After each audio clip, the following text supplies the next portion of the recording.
there are 24 consonant sounds and 15 vowel sounds. So please make a note of this.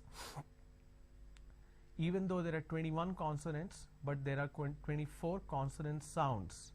You need to understand how consonant is different from consonant sounds and how vowels are different from vowel sounds.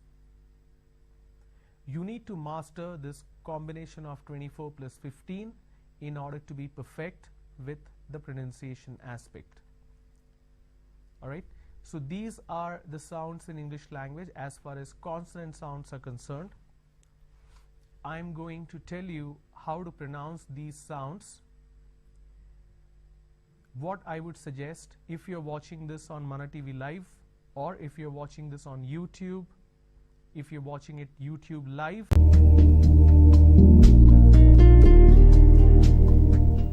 Hello, welcome to this new session on advanced networking. Just a quick overview of what we have discussed in the networking basics.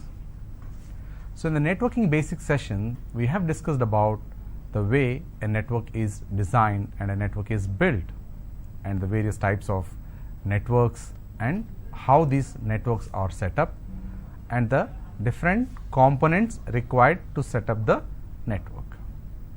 So in this session today, we are going to discuss about the actual communication that happens between the two devices or between the client and the server. So the protocols that are required for communication between the source and the destination, between the user and the server, are divided into two categories. And these are the two important protocols that are available for data communication. But out of these two, only one of them is actually used practically in the networking. So let's explore what these protocols are and how to discuss about these protocols. So in this session, we're going to learn about the OSI model and the TCP/IP model. So these are the two data communication models available, and these were developed way back in the 1970s and 1980s. So when the networking was in a very nascent stage, the requirement for establishing communication between the devices required certain protocols. So after a lot of research and development, these protocols evolved, and the actual protocol that is in use today is the TCP/IP protocol.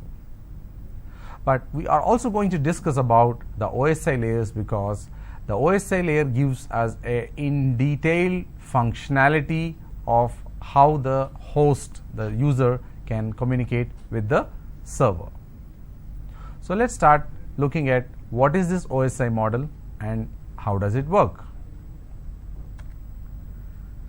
So OSI stands for Open Systems Interconnection. It is one of the oldest reference model introduced in the year 1984. It consists of 7 independent layers. So each layer will be performing certain tasks. We will be discussing in detail about the functions of each of these 7 layers.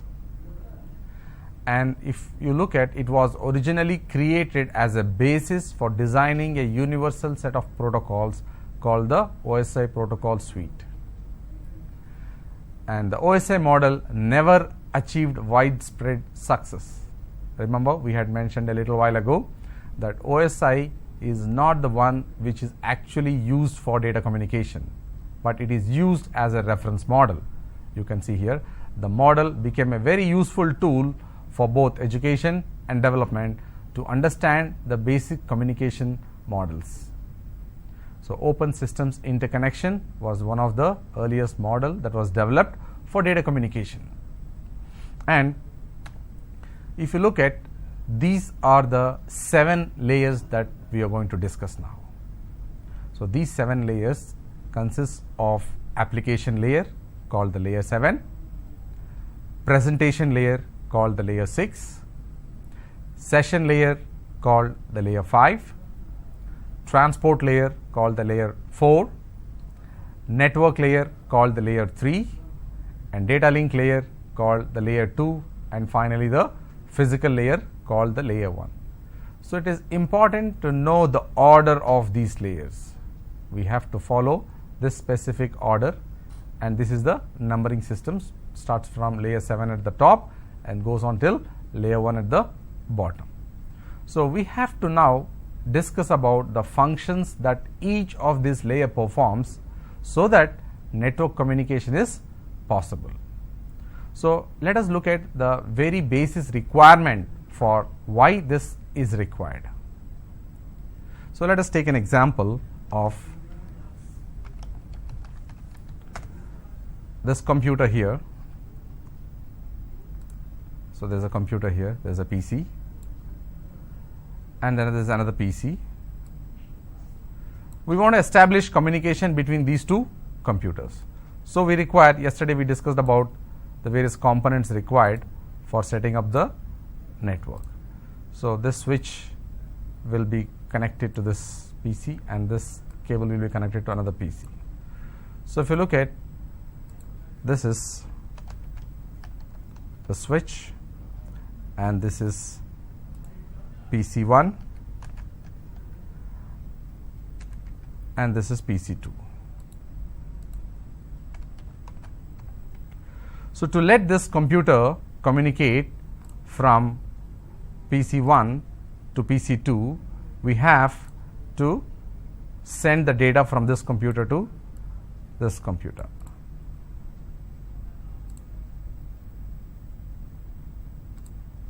So the data should go from computer 1 or PC1 to the switch, and then switch should forward it to the PC2. So this is what we do. But how does this computer know the data should be sent to that particular computer? So for this data communication, a set of protocols are required, and those protocols are designed in this OSI model and the TCP/IP model. So this first discussion is about the application layer. So the application layer, what does an application layer do? So this layer is acting as an interface between the computer and the server. So basically the users who use a computer to access the resources available on the server has to use the application layer. So what do we mean by an application? So basically application is an example, like for example the web browser. So the web browser we use today to access the web pages or websites is one of the network application. So we have various kinds of browsers available, like Internet Explorer, Google Chrome, Firefox, Safari, etc. So these are the various web browsers available, and these come under the application layer. So examples of application layer include web browser and the FTP, file transfer protocol. So this file transfer protocol is used to exchange data from the client to the server and server to client. Also we have email, which is a very common tool for exchanging information for business purpose, for also personal use. So various applications that we use for email are Outlook, Lotus Domino, Mozilla Thunderbird. These are some of the examples of the applications, and this purpose is for sending and receiving email. And we also have an application called Telnet, and this is a very useful tool for network engineers and system administrators to manage the network efficiently. And this Telnet allows us to connect from the PC to the router or PC to the switch and make changes to the routers or switches configuration. So application layer is what we interact with on a day-to-day basis. So when we open a computer or a laptop or a smartphone, what do we use in those devices? We use applications, whether it be games, or we use it accessing the website through browser, or using email application to communicate, or you may be using a bank application for your transactions. So these are the applications which help the user to access the remote servers and network applications. So there are various applications like DNS, DHCP, which are the key applications which work behind the screen. What we use is most of the time the browsers, the FTP, the telnet, and the various applications that the vendors provide we use. But what happens behind is what we're going to learn and understand the basics of networking. So the next layer we have below the application layer is the presentation layer, and let's look at the features offered by the presentation layer. The presentation layer provides different types of data representation. So if you look at, if we are accessing a web page and this web page provides some information, let's suppose we go to a website right away. Let's go to www.zoomgroup.com, and what do we get from this web page? So in this web page you can actually see some text, some information, and you can also see certain images. You can see some images, right? And then we have text. So text and image are the various components that we have in this web page. So these images and text are the different types of data, and we have to represent this in its original format, and this is possible by the presentation layer. So if you look back into the presentation layer, it is representing the different data representation formats. So the text has to be represented in the form of text, image has to be represented in the form of an image, voice have to be represented in the form of voice, and video in the form of video. So this process requires the function called encoding and decoding. So at the server computer or server device will encode the text in the text format, image in the image format, voice and video in this respective formats, and send the information to the destination, which is the user. On the destination device, the computer will decode and display the information in the web browser or the corresponding applications. So out of this, if you see, encoding and decoding are mandatory functions on the data, which must be performed for every data packet. But whereas the other functions like encryption and decryption, compression and decompression, these two functions are basically optional. They may be required or they may not be required for all the applications. But what do we mean by encryption and decryption? So if you want to see, the data should not be visible to others, whoever is capturing the data on the network. If you do not want the data to be visible to them, we have to encrypt the data. So when we encrypt the data is not in a readable format, and this data will be transmitted from the source to the destination. On the destination computer, the decryption function will happen, and it will convert the unreadable format into the readable format. So the encryption and decryption are normally used for security purposes. Normally we encrypt these passwords. When you are sending and receiving information, you want to log into your email, this password should not be visible. So we have to encrypt these passwords. So this presentation layer takes care of this functionality of encryption and decryption. The additional function it performs is compression and decompression. So if you see, there's a lot of data to be sent to the remote computer. The compression and decompression will help us to ensure that large amounts of data is compressed and sent in quick time. This was a function very widely used in the 80s and 90s because the bandwidth was very expensive. But today, with the globalization of internet and a lot of users accessing the internet, the cost of the bandwidth has come down drastically. So this feature of compression and decompression is not very common as it used to be. So from the application layer, we learned that we use these applications for interaction between the source and the destination, or between the PC and the server. Whereas the presentation layer, which works below the application layer, is responsible for data representation, be it text, image, voice or video. And this information which started from the application layer, which comes to the presentation layer, which goes down further to the session layer. So let's look at the next layer, which is the session layer. So session layer is the one which is providing the communication between the source and the destination. So what type of communication does it provide? Session establishment. When you want to send data, before you can actually send or receive data, between the source and the destination, there should be a session. Like for example, if you want to call and talk to somebody, you dial the number and the call gets connected. Only when the other person answers, the call is established between you and the other person. So similarly, between the two computers, if you have to send or receive data, the session layer is responsible to establish the connection. So once a connection is established between the source and the destination, then it has to maintain this connection as long as there is data transfer. And once the data transfer is complete from the source to the destination computer, the session layer will disconnect the session or close the connection or terminate the connection. It is as simple as our phone call. We dial the number and the call is established, and then you speak as long as you want to speak, and then once you finish talking to the person, you disconnect the call. So the call gets released. So session establishment, session maintenance, and session termination. These are the key functions of the session layer.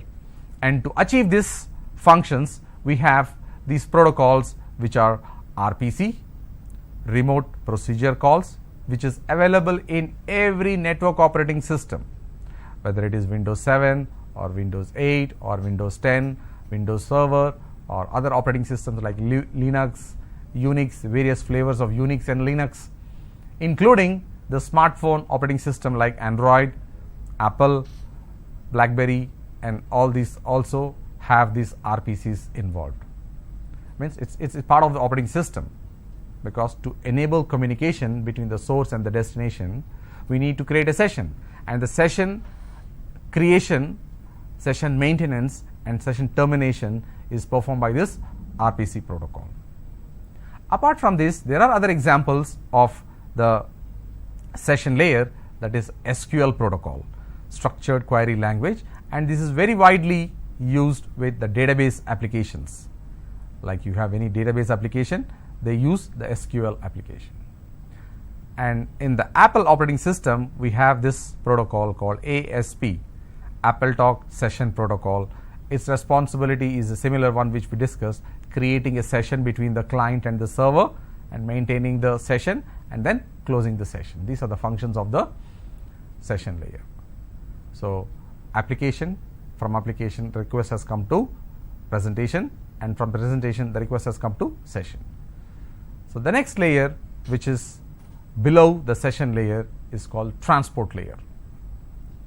And just before we go to the transport layer, the last function that this session layer performs is, during the establishment of the session, every session will be given a unique identity called session ID. So the computer, whichever request it is making from the computer to the remote device, a session ID is maintained for every connection. A unique session ID is maintained for every connection it makes. And then the data goes from the session layer to the transport layer. So let's look at what the transport layer has to do. So this provides, the transport layer provides end-to-end control, meaning when you want to send or receive data, an end-to-end control is required, and that is taken care by the transport layer.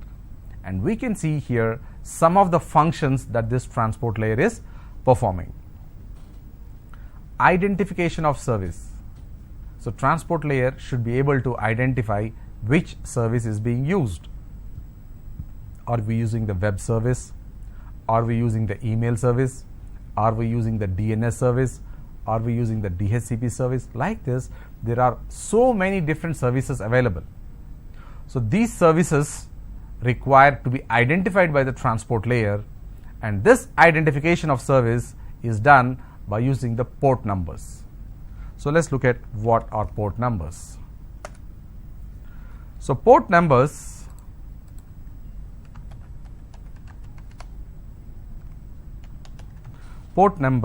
define the services. So, the port numbers start from port number 1 and goes on up to 65,535 port numbers. These many port numbers exist, and these are categorized again into two types of port categories, that is open ports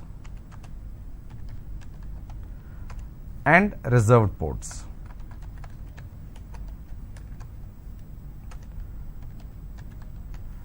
Open ports are those which come under the range of port number 1 to 49,511, and then the reserved ports are coming from 49,512 up to 65,534. So, open ports are those reserved for applications,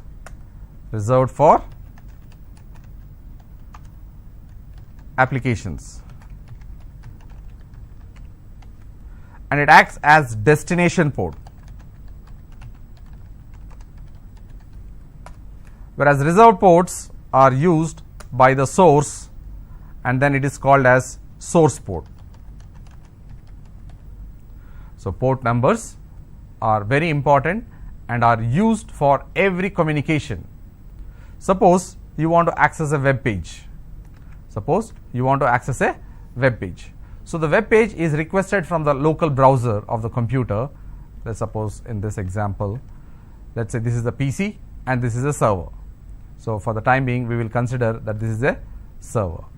So, if you have to access from the PC to the server, then we need to open the browser and access web server. This is a web server. So, from this PC, when we access the web server, the computer will use both source port number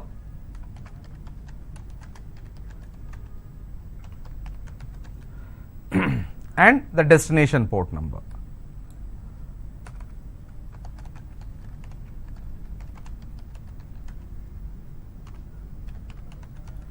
So, the source port number can be any number, random number, and the destination port number will always be a reserved port number. For web services, the port number is 80. The web services, the port number is 80. Web services uses port number 80. So, this is reserved. Okay. So, we can also verify this communication happening from the source computer to the destination computer from our PC, where we can go to the command prompt of the computer and then running this command called netstat. By using this netstat command, it will display the various connections established from the local computer to the remote computer. So, you can see the various port numbers that are used and the various destination port numbers. You can see here HTTPS. So, HTTP and HTTPS are very commonly used port numbers. So, HTTP uses port number 80. Web requests are nothing but HTTP requests. So, let me show you. The HTTP protocol uses port number 80, and the HTTPS protocol is a secure protocol. It uses port number 443. So, this is the protocols HTTPS. So, HTTP is using port number 80, HTTPS uses port number 443, and these are coming under the reserved ports, and all reserved ports are used for the destination purpose. So, that is one of the functions of the transport layer. So, you can see the identification of service is based on port numbers, and then we have other functions like multiplexing and demultiplexing, which I will be discussing, and then we have segmentation, sequencing, and reassembly, and then flow control and error correction. So, you can see that so many functions are performed at this transport layer, and that is one of the reasons why this is called as the heart of the OSI layer. So, let us look at what is happening at this multiplexing. So, when you open multiple applications like multiple browsers, browser along with FTP or Telnet, multiple application requests are coming and they are being multiplexed by the transport layer. The transport layer is responsible for multiplexing these functions. And when the request goes out of your computer and when the reply comes back, we will be using the function called demultiplexing. So, multiplexing is combining multiple streams of data into either TCP protocol or UDP protocol, and in the reverse process, when you receive data, the data comes as an input in the form of TCP or UDP, and then we have the demultiplexing, which will demultiplex and send the request to the corresponding applications. So, multiplexing and demultiplexing happens at the transport layer, and then we have, you can see the data flow from application to presentation, presentation to session, and then to transport. So, this transport layer is multiplexing these into either TCP or UDP stream, and when you receive data, they are combined into demultiplexed into TCP, UDP to different applications.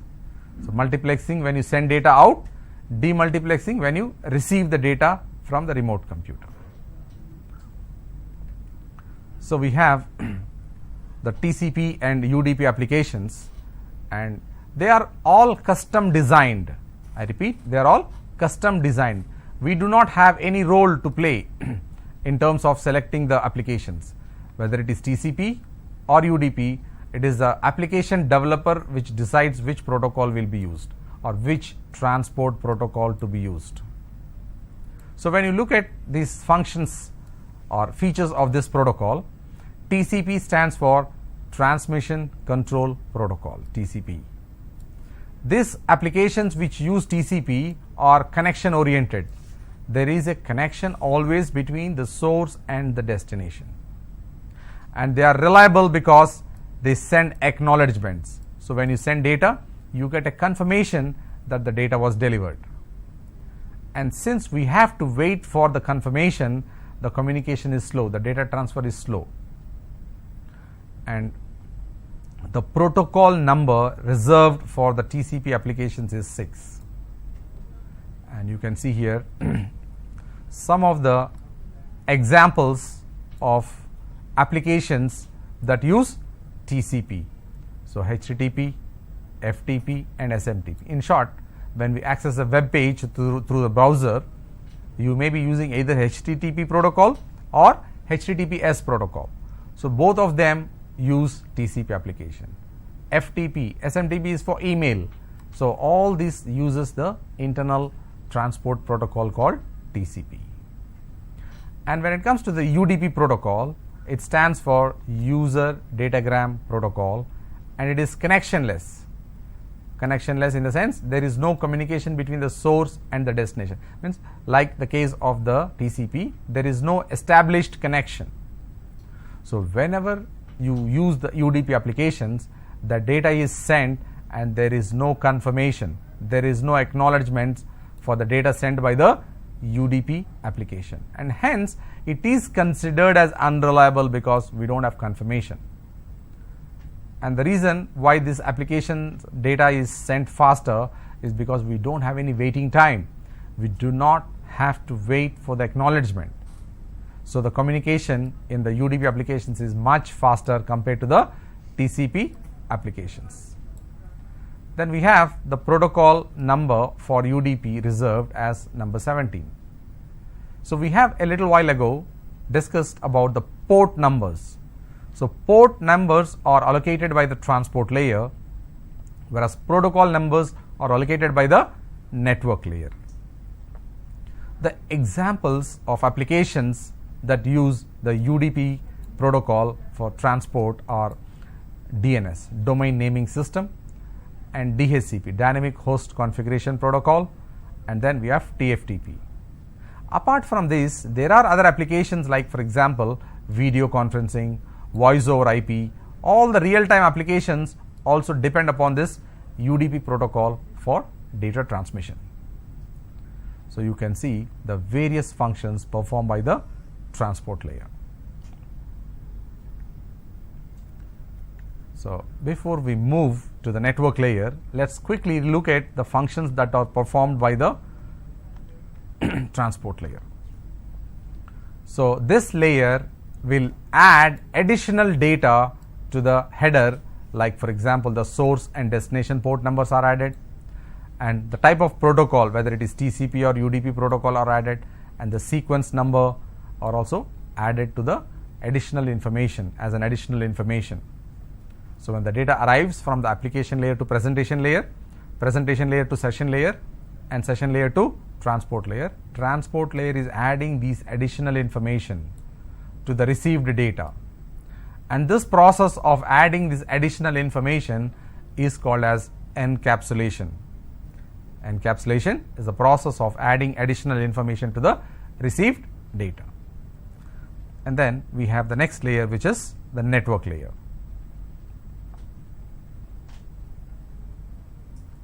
So network layer provides end-to-end data delivery. Remember, the transport layer was only defining how the data should be sent, whether through TCP or through UDP. But network layer is one which is responsible for the data delivery. So the data delivery on the network layer is possible through two different protocols called routed protocols, which are actually called the data carriers, and then routing protocols. These routing protocols are the ones which show the path for the packet to reach the destination. And you can see the various routed protocols here: IP, IPX, AppleTalk. But among all these protocols, IP is the only protocol that is in use today. All other protocols have been outdated. They are no longer used. And under the routing protocols, we have various dynamic routing protocols called EIGRP, OSPF, RIP, and BGP. So these are the various dynamic routing protocols which help the users to communicate with the corresponding destinations.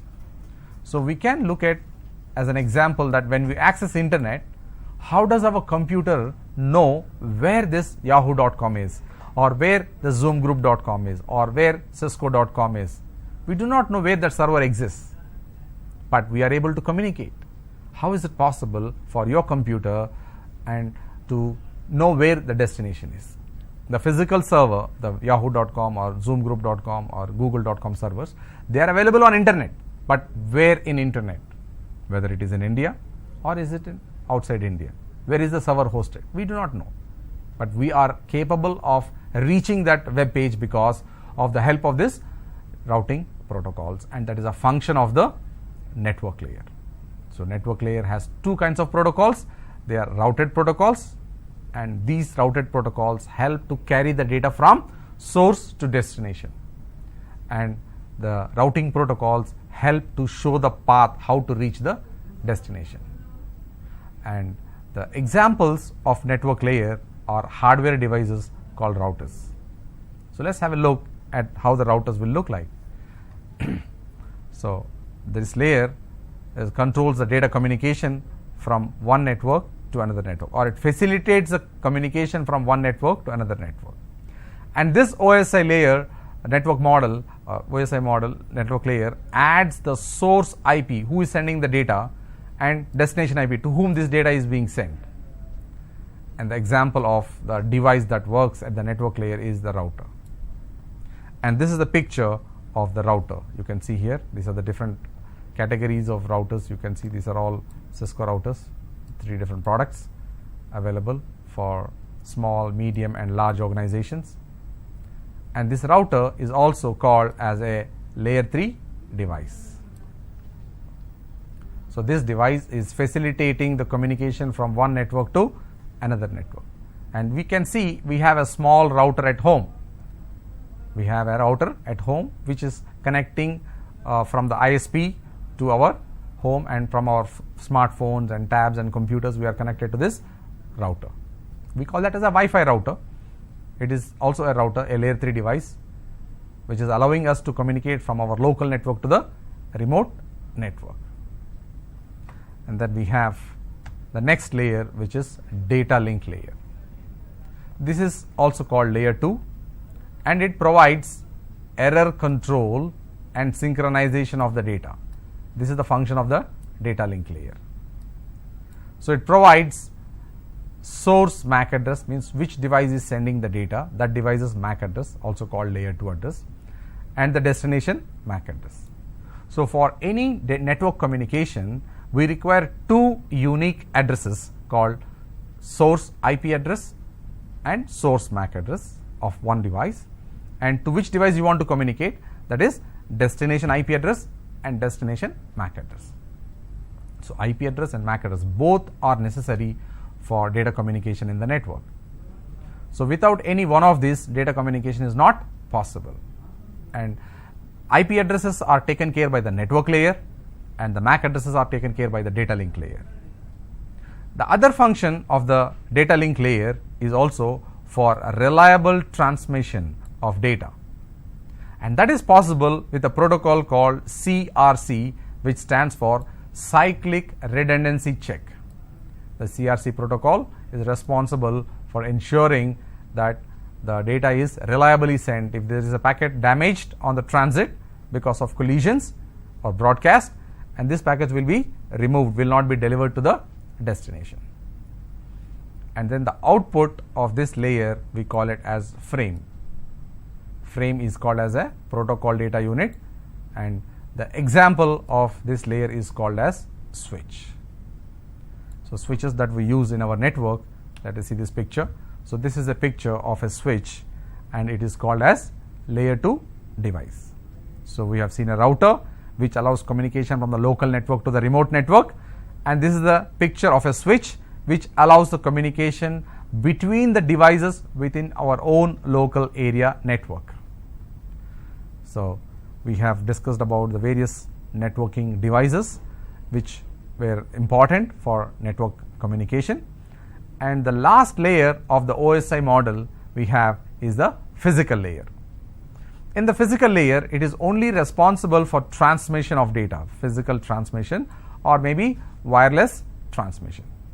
So we have three different types of physical interfaces on the devices, on the PCs, computers, servers, printers, etc.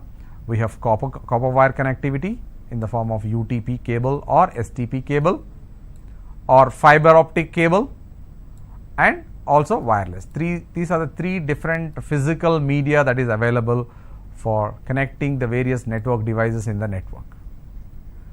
And the output of this layer is called as bits. The output of this layer is called as bits. And the example of the hardware devices that are used in this model are called as hubs and repeaters, and we can actually see an example of a hub. You can see there are 4 ports available here. 4 different computers can be connected to this hub. But hub is not an intelligent device and widely not used by organizations, because it broadcasts every communication. You send data from computer A to computer B, but this device will forward this message to all other devices connected to that particular hub. Whereas switch is an intelligent device and it will send data only to the designated computer. So it's intelligent. So with this, we complete all the 7 layers of the OSI model, and we have seen the functions of each of these layers. As a network engineer, as a systems engineer, what's important for us is the physical layer, the data link layer, and the network layer. These layers are related with network communication.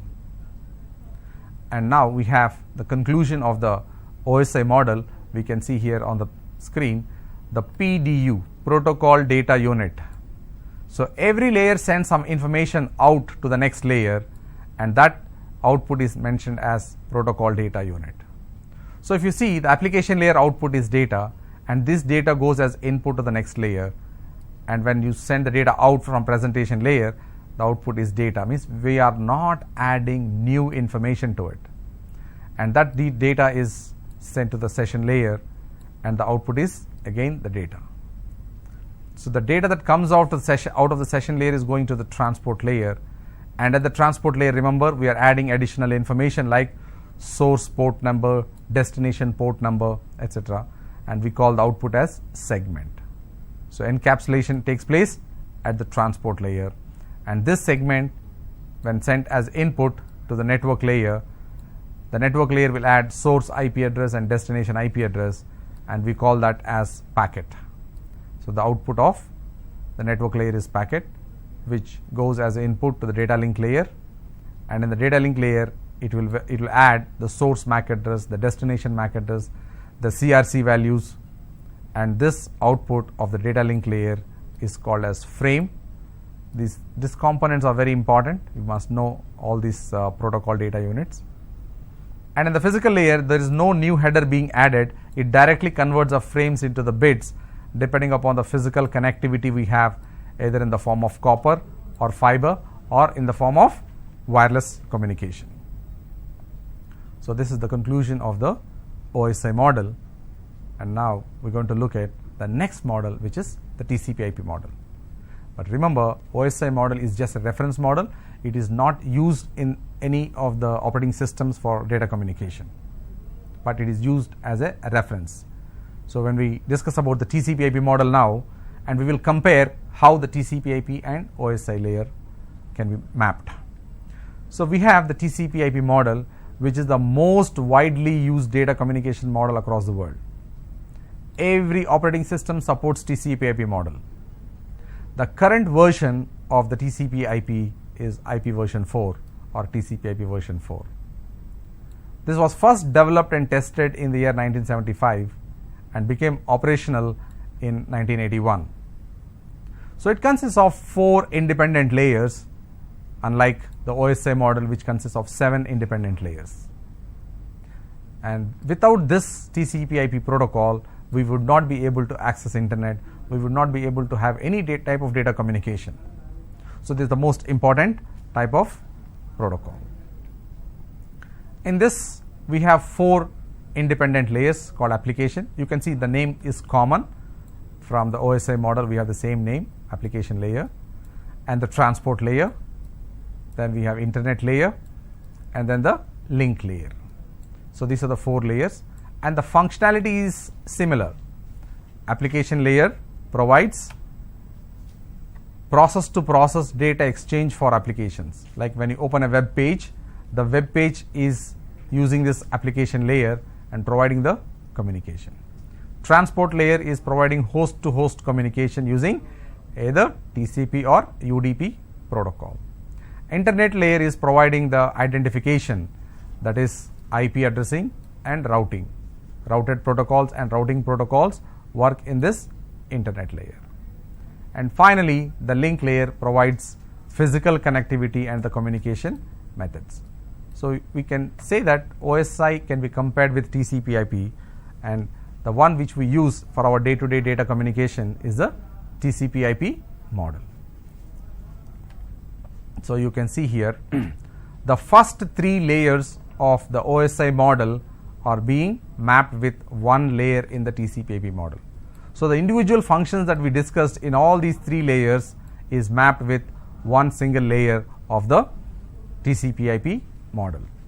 And the transport layer function, which we have discussed, we also said that it is performing so many different tasks like identification of service, multiplexing and demultiplexing, segmentation, sequencing and reassembly, and the flow control, error correction. All these functions are performed by the transport layer. So the same functions are performed in the TCP/IP model also. So the network layer is the one which is intelligently sending the data from source to destination, and it does the same function here also. The network layer is called as internet layer. The name got changed here in the TCP/IP model. The network layer of OSI is called as internet layer. And the functions that are performed by 2 layers, that is data link and physical put together, is called as one single layer in the TCP/IP model called link layer, which provides data communication as well as physical connectivity.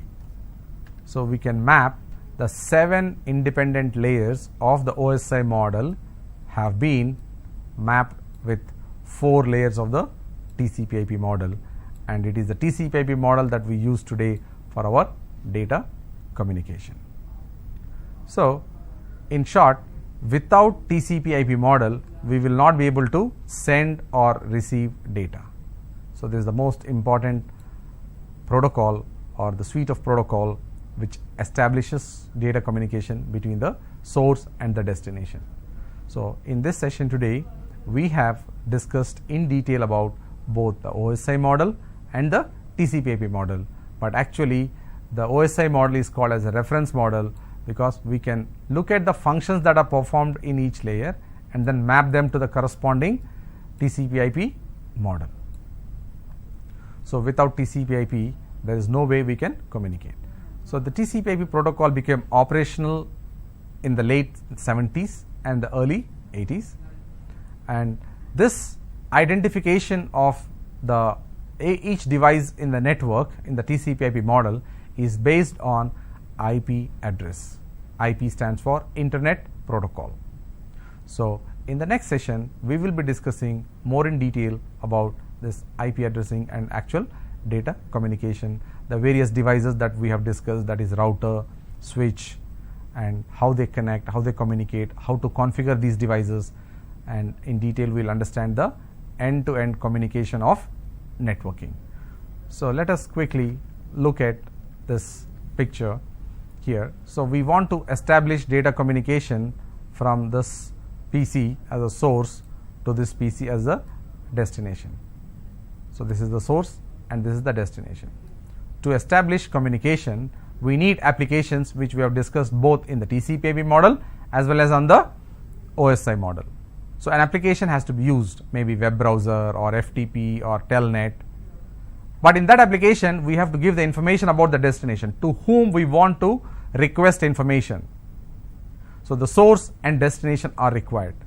So, we have source IP, destination IP. We have source port number, we have destination port number. We have source MAC address, we have destination MAC address. And then we need the media for communication. Without media, you will not be able to send or receive data. And the switch as a layer 2 device or a data link layer device will forward the data from source to destination. So, we have discussed about the actual data communication with reference to the TCP/IP model. So, we will conclude this session today, and then we will go and discuss about this functionality in the next session. So, thank you for watching this video. We have discussed about the networking basics and networking advanced. In the next session, we will learn more in detail about these networking devices. Thank you.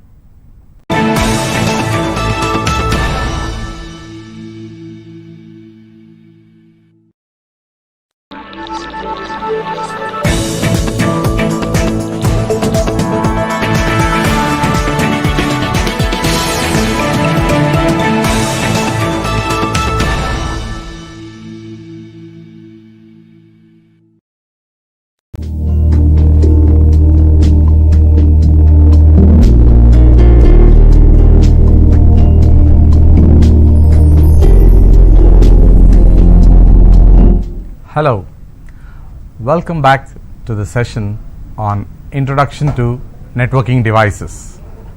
Today we are going to discuss about the various networking devices that help the network to communicate.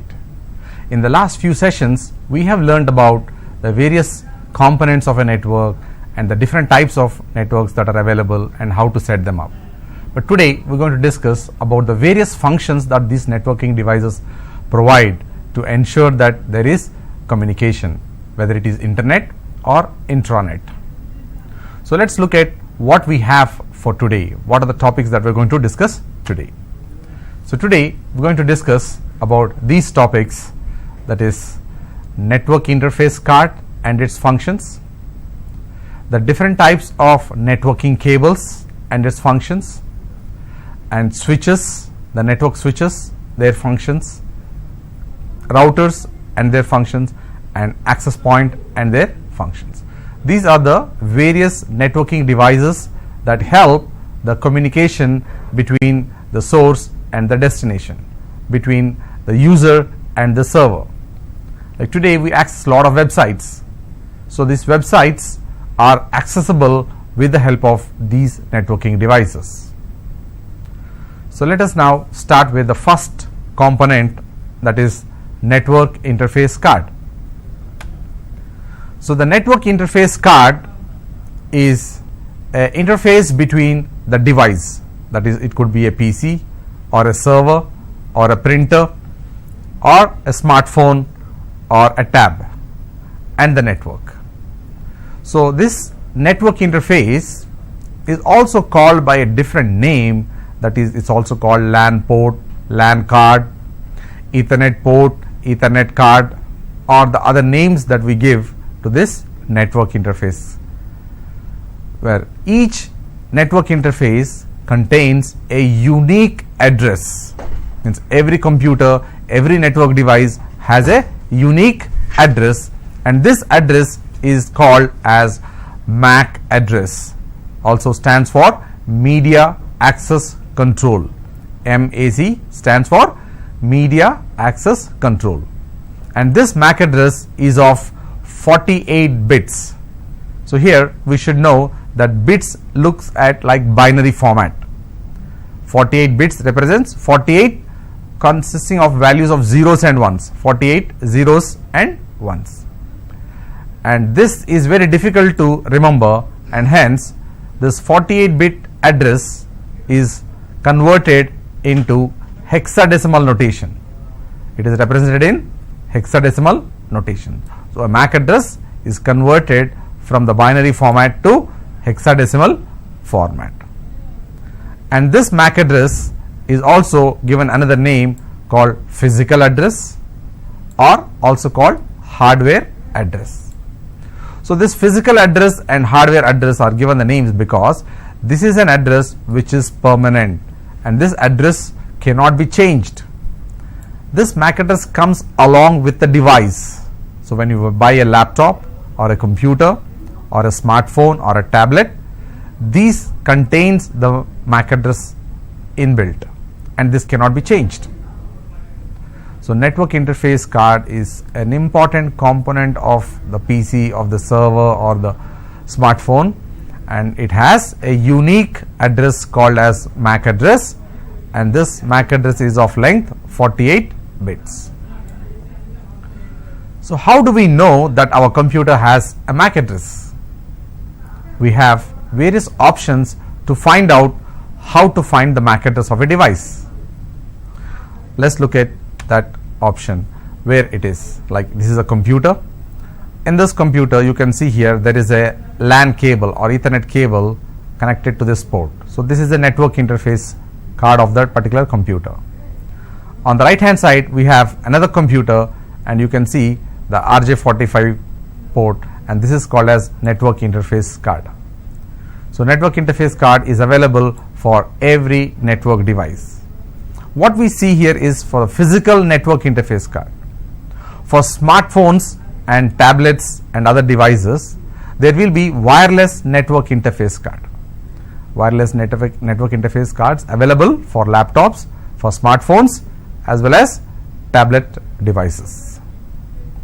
So to get to know the MAC address of a Windows operating system, if your computer is having Windows operating system, then to find out the MAC address of the computer or the network interface, we have a command called get MAC. So by executing this command at the command prompt, we can get to see the output and we can know the MAC address of the device. Alternatively, we have another command available with the help of ipconfig/all. So with this command also we can get to see the output. These are the two commands that we use in the Windows operating system, and if you have a Linux or Unix operating system, then we have another command that in the operating system prompt give the command ifconfig. So these are the various commands that we can execute on Windows and Unix or Linux operating systems to find out the MAC address. So we have an example that is available here with us, that is the MAC address of the local computer. So you can see this is a Windows operating system, and in the Windows operating system we are executing this command called get MAC.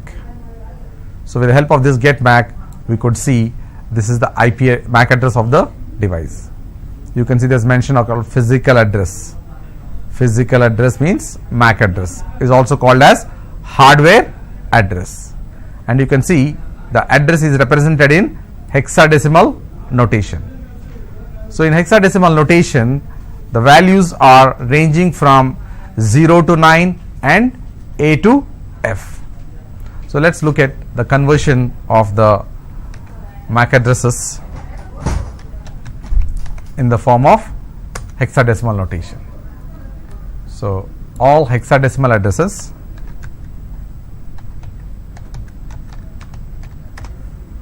starts from 0 to 9 and A to F. So the representation is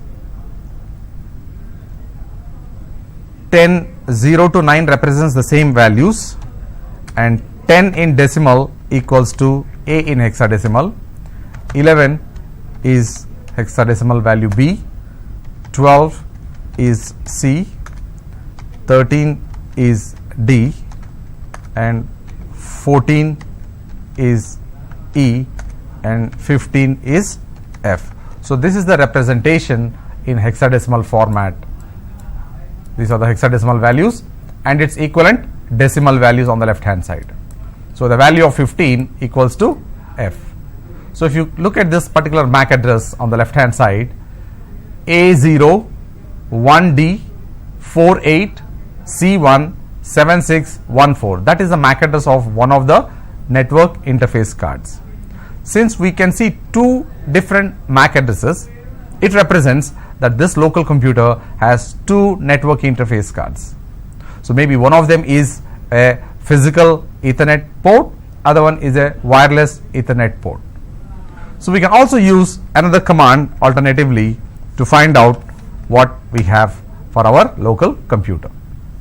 So I give the command ipconfig, and then since this output is going to be lengthy, I pipe to more, means we can see one screen at a time. ipconfig / more. So you can see the various interfaces available on your computer. Wireless LAN adapter is available, and also the Ethernet adapter. This is the physical port. Ethernet adapter is the physical port. Okay, and we have another command which is ipconfig /all and more. This will give the MAC address of the interface as well. So you can see here in this output we have the wireless interface having this particular MAC address. We can also compare from the MAC address that we have. So you can see the second MAC address, which is 48-5A-B6-55-02-61. So we can see that that particular MAC address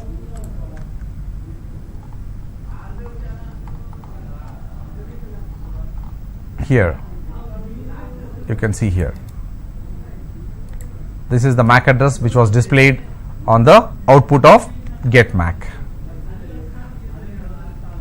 Okay, and alternatively we also have the Ethernet interface, the physical port on the computer, physical port, Ethernet port, and this is the first MAC address, A0 1D 48 C1 7614.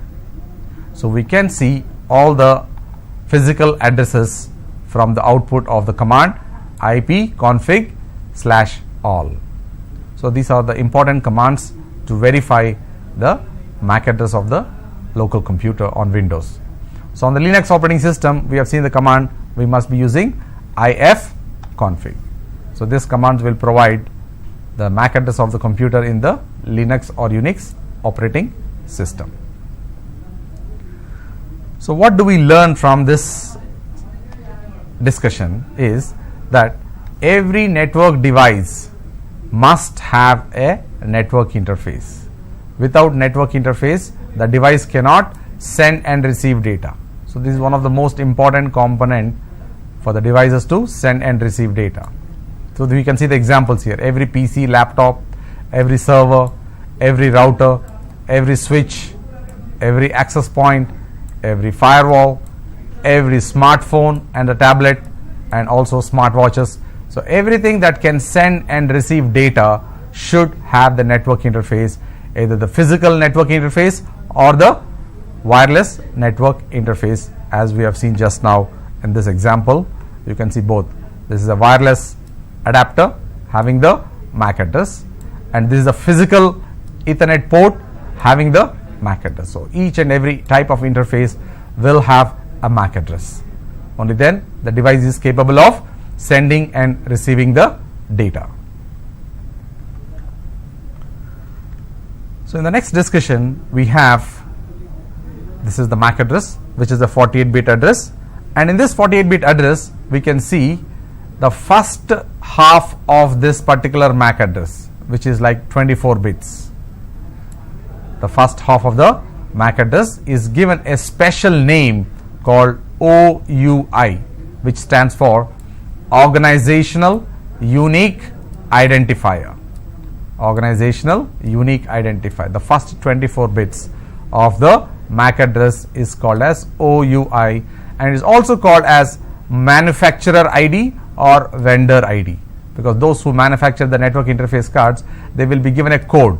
The first 24 bits of the MAC address are called as vendor ID, and the technical name is called OUI, which is Organizational Unique Identifier. And the last 24 bits are basically a sequence number allocated by the vendor for each network device. And this OUI is something which they have to buy from the IEEE body, so that every device on this planet, every network device on this planet has to have a unique MAC address. So MAC addresses are so important, and it is available for each and every network interface card. So this is the discussion about the MAC addresses, which are available for every network interface and for every network device. In the next discussion we have the cables. Cables are also an important part of networking. Without cables, we will not be able to connect physically computers to the network, or servers to the network, or printers to the network. So cables come in two different categories, that is twisted pair cables, which are very widely used across the globe for setting up the local area networks, and we also have the another type of cable called fiber optic cable. So cables are required to connect the end devices like PCs, servers, printers, etc. to the network with the help of these networking devices called switches, routers, and access points. So if you look at this twisted pair cable is further divided into two different types of twisted pair cables called unshielded twisted pair called UTP and shielded twisted pair called STP. So the twisted pair has again further two different types called UTP and STP. So what is the difference between the UTP and STP? So physically the look of the cable is the same, and the functionality is also the same, and the amount of bandwidth that is supported on this type of cable is also the same. But the key difference is that the term shielded provides additional protection from the electromagnetic radiation. So in most organizations they use UTP because they don't have any electromagnetic radiation in their organizations. So very few organizations have this electromagnetic radiation, and in such type of networks they use the shielded twisted pair cable. So in this picture we can see the first two pictures are related with the UTP cable, unshielded twisted pair cable. They are in different categories. You can see here category 5 cable supports maximum bandwidth of 100 Mbps. The UTP cable Cat 5 supports maximum of 100 Mbps, whereas Cat 6 cable is advanced and it provides up to 1 Gbps. It provides up to 1 Gbps. And on the extreme right, we have the STP cable, shielded twisted pair cable. And if you observe the first two pictures and then the third picture, there is some additional cover for each pair of cable. In the case of the first two, we do not have any additional special coat. The silver color coating is not available for the first two cables because they are unshielded twisted pair cables. And the third one, we have a special shielding. This is providing the additional protection from the electromagnetic radiations. Apart from this, you can see there are 4 pairs of cable in each of them, whether it is Cat 5 or Cat 6 or STP Cat 6, they still have only 4 pairs of cable.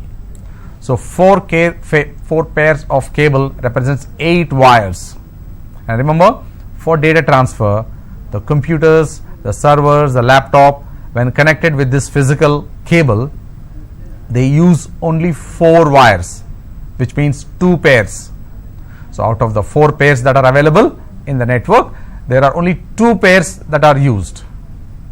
So we have these cables which provide connectivity between the network devices like PCs, servers, printers, and to the networking devices like switches. The next page, we have the various speeds or the types of cables that are available.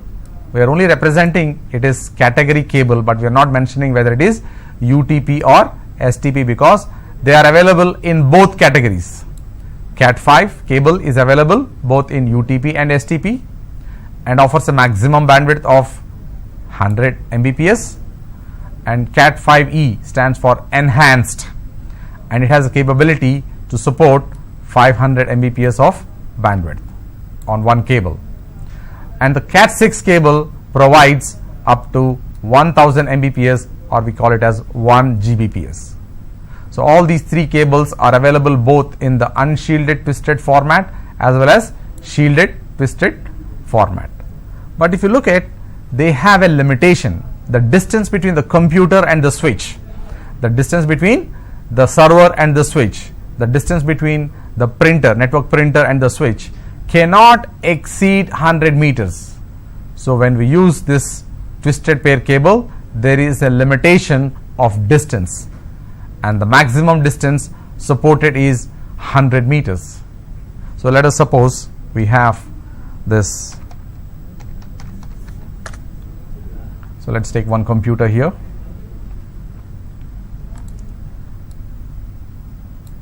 And another computer, and we want to connect these 2 computers to the switch. We want to connect these 2 computers to the switch, and this is PC1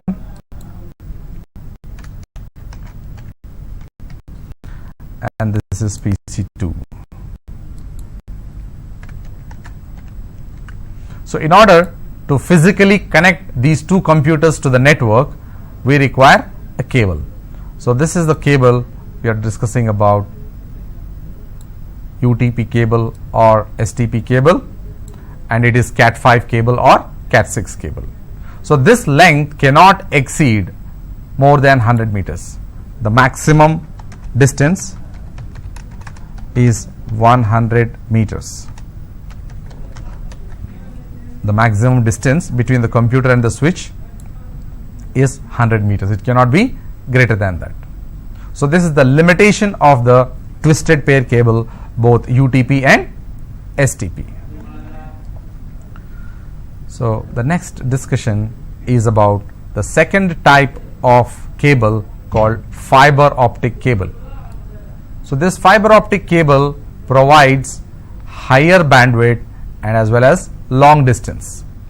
This provides higher bandwidth as well as long distance. You can see the main advantage of fiber optic cable is higher bandwidth and supports long distances compared with the twisted pair cable.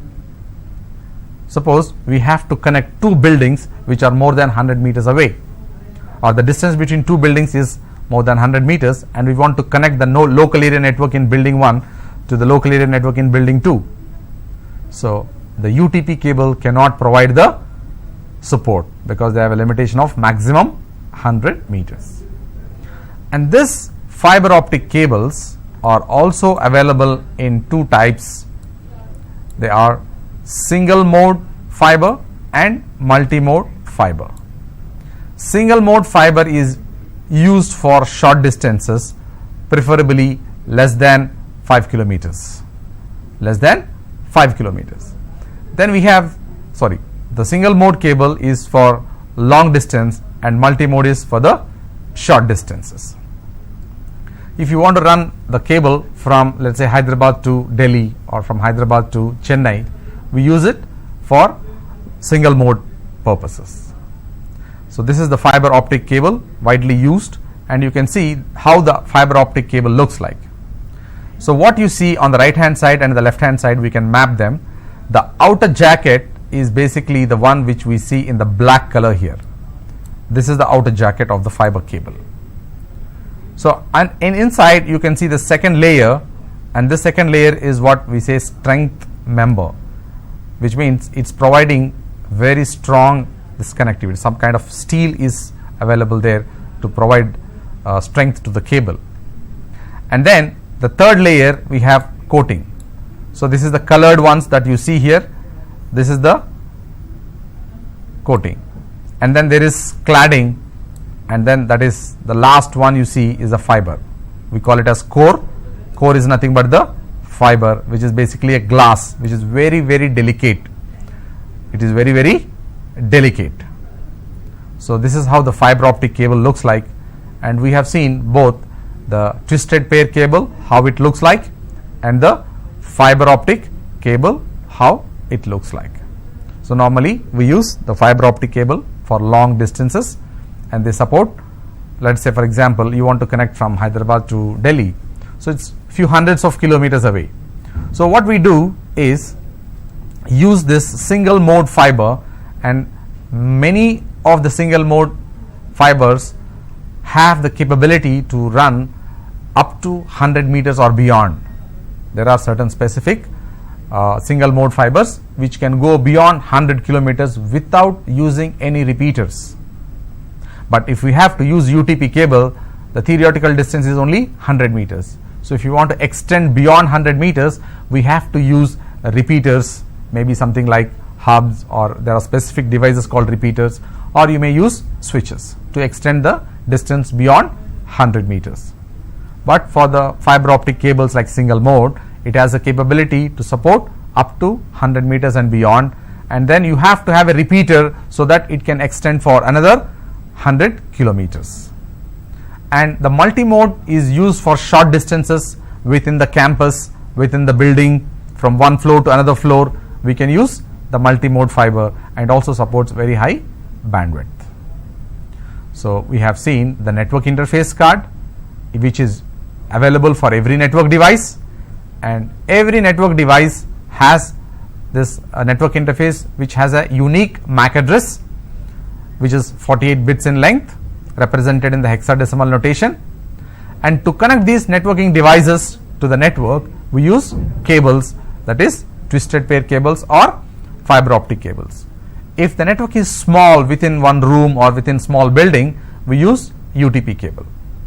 And if it is to connect between buildings, or if you want to connect from your office in one city to your office in another city, then we use this fiber optic cables. So the next discussion is about the network device called switch. So this is a very important component in the network because it provides connectivity to all the computers and servers and network devices. Yesterday when we discussed about the OSI layers, we have discussed about the various examples, and for data link layer works at the data link layer, and we call this as intelligent device because it builds and maintains MAC address table. Every switch internally builds and maintains MAC address table. So we use the word it builds because by default the switch does not have any information in the MAC address table. The switch does not have any information in the MAC address table, it's empty. So as and when the users exchange data between the computers, let's suppose in this diagram we have a switch and these are the computers. So this switch maintains a MAC address table. I will show you later on how it will look like and what information is present in this table. So let's say this is the MAC address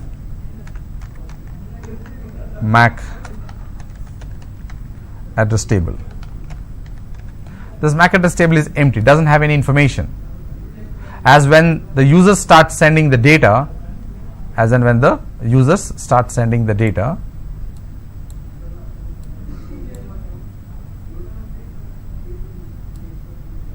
it will learn the MAC addresses and fill this table. As and when the user send data, the switch will learn the MAC addresses.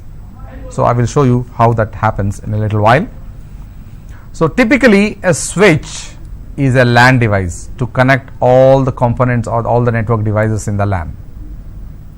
So the switch allows multiple network devices like PC, laptop, servers, printers, IP phones, IP cameras to be connected to the network with the help of this cables, UTP cables or STP cables or fiber optic cables. So switches are important devices because they concentrate multiple devices and facilitate communication within the LAN. So there are different switches providing different speeds or bandwidth. So there are switches which have 100 Mbps ports, there are switches which have gigabit ports, there are switches which have 10 gigabit ports, and they come in different configurations.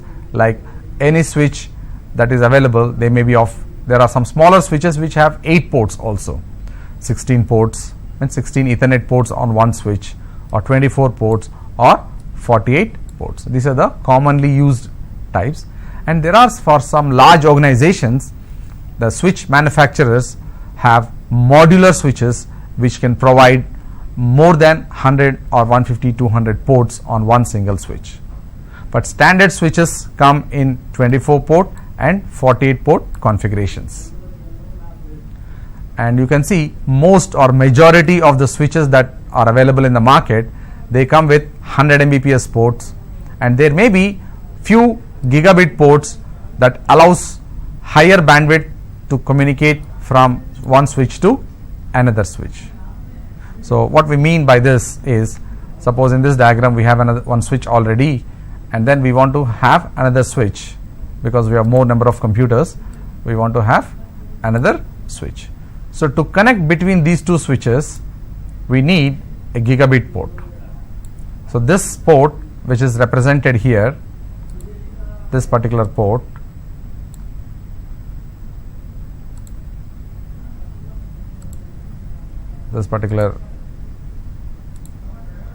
on this switch, as well as and this particular port on this switch, connecting between the two. Okay, it is this link is a gigabit link. This particular port is a gigabit port. This port on the switch is a gigabit port. This particular port is a gigabit port.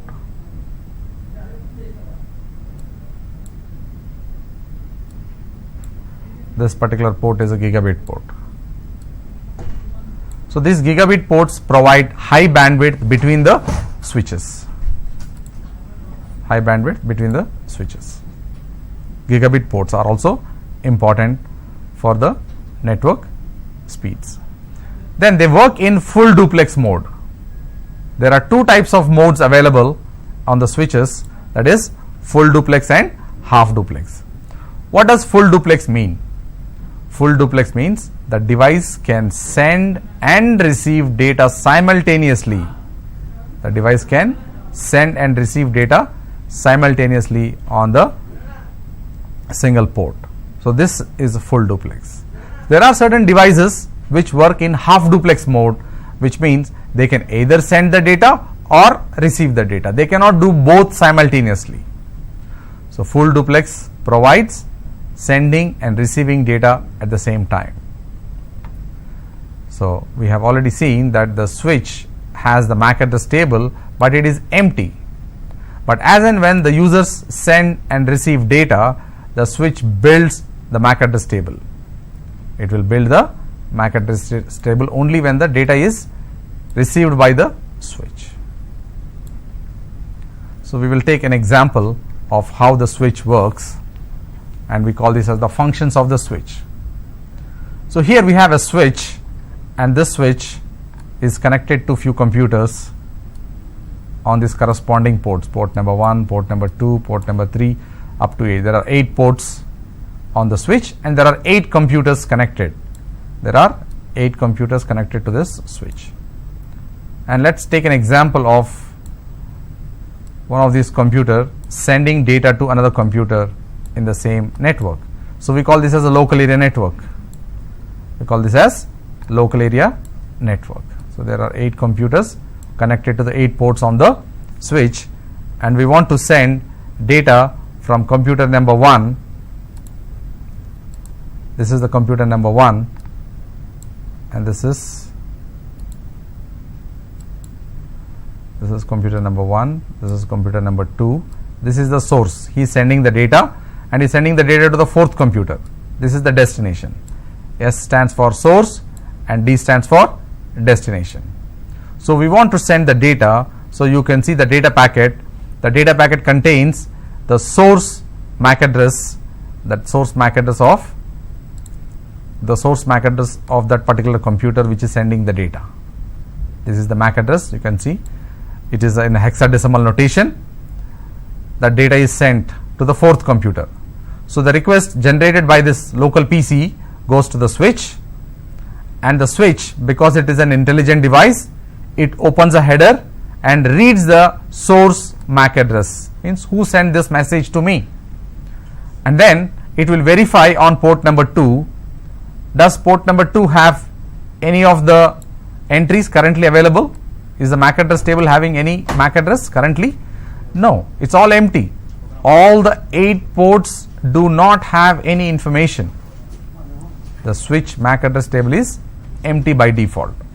So now the first packet has arrived on port number 2, and the switch is reading the source MAC address, and this source MAC address is learnt on the switch MAC table. The source MAC address is learnt on the port number 2 because we have received the data on port number 2. Now based on this information, the switch will now look for the destination MAC address. I want to send data to this particular MAC address, and it starts looking for that particular MAC address in the MAC address table. So you can see the switch is verifying where that particular destination is available. Can we find it? Is that particular destination MAC address currently available in the MAC address table? No, it is not. So the switch clearly knows that the destination is not available or not known to the particular switch. So what the switch does now is it will send this particular frame or this particular packet of information to all the ports except the port on which it received the data. So you can see this particular device, computer 2, which actually sent the data, is a source, and the switch received the destination message, and then we have the message delivered to all the ports because the destination was not available in the MAC address table. So all the devices will discard this message except this computer number 4, because for that particular computer the destination MAC address will match. And let's say this destination again sends message back to the second computer. The switch learns the MAC address of that particular computer in the corresponding port, and then looks for the destination, which is computer number 2, and it has that particular information, and it will forward this message only to the computer on port number 2. So when the switch knows the destination MAC address, it will forward only to one particular port, and if it is not available, it will flood the port on all the ports except the incoming port. So these are the functions of the switch. And next we have the router, which is a layer 3 device, very important for internet and intra-network communication. We say it allows communication between two or more different IP networks. So it's called as internetworking device, and we need or we must have this router to access internet. Without a router, we will not be able to access internet. So functions of the router: inter-network communication, best path selection, packet switching, and packet forwarding. So in this diagram, we have three offices, and one computer in one of the offices is a source, and it wants to send data to this destination computer. So when the packet is sent from the local network, the packet will be forwarded to the local router, which in turn has to select the best path from the available paths and forward the packet to this destination. So that is the function of the router, but more in detail about the internal functioning of the router we will be discussing in the next sessions. So this is the importance of the router to facilitate communication between different networks. So we have today discussed about the various components, networking devices, their functions, which are very essential and important. So with the help of these networking devices, that is switch, router, and every computer having the network interface card, as well as connecting these network devices to this via the cables through UTP or through STP. So we will be concluding this session where we have learnt about the various networking devices, their functions, and in the next session we will be detailedly discussing about the functions of the router and the way the router works, the way the router builds the routing table, the various methods of routing, and most importantly, these connectivity and devices have another important feature to be included, that is the IP address, the Internet Protocol address. So in the next session we will be discussing about the IP address, the functions of the IP, the different classes of IP, the different versions of IP address, that is IP version 4 and IP version 6, and also about the router's functionality. So with the sessions that we have discussed so far about networking basics, networking advanced, and today's session about introduction to networking devices, we get a clear picture of what we have learned so far. In this picture you can see all the components that we have learnt today. So you can see the switch, we can see the router, we can see the cables that we have discussed, we can see the components, the server, and they are all connected to the internet. So this is an overview of the various networking devices and cables and connectivity, and all this require an IP address so that they can communicate. So IP address plays a very important role in the data communication. Without IP address they will not be able to communicate. So today's discussion about MAC address network interface card will be continued in the next session, where we will be learning about the IP address and its advantages and how the IP address helps the data communication from one network to another network. So we have overview of the various components, networking components, network devices, their functionality. All this will be helpful to find out the way the networking works.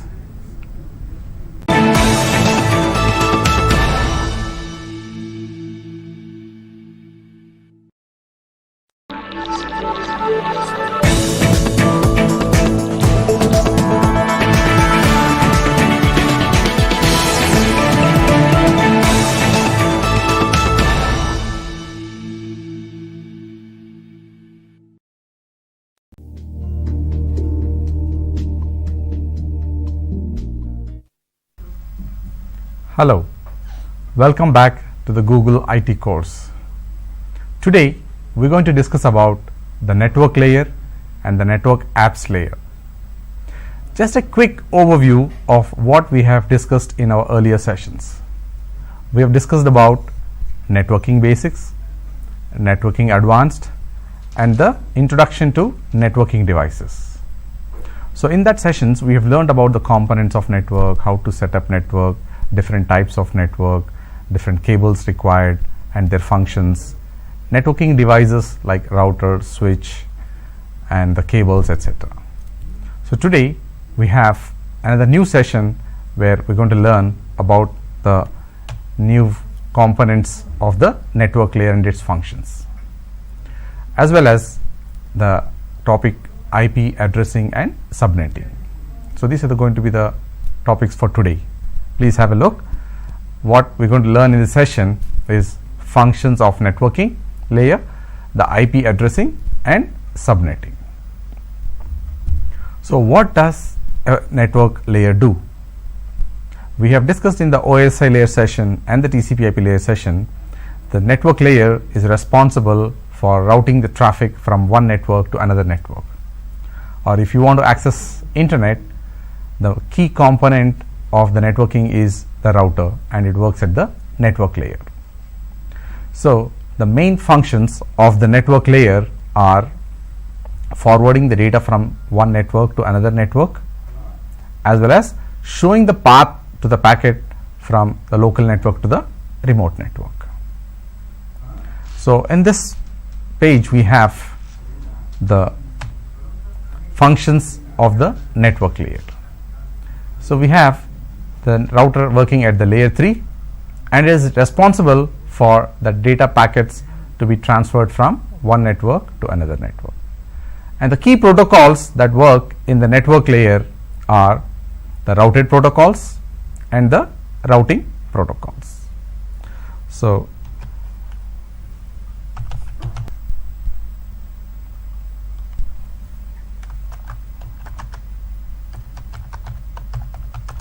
of network layer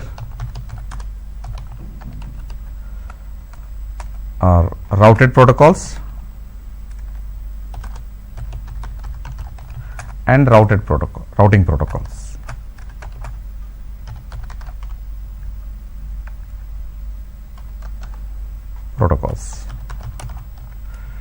So these are the ones which we will be using in the network layer, and they help us to communicate from one network to another network and allow the data from one PC to another PC.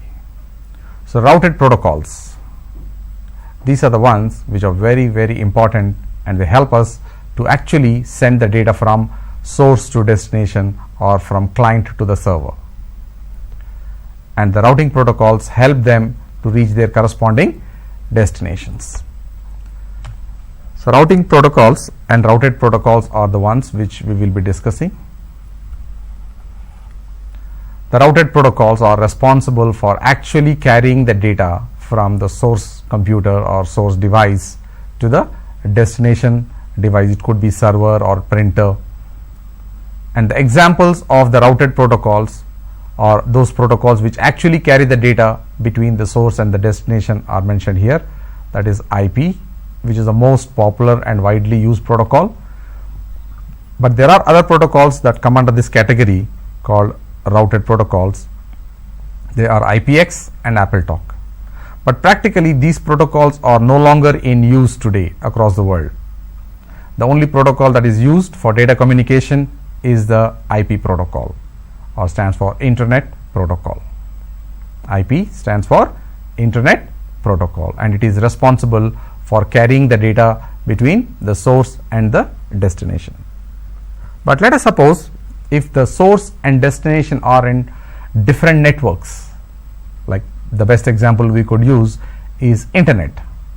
In the internet we use a lot of websites. So we access, let us suppose, say google.com or yahoo.com or zoomgroup.com from your computer, from your laptop, or maybe from your smartphone. So when we access this destination, we type the domain name on the browser and we get the web page. But how did it come? Where is this server? how the information is going from your computer or your PC to the server. How does your computer know where the destination is? It's not aware. So these routing protocols help your computer, the request generated by your computer, to reach the destination with the help of these routing protocols. So the router is a key device that allows the local network to communicate with the remote network, and it is on this router we will be enabling these routing protocols, and these routing protocols show the path for the packet to reach the destination. So we will be taking certain examples of how this happens later on in the course. So the network layer functions as routed protocols and routing protocols. Routed protocols carry the data from source computer to the destination computer, either within the same network, same LAN, or maybe different networks. But the routing protocols are there to help your request from the local network to communicate with the remote network. So these are the key functions of the network layer. And we have just seen the routed protocol as IP. IP stands for Internet Protocol. And this comes in two versions. The protocol comes in two versions, as you can see on the screen. The Internet Protocol comes in two different versions, and they are IP version 4, which is the earliest method of sending and receiving data, and it was introduced in the year 1981. The IP version 4 was introduced in the year 1981, the earliest of the protocols, and it has 32 bits, or in the binary format, 32 bits, which is in the binary format, zeros and ones. And the next version of the IP is IP version 6, and this has been introduced later on in the year 2000, and it comes with 128 bits. And the purpose of the IPv6 was to address the depletion of the IPv4 addresses. Though it was introduced in the year 1981, in those days there was no internet, there were hardly any networks, so there was no much usage or utilization of IPv4 addresses. But in the mid 80s and late 80s, when the internet started off, and then where hundreds of thousands of people started accessing internet, everybody required an IP address. So in this way, the IPv4 addresses were getting exhausted quickly. So it may come to a stage where the IP address will be fully completed. So then there is no new IPs available for the users to access internet. So that's when the INA, Internet Assigned Numbers Authority, the global body which manages the IP addresses, has created a body where they had to develop the next version of the protocol, and that's when IPv6 was born. And IPv6 was introduced in the year 2000. So this is now the trend that IPv6 is the only protocol available with millions of IP addresses, and it's the way the organizations are moving towards from IP version 4 to IP version 6. So first let us look at the architecture of the IPv4, how many bits it is and how it is represented, and then we will look at IPv6. Okay. So IP version 4 and IP version 6, the small comparison table you can see here. This is a 32-bit addressing system. IP version 4 is 32-bit addressing system. It is 128-bit addressing system. And then IP version 4 is represented in the binary format, 4 octets separated by a dot. We call it as dotted decimal notation. And here you can see an example of an IPv4 address. And in the case of IPv6, which is 128 bits, you can actually see that it is in 8 quadret format. It is in the 8 quadret format, and it is in the hexadecimal notation. And this is an example of an IPv6 address. You can see it's too long. We will learn about how to make this address look smaller, but first we will look at IP version 4. So IP version 4 is a 32-bit addressing system which is very essential and very important. Every network device should have a unique IP address within the network. So in the last session we have learned about the MAC address, the 48-bit MAC address, which is in the hexadecimal notation. We also seen the commands how we can verify the MAC address of a device. If it is a Windows computer, we use the commands get MAC is one of the option which will provide us the MAC address of the device, or we can also use the command ipconfig/all. This will also give us the MAC address of the device.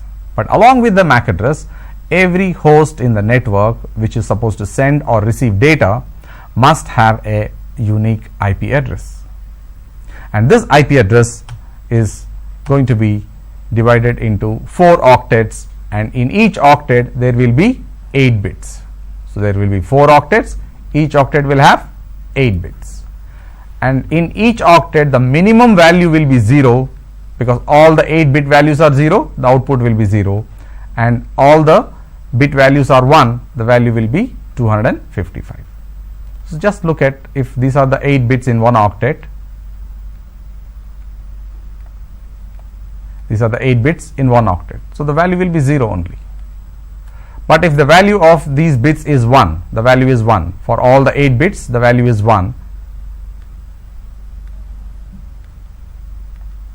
there are 8 bits and all the 8-bit values is 1, then this value will be 255. So you may be wondering, how did we get this value 255? Because this is a binary number system, the first bit value is 2 to the power of 0, the second bit value is 2 to the power of 1, the third bit value is 2 to the power of 2, the next bit value is 2 to the power of 3, and so on, and the last bit value is 2 to the power of 7. So if you multiply these values, 2 to the power of 7 into 1, 2 to the power of 6 into 1, and 2 to the power of 5 into 1, and so on up to 2 to the power of 0 into 1, when we add all these values we get 255. And in the first option, anything multiplied by 0 will be 0. So in one octet the minimum value is 0, the maximum value is 255. And this IP version 4 is divided or categorized into 5 different classes. They are divided into 5 different classes, IP version 4. And this classification was based on a priority bit.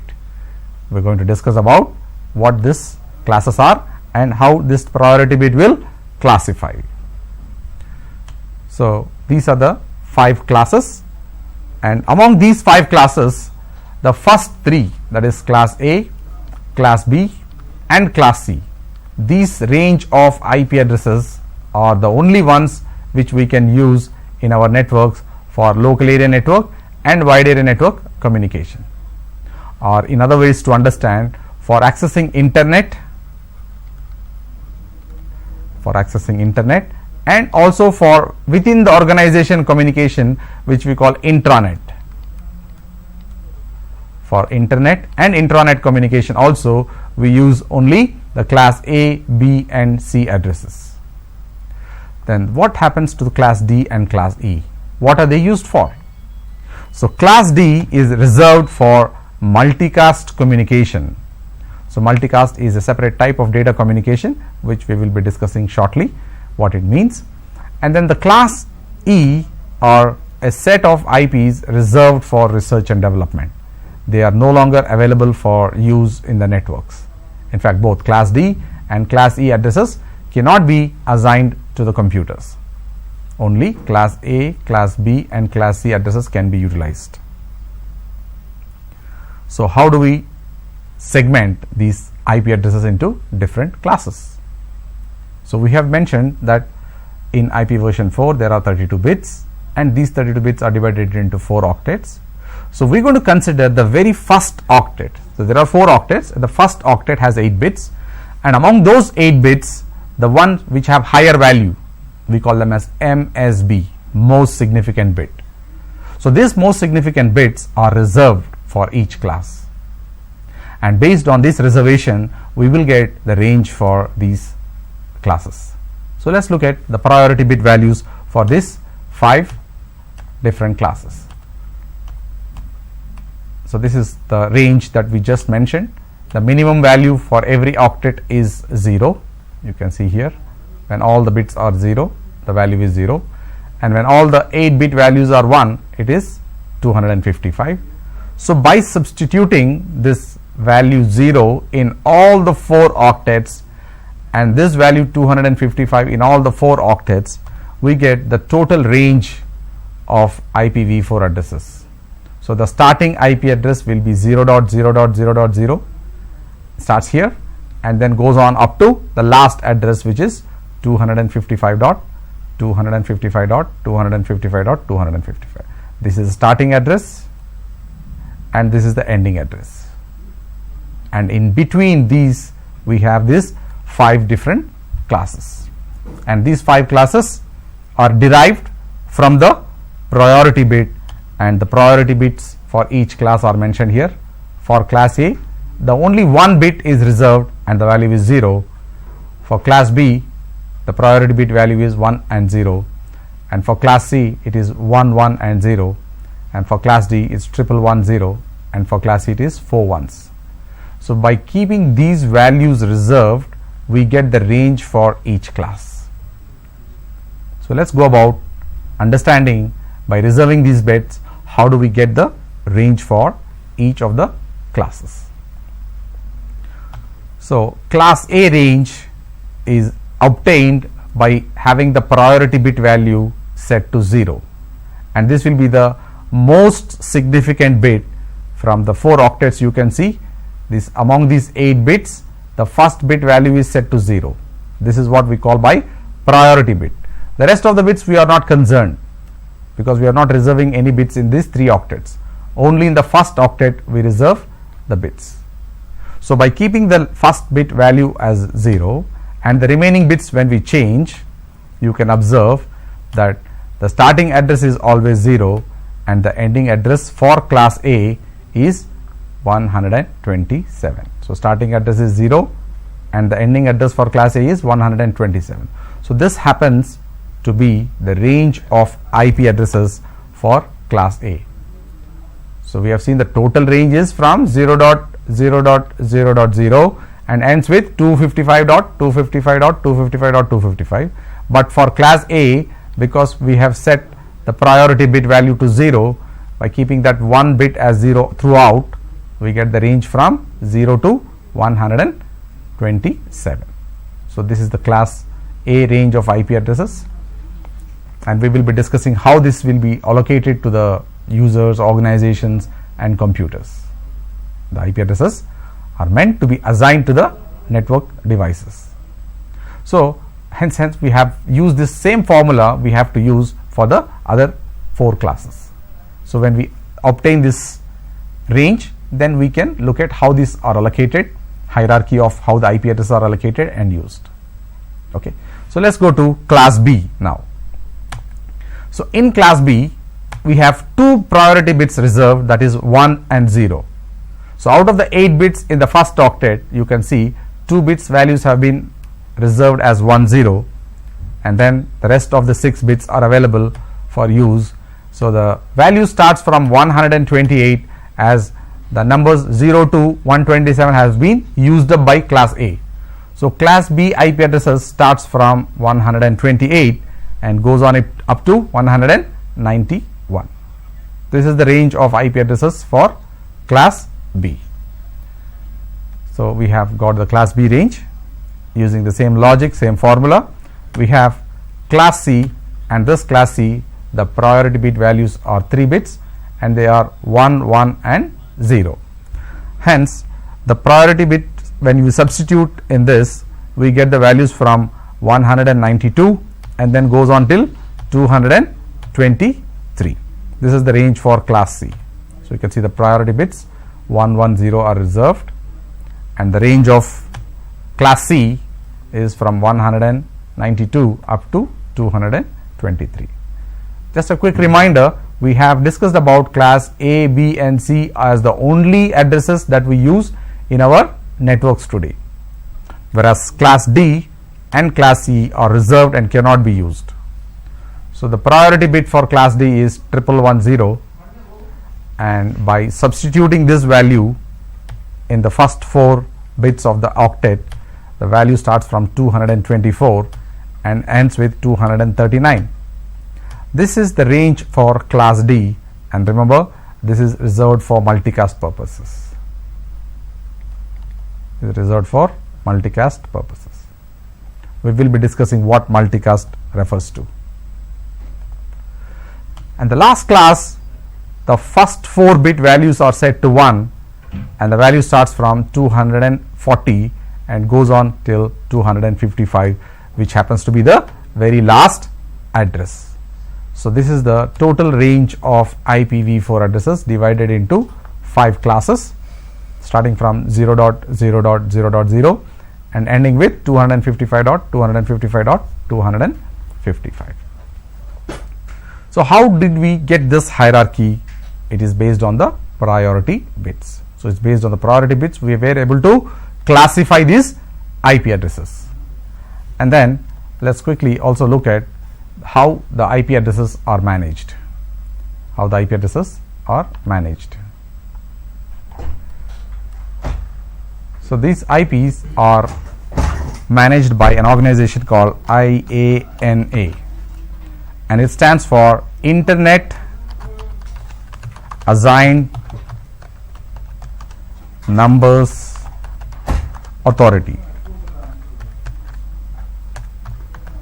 This is the organization, global organization, which allocates the IP addresses to the global users. But under this IANA, or you can also visit the website www.iana.org to get more details about how these IPs are allocated and the different classes, etc. Under this global body, there are 5 sub bodies called RIR, which stands for Regional Internet Registry. Regional Internet Registry. This is the global sub bodies. There are 5 across the globe. According to the regions, they are divided. So under the IANA, we have 5 regional internet registries, and then they are region based. Like, say for example, Asia Pacific, we have an organization called APNIC. For North America, we have an organization called ARIN. For South America, we have LACNIC.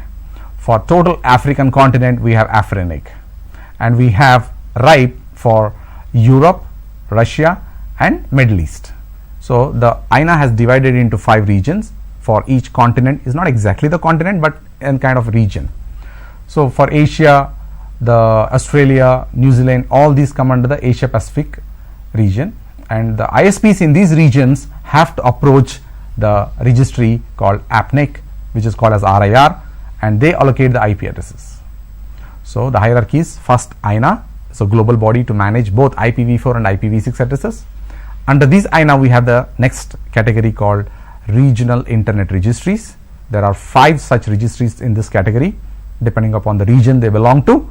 And under this RIRs, we have ISPs, Internet Service Providers. So we have the next category called ISP, Internet Service Provider.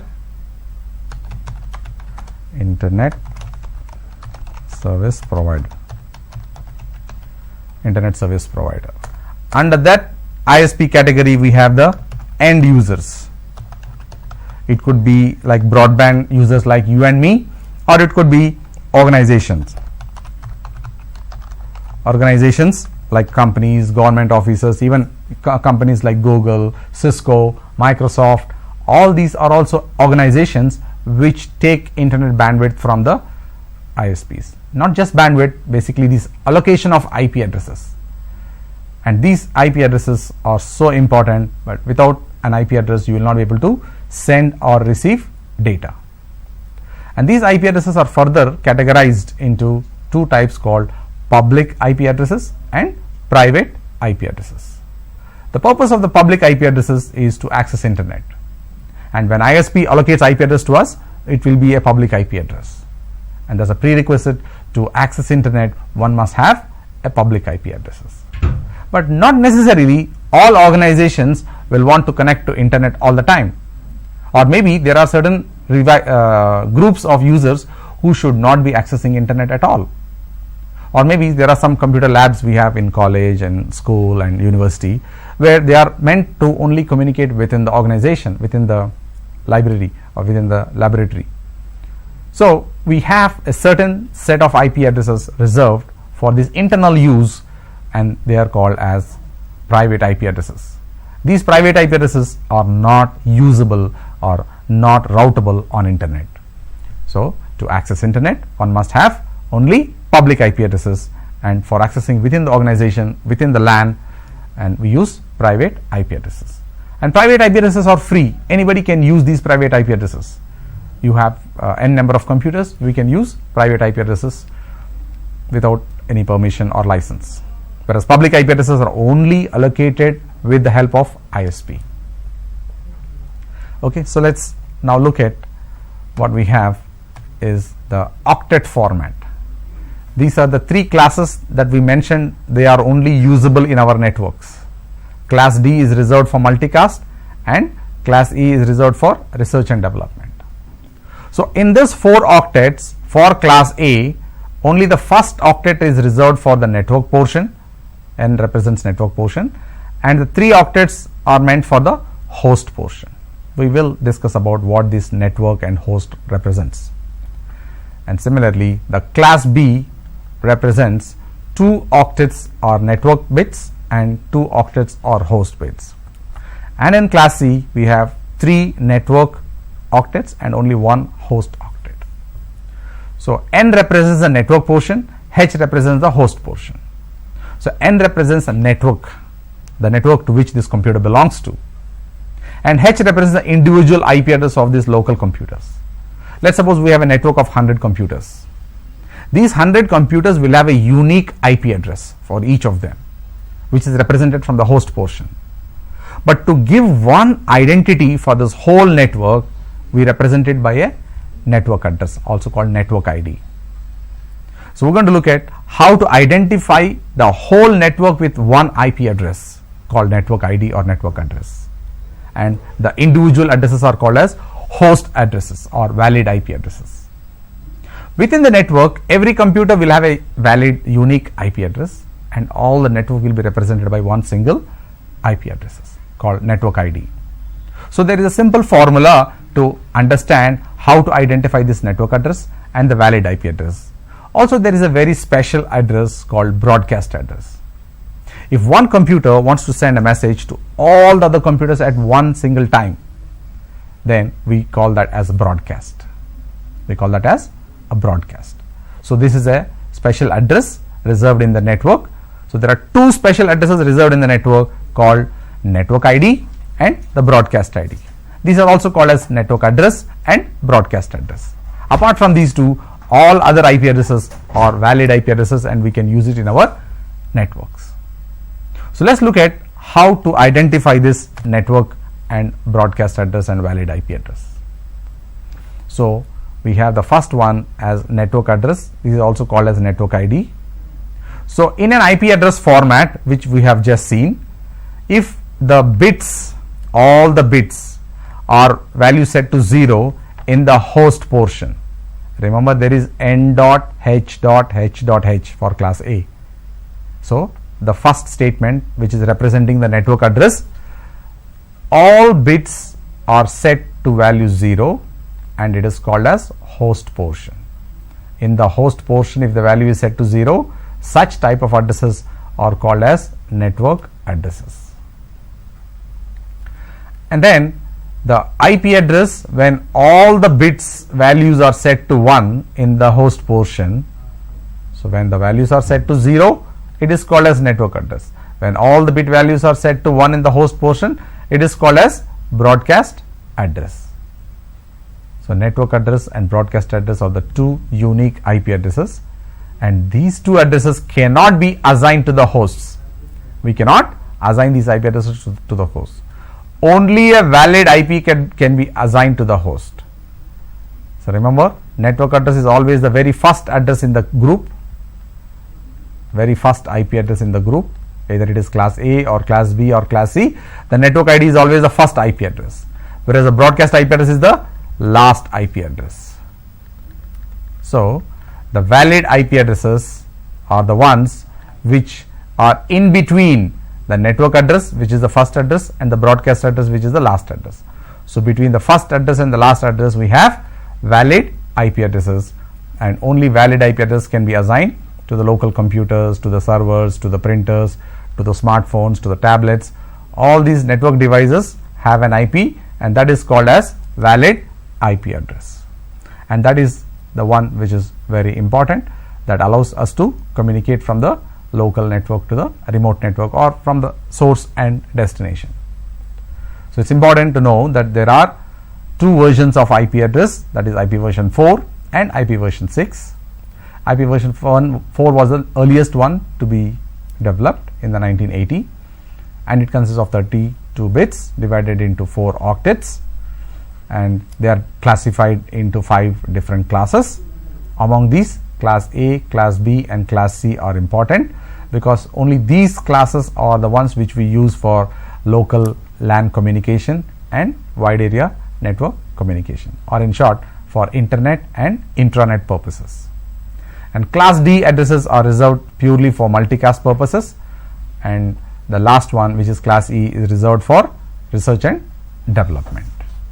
So let's now look at what we mean by the broadcast. So before we discuss about broadcast, we have to discuss about the 3 different types of data communication. 3 types of data communication.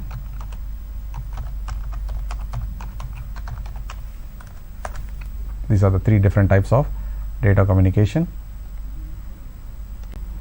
that is unicast,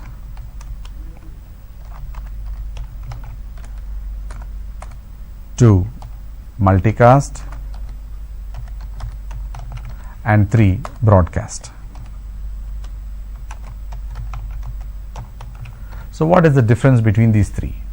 So unicast is the one which is generating data communication from one computer to another computer.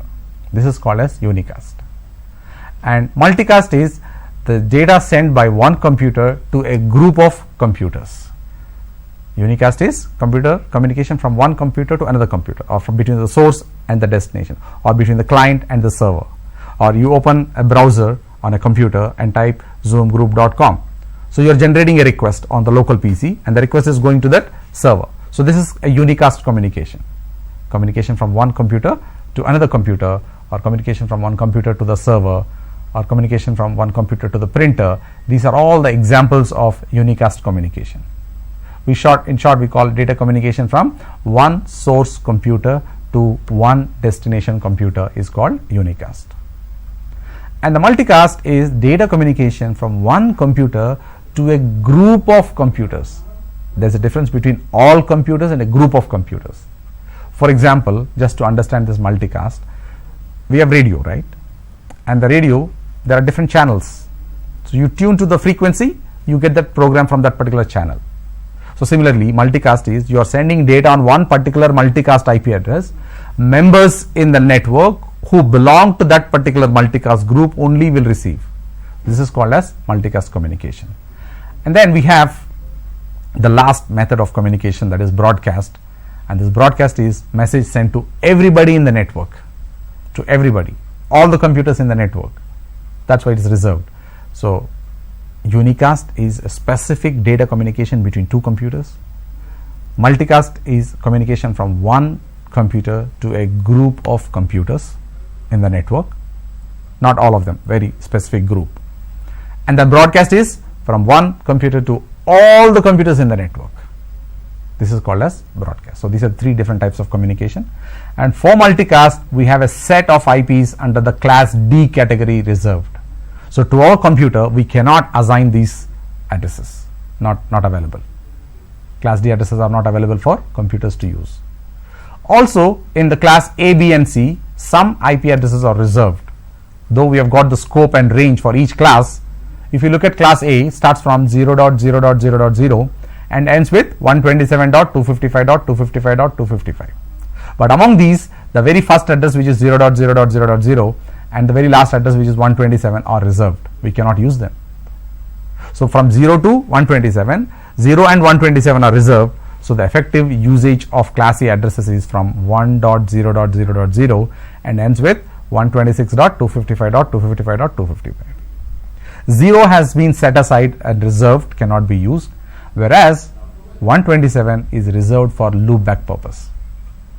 Basically to check on your computer, does it have the TCP/IP protocol or not. If it has a TCP/IP protocol, then it would respond that there is a reply coming for the loopback IP address. So let's check whether this computer has the protocol or not. So if you check on this computer, I am using the command ping space 127.0.0.1.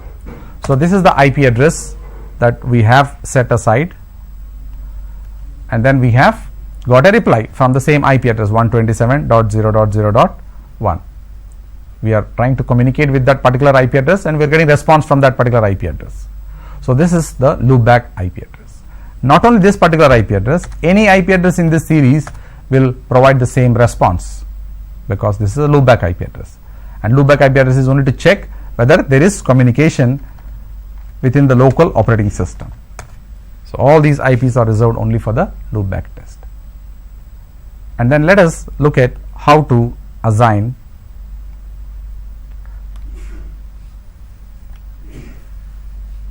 the IP addresses, reserved IP addresses.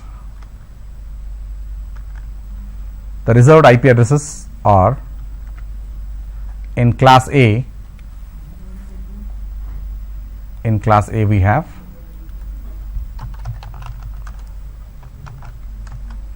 zero dot zero dot zero dot zero, the whole group, and in class A 127.0.0.0. So these two addresses are reserved and cannot be used. And as such, we also discussed about class D and class E. These are the reserved addresses and we cannot use these addresses. Okay. So along with these IP addresses, we also have something called as subnet mask. So what is this subnet mask? Every IP address will have a subnet mask associated with it. The subnet mask is the one which differentiates between the network bits and the host bits of an IP address. Okay. So later on we will be discussing about this in detail along with the IPv6 addresses in the next session.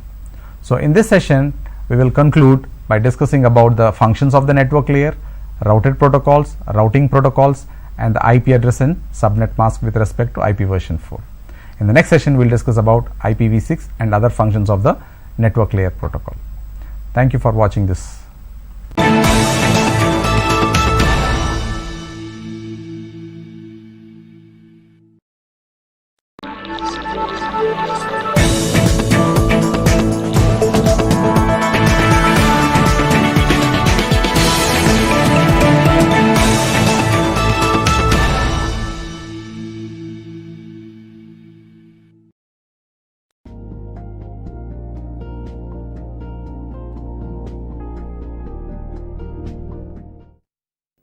Hello, good morning students. Welcome to Mana TV. Welcome to Tally training program conducted by APSSDC. Right? In the yesterday's class, we have seen how to create the ledger accounts, as well as we have seen how to create our ledger groups, subgroups, and subgroups. Right? Yesterday we have seen the groups like relating to a area-wise marketing people summary. Right, how to create an area-wise debtors list and how to see the report. Right. In today's class, we are going to see how to create the stock items and how to create the stock groups. So before that, I want to tell to you people something regarding this Tally certification program. Tally certification program is also conducted by the Tally authorized trainers at your centers, at your area centers. So please contact them regarding this program. Okay, Tally, if you want for more details, you can log on to www.tallyeducation.com. అంటే Tally education వాళ్ళు Tally certification courses conduct చేస్తున్నారు వాళ్ళ Tally authorise partners దగ్గర. So people who are interested అంటే students ఎవరైనా ఇంట్రెస్ట్గా ఉంటే మీరు మీ నియర్ బై సెంటర్స్లో వెళ్ళేసి ఎన్రోల్ చేసుకొని సర్టిఫికేషన్ రాసుకోండి. This certification is very very useful అండి. ఈ సర్టిఫికేషన్ చాలా మీకు యూస్ఫుల్ అవుతుంది. దీనికి సంబంధించిన ఇంకా డీటెయిల్స్ మీకు ఏమైనా కావాలి అంటే యూట్యూబ్ ఛానల్లో మీరు కమెంట్ చేయండి, మీ ఫోన్ నెంబర్ ఇవ్వండి. So then definitely will revert back to you. Okay, right. Now just see the screen. Now we are going to see what is a stock and stock group, right? Now see the screen. So come to PPT, right? So yesterday's class we have seen how to create sundry data. Just a quick we are going to recall it. So yesterday we have seen sundry data. Under sundry data we have two groups, that is Telangana customers and AP customers. Again in Telangana customers I have divided the group as Hyderabad customers and Warangal customers, and in AP customers I have divided into two groups, that is Vijayawada customers and Vizag customers. And under Hyderabad customers we have created Amar account, Kumar account, Kiran account, Arun account, and also we have created under Warangal customers we have created Techno account, Adarsh account, Aditya account, and Anish account. So likewise we have created Warangal customers some ledger accounts, right? This is how we are going to create your ledger groups, right? Now in the next slide we are going to see, so what is the how to create the group? Gateway of Tally, accounting info, groups create is the path where you can note down and you can do, right? Then now this is a stock category, right? నిన్న మనం చూసిన stock అకౌంట్లో like ledger గ్రూప్స్లో sundry groups was the main group, sundry debtors was the main group. Under that main group we have to create two area wise, two state wise like Telangana customers and AP customers. Under Telangana we have created district wise like Hyderabad and Warangal. Under Andhra Pradesh we have created Vizag and Vijayawada customers. Under that we have created customers account. Here also we have stock summary. Okay, ఇక్కడ stock summary కనబడుతుంది. First if you observe that we have stock summary and under stock category ఉంటుంది. What is this stock category? Stock category అంటే ఒక particular nature. For example మీరు ఒక electronic showroom వెళ్ళాను అనుకోండి. If you went on electronic showroom you can find that all, అంటే మీరు ఎప్పుడైనా ఒక ఎలక్ట్రానిక్ షోరూంలో స్టెప్ ఇన్ అయ్యారనుకోండి, అక్కడ మీరు చూసి ఉంటే all types of electronic products, అంటే అన్ని రకముల మీకు ఎలక్ట్రానిక్ ప్రొడక్ట్స్ అన్నీ ఇక్కడ కనబడతాయి. అలా అని చెప్పి అన్ని ఒక ప్లేస్లో పెట్టారు కదా, వాళ్ళని ఒక్కొక్క ఏరియాకి ఒక్కొక్క ప్లేస్లో ఒక్కొక్క ప్రోడక్ట్స్ పెడతారు. సపోజ్ యూ క్యాన్ గో, అంటే మీరు ఒక వాల్లో చూస్తుంటే కనుక అన్ని టీవీస్ పెడతారు. అంటే ఒక సైడ్లో అన్ని టెలివిజన్స్ ఉంటాయి, ఒక సైడ్లో ఫ్రిడ్జెస్ ఉంటాయి, ఒక సైడ్లో వాషింగ్ మిషన్స్ ఉంటాయి, ఒక సైడ్లో ఇంకా మొబైల్స్ ఉంటాయి, ఒక సైడ్లో చూస్తుంటే హోమ్ అప్లయన్సెస్ ఉంటాయి. హోమ్ అప్లయన్స్ అంటే మీ ఐరన్ బాక్సెస్ అలాంటివి, రైట్? సో మళ్ళీ అక్కడ టెలివిజన్లో కూడా చూస్తుంటే ఆ వాల్కి అన్ని టెలివిజన్స్ అటాచ్ అయి ఉంటాయి. ఆ వాల్లో మళ్ళీ మీకు కంపెనీ వైజ్ ఉంటాయి. అంటే ఎల్జీ టెలివిజన్స్ ఒక చోటు, సోనీ టెలివిజన్ ఒక చోటు, ఓకే, అట్లా డిఫరెంట్ కేటగిరీస్ ఉంటాయి, రైట్? సో ఇందులో కేటగిరీ అంటే which belongs to the same nature type. Televisions అంతా ఒక కేటగిరీ, ఫ్రిడ్జెస్ అన్నీ ఒక కేటగిరీ. అలాగే మీరు టెలివిజన్స్లో చూసుకుంటే మళ్ళీ ఎల్జీ బ్రాండ్ వైజ్, అంటే you can create brand wise like LG televisions, Sony televisions, okay, అట్లా బ్రాండ్ వైజ్. మళ్ళీ ఎల్జీ టెలివిజన్స్లో you have LG LED, LG smart TV. This is called sub group, this is called category, this is called group, this is called sub group, this is called sub group, okay. మళ్ళీ LG టెలివిజన్లో మీకు LG LED television ఉంటుంది, LG smart television. Again this LG television, so I have marked in a separate color, orange color. So why that is orange color here? It is because this orange color is your stock item. So LG LED 32 inches TV, LG LED 40 inches TV, LG LED 50 inches television. అలాగే స్మార్ట్లో అయితే LG smart TV 32 inches TV, LG smart TV 40 inches TV, LG smart TV, okay. Like this we can create category. So now why there is a need to create a category? So ఇలా మనం category wise ఎందుకు చేయాలనుకుంటున్నాము? So why? Because if you are doing as category wise it is very easy to sort your stock.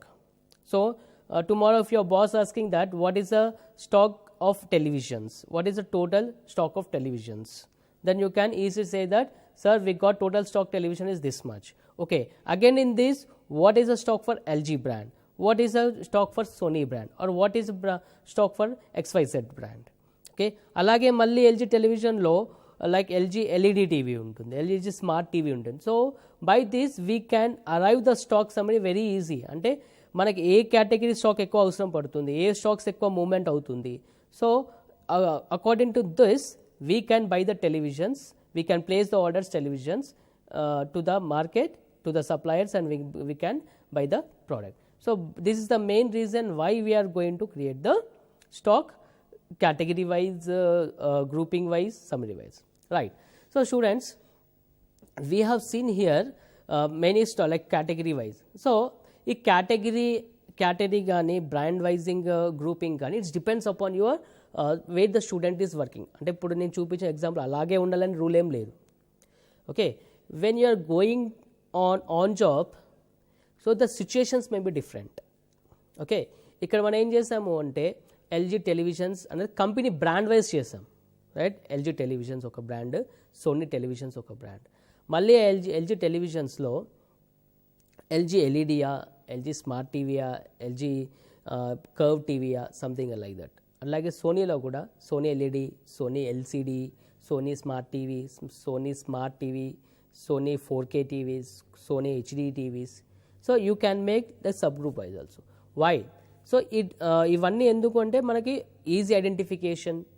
So మనకి ఏ stock ఎంత ఉందో easy identification ఉంటుంది. ఒక customer అడిగినా కానీ మనం బ్రాండ్ వైజ్ ఎల్ఈడి, ఇప్పుడు కొందరు కస్టమర్స్ వచ్చి నాకు ఎల్ఈడి టీవీస్ కావాలండి అంటాడు. ఏ టీవీ అంటే Sony LED. So it is easy to see it. అంటే మన స్టాక్లో ఉన్నప్పుడు క్లోజింగ్ స్టాక్లో ఉండడానికి అప్పుడు LG ఎల్ఈడి వాడికే ఆ గ్రూప్కి వెళ్ళి చూస్తాం. If you are not making any groups, so what happens? So when you see the stock summary, you can see all stock at one place. అంటే ప్రతి ఒక్క స్టాక్ అందులోనే వస్తుంది. అది సోనీ టీవీ కావచ్చు, బ్రాండ్ వైజ్ కావచ్చు, ఇంచ్ వైజ్ కావచ్చు, ఇంకేదైనా మోడల్ వైజ్ కావచ్చు, ఏదైనా ఉండదు. So if your stock is all at one place, then is very difficult to see it. అంటే మన స్టాక్ సమ్మరీ, ఇప్పుడు ఒక పర్సన్ వచ్చి, ఒక కస్టమర్ వచ్చి నాకు పలానా టీవీ కావాలి, పలానా బ్రాండ్ టీవీ కావాలి అని అంటే అప్పుడు మన స్టాక్లో వెతకాల్సి ఉంటుంది, ఈ స్టాక్ మన దగ్గర ఉందా లేదా అనేది. అవునా కదా? సో అందుకనే మనం ఇట్లా గ్రూపింగ్ చేసుకుంటే ఒక కస్టమర్ వచ్చిన అడిగినప్పుడు ఐడెంటిఫికేషన్ ఈజీ ఉంటుంది. సో ఫర్దర్గా మన ఆర్డర్ ప్లేసింగ్ కూడా ఈజీగా ఉంటుంది. So these are some advantages for making the grouping, right? So ఇప్పుడు ఫర్ ఎగ్జాంపుల్ కొందరు కేటగిరీ ఉంది. కేటగిరీ అన్నప్పుడు కొందరు like suppose if you are taking pen drives ఏం చేస్తారు, కొందరు కేటగిరీనే 32 ఇంచెస్ కేటగిరీ అంటారు. కొందరు ఏంటంటే 32 GB పెన్ డ్రైవ్స్ కేటగిరీ ఒక కేటగిరీ కింద పెడతారు. 8 GB పెన్ డ్రైవ్స్ అనే ఒక కేటగిరీ కింద పెడతారు. అప్పుడు అంటే కేటగిరీ ఏం చేస్తుంది అంటే what this category does is whether category belongs. ఇప్పుడు టెలివిజన్, ఇప్పుడు కేటగిరీలో ఇప్పుడు ఇందాక మీరు చూసిన ఎగ్జాంపుల్లో కేటగిరీ ఉంది, కేటగిరీలో టెలివిజన్స్ ఉంది, ఫ్రిడ్జెస్ ఉంది. Okay, and that again televisions you have to see what is LG televisions, what is Sony televisions. Under this we are finding the stock items, right? అంటే కేటగిరీ ఏం చేస్తుంది, ఇప్పుడు టెలివిజన్స్ ఉందనుకో, whether if you are seeing category wise televisions, whether it may be belongs to LG television, whether it may belongs to Sony brand, or it may belongs to Samsung brand, or any brands, it will show as one roof. అంటే కేటగిరీలో ఆ టెలివిజన్స్ అంటే category 2 కేటగిరీలు create చేశారు. Television అనే ఒక category, fridges అనే కేటగిరీ. ఇప్పుడు కేటగిరీ వైజ్గా చూసినప్పుడు మీరు టెలివిజన్ పైన క్లిక్ చేశారనుకోండి, it shows your all brands at one place. Okay, and మళ్ళీ కేటగిరీ లాగా మీరు గ్రూపింగ్ చేశారు. గ్రూపింగ్ ఏం చేస్తుంది, LG బ్రాండ్ అని సపరేట్గా చూపిస్తుంది, సోనీ బ్రాండ్ అని సపరేట్గా చూపిస్తుంది, అలాగే XY బ్రాండ్ అని సపరేట్గా చూపిస్తుంది. So this what the grouping helps you.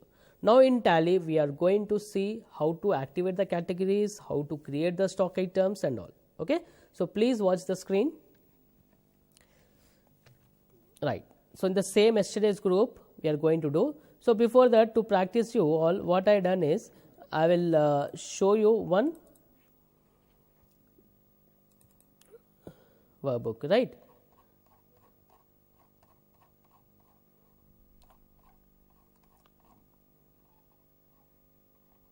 Right. So if you observe this screen, I am zooming it. So ఇక్కడ కేటగిరీ వైజ్ చూస్తే we are going to take this example and do it. Creation of groups, sub groups, ledgers in Tally. So this is stock ledgers. Okay, so ఇక్కడ ఏమవుతుంది, మనకి stock item ఉంది. Item name వచ్చి LG 32 inches LED TV. ఆ category televisions కేటగిరీలో main group వచ్చి LG televisions. Again in LG televisions you have sub group as LG LED, LG smart TV, LG హెచ్డివి. ఈ televisions అనే కేటగిరీలో మెయిన్ గ్రూప్స్ 2 ఉన్నాయి, that is LG televisions and Sony televisions. In LG televisions you have subgroup as LG LED, LG Smart TV, LG HD TV. అలాగే ఇంకొక group వచ్చేసి LG television కేటగిరీలో మనము ఇంకొక గ్రూప్ చేసాము, దట్ ఈస్ సోనీ టెలివిజన్స్. మళ్ళీ Sony టెలివిజన్స్లో 3 categories చేసాము, that is Sony LED, Sony smart TV, Sony HD TV. Okay, under this we have stock items, the rate, amount. Okay, అలాగే refrigerator ఒక group చేసాము. ఆ రెఫ్రిజిరేటర్లో Whirlpool fridges, Samsung fridges, LG fridges. Again in Whirlpool fridge you can see that Whirlpool double door, Whirlpool single door and double door. And Samsung ఫ్రిడ్జ్లో మళ్ళీ Samsung single door, Samsung double door. LG ఫ్రిడ్జ్లో అలాగే single door, double door. ఇప్పుడు washing machine చూసుకుంటే కనుక washing machines Whirlpool normal washing machine, Whirlpool auto washing machine, Whirlpool semi automatic machine, right. అలాగే home అప్లయన్సెస్లో ఎక్కువ కేటగిరీ చేయలేదు. Home appliances the main category. ఇందులో Usha home appliances and Panasonic home appliances. So this is a total quantity, this is total rate and this your amount and this is your total of category. Okay, ఈ total ఈ total ఇది, ఈ Usha home appliances దీని ఒక total ఇది. So నేను ఎందుకు ఇవన్నీ చూపిస్తున్నా అంటే I'm passing this, you can okay, you can have the screenshot of this and you can do. Okay, so మీరు స్క్రీన్షాట్ తీసుకొని కూడా చేసుకోవచ్చు, right.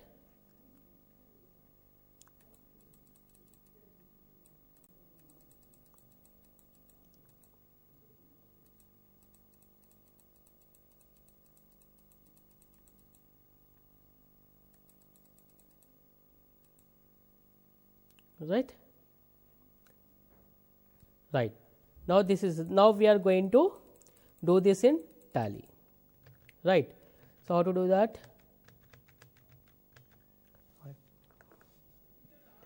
Right, come to first we have to activate the category screen. So for that option is F11 features. In this F11 features, go to inventory features.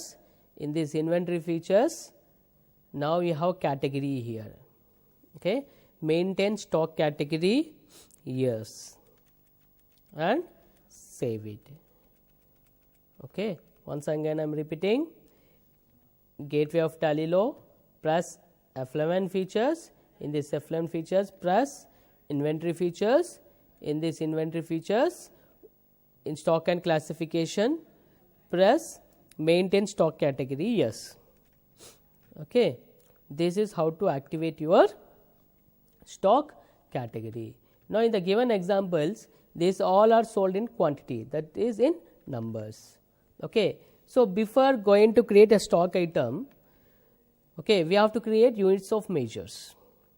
So first I am going to inventory info, this is group, category, stock items, units of measures we have. These are the 4 very important category. To create the category like televisions, fridges, washing machines and home appliances, groups where you can create like brand wise, LG washing machines, LG televisions, LG LED televisions, LG smart televisions, Sony smart televisions, like that the group is going to help you. Here stock item, it's a name of stock item, like that Sony 32 inches LED TV, Sony 4K TV, that is your stock item name. What is this units of measures? In units of measures we have depth also, we are going to see later in that, but now we are going to create only with the simple units. అంటే units of measures ఏంటి అంటే మీరు ఎలా కొలుస్తారు అంటే మీరు అమ్మే quantity ఏదైతే ఉంటుందో ప్రోడక్ట్స్ ఏవైతే ఉంటుందో దాన్ని మీరు ఎలా కొలుస్తారు. సపోజ్ మీరు ఒక vegetables కొన్నారనుకోండి, Suppose when you are going to vegetables, you are going to purchase in kgs, right? ఇప్పుడు వెజిటేబుల్స్ కొంటే మీరు ఎలా కేజీస్లో కొంటారు. అదే ఆయిల్ కానీ మిల్క్ కానీ ఒకసారి లీటర్స్లో పర్చేస్, మిల్క్ కానీ అలాంటివన్నీ లీటర్స్లో పర్చేస్ చేస్తాం, రైట్? అలాగే సోప్స్ కానీ అలాంటివి ఉందనుకో నంబర్స్లో ఉంటాయి. Some times you may purchase rice in bags also. 25 kg bag, 50 kgs bag, 5 kgs bag, 1 kg bag. Suppose you are purchasing your like shampoo sachets. Okay, sometimes you may have boxes, sometimes you have carton boxes. So these all are called your units of measures: grams, milligrams, liters, meters, square feet. ఇవన్నీ మనము units of measures అంటాము. ఈ units of మెజర్స్లో కూడా alternate units అని, compound units అన్నీ ఉంటుంది. అది కూడా మనము చూద్దాము. Better we have time today or tomorrow we're going to this that classes, that alternate type of alternates. So just now today's class we are going to discuss about simple units of measures, right? So see the screen how to do that. So units of measures create. So మనకు కావాల్సినవి ఇక్కడ simple compound ఉంటుంది. What is this simple and compound we are going to discuss later. So first we'll complete with the simple, right? Symbol అంటే మీరు short cut name. ఇప్పుడు KG అంటే kilograms, దాన్ని ఎలా ఇస్తాం మనము? కేజీ అని ఇస్తాం, right? So what is the formal name? Kilograms. Okay, number of decimal points అంటే మీకు ఫ్రాక్షన్లో సేల్ చేసినప్పుడు అంటే ఇప్పుడు మీరు కేజీస్ ఉంటుంది, ఫ్రాక్షన్లో సేల్ చేసినప్పుడు కేజీస్లో ఉంటుంది. అంటే ఇప్పుడు సపోజ్ మీరు వెజిటేబుల్స్ కనుక 1.5 kg, 1.5 liters, 1.25 liters, 1.5 tons. So అలాంటి సిచ్యుయేషన్లో మీరు డెసిమల్ పాయింట్స్ యూస్ చేయాలి, ఓకేనా? Decimal points Tally will allow you maximum 4 decimal points. Beyond that 4 decimal points రాదు, ఓకేనా? సో అలా మీరు డెసిమల్ పాయింట్స్ ఉన్నప్పుడు టీవీస్ 1.5 టీవీ, 1.25 టీవీ అమ్మలేం కదా మనము, రైట్? సో ఎక్కడైతే మీరు ఫ్రాక్షన్స్లో అమ్ముతారో like kgs, liters, grams, 1.5 grams, 1.25 grams, 1.5 kg, 1.25 kg, 1.01 ton, 1.10 tons, అలా ఫ్రాక్షన్స్ ఉన్నప్పుడు చేస్తాం, okay? That is the use of decimal points. Now see the screen. 0, okay. అలాగే numbers, NUMBERS. So నంబర్స్కి 1.5 number ఉండదు కదా, so I'm putting a 0, okay? Now enough. Now this is the first step to create the units of measures. So once again I am repeating. So come to gateway of tally, inventory info, units of measures, create to create a new one like GM, grams, or GMS, grams you have decimal points, put 2 decimal points. If I am taking 5 it is not accepting, so 4 can be accepted, you can give 4, okay? Okay, like all display, you can see what you have created. Alter, you can alter it, but students keep in mind that now it is getting to alter because we have not entered any stock items. Once the stock items are entered, అంటే మన యొక్క stock ఐటమ్స్ని మనం entry చేసామనుకోండి టాలీలో, మనం stock items ఇవన్నీ టాలీలో entry, purchases కానీ, sales కానీ, receipts కానీ, పేమెంట్స్ కానీ అవన్నీ ఒకసారి ఎంట్రీ చేస్తే మనము స్టాక్ ఐటమ్ నేమ్ మాత్రం చేంజెస్ చేసుకోవడానికి ఛాన్సెస్ ఉంటాయి, కానీ యూనిట్స్ ఆఫ్ మెజర్స్ చేంజెస్ చేయడానికి ఛాన్స్ ఉండదు. ఎందుకు అంటే ఇప్పుడు ఫస్ట్ ఒక 2 ఇన్వాయిసెస్లో మీరు కేజీస్ లాగా అమ్మారు, ఇప్పుడు మళ్ళీ అదే ఐటమ్ మీరు నంబర్స్లో అమ్మడం కుదరదు కదా. సో అందుకనే you have to be very very careful that while creating your units of measures. Once the units of measures created and entered in tally of sales or purchases, then it cannot be altered. If you want to make the alterations, then you have to delete that purchase vouchers, you have to delete that sales vouchers, and then you can alter it. So 1 or 2 ante excuse me, 1 or 2 ante kanaka మనం alter చేయడానికి, delete చేయడానికి, delete చేసి మళ్ళీ entry చేయడానికి chance ఉంటుంది. ఒక 15-20 are ఒక 1 year, ఒక 2-3 months ట్రాన్సాక్షన్స్ అన్ని ఎంట్రీ చేశారనుకోండి, పాసిబిలిటీ ఉండదు కదా. సో అందుకని be careful, right. Now so this is how to create unit. So first step is inventory info, stock items, create. Okay, so first units of measures create చేసిన తర్వాత then come to category. So what is a category we have here? Televisions, refrigerators, washing machines, home appliances, right? And how to do that? So okay, so category, come to inventory info, category, create. So like category, em category undi manaki televisions, okay, under primary televisions. Tarvata refrigerators,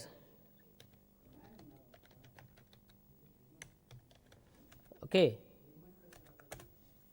తర్వాత washing machines,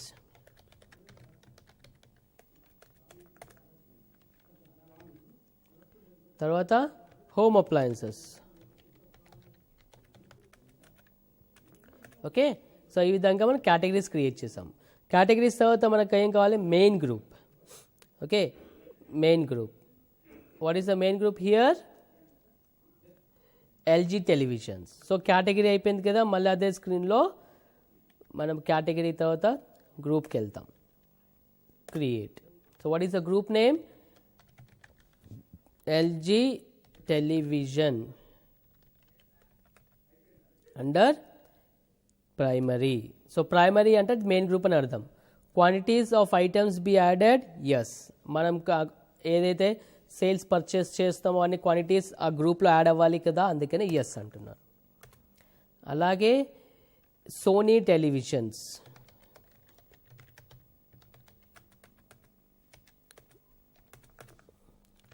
అలాగే Whirlpool fridges,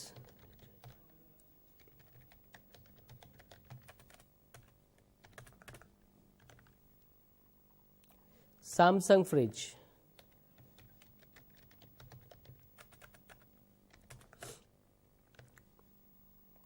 LG fridge,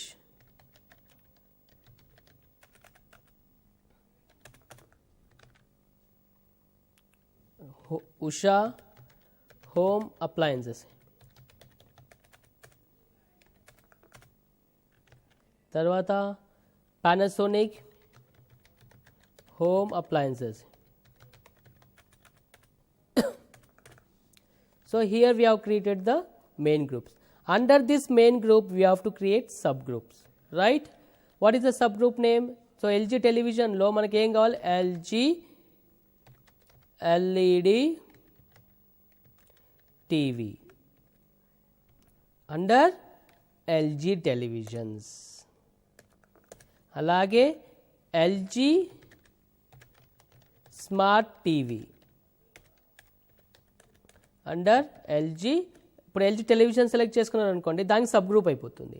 ఇప్పుడు LG LED select చేసుకున్నారు అనుకోండి, LG ఎల్ఈడికి sub group అయిపోతుంది. LG ఫ్రిడ్జ్లో selection చేశారు అనుకోండి, LG ఫ్రిడ్జ్కి అది సబ్ గ్రూప్ అయిపోతుంది. Now it is LG televisions.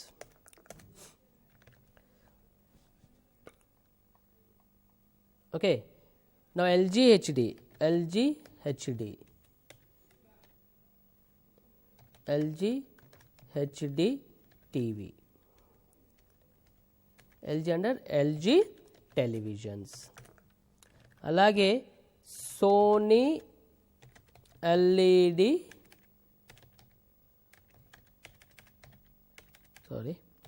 LED TV under Sony televisions.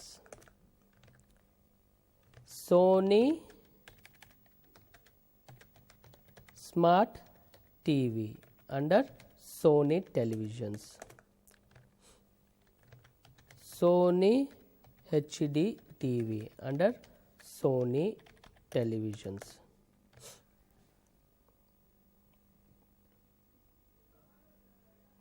అట్లాగే Whirlpool single door.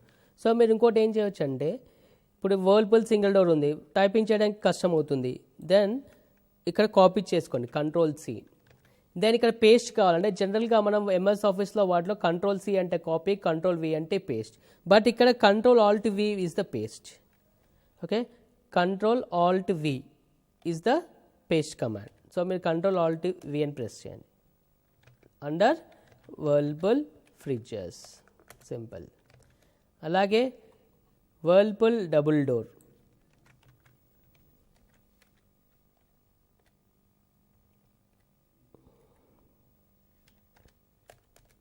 Under Whirlpool fridges. So అలాగే Samsung single door under Samsung fridges.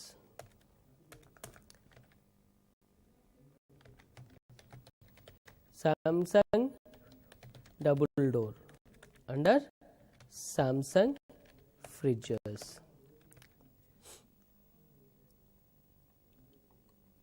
LG single door under LG fridges. LG double door under LG fridges. Whirlpool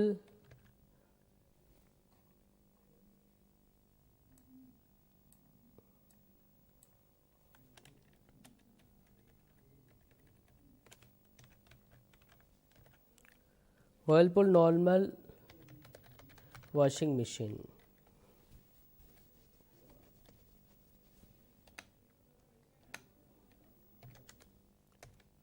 Okay, under Whirlpool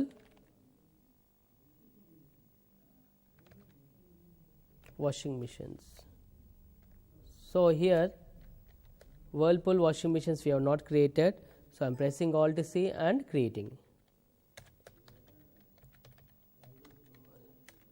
WHI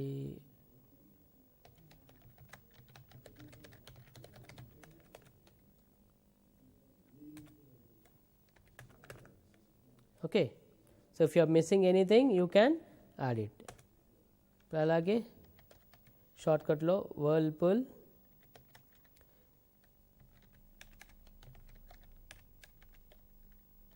automatic washing machine under Whirlpool washing machine. So alage now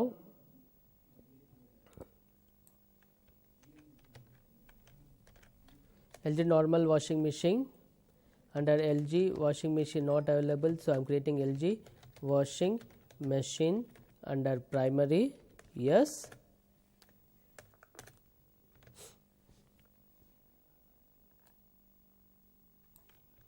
LG auto washing machine under LG washing machine, LG semi auto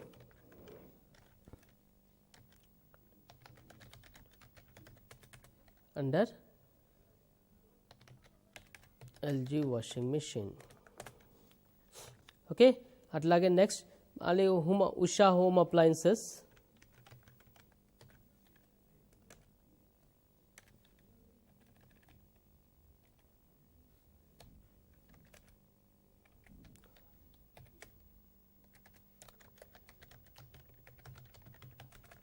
Already undi, so it is showing.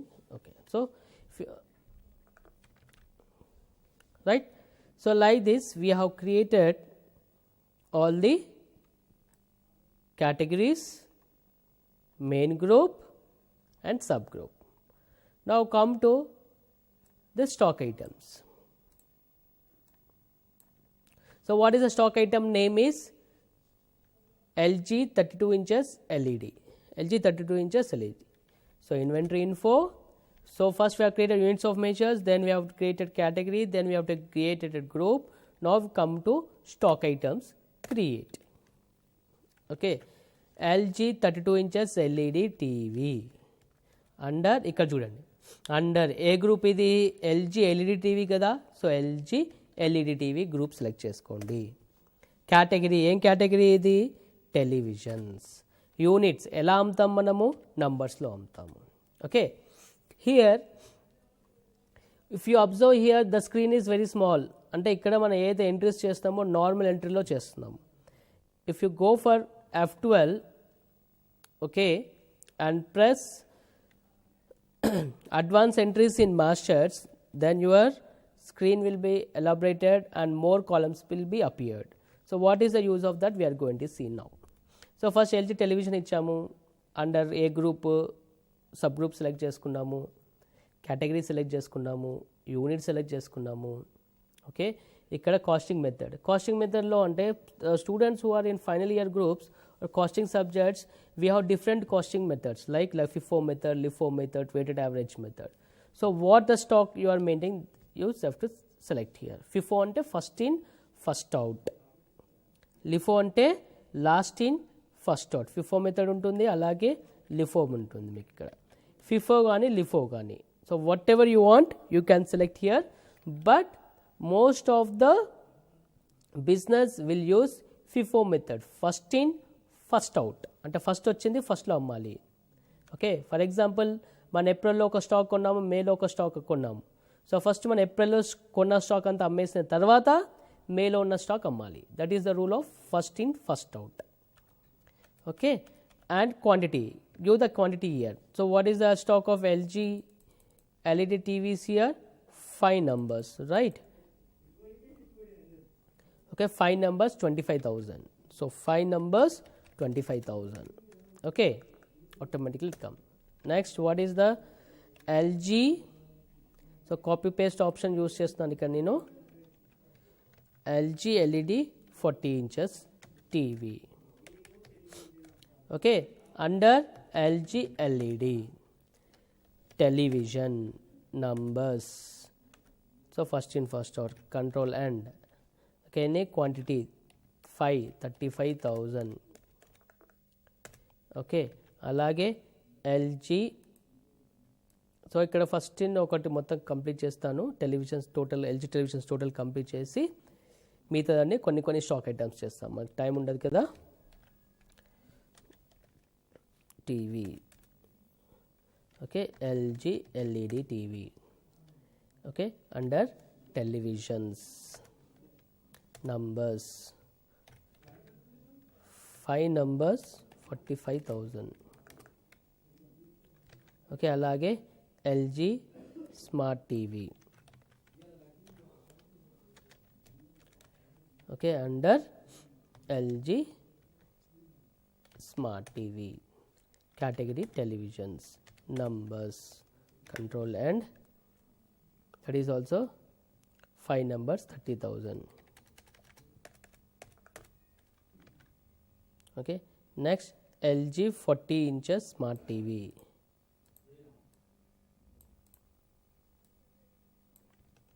LG 40 inches smart TV, under LG smart TV, category televisions, numbers, FIFO method, control and quantity 45,000. Next, LG 33 inches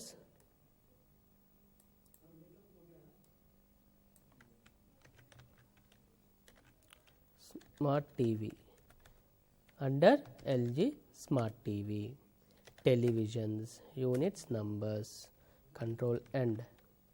So it is 55,000.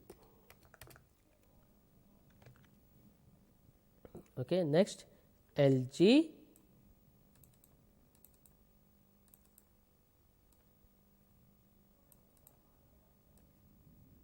LG 52 inches HD TV, under LG HD TV, televisions, numbers, FIFO method, control end, 2 TVs 75,000. Right. Next is LG 72 inches HD TV, LG 72 inches HD TV, under LG HD TV. Okay, televisions, numbers, FIFO method. ఎన్ని ఉన్నాయి quantity ఇవి? 2 numbers 1 lakh rupees, 2 numbers. Okay, so this is the way how to create your stock item. అలాగే refrigerators, for example Whirlpool 100 liters, Whirlpool 100 liters. What is this? Refrigerator, fridge. Under ఇది ఏ group? Normal group కదా, it's a single door, right? So single door, Whirlpool single door. Category free refrigerators. Quantity numbers. FIFO method. Quantity ఎన్ని ఉన్నాయి? 5, quantity 8000. So అలాగే Whirlpool 220 liters. Under double door LG Whirlpool double door system. Refrigerators. Units numbers. FIFO method. Quantity వచ్చేసి 628,000. Okay, come to Whirlpool. Whirlpool 6 kgs washing machine. Under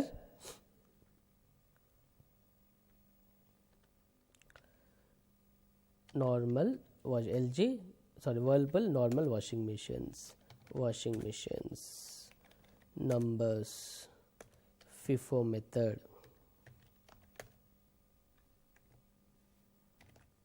Quantity. What is the quantity? 6,500.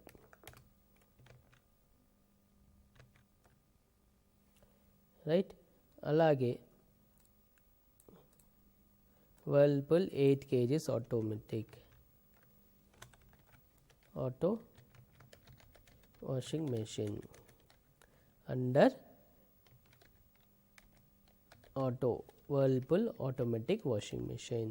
Category washing machines. Numbers. FIFO. Quantity 15,000. Rate 15,000. So అలాగే లాస్ట్లో in the way home apply Usha wet grinder.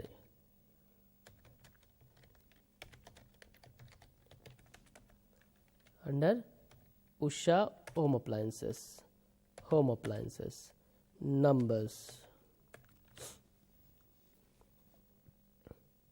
7,500.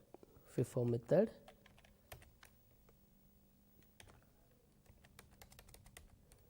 $5,000 7,500. Next, Panasonic oven grill.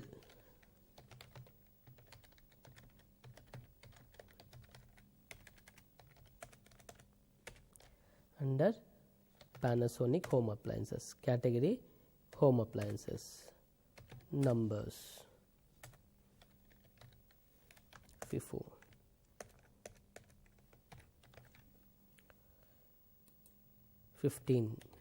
12,500. Right. So this is how to create. So I have not created all the stock items because it takes more time. So I have created some of the items. Okay, and మీకు group total కూడా ఇక్కడ వచ్చేస్తుంది. మీకు stock identification కూడా ఈజీగా ఉంటుంది. Okay, మీకు వచ్చిన ఆన్సర్ కరెక్టా లేదనేది గ్రూప్ వైజ్ కూడా టోటల్స్ ఇచ్చాను, దాన్ని బట్టి మీరు చూసుకోవచ్చు. Right, now come to the screen. Now we're going to see the stock items. Right, so where to see the stock items? ఇక్కడ మన స్టాక్ ఐటమ్స్ ఎక్కడ ఉంటాయి? గేట్వే ఆఫ్ టాలీలో there is called stock summary group. Go for stock summary. Then this is your stock summary, whatever you have. This LG televisions లో మళ్ళీ మనకి different LG HD TV, right? LG HD TV. So correct answer వచ్చిందా చూద్దాం. ఇక్కడ మన LG మొత్తం చేసాం. LG HDV 3,50,000, right? 3,50,000. తర్వాత LG LED 5,25,000. So LG LED 5,25,000, right? LG Smart TV Okay, 6,50,000. 6,50,000. Okay, if you observe that here you are getting average price, right? So now how to do? Sorry, this is your stock. So నిన్న మన class discuss చేసాం కదా, మీకు different స్క్రీన్లో కావాలి అంటే enter కొట్టండి, same స్క్రీన్లో కావాలి అంటే shift enter. So this is your stock. The same thing you can see here. So ఏ స్టాక్ ఎంత ఉంది అనేది ఇక్కడ మనకి వచ్చేసింది, right? So if you observe that ఇక్కడ యావరేజ్ స్టాక్ 87,535 ఉంది, ఇక్కడ 43 ఉంది. అది ఎందుకు అంటే మన ఐటెంలో ఇక్కడ యావరేజ్ ప్రైస్ ఇచ్చాము, అందుకనే అది అలా వచ్చింది. ఓకేనా? Just give the FIFO method. Okay, FIFO method. Okay, you can see the stock summary, right? Stock summary, same screen, right? Again it's double door and single door. You have నేను చేయట్లేదు, just shift enter కొడుతున్నాను. Okay, this is your stock report to see, right? Now ఇక్కడ stock సమ్మరీలోనే now we have seen the group wise. Now I want category wise. అంటే ఇక్కడ మనకి brand wise LG టెలివిజన్లో ఎన్ని స్టాక్స్ ఉన్నాయని చూపిస్తుంది, మళ్ళీ ఇందులో ఎల్జీ హెచ్డి ఎన్ని, ఎల్జీ ఎల్ఈడి ఎన్ని, ఎల్జీ స్మార్ట్ ఎన్ని, అలాగే మిగతావి కూడా చేస్తే వస్తుంది. Okay, right? Now I want category అంటే టోటల్ టెలివిజన్ స్టాక్ ఎంత. అప్పుడు ఏం చేస్తారు, ఇప్పుడు ఇందులోనే ఎల్జీ స్మార్ట్, సోనీ అవి కూడా ఉండొచ్చు కదా మీకు. So for that you have to go for inventory reports. Stock సమ్మరీలోనే you have inventory reports. Inventory రిపోర్ట్స్లో ఇక్కడ చూడండి మీకు కేటగిరీ అని ఉంటుంది, stock category summary. So how many categories we have in this problem? We have only 4 categories: television, refrigerators, washing machines and home appliances, right? So category summary. See, this is your totals. So ఇక్కడ ఏం చేస్తుంది, ఇక్కడ నార్మల్లో అన్ని brand వైజ్గా మనం ఎలాగైతే grouping చేసాము, brand wise like LG television, Sony televisions, Panasonic home appliances, Usha home appliances, Whirlpool fridges, Whirlpool washing machines. Okay, that is a brand wise. But I want total stock of televisions, that is category wise.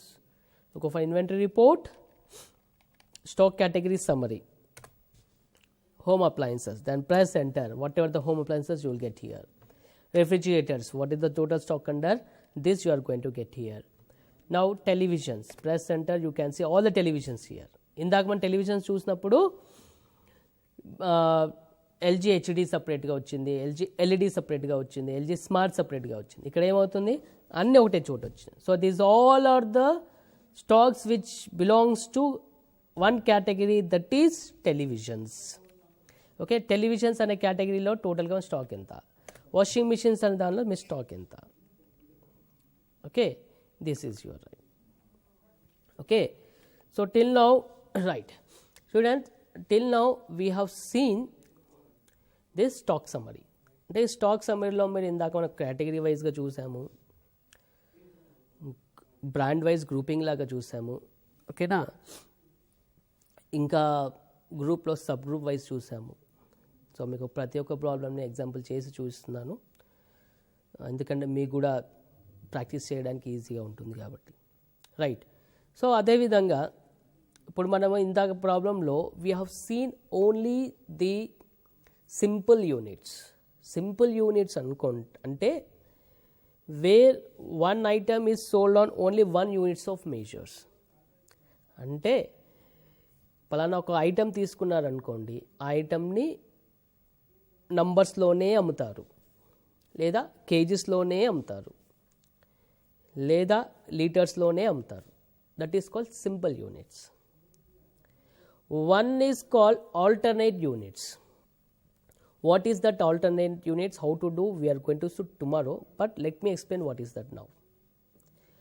Alternate units ante ఒకటే ఐటమ్ని 2 units of మెజర్స్లో అమ్ముతాము. అవునా? ఒకటే ఐటమ్ని 2 units of మెజర్స్లో అమ్ముతాము. That is called alternate units of measures. Then what is the advantage of this alternate units? For example, you went to a stationery shop. Okay, ఆ stationery షాప్లో వెళ్ళి అడుగుతారు, ఏమండి పెన్ ఎంత అంటారు. సో ద షాప్ కీపర్స్ అంటే shop keeper అతను ఏమంటాడు, పెన్ 10 రూపీస్ అండి అంటారు. ఓకే, అంటే ఒకటి కొంటే ఎంత 10 రూపీస్. సరే బాక్స్ కొన్నాను అనుకోండి ఎంత అండి అంటాడు. బాక్స్లో ఎన్ని ఉంటాయి, 10 ఉంటాయి. అంటే ఇప్పుడు ఒక ఐటమ్ పెన్ తీసుకోనుకోండి 10 ఉంటాయి బాక్స్లో. ఇది ఎంత అంటే సరే 10 into 10 100 కదా, కానీ అతను 90 రూపీస్ ఇస్తాడు. ఎందుకని సమ్ డిస్కౌంట్. అంటే అదే పెన్నుని సింగిల్గా అమ్మితే నంబర్స్ 10 రూపీస్ లాగా అమ్ముతున్నాము. అదే పెన్ని బాక్స్లో ఒక బాక్స్ కనుక హోల్గా మొత్తం సేల్ చేస్తే అదేమవుతుంది 90 రూపీస్. అంటే you're getting some discount. So that is the reason you're purchasing one box. అంటే ఆ పెన్ని మీరు నంబర్లో కూడా అమ్ముతున్నారు, బాక్స్లో కూడా అమ్ముతున్నారు. That is called alternate units. Okay, అలాగే మీరు ఎక్కడైనా సో ఇప్పుడు పెన్సిల్ తీసుకుంటే అలా ఉంటుంది, పెన్ తీసుకుంటే ఒక అంటే పెన్సిల్లో కూడా మళ్ళీ ప్యాకింగ్ డిఫరెంట్ ఉంటుంది. అంటే ఒక పెన్సిల్ ఏమో మీరు 10 ప్యాకింగ్ వస్తుంది, ఒక పెన్సిల్ ఏమో 20 ప్యాకింగ్ వస్తుంది, ఒక పెన్సిల్ ఏమో 5 ప్యాకింగే వస్తుంది. సో అది ఎలా సెట్ చేయాలి అంటే ఈ పలానా పెన్ను నేను 5 ఉంటే ఎలా సెట్ చేయాలి, ఈ పలానా పెన్ను ఒక బాక్స్ 10 ఉంటే ఎలా సెట్ చేయాలి. Okay, so that is called alternate units. అంటే simple units where the item is sold on only 1 units of measures. One pencil, always it is sold on numbers. That is called simple units. What is alternate units? One pen is sold one number and the same pen is sold on boxes also. That is called alternate units. Okay. Next one, compound units. What is this compound units? Compound units అంటే compound అన్ని కలిపి, which is universal in the market. 1 kg అంటే ఎంత 1000 grams. This is called compound. 1 kg is equal to 1000 grams is called compound. 100 kgs is equal to 1 quintal is called compound. This is universal. ఇప్పుడు మీరు వెళ్ళేసి ఒక litre oil ఇవ్వండి అంటే ఆ litre అంటే 1000 ml ఇస్తాడు, అవునా? ఆల్టర్నేట్ యూనిట్స్ అంటే అలా కాదు, డిఫరెంట్ ఉంటుంది. ఇప్పుడు ఏదన్నా పెన్ ఉంటే అది పెన్ అనేది 5 ప్యాక్ ఉండొచ్చు, పెన్ అనేది 10 ప్యాక్ ఉండొచ్చు, సోప్ ఉండదు. సోప్లోనే ఇప్పుడు మీరు 250 grams ఉందనుకోండి, ఒక బాక్స్తో 10 ఇస్తాడు. అదే 100 grams ఉందనుకోండి 20 ఉండొచ్చు లేదా 15 ఉండొచ్చు. That is called alternate. But here in compound which is universal, 1 liter of milk is equal to 1000 ml. 1000 kgs is equal to 1 ton. 1000 grams is equal to 1 kg. This is called your compound. Okay, so అది compound ఉంటుంది. So ఆ compound ఎందుకు maintain చేస్తాము అంటే ఇప్పుడు మన stock సమ్మరీని మీరు కేజీస్లో కూడా చూసుకోవచ్చు, టన్స్లో కూడా. Suppose your compound unit is kgs, tens. మీ కాంపౌండ్ యూనిట్స్ ఒక కేజీస్లో ఉంటుంది, గ్రామ్స్లో కూడా కన్నా. అంటే మీరు టోటల్ స్టాక్ కేజీస్లో ఎంత ఉంది, 1 kg ఉంది or 100 grams. So that is your compound units. So in the next class we are going to see how to create the compound units, how to create the simple units and all. Okay na? So hope once again I am reminding you that Tally is conducting a certification program. You can inquire about in your nearest Tally authorized centers, and if you have any doubts you can comment with your phone numbers. We will revert back to you. So okay, tomorrow we are going to see the how to create alternate units and compound units. So till then, have a nice day.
Hello, good morning students, welcome to Mana TV, welcome to Tally training program conducted by APSSDC. Right. In the yesterday's class we have discussed about how to create the stock groups, and we have explained about how to create the stock groups including subgroups and subgroups and categories also, right. So నిన్నటి క్లాస్లో మనం sub groups ఎలా చేయాలి, categories ఎలా చేయాలి, వాటి కేటగిరీలో ఉన్న సబ్ గ్రూప్స్ ఎలా చేయాలి, మళ్ళీ దానిలో ఉన్న సబ్ గ్రూప్స్ ఎలా చేయాలి మనము డిస్కస్ చేసాం, రైట్. సో కేటగిరీలో అంటే like which belongs to the same nature, like what you say, for example televisions belongs to one category, okay, fridges, refrigerators belong to one category, okay. Again in refrigerators, if you observe, we have company wise, like LG refrigerators, Godrej refrigerators. Again in LG refrigerators we have single door, double door. The same way you have in this also, like televisions, we have LG televisions, Sony televisions. Again in LG television it's an LED TV or it's an what is a smart TV, right. So we have yesterday created about categories, groups, subgroups and all. Today we are going to discuss about alternate units. So what is an alternate unit? So in units of UM, that is units of measures, we have simple units and we have what you say compound units. Again in simple units, two units we have, that is alternate units. What is an alternate units? Okay, yesterday also we have discussed nothing but alternate units, simple units, that any stock item is sold on a same quantity. Like one pencil is there, pencil can be sold only on numbers, that is called simple. Rice is there, rice is sold on only bags, that is called simple. Okay. Now what is an alternate unit? Alternate unit is nothing but the same one unit is sold in two different ways. For example, pencil you can buy in numbers, pencil you can buy in boxes, that is called alternate units. So packing, for example, if you go to some shop and purchase any goods, one will ask for the pencil. What is this pencil? One number pencil, and the same pencil consists of in packs. One is 10 number packs, one is 20 number packs. If you go into some pens, pens may be 5 number packs, pens may be 12 number packs, pens may be 10 number packs also. Now how to do that alternate units we are going to see now. So please see the screen.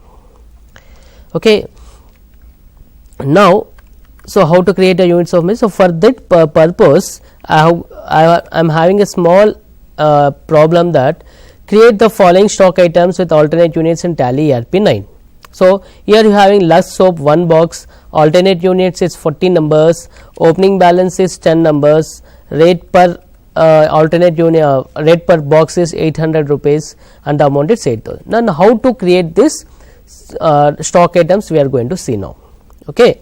So first Lux soap. So come to Tally, so go for units of measures, that is inventory info, units of measures, create.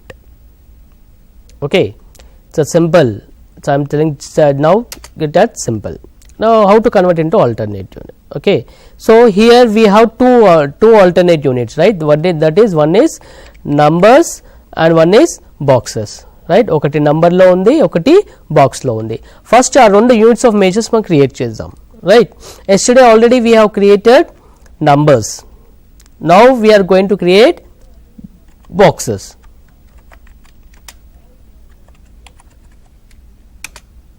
right. Number of decimal points, if the boxes are sold in 1.5 box, 2.5 box, if you want to give the decimal points you can access the decimal points, right. Now so for alternate units, here the alternate units are boxes and numbers, right. So I have created here,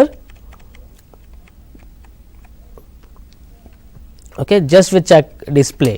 So we have boxes and numbers, right. So now come to stock items. So first మనకి alternate units రెండు కావాలి కాబట్టి ఒకటి box కావాలి, ఒకటి number కావాలి, ఆ రెండు మనం క్రియేట్ చేసాము. Now come to inventory info, stock items, create. Okay, so Lux soap, the stock item name is Lux soap.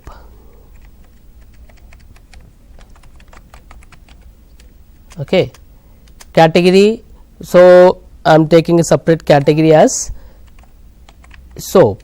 Press Alt C and you can create that, right. So I am taking alternate. So here be sure that sometimes the screen may show that alternate units and sometimes it may not show. So main units ఏంటి, main మనం boxes లో అమ్ముతున్నాము, వాటిని numbers లో కావాలి. Then how to activate this? Come to F11 features, sorry F12 feature configuration settings, and you have some item called alternate units. So last లో నుండి third one, use alternate units for stock items. You put as yes. Right. So once again repeating, in the stock creation screen press F12. In that you can see use alternate units for stock item. Okay, you put yes. Okay, then if you see observe the screen, okay, here the main boxes, the main units is boxes. అక్కడ main boxes, main units వచ్చే boxes ఉంది కాబట్టి నేను boxes select చేసుకున్నాను. Okay, alternate units, what is the alternate units for that? So alternate units వచ్చేసి మనము numbers తో sale చేస్తున్నాం. So select numbers. సో ఇక్కడ అడుగుతుంది wear 0 is equal to how, అంటే ఒక్క బాక్స్ లో ఎన్ని నంబర్స్ ఉంటాయి. Okay, then we have to give. So ఇక్కడ మనకు ఇచ్చిన ప్రాబ్లంలో ఒక్క బాక్స్లో మనకు 40 యూనిట్స్ ఉంటాయి, అంటే ఒక బాక్స్లో 40 యూనిట్స్ ఉంటాయి, అంటే where 40 numbers is equal to 1 box. So always ఎప్పుడైతే మనం లక్స్ సోప్ మనం ఎంట్రీ చేస్తామో ఒక బాక్స్ అని ఎంట్రీ చేయగానే ఆటోమేటిక్గా 1 బాక్స్ ఇంటూ 40 నెంబర్స్ యాడ్ అయిపోతుంది. ఓకే, క్వాంటిటీ ఎన్ని ఉన్నాయి 1. సో ఇక్కడ క్వాంటిటీ 1 అని ఇచ్చాను. సో అక్కడ మెయిన్ యూనిట్స్ బాక్సెస్ తీసుకున్నాం కాబట్టి ఇక్కడ బాక్స్ అని వచ్చింది. ఓకే, ఇక్కడ ఎన్ని ఉన్నాయి మనకి ప్రాబ్లంలో చూస్తే,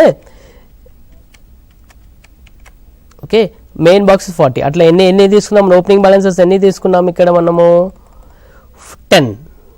ఓకే, అంటే 10 అంటే ఇప్పుడు ఎన్నో 10 బాక్సెస్ అంటే ఒక బాక్స్లో ఎన్ని ఉంటాయి మనకి 40, అంటే 400 numbers, right.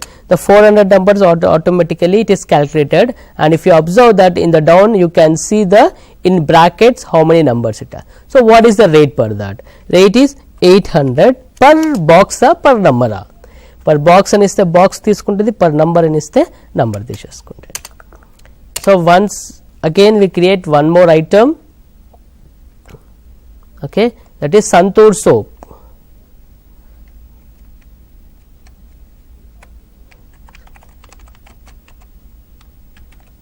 So what this Santur soap says,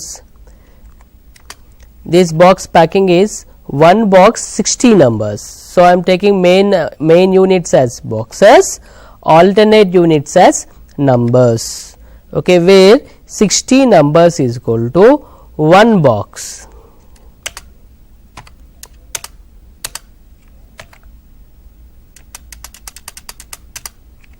Okay, so quantity ఎన్ని ఉన్నాయి 20, opening is 20, right.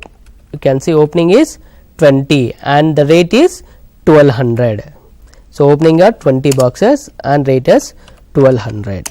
Okay, so some students might be getting doubts that the main units how to take. So main units can be taken in numbers and main units can be taken in boxes also. అంటే ఇక్కడ main units మన boxes లోనే తీసుకోవాలా numbers లోనే తీసుకోవాలా, that is your depends. అంటే మనం ఏ number of units అనేది ఎట్లా డిసైడ్ చేస్తాము అంటే every time you take an example of, మీరు ఎక్కువ ఎట్లా సేల్ చేస్తారు అంటే ఎక్కువ నంబర్స్తో సేల్ చేస్తే మీరు మెయిన్ యూనిట్స్ నంబర్స్తో తీసుకోండి, ఎక్కువ యూనిట్స్ మీరు బాక్సెస్లో సేల్ చేస్తే మీరు బాక్సెస్లో చేసుకోండి. సో ఎలాగైనా సరే. So for example will create one more as Dove soap. Okay, okay, so Dove soap I'm taking here as main units as numbers. Okay, alternate units as boxes. So if you observe here, one box contain 100 numbers and opening balance is 10. So here what you can take is where one box is equal to 100 numbers, right. అట్లాగే ఉంది కదా మనకి ఒక్క box లో 100 numbers ఉంటాయి. ఇక్కడ 1 box is equal to 100 numbers అంటే 1 box is equal to 100 numbers అన్నా ఒకటే, లేదా 100 numbers is equal to 1 box అన్నా ఒకటే. So you can take in any fashion. Okay, ఇక్కడ now opening balance, what is the opening balance we have here? We have opening balance is 10. So type 10. So 10 అంటే number of boxes అది. So here if you observe that 10 అంటే ఇక్కడ మనకి 10 boxes, ఇక్కడ మనం చూస్తే 10 numbers అని వచ్చింది. ఎందుకు numbers అని వచ్చింది? Because tally will accept the first main units. Here we have created main units as numbers, so it is accepting as numbers. మరి ఇక్కడ numbers ఉంది కదా, మరి ఇవి ఇది ఎన్ని బాక్సెస్ అవుతుంది అంటే బాక్సెస్ అక్కడ ఇన్ఫర్మేషన్ మనకు బాక్సెస్లో ఉంది, 1 బాక్స్ అని ఉంది. We're purchasing 10 box, we can calculate it or సింపుల్గా టాలీలో మీరు అక్కడ బాక్సెస్లో ఉంది కాబట్టి 10 అని ఇచ్చేసి స్పేస్ అని ఇచ్చేసి బి అని టైప్ చేయండి అంటే బాక్సెస్. సో ఆటోమేటిక్గా మీకు కింద చూడండి 10 బాక్సెస్ అన్నాం కదా, పైన నంబర్స్లో కన్వర్ట్ అయిపోతుంది. Okay, so if you are typing here boxes it automatic converts into numbers, or if you give numbers it automatically convert into boxes. So మనం ఇచ్చిన రూల్ ఏంటి, ఇక్కడ 1 box is equal to 100 numbers అంటే ఇక్కడ మీరు 100 అని type చేసి space ఇచ్చి బాక్సెస్ అని ఇస్తే అది నంబర్స్తో కన్వర్ట్ అయిపోయింది, లేదా 10 అని చేసి నంబర్స్ అని ఇస్తే అది బాక్సెస్లో కన్వర్ట్ అయిపోతుంది, లేదా 1000 numbers అని చేస్తే అది బాక్సెస్లో కన్వర్ట్ అయిపోతుంది. So what however it automatical convert. So Tally will handle this. So numbers మీరు 1000 numbers అని టైప్ చేసి ఆటోమేటిక్గా బాక్సెస్లో కన్వర్ట్ చేసుకుంటుంది, బాక్సెస్ అని ఇచ్చేసి ఆటోమేటిక్గా నంబర్స్లో కన్వర్ట్ చేసుకుంటుంది. So Tally will handle that. There is no need to calculate this. అంటే ఇప్పుడు మనం ఇక్కడ బాక్సెస్ అని ఇచ్చాం అంటే ఒక బాక్స్లో ఎన్ని నంబర్స్ అనేది మనం క్యాల్కులేట్ చేసే అవసరం లేదు, టాలీ ఆటోమేటిక్గా క్యాల్కులేట్ చేసుకుంటుంది. ఇప్పుడు ఒక బాక్స్ అనేది మనం 100 బాక్స్ కొంటాము అంటే 10 బాక్సెస్ అన్నాము, right? 10 box into 100 1000 numbers calculate చేయాల్సిన అవసరం లేదు. Tally will handle that. Tally will take care. Okay. So tally will tally can handle that. So ఇలాగే మన నంబర్స్ ఇప్పుడు మనం ఆల్టర్నేట్ యూనిట్స్ చేసి చూసాం, right? Same alternate units now we're going to see how to put in the purchase voucher and how to put in the sales voucher, then how to convert it. So some times ఏమవుతుందంటే for example mangoes purchase చేస్తారు మీరు. So when you're purchasing mangoes 1 kg you may get 10 numbers, or 1 kg you may get 5 numbers, or 1 kg you may get 8 numbers. ఇలాంటి situation కూడా ఉంటుంది. So when you're going to purchase anything, so అంటే మీకు పెద్ద quantity ఉంటే తక్కువ నంబర్స్లో వస్తాయి, తక్కువ క్వాంటిటీ ఉంటే ఎక్కువ నంబర్స్లో వస్తాయి. ఇది పాసిబిలిటీ ఉంది కదా మనకి, ఎస్ ఆర్ నో? సో అలా వేరీ అయినప్పుడు ఎలా చేయాలి అనేది కూడా మనం చేయొచ్చు టాలీలో. So Tally will handle that. So first మనం 10 numbers is equal to 1 box అన్నాం కదా, ఒకసారి బాక్స్లో మళ్ళీ సడన్గా ప్యాకింగ్ చేంజ్ అయ్యి 1 box is equal to 15 numbers రావచ్చు, 1 box is equal to 12 numbers కూడా రావచ్చు, అవునా? ఇప్పుడు అలాగే మ్యాంగోస్ తీసుకున్నాం, మనం ఒక యావరేజ్గా 1 kg is equal to 10 numbers అని పెడతాం, ఓకేనా? బట్ డిఫాల్ట్గా ఒక్కోసారి 1 kg is equal to 8 numbers కూడా రావచ్చు, పాసిబిలిటీ ఉంది కదా. సో అది ఎలా చేంజ్ చేయాలి అనేది కూడా మనం టాలీలో చూద్దాం. Now please see the screen. Okay, so stock items we have seen. Now we are going to go for some purchase items also. Okay, so here rate. So what is the rate we are going to see here? Dow soap rate and the opening balance law. The rate is 10 rupees per box. So 10 rupees space 10 rupees per number. So per box kada, sorry, per number. Okay, 10,000 rupees. Right. Now come to purchases. Now purchase the following items from Suhas agencies. So in depth గా మనం just ఇప్పుడైతే purchase ఎలా చేయాలి అని ఒకసారి చూపిస్తున్నాను. So in depth గా మనం పర్చేస్ ఎలా చేస్తాము ఏంటి అనేది మన వోచర్స్ ఎంట్రీ క్లాస్లో చూద్దాం. Okay, so put some invoice number, party name, I'm selecting something Adesh party, purchase ledger. So any account is not there, we can create by pressing Alt C button under purchase, right? Now what is the product we are purchasing here now? Okay, I am purchasing Lux soap. So box lo kontunama, numbers lo kontunama. Okay, you are purchasing 1 box, so you can type 1B, 1 box 40 numbers. Okatenda quantity sorry ఇక్కడ ఎన్ని purchase చేసాము 100 boxes purchase చేస్తాం. So you put as 100 space boxes. Now rate per box 100 ఇచ్చాడు, per box 800 ఇచ్చాడు, per box 800 you type it. Okay, so ఒకసారి మన బిల్లింగ్లో ఎట్లా అవుతుందంటే I have seen some invoices to in my client places. Some times he will give the invoice number, sorry, he will give the quantity in boxes but he mentions rate in per number. Then అలాంటి situation ఎలా చేయాలి? Suppose Santoor soap, okay, Santoor soap ఉంది మనకి ఇక్కడ purchase చేసింది 200 rupees per box, right. But ఇప్పుడు తను అక్కడ ఏమన్నాడు, మనకి పర్ బాక్స్ 1200 రూపీస్ ఉంది. సో అలా కాకుండా 6 రూపీస్ పర్ నంబర్ అన్నాడు, ఆర్ 5 రూపీస్ పర్ నంబర్ అన్నారు. అప్పుడు ఎలా చేయాలి? 5 అని టైప్, సపోజ్ 5.5 అని టైప్ చేశారు అనుకోండి, ఇక్కడ ఏమవుతుంది 5.5 రూపీస్ పర్ బాక్స్ కింద క్యాల్కులేట్ అవుతుంది, అంతేనా. 200 into 5.5 is nothing but 1100. But the rate is not per box, it is per number. Then here you have to create, type just number, then it automatically converts into number. Okay, once again explaining. So here Santur soap అనేది మనం box quantity ఏమో బాక్స్లెస్ లో ఇచ్చాడు, but rate ఏమో number లో ఇచ్చాడు. అప్పుడు ఏం చేస్తారు, ఇక్కడ బాక్సెస్ అని సెలెక్ట్ చేసుకోండి, ఇక్కడ పర్ లో నంబర్ అని సెలెక్ట్ చేసుకోండి. సో టాలీ ఎలా క్యాల్కులేట్ చేస్తుంది ఆ number? If you observe that this is 12,000 numbers, right. So అంతగా 12,000 అంటే 200 బాక్సెస్ అంటే ఒక బాక్స్లో మనకి ఎన్ని బాక్సెస్ ఉన్నాయి? ఇక్కడ సంతూర్ బాక్స్లో 60 ఉంది, అంటే మనకి 200 రూపీస్ ఉంది, 200 నంబర్స్ ఉన్నాయి, sorry. So 200 control N and using 1200 into 5 rupees 50 Paisa. So 6,600, sorry 12, so it is 12,000 numbers, 12,000 into 5.5, it is 66,000. So వచ్చిందా? సో ఆ విధంగా మనము బాక్సెస్ని క్వాంటిటీ బాక్సెస్లో ఇచ్చిన రేట్ని నంబర్స్లో ఇచ్చినా చేసుకోవచ్చు, లేదా బాక్స్ని నంబర్స్ ఇచ్చి దానికి మెయిన్ యూనిట్స్ బాక్సెస్లో ఇచ్చి దాని నంబర్స్లో ఇచ్చిన ఎలాగైనా మనం వైస్ వర్సా క్యాలిక్యులేట్ చేసుకోవచ్చు. సపోజ్ డవ్ సోప్ ఉంది, I'm taking Dove soap, and Dove soap here, how many numbers you are purchasing Dove soap? 100 numbers, that is 200 boxes, right. 200 boxes we are purchasing here.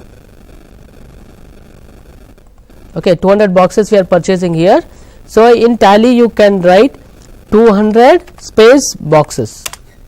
Okay, and what is ఇక్కడ 2000 rate per box అన్నాడు, ఇక్కడ numbers లో ఉంది కానీ rate మొత్తం box ఉంది. Box ఎంత అనుకున్నాం మనం ఇక్కడ? డవ్ సోప్ వచ్చేసి పర్ బాక్స్ వచ్చేసి 4,000 రూపీస్, పర్ బాక్స్ వచ్చి 4,000 rupees. Then how to type? So type 4,000, okay, and per లో బాక్స్ అని స్ప్రెడ్ చేయండి, 8 lakhs వచ్చింది. ఓకే, అంతేనా? టోటల్ అమౌంట్ 8 lakhs రావాలి కదా, 8 lakhs వచ్చిందా? రైట్, ఇక్కడ 8 lakhs వచ్చింది. Clear? So this way you can change into numbers, అంటే క్వాంటిటీ బాక్సెస్లో ఇచ్చిన రేట్ని నంబర్స్లో చేసుకోవచ్చు, క్వాంటిటీ నంబర్స్లో ఇచ్చిన రేట్ని బాక్స్ రూపంలో. సో ఏ విధంగా అయినా మనము క్యాలిక్యులేట్ చేయవచ్చు. అలాగే sales,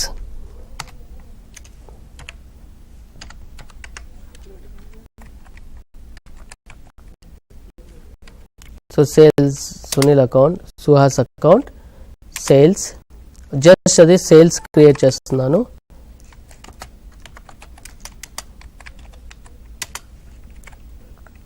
Okay, name of the item, so Dove soap. Now if you want you can sell in numbers. Okay, rate, how much I want to give it as 25 rupees per number, then press 25 rupees per number. Okay, Dove అయిపోయింది. Santoor soap, how much you want, 50 numbers, sorry 50 boxes ఉంది, so 50 numbers కావాలి, space n కొట్టండి. So 50 space n, it comments into numbers, so it permits 8.3 boxes.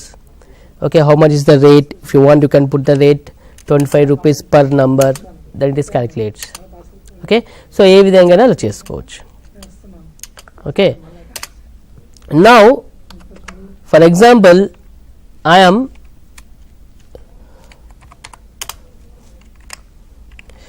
So one more Lux soap, అవునా? ఇప్పుడు Lux soap ఉంది, Lux soap బాక్స్లో ఉంది, మనం ఒక బాక్స్లో ఏమన్నాము 40 నెంబర్స్ అన్నాము. But some times what happens it is, ఆ బాక్స్ ఏదైతే ఉందో సేల్లో చూసుకుంటే ఆ బాక్స్ అనేది ఒకసారి మనకి పర్చేస్ చేసేటప్పుడు, so if you take purchase first, purchase, okay, now the packing has been changed, now Lux soap is there, okay. Now how to do this? Okay, quantity ఉంది, క్వాంటిటీ ఇప్పుడు ఎలా చేస్తాడు, మనం ఇక్కడ ఏం టైప్ చేస్తాము, 1 box is equal to 14 numbers అని type చేస్తాము, అవునా? Now take that 1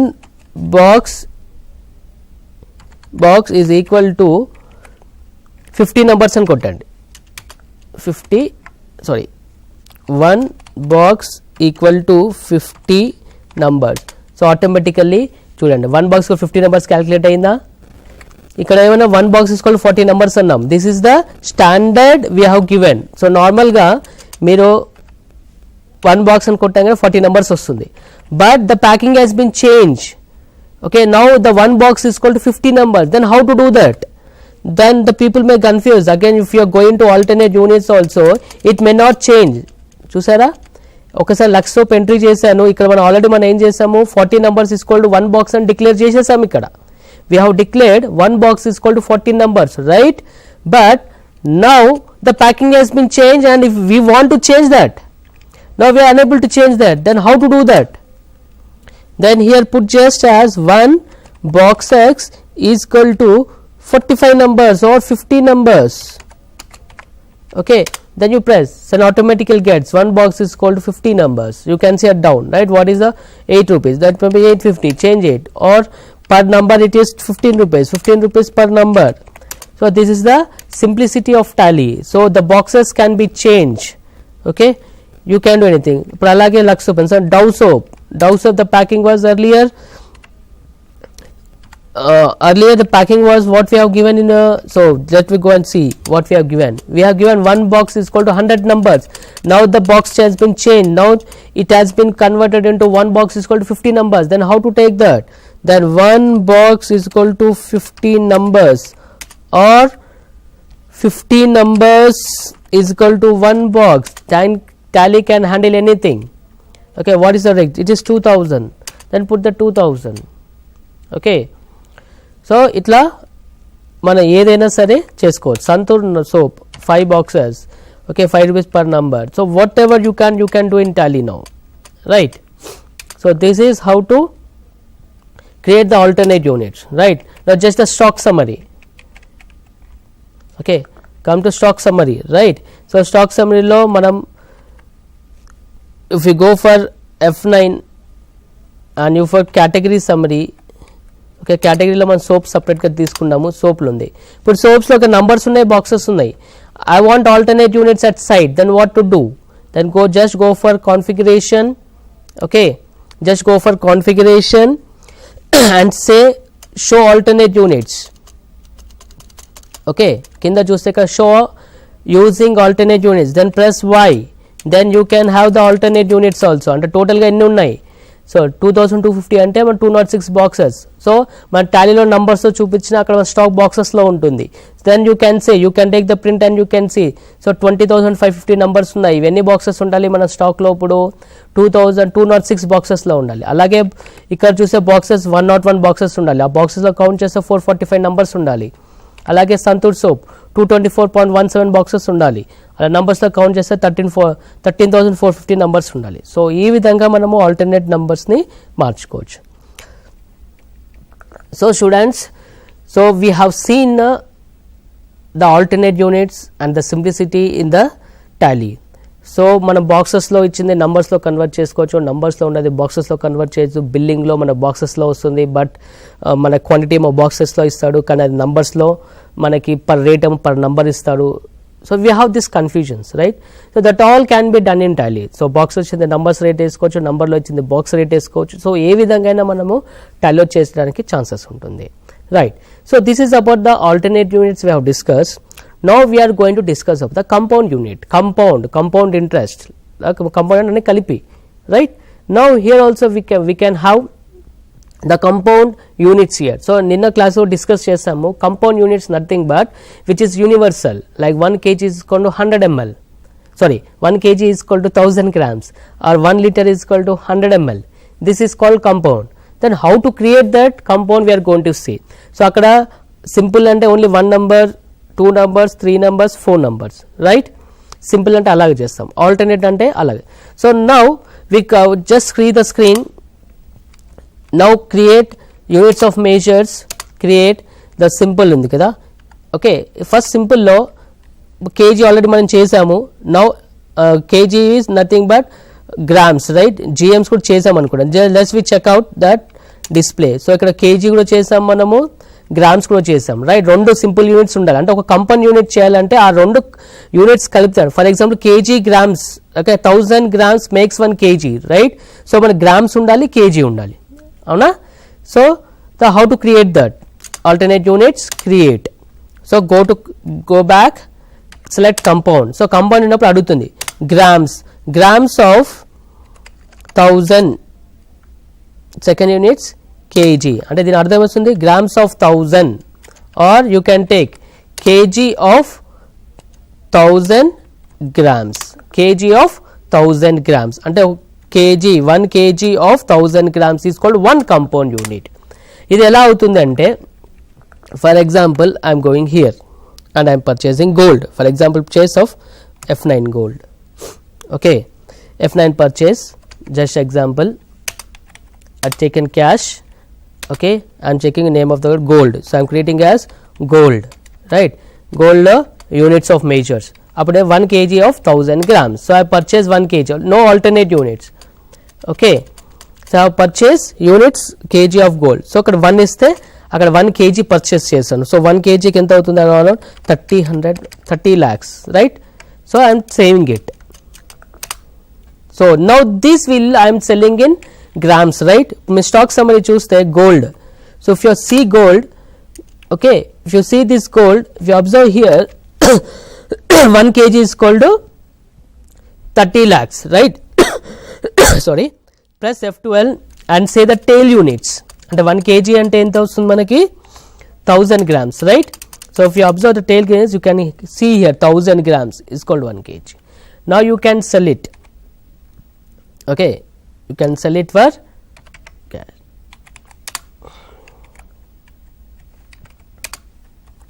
gold. I am selling. So what I am selling? I am selling at 10 grams. Okay, 10 grams, that is nothing. Okay, I am taking 10 grams or 100 grams. You can type 100 grams. Per gram enta 3750. It is coming per kg. So GM as grams, 3,75,000. Okay, so how much stock should we have? We have purchased 1 kg of gold. So 1 kg of gold is nothing but 1000 grams, right? Now 1000 grams అంటే 1000 grams 100 grams అమ్మేసాం. but stock ఎంత ఉండాలి మన దగ్గర? 900 grams. See, you can observe 900 grams, 30 lakhs per kg, it is 2,70,000. So like this you can have the alternate units, you can have the compound units and everything, right? So just the problem I am giving to you, అంటే మీరు practice చేసుకోవడానికి ఒకసారి pass చేస్తున్నాను. if you want you can have the look into it. if you want you can have so just pass చేస్తున్నాను, మీరు దీని screen shot చేసుకొని practice చేసుకోవడానికి ఛాన్స్ ఉంటుంది. Okay, create the following stock items alternate units in ERP9. So main units అంటే boxes, alternate units అంటే numbers, opening quantity is 10. So ఇక్కడ rate per ఏదైతే ఉంటుందో always it will be for main box. అంటే ఇక్కడ ఏదైతే rate అని చెప్పి రేట్ పర్ అని ఉంది సార్, మరి ఇది బాక్సా నంబరా అనేది. So always remember that what is your main unit. Main unit is 1 box, అంటే ఇక్కడ రేట్ పర్ కూడా బాక్స్లోనే ఉంటుంది. ఇక్కడ కూడా మెయిన్ యూనిట్ ఇస్ 1 బ్యాగ్, అంటే ఇక్కడ 80 రూపీస్ పర్ బ్యాగ్ అని అర్థం. Okay, main unit is 1 box, the rate is box. అంటే మెయిన్ యూనిట్ బాక్స్ ఉంటే మనకి ఇచ్చిన రేట్ కూడా బాక్స్ అని అనుకోవాలి. మెయిన్ యూనిట్ బ్యాగ్ ఉంటే మనకి ఇచ్చిన రేట్ కూడా పర్ బ్యాగ్ అనుకోవాలి. It's an assumption, right?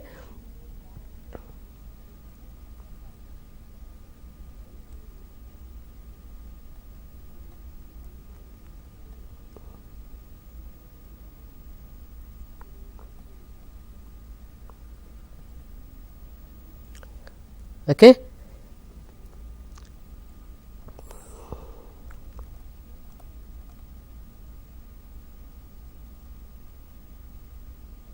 Right. So, students, we have seen how to create the compound units, we have seen how to create the alternate units in Tally, right. So, any doubts you can comment on the YouTube, then I can help you. Okay. So, this is how we are going to see. So, if any information you want, you can go for stock summary and see that. Okay. So, gold like eldaru. So, inward outward, what is the inward outward you can see. Okay.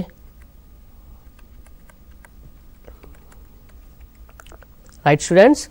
So, now in today's class we have discussed about the alternate units, we have discussed of the compound units. Okay. Compound units. So, once again we have quick look that. So, alternate unit ante alternate లో 2 types ఉంటుంది, simple ఉంటుంది, alternate ఉంటుంది. Simple units అంటే where the units are sold on 1 అంటే ఒక pen నంబర్స్లోనే అమ్ముతాము, that is simple. అదే పెన్నుని మనం నంబర్స్లో కూడా అమ్ముతాము, బాక్సెస్లో కూడా అమ్ముతాము, that is your alternate unit. And what is compound? Compound unit అంటే ఫర్ ఎగ్జాంపుల్ ఇందాక మీరు చూపించిన ఎగ్జాంపుల్ గోల్డ్ మనం కేజీలో కొంటాం, 1 or 2 kgs కొంటాం, but we're going to sell in grams. Okay. Are any solutions in manufacturing and in research industry, sorry, in research laboratories, they will purchase in kgs and liters and they will sell in ml, and the use for research in ml or grams. There the consumption will be in grams. So, what is the total stock available in grams or in kgs? Okay, that we can see that is called a compound unit which we can do in Tally. So, Tally lo manaki మన stock summary lo kuda total quantity అంటే quantity లాగా వస్తుంది, వాటి యొక్క alternate units అంటే alternate units పక్కనే వస్తుంది. అలాగే కంపౌండ్ యూనిట్స్లో మీకు టోటల్ నంబర్స్లో కావాలంటే నంబర్స్లో వస్తుంది, కేజీస్లో కావాలంటే కేజీస్లో వస్తుంది, ఎలా అయినా మనం చేసుకోవచ్చు అనమాట. సో నిన్న కూడా కొన్ని క్లాసెస్ చెప్పాను, the Tally is conducting some certification programme through the authorized centers. You can go and contact them for the training program also. Okay. So, in today's class today's class we are discussed about stock summary, alternate units and stock groups. In tomorrow's class we are going to discuss about the voucher అంటే. So రేపటి class చాలా important అండి. So students should be very alert because tomorrow's topic we're going to discuss about the voucher entry. This is very very important and in this voucher entries only we're going to discuss about the whole transactions. అంటే ఇప్పుడు ఇందాక మనం ఏది చేసామో like ledger creations కానీ, groups creations కానీ, ఓకేనా, stock items కానీ, స్టాక్ గ్రూప్స్ కానీ, అవి వన్ టైం అంటే ఒకసారి స్టాక్ ఐటమ్ వచ్చింది ఒకసారి క్రియేట్ చేసి టాలీలో వదిలేస్తాము అంతే. లెడ్జర్ కూడా ఒకసారి క్రియేట్ చేస్తాము వదిలేస్తాము అంతే. బట్ ఫ్రమ్ టుమారో అంటే డైలీ రిసిట్స్ ఎలా ఎంట్రీ చేయాలి, డైలీ పేమెంట్స్ ఎలా ఎంట్రీ చేయాలి, మనకు వస్తే చెక్ వస్తే ఎక్కడ ఎంట్రీ చేయాలి, మన క్యాష్ వస్తే ఎక్కడ ఎంట్రీ చేయాలి, మన సేల్స్ అమ్మితే ఎలా ఎంట్రీ చేయాలి, పర్చేస్ చేస్తే ఎలా ఎంట్రీ చేయాలి, సేల్స్ ఇన్వాయిస్ని ఎలా ప్రింట్ చేయాలి, పర్చేస్ వచ్చిన ఐటమ్స్ ఎలా ఎంట్రీ చేసుకోవాలి, వాటికి ఏ లెడ్జర్లో తీసుకోవాలి, మనం అసెట్ పర్చేస్ చేస్తే ఏ వోచర్లో తీసుకోవాలి, మనం బ్యాంక్ కానీ క్యాష్ కానీ డిపాజిట్ చేస్తే క్యాష్ డిపాజిట్ చేస్తే ఎలా ఏ వోచర్లో. So this all we're going to discuss about the about in voucher entries from tomorrow's class. So from tomorrow onwards we are going to have an very important classes, everyone be should alert. Okay. So students, bye for now today, have a nice day, we will meet you tomorrow.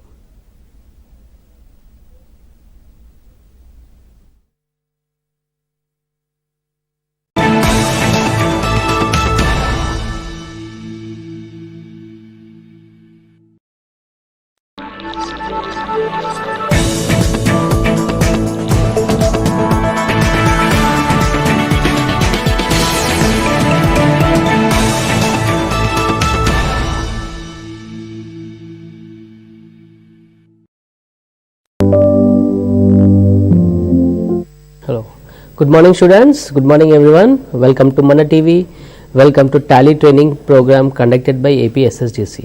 Right, in the yesterday's class we have discussed about units of measures, that is alternate units and compound units, right.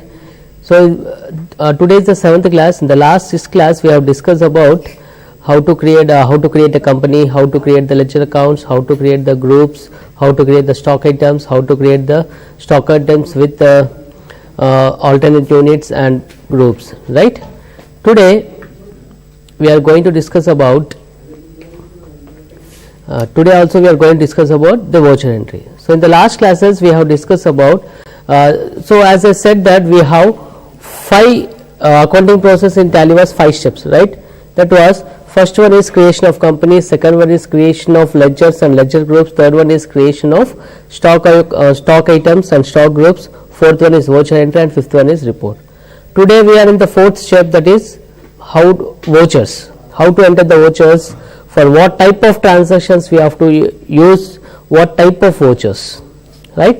So my last 6 classes ని చూసుకుంటే మనం ఒక company creation, ledger creation, inventory క్రియేషన్లో మళ్ళీ units of మెజర్స్లో alternate units, compound units ఇవన్నీ చూసాం, right? మన అకౌంటింగ్ ప్రాసెస్లో 5 స్టెప్స్ ఉంటాయి. That is creation of company, creation of ledger accounts and groups, creation of stock items and stock groups, next one is voucher entry, fifth one is reports, right? Fourth one, we are in the fourth step, that is vouchers, right? Here is the main topic we are going to learn from today.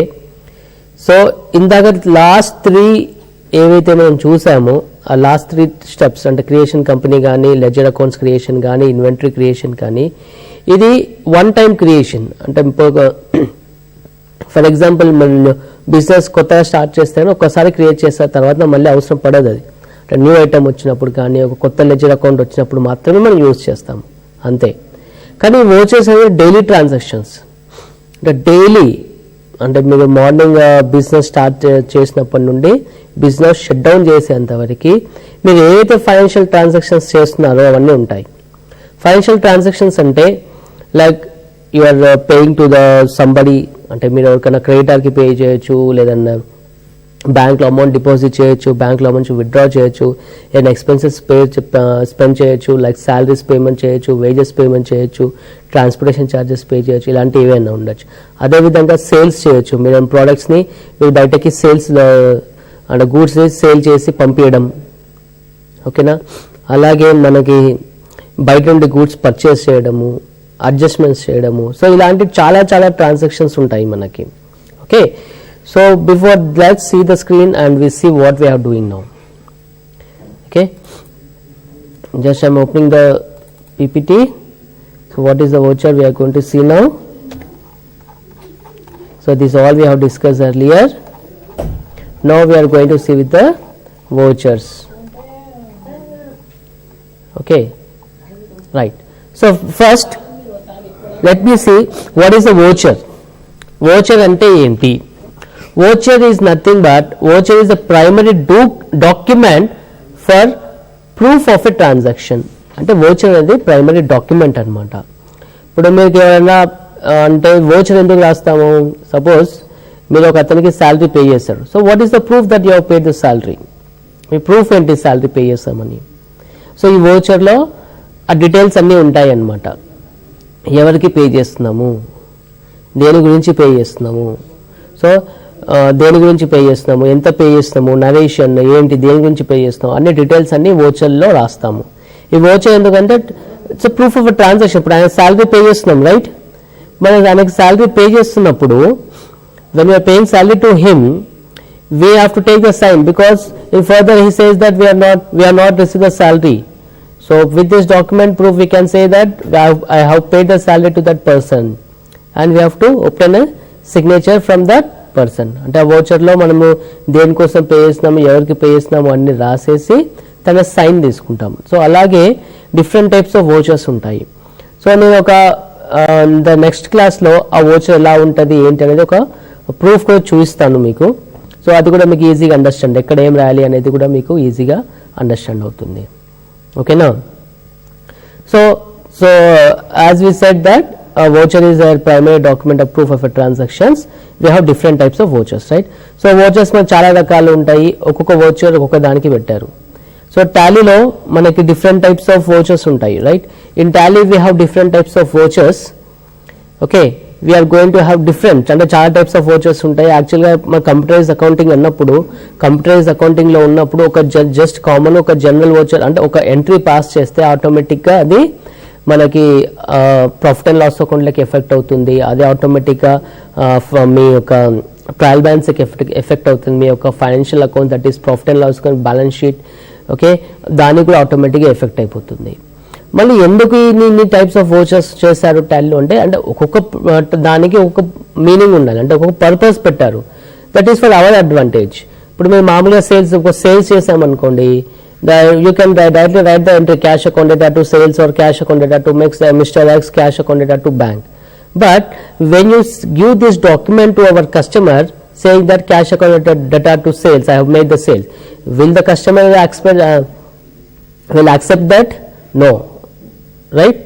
ఆ ఒక document మీ వాళ్ళకి ఇచ్చేసే sales purchase అనే cash account to sales కానీ something purchase account to cash అన్నట్లు మనం document వాళ్ళకి ఇస్తే the other person will not accept because that is not proper document, right? అంటే ఒక సేల్స్ ఇన్వాయిస్ అంటే అందులో అన్నీ ఉండాలి, like what is the quantity you're purchasing, what is the rate of that quantity, what is the amount, what is the tax details, that all details you have to be mentioned in the invoice, right? So without that it is not possible. So what the tally people has done is they have created the different vouchers for different transactions. అంటే ఒక్కొక్క transaction కి ఒక్కొక్క different voucher type design చేశారు. ఎందుకంటే further గా మనం అదే voucher ని ప్రింట్ తీసి వాళ్ళకి ఆ ఒక ఇన్వాయిస్ రూపంలో ఇవ్వడానికి. ఓకేనా, ఇప్పుడు రిసిట్ ఉందనుకో, మామూలు రిసిట్ అంటే మనం ఎలా ఇస్తాము? సో మామూలుగా రిసీవ్డ్ మనము స్కూల్లో ఫీజు కనుక ఏమైనా పే చేస్తుంటే received from mister so and so person towards it may be for college fees, towards it may be something XYZ reason. So అలా రిసీట్ ఉంటుంది, అంతే కదా? So that also can be done in tally. So అలాగా receipt కి ఒక different voucher type పెట్టారు, so different voucher type design. So అవి ఎలాంటి వోచర్స్ ఉన్నాయి ఏంటి అనేది ఇప్పుడు మనం చూద్దాం. Okay, let's please see the screen now. Now what is the first voucher type we are discussing? We are discussing receipt voucher. Okay, అంటే ఈ రిసీట్ వోచర్ ఎప్పుడెప్పుడు యూజ్ చేస్తామో you can note down. Receipt voucher is used when cash is coming in to the business. అంటే ఎప్పుడైతే cash మన business లోకి వస్తుందో అప్పుడు ఈ యొక్క రిసీట్ వోచర్ అనేది యూజ్ చేస్తాము. That is point number 1. Second, receipt voucher is used when cheque is received from a customer. So not only cash is coming in to the business, but when you are receiving check from the business, when you are receiving the check from the business also it is used. Okay, next one is receipt voucher is used when we receive income in the form of cash or check. అంటే ఒక 3 basic examples చెప్పాను మీకు, అంటే check ఎప్పుడెప్పుడు వస్తున్నా ఒక 3 basic examples ఇచ్చాను మీకు. That is first one, receipt voucher is used when cash is coming in to the business. Receipt voucher is used when is cheque is receive from a customer. Receipt voucher is used when we receive income from in the form of cash or cheque. అంటే ఈ 3 కాకుండా simple గా చెప్పాలంటే మన business లోకి cash కానీ check కానీ మనకి ఎప్పుడైతే రిసీవ్ చేసుకుంటామో అప్పుడు ఈ యొక్క రిసీట్ వోచర్ అనేది యూజ్ చేస్తాం. ఓకేనా, it may be in the form of advance, it may be in the form of any amount receive for the earlier bills. అంటే ముందు మనం ఎప్పుడో సేల్ చేస్తుంటాం, లాస్ట్ మంత్ లో సేల్ చేస్తుంటాము, ఆ లాస్ట్ మంత్ సేల్స్ కి ఇప్పుడు మనకి తన క్యాష్ కానీ చెక్ కానీ ఇవ్వచ్చు. సో అప్పుడు రిసీట్ వోచర్ యూజ్ చేస్తాం. సో కొందరు ఇన్కమ్స్ ఉంటాయి, like when you're going for service organisation we receive the income, like interest is received from FDRs, that is fixed deposit receipts. అంటే బ్యాంక్ల మీద ఏమైనా డిపాజిట్స్ పెడతారు, ఆ డిపాజిట్స్ అగైన్స్ కన్నా ఇంట్రెస్ట్ వచ్చింది. సో అలాంటి వాటికి కూడా మనము ఈ యొక్క రిసీట్ వోచర్ చూస్తాం. Okay, next we see the second voucher. Next voucher is payment voucher. Okay, what is this payment voucher? Okay, payment voucher is used when cash is going out of the business. So just opposite to your receipt voucher. Receipt oka voucher, receipt voucher ko opposite idi. Payment voucher is used when cash is going out of the business. Payment voucher is used when check is issued to the vendor or a supplier. So vendor supplier ane rendu okate, vendor anna supplier anna okate. So vendor supplier ante evaru, nothing but your creditors. అంటే మనం ఎవరి దగ్గర నుండి అయితే purchase చేస్తున్నామో వాళ్ళని vendor లేదా supplier అని అంటాము. Okay, next one is payment voucher is used when expenses are paid in the form of cash or cheque. ఓకేనా, సో మనం చూసుకున్నట్టయితే ఎలాగైతే రిసీట్ కి 3 టైప్స్ ఆఫ్ ఎగ్జాంపుల్స్ ఇచ్చానో అలాగే just for opposite to that we have payment voucher. అంటే simple గా చెప్పాలంటే మన బిజినెస్ ఎప్పుడైతే క్యాష్ కానీ చెక్ కానీ బయటికి పోతుందో ఈ పేమెంట్ వోచర్ యూజ్ చేస్తాం. When you're purchasing any asset, the cash is going out or cheque is going out, you have to record in payment voucher. right? When you are paying salaries, when you are paying transportation, when you are paying for printing and stationery, that is also payment, right? Okay, adi kuda payment type kabatti. So the cash is going out, or you may issue the check. The check is also the cash is going out. Sorry, okay, cash is going out from the bank. So that is also treated as payment voucher. So these are the three types. Now see the third voucher type, that is contra voucher. Okay, what is this contra voucher is used? Contra voucher is used when cash is deposited into bank. అంటే మన cash అంటే ఒకసారి బిజినెస్లో ఏమవుతుంది, cash మనం బ్యాంక్లో deposit చేస్తాం. So somebody అంటే కొందరికి ఏమవుతుంది అంటే క్యాష్ కౌంటర్ సేల్స్ ఎక్కువ ఉంటాయి. అంటే cash daily 30,000, 40,000, 50,000, all the cash will be in the form of all the sales will be in the form of cash. So this cash will be deposited in bank, right? So అలాంటప్పుడు అంటే ఎప్పుడైతే మనము cash bank లో deposit చేస్తామో ఈ యొక్క contra voucher use చేస్తాము. So contra voucher is used when cash is deposit in to bank. Okay, contra voucher is used when cash is withdrawn from bank. So when we're withdrawing from bank also the contra voucher is used. అంటే cash మనం ఇప్పుడు మన staff అందరికి salaries payment చేయాలి, wages payment చేయాలి. So we don't have cash, we have limited cash in our cash box. And what we are going to do, we have to withdraw from the bank, right? So bank ని withdraw చేస్తాం. So అది కూడా కాంట్రాలోనే మనం record చేస్తాం అన్నమాట. Okay, so cash deposit చేసిన cash withdraw చేసిన బ్యాంక్ లో నుండి అది కాంట్రా వోచర్ లో యూజ్ చేస్తాము. Simply you can say when cash and bank accounts appears in one account, like for example cash account attach to bank కానీ bank account attach to cash కానీ ఈ రెండు ట్రాన్సాక్షన్స్ వచ్చినప్పుడు మనం కాంట్రా వోచర్ లో record చేస్తాం. Right. The third one is contra voucher is used when company's amount is transferred from one account to another account. So చాలా మంది అమౌంట్ ట్రాన్స్ఫర్ అంటే బయటి వాళ్ళకి అనుకుంటారు. So it's not like you are transferring amount from other. So nowadays in digitalized market you can, so nowadays you can see all the amounts are transferred, NEFTs, RTGS. So general గా మనం ఏం మాట్లాడతాము, amount transfer చేశారా, amount transfer చేసినాయి. So ఈ transfer word మనం బాగా ఈ మధ్య బాగా యూజ్ చేస్తాము, రైట్? సో అమౌంట్ ట్రాన్స్ఫర్ అంటే బయటి వాళ్ళకి కాదు. సో మనం ఒక వెండర్కి అమౌంట్ పేమెంట్ చేయాలి త్రూ బ్యాంక్ అంటే మనం సో అండ్ సో సప్లయర్ కి అమౌంట్ ట్రాన్స్ఫర్ చేశారని అడుగుతాం, అంతేనా? సో ఇక్కడ third one you should be some careful that మనకి ట్రాన్సాక్షన్స్ లో కానీ ఎక్కడైనా అమౌంట్ ట్రాన్స్ఫర్ చేశారంటే ట్రాన్స్ఫర్ అంటే కాంట్రా కాదు. So you have to see that transfer means the amount is going out of the business. అంటే థర్డ్ పార్టీకి ఏమైనా ట్రాన్స్ఫర్ అయితేనే పేమెంట్ లో ఇస్తాం. ద సేమ్ కంపెనీ అంటే ఇప్పుడు మన బ్యాంక్ అకౌంట్, సో మన బిజినెస్ కి రెండు అకౌంట్స్ ఉంటాయి, ఒకటి SBI బ్యాంక్ ఉండొచ్చు, ఒకటి ఆంధ్ర బ్యాంక్ ఉండొచ్చు, రైట్? సో నాకు ఈ రెండు బ్యాంక్ లో ఈ టూ బ్యాంక్స్ లో నాకు కరెంట్ అకౌంట్ ఉంది. సో SBI నుండి ఆంధ్ర బ్యాంక్ కి ట్రాన్స్ఫర్ చేసిన, ఆంధ్ర బ్యాంక్ నుండి SBI కి ట్రాన్స్ఫర్ చేసిన మనకి ఈ కాంట్రా ఎంట్రీలో పోస్ట్ చేస్తాం అనమాట. So we are going to transfer this types of entries in contra. So contra voucher is used for three segments, that is when cash is deposited in to bank, when cash is withdrawn from bank, and when companies amount is transfer from one account to another account. అంటే మన own కంపెనీకి మన accounts రెండు ఉన్నప్పుడు, 2 లేదా 3 లేదా 4 accounts ఉన్నప్పుడు ఆ ఒక్క బ్యాంక్ లో నుండి ఇంకో బ్యాంక్ కి ట్రాన్స్ఫర్ అయినప్పుడు కూడా ఈ కాంట్రా వోచర్ యూజ్ చేస్తాం. Okay, now see the next voucher type, that is sales voucher. Okay, so sorry నేను చెప్పడం మర్చిపోయాను. సో ఇప్పుడు ఎక్కడైతే మీరు ఇక్కడ F8 అని సేల్స్ అంటే F8 అని బ్రాకెట్ లో చూస్తారు, that are the short cut keys అనమాట. అంటే టాలీలో ఉన్న షార్ట్ కట్ కీస్ అవి సేల్స్ వోచర్. సో ఈ సేల్స్ వోచర్ ఎప్పుడు యూజ్ చేస్తాము? Sales voucher is used when we sell the goods in cash or credit. అంటే ఎప్పుడైతే మనం గూడ్స్ సేల్ చేస్తామో మార్కెట్లో ఒక కస్టమర్కి ఉండొచ్చు, ఆ కస్టమర్కి క్యాష్లో సేల్ చేయొచ్చు లేదా క్రెడిట్లో సేల్ చేయొచ్చు, అప్పుడు ఒక సేల్స్ వోచర్లో యూజ్ చేస్తాము. సో కొందరు ఏమంటారు అంటే వెన్ వీఆర్ సెల్లింగ్ క్యాష్ అంటే మనం క్యాష్ సేల్ చేస్తాం, గూడ్స్ సేల్ చేస్తాం క్యాష్కి, అవునా? సో అప్పుడు క్యాష్ సేల్ చేసినప్పుడు cash is coming in. So cash is coming in sir మనం అది రిసిట్ కదా, రిసిట్ లో పోస్ట్ చేయొచ్చు కదా అంటే రిసిట్ లో పోస్ట్ చేయొచ్చు, ప్రాబ్లం లేదు. ఓకే, కానీ వాళ్ళకి మనం కరెక్ట్గా ఇన్వాయిస్ ఇవ్వలేమన్నమాట.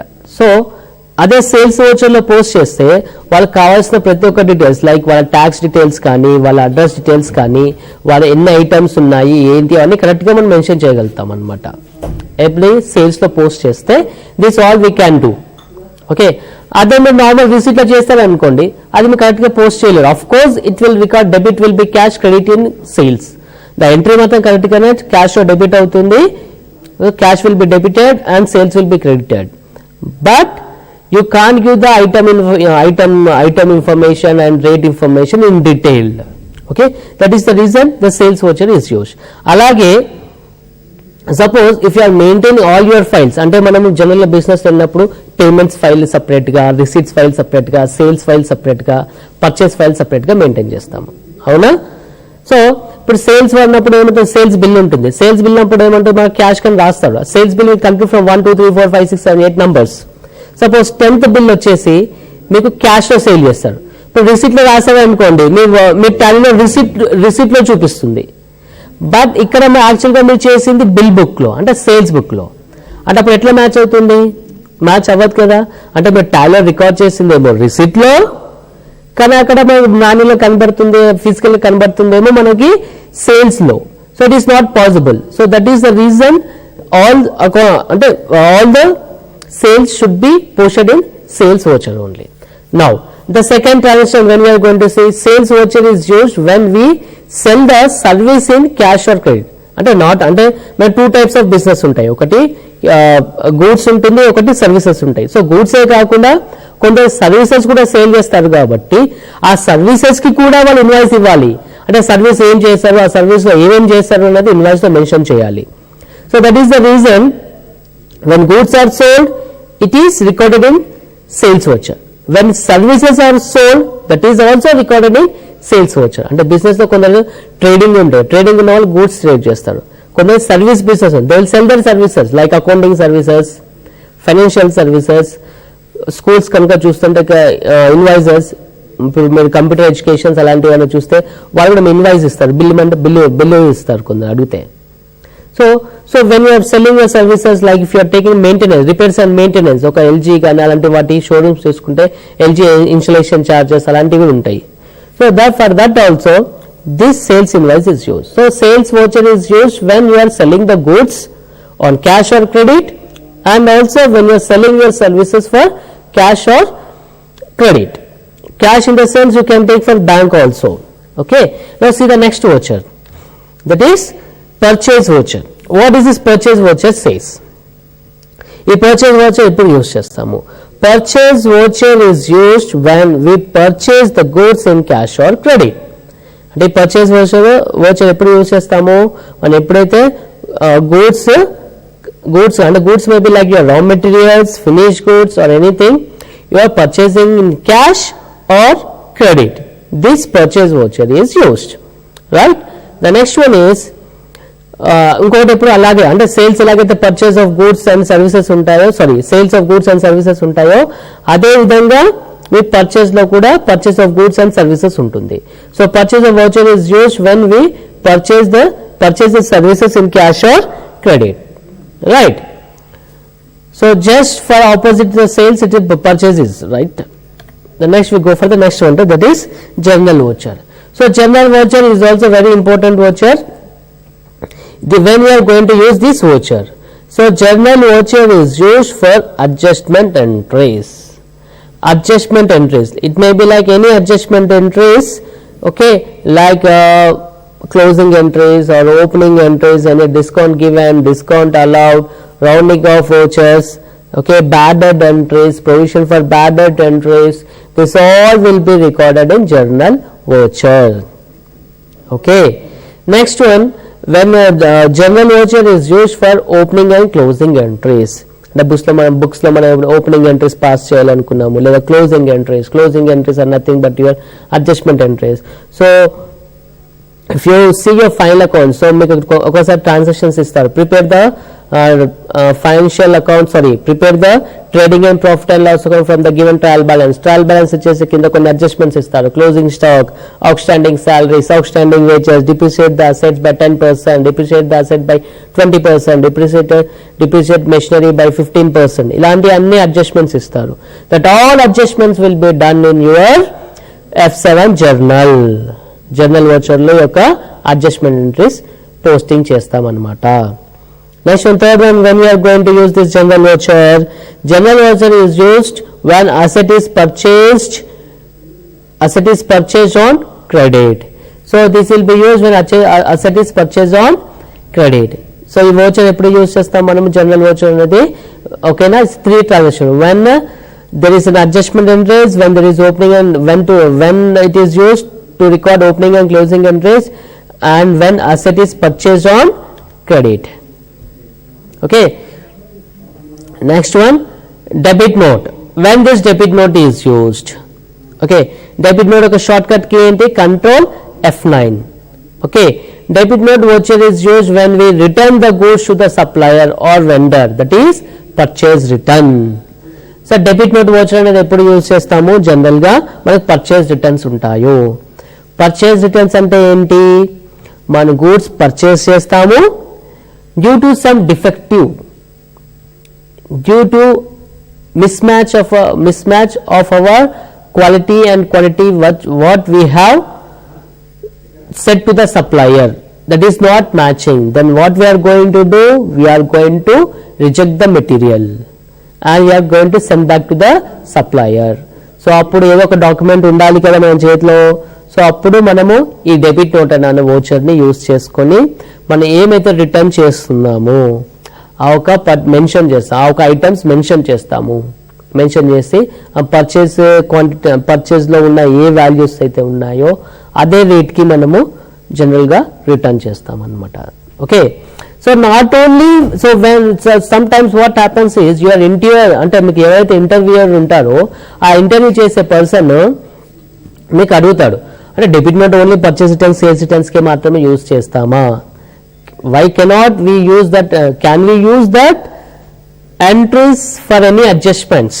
అంటే డెబిట్ నోట్ ఒక credit note only sales returns, purchase returns కే కాకుండా ఇంకా దేనికైనా వాడతారా? Yes, we can use these debit notes and credit notes for adjustment accounts of our clients or parties or vendors or suppliers. అంటే ఈ debit notes, credit notes మనము sales returns, purchase returns కే కాకుండా ఇంకేమైనా అడ్జస్ట్మెంట్స్ ఉంటాయి. Like if you see the slide, debit note voucher is also used for adjustment of accounts like rate difference in invoicing. So debit note can also be used, debit note voucher is also used for adjustment of accounts like rate difference in invoices. So for example ఇప్పుడు ఏమవుతుందంటే మన order ప్రకారం ఒక 100 rupees అన్నాం, ఆర్డర్లో 100 rupees అని పెట్టాం. But మన సప్లయర్ ఏం చేశాడు, దాన్ని 120కి పంపించాడు.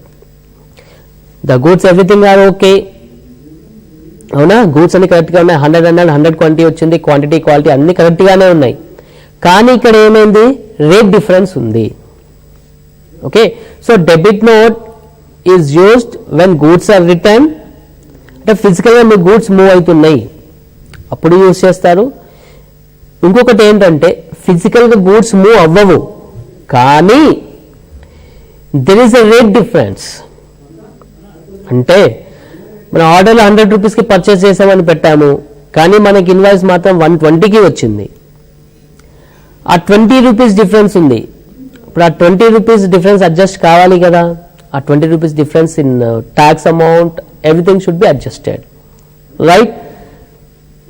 Then in this situation we are not going to send the goods back to the customer and ask to again rebill and send the goods. In this situation we are going to use debit note without inventory, అంటే inventory లేకుండా rate difference కి మాత్రమే, అంటే ఎంత total amount లో rate difference ఉంటుందో ఆ rate difference దానికి ట్యాక్స్ అమౌంట్ కూడా మనం ఈ డెబిట్ నోట్లోనే యూజ్ చేస్తాము. సో మన అకాడమిక్ పార్ట్లో మామూలుగా ఏం నేర్చుకుంటాము అంటే Debit note is used when there is a purchase return, credit note is used when there is a sales return. Debit note కానీ క్రెడిట్ నోట్ కానీ సేల్స్ రిటర్న్ లేదా పర్చేస్ రిటర్న్స్ ఉన్నప్పుడే యూజ్ చేస్తామని నేర్చుకుంటాం. బట్ రియల్ టైంలో sales return purchase return కాకుండా if there is any adjustment like rate difference, then that time also these debit notes and credit notes are used. Okay, so clear? I hope the students understand this concept. So debit note అనేది మామూలుగా sales return purchase returns అనే కాకుండా ఆ ఒక్క purchase invoice లో ఏమన్నా rate difference ఉన్నా లేదా సేల్స్ రిటర్న్ లో ఏమన్నా రేట్ డిఫరెన్స్ ఉన్నా మనం ఈ యొక్క డెబిట్ నోట్స్ క్రెడిట్ నోట్స్ అనేది యూస్ చేస్తాము. Right, now see the next voucher, that is credit note voucher. The short cut key for this is control F8.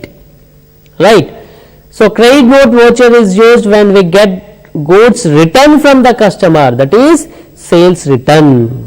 అంటే ఫిజికల్ గా మనకి మనం సేల్ చేసాం, ఒక 100 గూడ్స్ మనం సేల్ చేసాము, due to some transportation or some other reason, in that 100 goods 10 goods are damaged, then what happens is the customer will return that 10 goods. Okay, so ఆయన debit note పంపిస్తాడు, ఎందుకంటే ఆయన purchase return కాబట్టి. మనం receive చేసుకునే sales credit note లా మనం entry చేస్తాము. ఎందుకు క్రెడిట్ నోట్ లో ఎంట్రీ చేస్తాం? Because that is sales return. So ours is sales return and that person is purchase return. Okay, so first ఎవరు ఇష్యూ చేయాలి? సో మళ్ళీ ఇక్కడ ఒక పాయింట్ రైజ్ అవుతుంది. సో మనం క్రెడిట్ నోట్ ఇష్యూ చేస్తే ఆయన డెబిట్ నోట్ రేస్ చేయాలా, లేదా ఆయన డెబిట్ నోట్ రిసీవ్ చేస్తే మనము sales return credit note issue చేయాలా? సో ఇక అలా ఏం లేదు, ఎట్లా ఏం చేయొచ్చు. ఫర్ ఎగ్జాంపుల్ ఒక పర్చేస్ ఆర్డర్ పెట్టాను 100 రూపీస్కి, రైట్, కానీ బిల్లింగ్ వచ్చేసి మనకి 120కి వచ్చింది. సో ఇక్కడ మన నోటీస్లో ఉంది కాబట్టి జనరల్గా మనం ఫస్ట్ డెబిట్ నోట్లు ఎంట్రీ చేస్తాము. డెబిట్ నోట్లు ఎంట్రీ చేసి ఆ రీజన్స్తో మెన్షన్ చేసి అవతల పార్టీకి పంపిస్తాము. అవతల పార్టీ దాన్ని యాక్సెప్ట్ చేసి మన డెబిట్ నోట్ రాస్తాం కాబట్టి వాళ్ళకి క్రెడిట్ నోట్లు ఎంట్రీ చేసుకుంటారు. The issue is solve. Right, అలాగే అంటే ఇక్కడ డెబిట్ నోట్ మన సైడ్ నుండి వెళ్ళింది, ఒకసారి వాళ్ళ సైడ్ నుండి వస్తుంది. అంటే వాళ్ళు ఒకటేసారి ముందే చూసేసుకొని, సార్ మేము పొరపాటున మేము 100 బదులుగా మేము 120 చేసాము, so we're sending that credit note for the extra amount, so please accept that. Okay, please accept that invoice, accept that credit note and doing that. So while credit note raise చేస్తారో debit note. So ఇక్కడ debit note credit note అనేది ఏ party నుండి చేయొచ్చు, first వాళ్ళనే generate చేయొచ్చు లేదా మనమనే generate చేయొచ్చు. That simple concept is, if you are receiving the credit note, then we have to enter in debit note. If you are receiving the debit note, then we have to enter into the credit note. This is the main concept we have to see. Okay, so ఇందాకైతే purchase లో చెప్పాను, the same thing is for so purchase returns, that is debit note ki em cheppu, just the opposite is for credit note. So the second one is credit note voucher is also used for adjustment of accounts like rate difference in invoices. So vice versa. So purchase ki ela aithe manaki rate differences unta, alage sales returns lo kuda rate difference undachu. Okay na? So alanti situation lo kuda manam debit notes anedi use chestam. Okay, right, now let's see the next slide, that is purchase order voucher. What is this purchase order voucher? So ఈ purchase order కి మామూలుగా ఒక చిన్న cycle లాగా ఉంటుంది.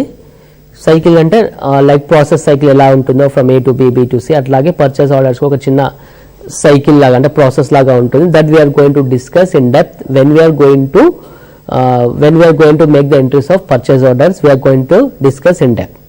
So as of now just you think the purchase order. Purchase order అంటే మనం goods purchase చేయడానికి ఆర్డర్ పెడుతున్నాము. ఓకే, సో కొన్ని కంపెనీస్, కొన్ని ఐఎస్ఓ స్టాండర్డ్ కంపెనీస్, అలా కొన్ని స్టాండర్డ్ కంపెనీస్ ఉంటాయి, అవునా? సో ఐఎస్ఓ స్టాండర్డ్ కంపెనీస్ కానీ అలాంటి కంపెనీస్కి మనం డైరెక్ట్గా వెళ్ళేసి ఫోన్లో మాకు ఆర్డర్ కావాలి అంటే వాళ్ళు గూడ్స్ మనకి అమ్మరు. we have to put an order to them. Okay, ఒక డాక్యుమెంట్లో మనం ప్రొవైడ్ చేసి ఇవ్వాల్సి ఉంటుంది.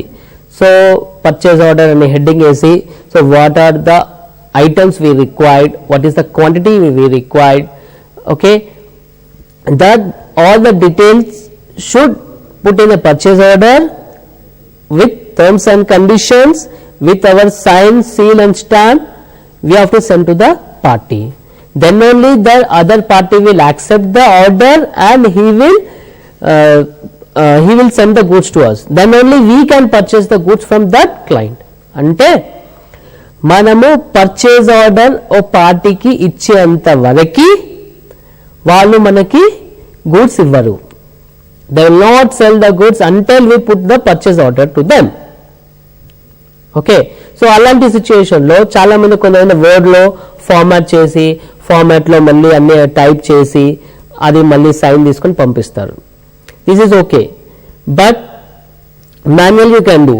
But how to track that order అంటే ఇప్పుడు ఎంత ఆర్డర్ పెట్టాము, ఆర్డర్ నుంచి ఎంత వచ్చింది, ఆర్డర్ ఉన్న ప్రైస్ ఎంత, ఇవన్నీ మనకి ట్రాకింగ్లో కావాలి కదా. సో మాన్యువల్గా చేసుకుంటే that is not possible. Again we have to see manually, we have to maintain, we have to depend upon other softwares and we have to do plus minus and we have to see, right. So that is the reason Tally has design one more voucher call purchase order.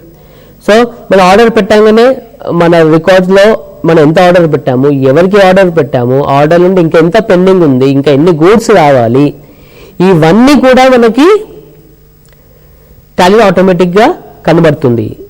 ఇంకా orders ఏమైనా pending ఉందా, మనం order చేస్తాం, ఒక 1000 order చేస్తాము, 1000లో ఇప్పటివరకు మనకి ఎన్ని గూడ్స్ వచ్చాయి, ఇంకా ఎంత పెండింగ్ ఉంది, ఇవన్నీ డీటెయిల్స్ మనకి ఆర్డర్లో వస్తుంది. So students, there is a small difference between the actual terminology used in the real time and terminology used in the tally or in accounting. ఇప్పుడు జనరల్గా పర్చేజ్ ఆర్డర్ అంటున్నాము, అవునా, పర్చేజ్ ఆర్డర్ అని అంటున్నాము. కానీ రియల్ టైంలో పర్చేజ్ ఆర్డర్ అని ఎక్కువ మంది పిఓ అంటారు. PO that is but purchase order, right. Next one, if you see that sales order voucher. So what is the command for this? Alt F5 is a shortcut key. Sales voucher is used when we receive the orders from the customer or client. Purchase order enti? Purchase order ante enti? మనము వేరే వాళ్ళ దగ్గర purchase పెట్టాం, అని మాకు ఇన్ని ఒక 100 laptops కావాలి అని ఆర్డర్ పెట్టింది. ఓకే, సేల్స్ ఆర్డర్ అంటే ఏంటి, మన క్లయింట్స్ మనకి ఇస్తారు కదా ఆర్డర్, నాకు ఈ మంత్లో ఇన్ని ల్యాప్టాప్స్ కావాలి అంటే ఇన్ని యూనిట్స్ కావాలి, మన ఆర్డర్ ఇస్తారు కదా, దాన్ని సేల్ ఆర్డర్ అంటాం. మళ్ళీ ఇక్కడ మనకి టైంలో సేల్ ఆర్డర్ ఉంది, పర్చేజ్ ఆర్డర్ ఉంది. బట్ రియల్ టైంలో మాత్రము మన మేనేజ్మెంట్ కానీ మన తోటి ఎంప్లాయీస్ కానీ వాళ్ళు పిఓనే మాట్లాడతారు. పన ఎక్స్ఐ గోద్రేజ్ పిఓ ఏమైంది, Godrej PO, what happen to that Godrej PO, what happen to, అంటే it may be the customer, it may be the client. So వాడుక భాషలో మాత్రం జనరల్గా దాన్ని పిఓ అనే వాడతారు. సో ఇక్కడ టైంలో ఎస్ఓ అని ఉంది, సేల్స్ ఆర్డర్ ఉంది, బట్ అక్కడ సేల్స్ ఆర్డర్స్ ఎక్కడ లేవు. మన ఇక్కడ పర్చేజ్ ఆర్డర్ ఉంది, పర్చేజ్ ఆర్డర్స్ అన్ని కనబడుతున్నాయి.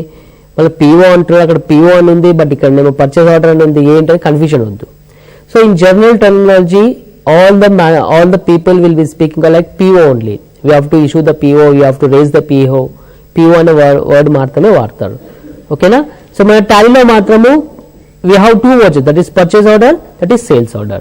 Purchase order అంటే మన క్లయింట్, మన కస్టమర్, సారీ ఎక్స్క్యూజ్ మీ, మనము మన సప్లయర్స్ కి పెట్టిన ఆర్డర్, దాన్ని పర్చేజ్ ఆర్డర్ అంటాము.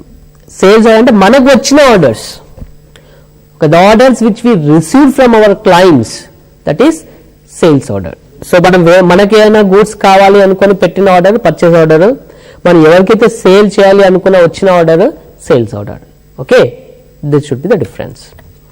Next one is delivery note voucher. What is this delivery note voucher? The short cut key for this Alt F8. Debit note voucher is used when we deliver the goods without invoice for branch transfer or job work or any other purpose to deliver the goods to the customer. So sir అదేంటి sir, మనం invoice లేకుండా మనం delivery charge మీద పంపించేస్తున్నాము ఎందుకు అని అడగొచ్చు మీరు question. So compulsory sale చేసినప్పుడు సేల్స్ ఇన్వాయిసే కదా చేయాల్సింది, మళ్ళీ సేల్స్ ఇన్వాయిస్ కాకుండా మళ్ళీ డెలివరీ ఛార్జ్ ఏంటి కొత్తగా అని డౌట్స్ రావచ్చు, రైట్.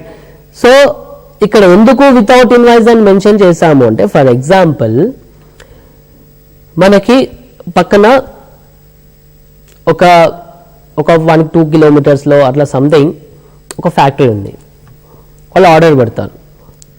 ఆర్డర్ పెట్టామని ఒక 100 ఆర్డర్ పెట్టారు. సరే 100లో మనం కొన్ని ఐటమ్స్ తయారు చేస్తాము, అది పంపించేసాం, సేల్ ఇన్వాయిస్ చేసేసి పంపించేసాం. అక్కడ ఏమవుతుందంటే ఆన్ అప్రూవల్ బేసిస్, అంటే తను ఏం చేస్తాడు, ఏవైతే మంచిగా ఉంటాయో వాటిని యాక్సెప్ట్ చేస్తాడు, ఏవైతే సరిగా బాగుండాయో అది వాపస్ చేసేస్తారు. సో అప్పుడు ఏమైతే మనం సేల్స్ ఇన్వాయిస్ మొత్తం చేసి ఇచ్చేసాము, పార్టీ మన auto driver something dispatch person ఏవైతే ఉంటారో అక్కడ వెళ్ళారు, గూడ్స్ కూడా డెలివర్ చేసేసారు, అయిపోయింది. ఇప్పుడు ఆయన నచ్చలేదని మళ్ళీ ఆయన వాపస్ పంపించినాడు. So first we now it becomes the purchase returns because we already generated the invoice. So already invoice generate చేశాము, అవునా, ఇన్వాయిస్ జనరేట్ చేసేసాము, పంపించేసాం, మళ్ళీ వచ్చింది. సో మనకేమైతే సేల్స్ రిటర్న్. సో ఇట్లా వీక్లీ ఒక 2 times రిటర్న్, అంటే వీక్లీ మీకు సేల్ ఉంటుంది, సేల్ రిటర్న్ ఉంటుంది, సేల్ ఉంటుంది, సేల్ రిటర్న్ ఉంటుంది. And for that small whatever the quantity or issue them he will not pay the amount. So what to do? So that is the reason what we're going to do is first we will issue the whatever the quantity in DC. మన delivery చలన్లో అన్ని పంపించేస్తాము. తను ఎన్నైతే accept చేస్తాడో accept చేసి మళ్ళీ వాపస్ పంపించేస్తాడు, అదే డీసీ పైన మళ్ళీ వాపస్ పంపించేస్తాడు. మనం ఏం చేస్తాము అంటే ఈ డీసీలో మనం 100 పంపించాము, 100లో తను ఒక 85 తీసుకున్నాడు, 15 రిజెక్ట్ చేస్తాడు. మనం ఏం చేస్తాము అంటే ఈ 85కి మాత్రమే ఇన్వాయిస్ జనరేట్ చేస్తాం. సో ఇక్కడ ఏమవుతుంది, sales return, purchase return, sales రిటర్న్కి ఛాన్స్ ఉండదు. ఊకే సేల్స్ ఇన్వాయిస్ చేసి మళ్ళీ దానికి సేల్స్ రిటర్న్ వేయడానికి ఛాన్స్ ఉండదు అనమాట. సో అలాగే కాకుండా ఇప్పుడు మన బ్రాంచ్ ఇక్కడ ఒకటి ఉంది, ఒక 3/4 లెవెల్ ఇంకొక బ్రాంచ్ ఉంది. సో మన బ్రాంచ్ మీద మనం సేల్స్ ఇన్వాయిస్ రేజ్ చేసుకోలేం కదా. Of course if you want you can do if you have different TIN numbers, register numbers, but again it's an very difficult. అక్కడ ఇక్కడ సేల్స్ చేయాలి, మళ్ళీ అక్కడ పర్చేస్ చేయాలి, మళ్ళీ మనం ఇక్కడ సేల్స్ అమౌంట్ వచ్చినట్టు చూపెట్టాలి, ఆయన పేమెంట్ చేసినట్టు. This all again you have this thing. So what we can do is we can issue the DC, delivery challan. ఇంకొకటి ఇక్కడ డెలివరీ నోట్, మన టైంలో డెలివరీ నోట్ అని ఉంటుంది, బట్ రియల్ టైంలో డీసీ లేదా డెలివరీ చలాన్ అంటారు. డెలివరీ చలాన్ అంటే గూడ్స్ డెలివరీ అయ్యేందుకు ఒక డాక్యుమెంట్ కావాలి, ఆ డాక్యుమెంట్ పేరు డెలివరీ చలాన్. ఓకే, ఇప్పుడు ఊరికైనా కొన్ని గూడ్స్ తీసుకెళ్ళి ట్రైల్లో తీసుకెళ్ళి అట్లా తీసుకెళ్ళి ఇచ్చేస్తే ఆ గూడ్స్ వచ్చిందని ఏం ప్రూఫ్, ఆ బండ్లో ఏం గూడ్స్ ఉన్నాయని ఏం ప్రూఫ్, ఎన్ని ఉన్నాయి ఏంటి ప్రూఫ్, అందుకనే చలాన్ ఉంటుంది. ఆ చలాన్లో అన్ని మెన్షన్ ఉంటాయి. ఓకేనా, ఎన్ని క్వాంటిటీ ఉంది ఏంటి XYZ అన్నీ ఉంటుంది. ఓకే, సో ఇట్లా జాబ్ పర్పస్ అంటే మనం ఒక వేరే బ్రాంచ్గా ట్రాన్స్ఫర్ చేసినప్పుడు సేల్స్ బిల్ కాకుండా ఈ డెలివరీ చలాన్లో మనము పంపిస్తాము. ఓకే, అలాగే జాబ్ వర్క్ ఉంటుంది. జాబ్ వర్క్ అంటే నా దగ్గర మామూలుగా తయారు చేస్తాను, దానికి ఒక స్పెషల్ పెయింటింగ్ చేయాలి, ఆ పెయింటింగ్ నా దగ్గర లేదు. సో అప్పుడు మనం ఏం చేస్తాము, వేరే పార్టీ వాళ్ళకి పెయింటింగ్ మాట్లాడతాం. సో తను ఏమంటే మీ గూడ్స్ అని మా దగ్గర తేండి సార్, మేము పెయింటింగ్ చేసి మళ్ళీ వాపస్ పంపిస్తాము అంటాం. సో అప్పుడు మనం ఆయనకైతే సేల్ చేయట్లేదు కదా, మళ్ళీ ఆయనకు సేల్ బిల్ రేస్ చేయాలి, మళ్ళీ ఆయన మనకి మళ్ళీ సేల్ బిల్ రేస్ చేయాలి. So again this is very difficult job. So we are going to send the goods on delivery challan. ఆ డెలివరీ చలాన్ లో అన్ని రాసేసి వాట్ ఎవర్ అవన్నీ ఏవైతే ఉంటాయో అవన్నీ మనం మామూలుగా ఏమేమి ఐటమ్స్ ఉన్నాయి డెలివరీ చలాన్ రాసేసి ఆయనకు పంపించేస్తాము. ఆయన మళ్ళీ పెయింటింగ్ చేసి మళ్ళీ అదే డెలివరీ చలాన్లో మళ్ళీ మన గూడ్స్ వాపస్ పంపించేస్తాం.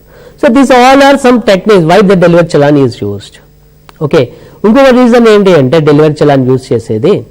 So why I'm all discussing all these points because your interview అంటే మీకు ఎప్పుడన్నా మీరు ఇంటర్వ్యూకి వెళ్ళినప్పుడు ఇలాంటి క్వశ్చన్స్ అడగచ్చు. డెలివరీ చలాన్ ఏ సిచ్యువేషన్లో యూజ్ చేస్తారు అంటే మీరు ఓన్లీ డెలివరీ ద గూడ్స్ అని కాదు. This all are the situations where you can use your delivery challan. ఇప్పుడు ఇంకొకటి ఏంటి అంటే ఇప్పుడు మనం గూడ్స్ సేల్ చేస్తున్నాం. ఓకే, మన ఒక ఆటో డ్రైవర్కి, ఆ DCM డ్రైవర్కి కానీ ఆటో డ్రైవర్కి కానీ ఆ గూడ్స్ అన్ని అందులో వేసేసి ఇన్వాయిస్ వారి చేతిలో పెట్టామనుకోండి, వాడు ఏం చేస్తాడు, ఆ ఇన్వాయిస్ ఎంత వాల్యూ ఉంది, అందులో ఏమున్నాయి, దాని వాల్యూ ఎంత అంటే ఆ ఒక్క వాల్యూని ఆ ఒక్క రేట్ని మనం సీక్రెట్గా ఉంచలేం. సో అదే డ్రైవర్ ఇంకా వేరే కంపెనీలో దానికి మన ఒక రేట్ ప్రైస్ లీక్ చేయొచ్చు కదా, మన ప్రైసింగ్ లీక్ చేసే ఛాన్సెస్ ఉన్నాయా లేవా?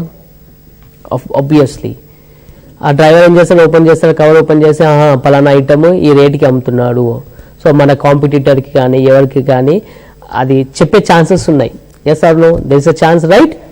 మనం ఏ రేట్కి అయితే అమ్ముతున్నామో, ఏ రేట్కి అయితే పర్చేస్ చేస్తున్నామో, ఆ గూడ్స్ ఎక్కడ నుండి వస్తుంది, there is some chance to know the rate details. So that is the reason we can send in the delivery channel. So delivery ఛానల్లో జనరల్గా మనము ఇన్వాయిస్ వాల్యూని మెన్షన్ చేయం.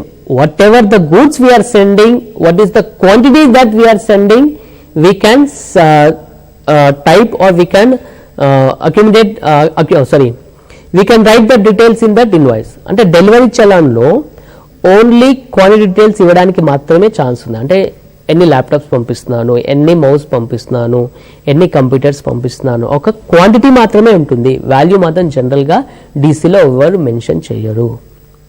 ఓకేనా? సో ఈ సిచ్యువేషన్లో ఏమున్నాయి మాత్రమే తెలుస్తుంది, ఆ డ్రైవర్ పర్సన్కి ఏమున్నాయి మాత్రమే తెలుస్తుంది, కానీ అది ఏ వాల్యూ ఉంది, ఏ రేట్ ఉందని తెలియదు. So this is also one of the reason why delivery challan is issued.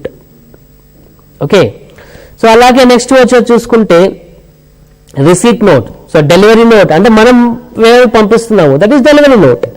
Receipt note, ఇప్పుడు మనకి డెలివరీ అయితే రిసీవ్డ్ కదా, అంటే రిసీట్ నోట్ సింపుల్గా. Receipt note voucher is used when we receive the goods without invoice for branch transfer or job work or any other purpose when we receive the goods from a supplier. So just you can say that it's an opposite to the delivery challan. Delivery challan అంటే మనం పంపిస్తున్నాము, okay, receive challan అంటే receive చేసుకుంటున్నాము. That is the only main difference between the delivery challan and receipt note. Okay, next if you want you can see what is this. Next one is physical stock voucher. What is this physical stock voucher? The shortcut key for this is Alt F10. Physical stock voucher is used to enter the physical stock available in the godown. అంటే ఇప్పుడు ఒక్కోసారి మనకి ఏమవుతుందంటే మనం stock maintain చేస్తాం, అవునా? Stock maintain చేస్తున్నప్పుడు so అంటే కొందరు వాళ్ళు చేసే క్వాంటిటీ అనేది, వాళ్ళు చేసే ఏ ఐటమ్తో బిజినెస్ చేస్తున్నారో, whatever the quantity they are doing in the business, the quantity may be large. ఇప్పుడు టెలివిజన్ షోరూమ్ ఉందనుకోండి, టెలివిజన్ పెద్ద పెద్ద ఐటమ్స్ అవి మిస్ అవ్వడానికి ఛాన్స్ ఉండదు, right? Suppose if you're going to an hardware shop. Hardware shop అంటే ఎక్కడైతే మీకు స్క్రూస్, బోల్స్, ఎలక్ట్రికల్ షాప్స్ అన్నీ దొరుకుతాయో అక్కడ some items cannot be countable. అవునా? ఎన్ని స్క్రూస్ లెక్క పెడతామా? జనరల్గా మనం పర్చేస్ చేసినప్పుడు కొంటాం, బట్ లెక్క పెడతామా? లెక్క పెట్టాం.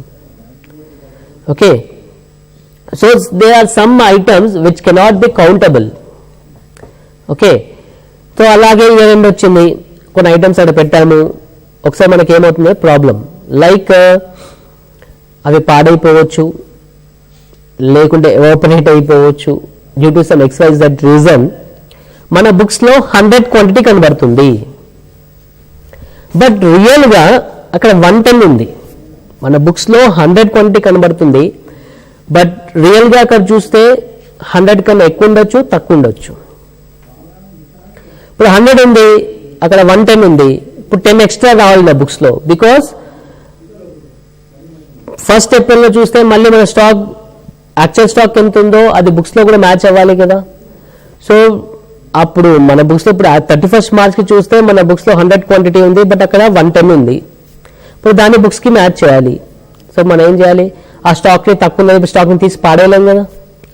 సో మనం బుక్స్ ఆఫ్ అకౌంట్స్ తీసుకురావాలి కదా 10 స్టాక్ని. ఇప్పుడు 10 స్టాక్ ఇంక్రీజ్ కావాలంటే మనం ఏం చేయాలి, జనరల్ స్టాక్ ఇంక్రీజ్ కావాలంటే ఇన్వర్ట్ రాయాలి. ఇన్వర్ట్ అంటే పర్చేస్. సో ఇన్వెస్ట్ చేయడానికి ఛాన్స్ లేదు, ఎవరితో నుంచి పర్చేస్ చేస్తామో వాళ్ళ పేరు అయితే రాసి చేయలేం కదా. అలాగే తక్కువ ఉందనుకోండి, నా 100 బుక్స్లో 100 ఉన్నాయి, బట్ అక్కడ 95 ఉన్నాయి, 5 ఏమై ఉండొచ్చు, it might be sold. So మనం సేల్స్ వచ్చి వేయలేం కదా. సో ఇన్వర్డ్ అవుట్వర్డ్ ఎలా చేయాలి? ఓకే, సో ఇన్వర్డ్ అవుట్వర్డ్ కావాలంటే ఏదో ప్లస్ మైనస్ చేయాలి. ప్లస్ మైనస్ చేయాలంటే మీ స్టాక్ యాడ్ అనేది చేయాలి, మైనస్ అనేది చేయాలి. స్టాక్ యాడ్ చేయాలంటే పర్చేస్ చేయాలి, స్టాక్ మైనస్ చేయాలంటే సేల్ చేయాలి. సో రియల్గా చూస్తే అది సేల్ కాదు, పర్చేస్ కాదు. How to Then how to correct your stock? Then this physical register is used. Okay, so 31st March రోజు మీ ఫిజికల్ స్టాక్ ఓపెన్ చేసుకొని మీ ఫిజికల్ స్టాక్ కౌంట్ చేసి మీ దగ్గర పక్కన పెట్టుకొని మీ దగ్గర ఎన్ని ఐటమ్స్ అయితే ఉన్నాయో, item A this is your stock, item B this is your stock, item C this is your stock, item D this is your stock, item 10 this is your stock, item 100 this is your stock. అంటే physical గా మీ గోడౌన్లో ఏదైతే available ఉన్నాయో అదే stock ని మీరు physical stock register లో రాసిస్తారు. So అప్పుడు ఏం చేస్తుంది, 1st April కి అదే ఓపెనింగ్ బ్యాలెన్స్ కింద తీసేసుకుంటుంది. So whatever the stock you are entering in the physical stocks register, that will be shown as opening quantity for the next day. Okay, so 31st March కి మీకు ఏదైతే books as per books లో ఉన్నాయో ఆ stock కాకుండా మీ physical stock register లో ఏవైతే entry చేస్తారో ఆ స్టాకే మీకు నెక్స్ట్ డే ఓపెనింగ్ బ్యాలెన్స్ లో కనబడుతుంది. So automatically Tally plus minus చేసుకొని చూపిస్తుంది. So this is the way, these are the vouchers we have seen. Okay, so let's we have quick look of that vouchers. Okay, ఒక్కసారి మనం vouchers అన్ని చూస్తాము. What is the voucher? Voucher is nothing but a primary document proof of a transaction. ఇందులో first voucher receipt voucher. Receipt voucher when we use, when we receive the cash, when we receive the check from the customer, okay, or when we receive any income. So voucher number 1. Voucher number 2 is payment. This is just opposite to the receipt voucher. Receipt voucher లో amount వస్తే రాస్తాము, payment వచ్చి amount పోతే రాస్తాము. Simple concept. Payment voucher is used when cash is going out of the business. Payment voucher is used when check is issued to the vendor or supplier. Payment voucher is used when expenses are paid in the form of cash or check. Okay, next contra voucher. What is contra voucher? When cash is deposited into bank, or when cash is withdrawn from bank, or when amount is transferred from one account to another account. Okay, the next one is sales voucher. So receipt, payment, contra 3. 4th one is sales voucher. When we are selling the goods on cash or credit, it is then sales voucher, right? Alage when our services are also sold on cash, then sales voucher is used. Okay, next one is purchase voucher. Okay, purchase voucher is used when goods were purchased on cash or credit. Okay, when services are purchased on cash or credit. Okay, so this is your general voucher. Okay, general voucher is used for adjustment. Debit notes is used for purchase returns. Sales returns, credit note is used for sales returns. Purchase order is used for purchase to place the order. Sales order is used to when we receive the orders from them. So delivery note, goods delivered cheyadaniki. Receipt note when we receive the goods. Physical stock and for maintenance. Okay, so today we have discussed the theory part of the vouchers. Okay, tomorrow with a small example how to do all these transactions we are going to see. Okay na? So till then have a nice day. Thank you.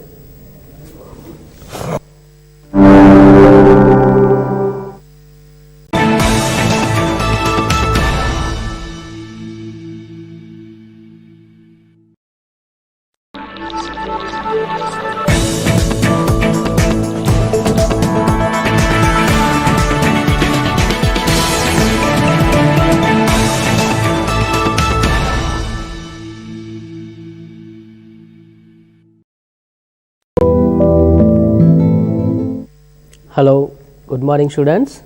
Welcome to Mana TV. Welcome to Tally training program conducted by APSSDC. Right. In the yesterday's class, we have seen about the vouchers what we have in Tally. So almost all we have discussed about 13 to 14 voucher types. Right.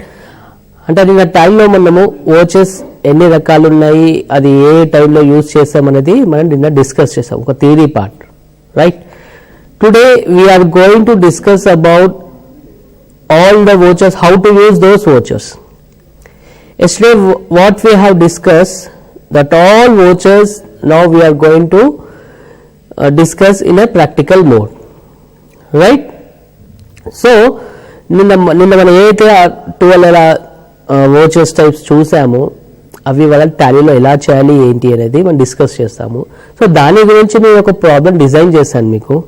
Okay, ఆ problem ని total గా complete చేస్తాం. If possible today we're going to complete today, if not the same will be continued in the next class. Okay, so please see the screen. Right. So here I am showing one problem. This is Ganesh Electronics. Right. So Ganesh Electronics and వాళ్ళ యొక్క transactions ఇవన్నీ అన్నమాట. Okay, these are the transactions of Ganapathi trading company. Right, కొంచెం zoom చేశాను, so you can have a look of it. Okay, these are the transactions, these are the adjustments and these are the answers. Okay, మీకు ఇవి transactions ఉన్నాయి. So you have transactions, okay, you have adjustments and you have answers. Then how to do this in Tally we are going to see now. So as we discussed that accounting process have 5 steps, that is step number 1 creation of company, step number 2 creation of ledgers, step number 3 creation of inventory, step number 4 voucher entry, and step number 5 reports. Right. So first, this is an company, Ganesh, name called Ganesh Electronics. So first we are going to create the company. So how to create a company? Alt F3, go for create company. Okay, and write the name Ganesh Electronics. Okay, just name I am writing as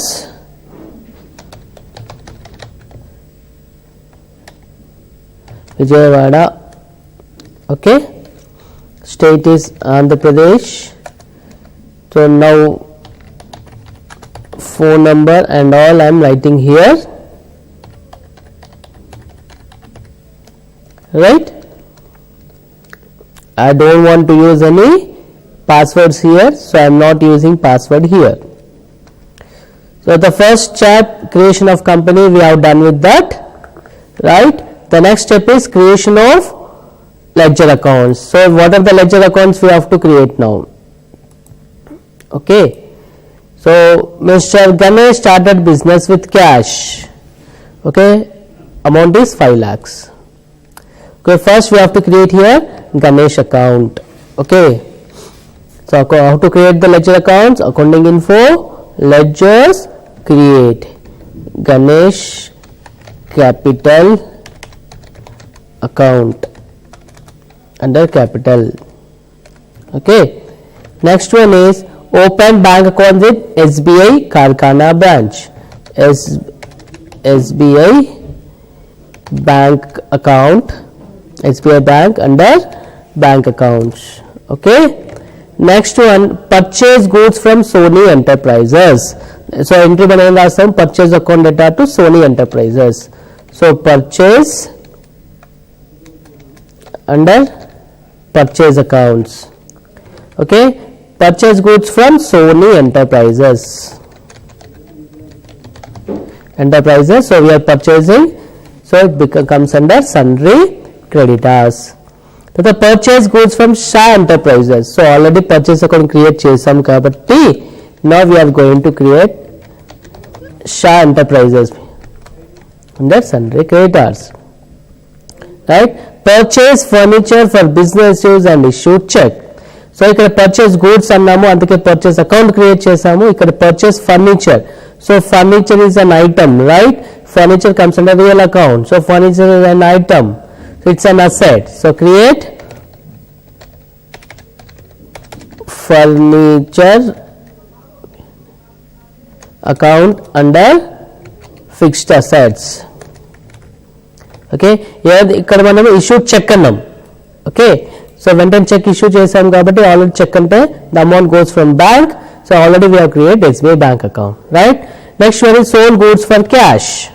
so sold goods for cash అంటే entry ఏమొస్తుంది, cash account attach to sales. So already మన దగ్గర cash account ఉంటుంది, there is no need to create, we have to create only sales account under sales. Right, next one sold goods and received check. So sales account already create chesam, check ante bank already bank account create chesam. Next one is sold goods and received check. So already sales account chesamu, cheque account ఉంది. paid for transportation on purchases. So we have to create transportation on purchase under direct expense. Okay. అలాగే next one ఏముంది, transportation on sales. Transportation on sales under indirect expense. That's paid for office expenses. So create office expenses under indirect expense. Next, paid for advertisement under indirect expense. Next, sold goods already we have created, again sold goods already we have created. Shop rent paid, paid shop rent we have to create. Shop rent under indirect expense. Next, electricity charges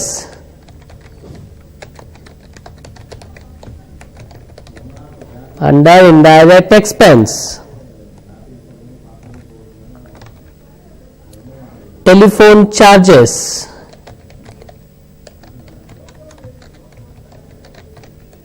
under indirect expense.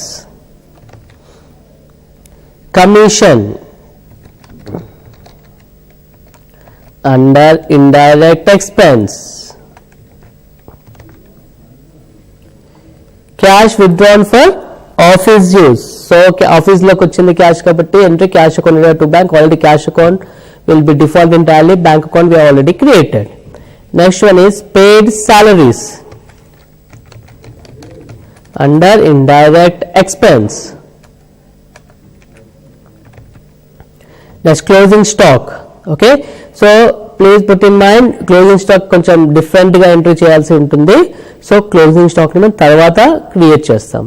Okay, తర్వాత electricity charges payable.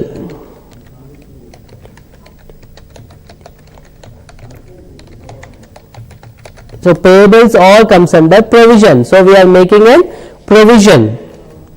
Okay. Next one, salaries payable. So this is also comes under provisions. Next, shop rent payable. It also comes under provisions. As depreciation on furniture, if you want write depreciation on furniture,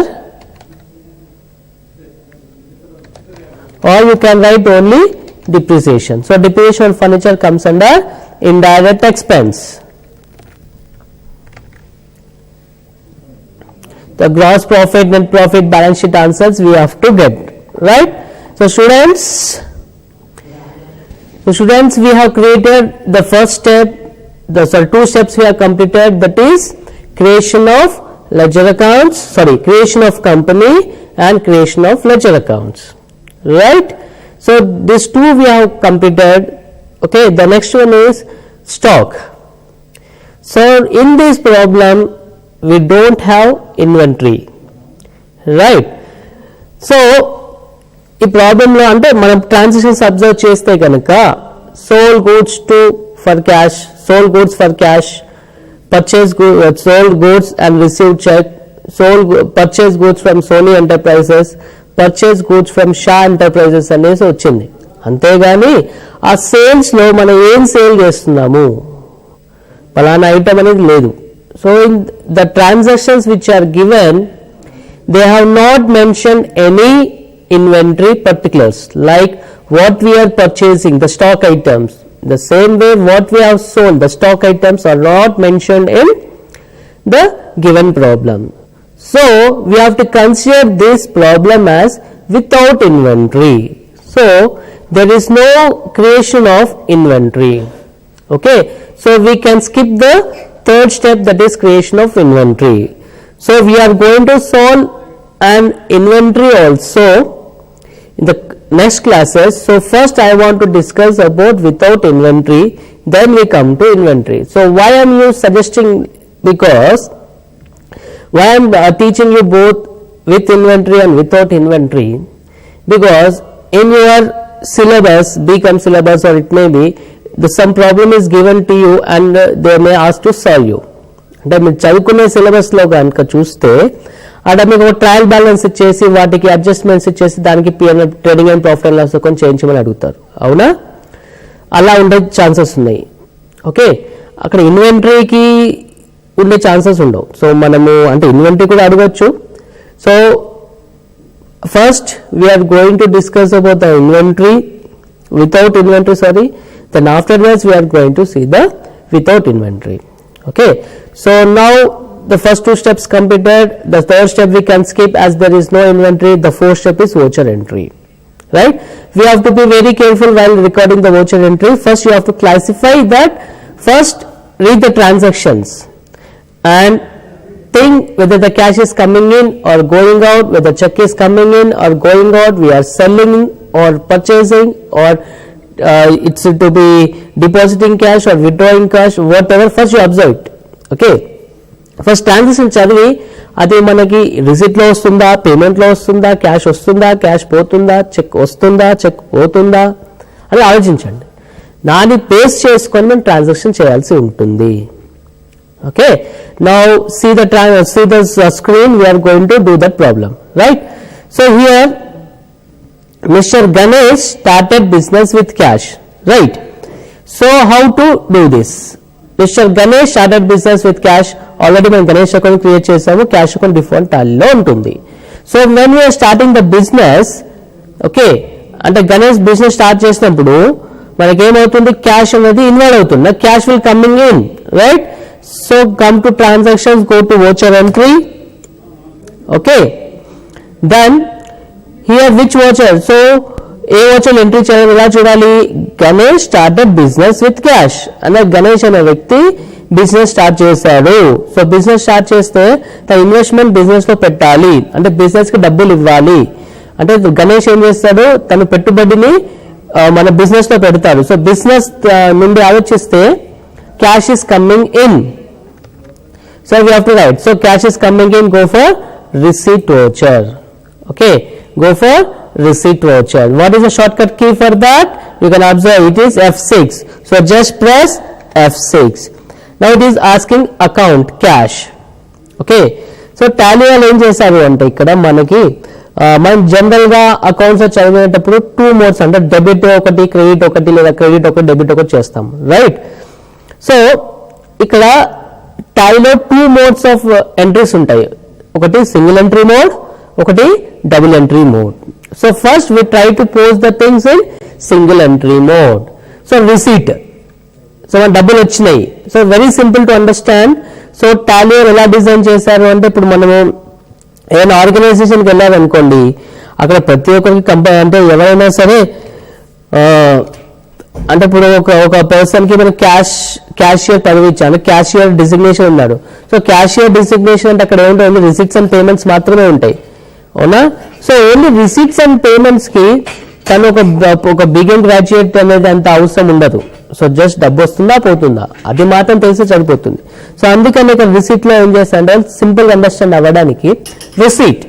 so మనకి ఏం వచ్చింది, cash వస్తే cash select చేసుకోండి, bank అంటే cheque వస్తే bank select చేసుకోవాలి. Very simple to understand. Okay, whether we are receiving cash then select cash in account. Okay, we are getting cheque then select bank in account. So here we are receiving cash, so I'm selecting cash. Then who is giving this, ఎవరు ఇచ్చారు? So Ganesh ఇచ్చాడు. Then just select the Ganesh account. What is the amount he has given? 5 lakhs. Okay, అంతే simple. Ganesh started business with cash. You can write the narration. Right. This is called single entry. So once again repeating. So in single entry mode, just you can select cash and who is giving. అంటే సింపుల్గా cash వచ్చిందా, వచ్చింది, అంటే receipt అంటే ఏమి వచ్చింది, cash వచ్చింది, just select చేసుకోండి క్యాష్. ఓకే, ఎవరు ఇచ్చారు వన్ నేమ్ సెలెక్ట్ చేసుకుంటారు. That is very simple. So ఈ విధంగా మనకి మన అకౌంటెంట్ కైనా అంటే the person who is from BCom background, the person who is not from BCom background also is very easy to understand. So receipt mode అంటే మనకు రెండే కదా, ఒకటి వచ్చేది క్యాష్ లేదా చెక్. సో ఆ టూ మోడ్స్ లో మీకు ఏది ఉంటే క్యాష్ వస్తే క్యాష్ సెలెక్ట్ చేసుకోండి, చెక్ వస్తే బ్యాంక్ సెలెక్ట్ చేసుకొని ఎవరు ఇచ్చారనేది ఎంట్రీ చేసి ఎంట్రీ చేయండి. This is very simple, right. Next one, open the bank account with SBI Karkhana branch. Open the bank account అంటే ఎంట్రీ వస్తుంది cash account attach to bank. So it's comes under contract. So మనం discuss చేసింది ఏంటి, contract ఎప్పుడు మనం చేస్తాము, cash వచ్చినప్పుడు కానీ క్యాష్ పోయినప్పుడు కానీ, సారీ ఎప్పుడైతే క్యాష్ మనం బ్యాంక్ లో డిపాజిట్ చేస్తామో లేదా బ్యాంక్ నుంచి విత్డ్రా చేస్తామో, ఓకే, ఆ టైంలో మనం ఈ కాంట్రాక్ట్ వచ్చి అనేది యూజ్ చేస్తాము. సో ఇక account, so here whatever you are saying is single entry mode. I want double entry mode, then how to convert into double entry mode, press F12. Okay, and say no here. Use single entry mode for payment, receipts, contra, voucher. It is yes. Now I want no. I don't want single entry mode. So I am saying no. Okay, so now you can see double entry mode. So please students don't get confused. So man chadukunde entante single entry mode ante ఏదో ఒక debit కానీ ఒక credit కానీ చేయడం ఉంటుంది. Double entry mode అంటే one will be debited, one will be credited అని చదువుకున్నాం. బట్ టాలీలో సింగిల్ ఎంట్రీ మోడ్ అనేది డబుల్ ఎంట్రీ అంటే మీనింగ్ అది కాదు. సింగిల్ ఎంట్రీ మోడ్ అంటే like one debit can be accepted, multiple credits can be accepted. That is called single entry mode. Or one credit can be done, multiple debits can be done. That is called single entry. So ఆ entries కూడా ఏంటనేది ఒకసారి చూపిస్తాను. So first let me complete this contra voucher. Okay, so this is called double entry system. So contra voucher లో cash deposit చేసే entry ఏమొస్తుంది మనకి, cash account data to a bank. So first select bank, to bank. So what is amount we are depositing, 3 lakhs.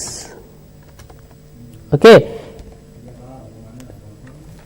by cash. Sorry.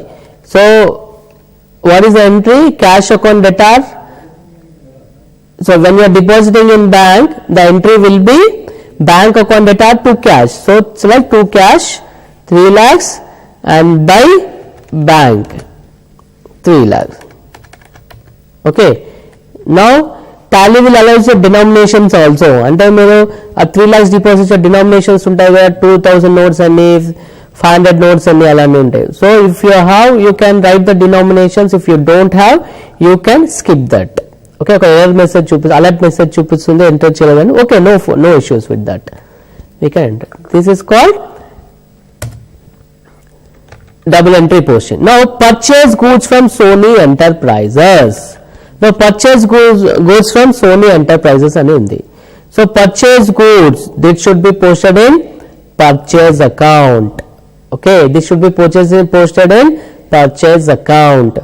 Now the whatever the screen you are seeing here, this is called inventory mode. This is called item invoice or inventory invoice, because you can see the item here, name of item, right? But in the given transaction the items are not mentioned. These items are not mentioned in the sense what mobiles items ante like the business which you are doing, అంటే మీరు దేంతో business చేస్తున్నారు, mobiles అయితే mobiles అలాంటి. So అలాంటి ఇక్కడ goods అని ఇచ్చాడు. Then please enter in voucher mode. So ఇక్కడ అబ్జర్వ్ చేస్తే మీకు ఇక్కడ రైట్ సైడ్ లో అకౌంటింగ్ ఇన్వాయిస్ అని యాజ్ వోచర్ మోడ్ అని ఉంటుంది. So click on as voucher mode. So as voucher mode is nothing but as you are writing your journal entry. So what is a journal entry for?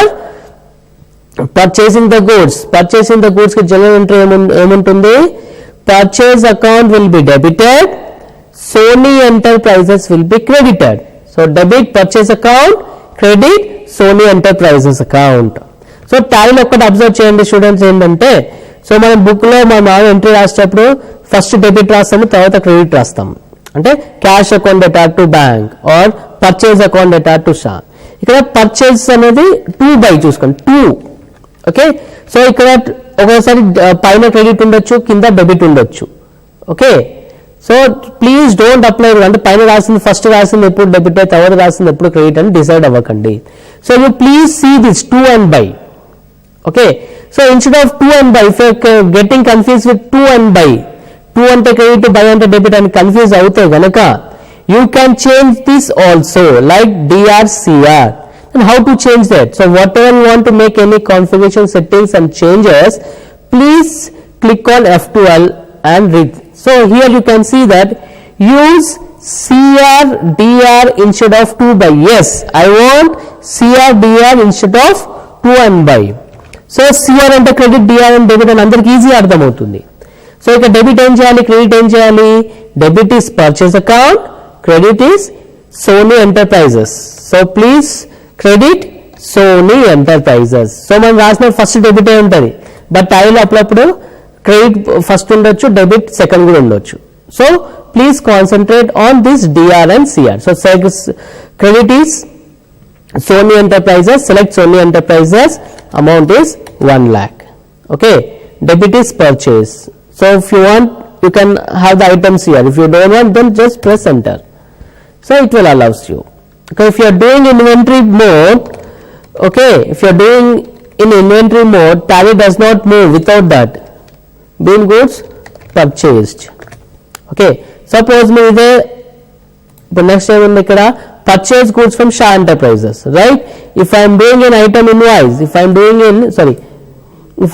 in item invoice, okay, party name you can select Shah Enterprises. Okay, purchase account. Now you want item, then see there is no item, so tally does not move. Tally అనేది ఇంకా మనకు చేయడానికి chance accept చేయదు.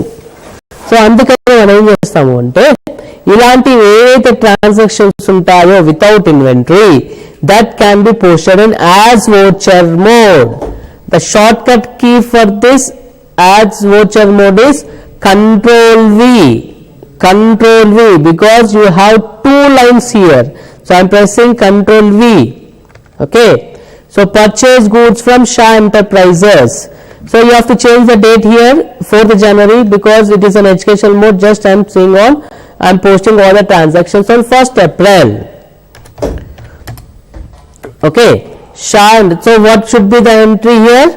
Debit purchase account, credit Shah Enterprises. Debit purchase account, credit Shah Enterprises. Okay, so credit is Shah Enterprises. Okay, amount is 75,000. Debit is purchase. Don't want any item, then skip that. Okay, alage purchase furniture for business use and issued check. So check issue chesamu, so cash is going out or check is going out. So again here, if you observe that payment voucher, I want to enter in double entry mode. This is called double entry mode. So double entry mode ante DRCR అని వస్తుంది. Single entry mode అంటే ఇందాక చూసినట్టు మనకి ఇలా వస్తుంది. Okay, single entry అంటే మీరు డబుల్ ఎంట్రీలో కానీ సింగిల్ ఎంట్రీలో ఏ మోడ్లో ఎంట్రీ చేయొచ్చు. ఓకే, సో సింగిల్ ఎంట్రీ కొంచెం ఈజీగా ఉంటుంది అనమాట. సో సపోజ్ బ్యాంక్ పేమెంట్ చేస్తాను. ఓకే, అంటే ఇక్కడ బ్యాంక్ పేమెంట్ చేశాను. ఓకే, ఎవరికి పేమెంట్ చేశాము?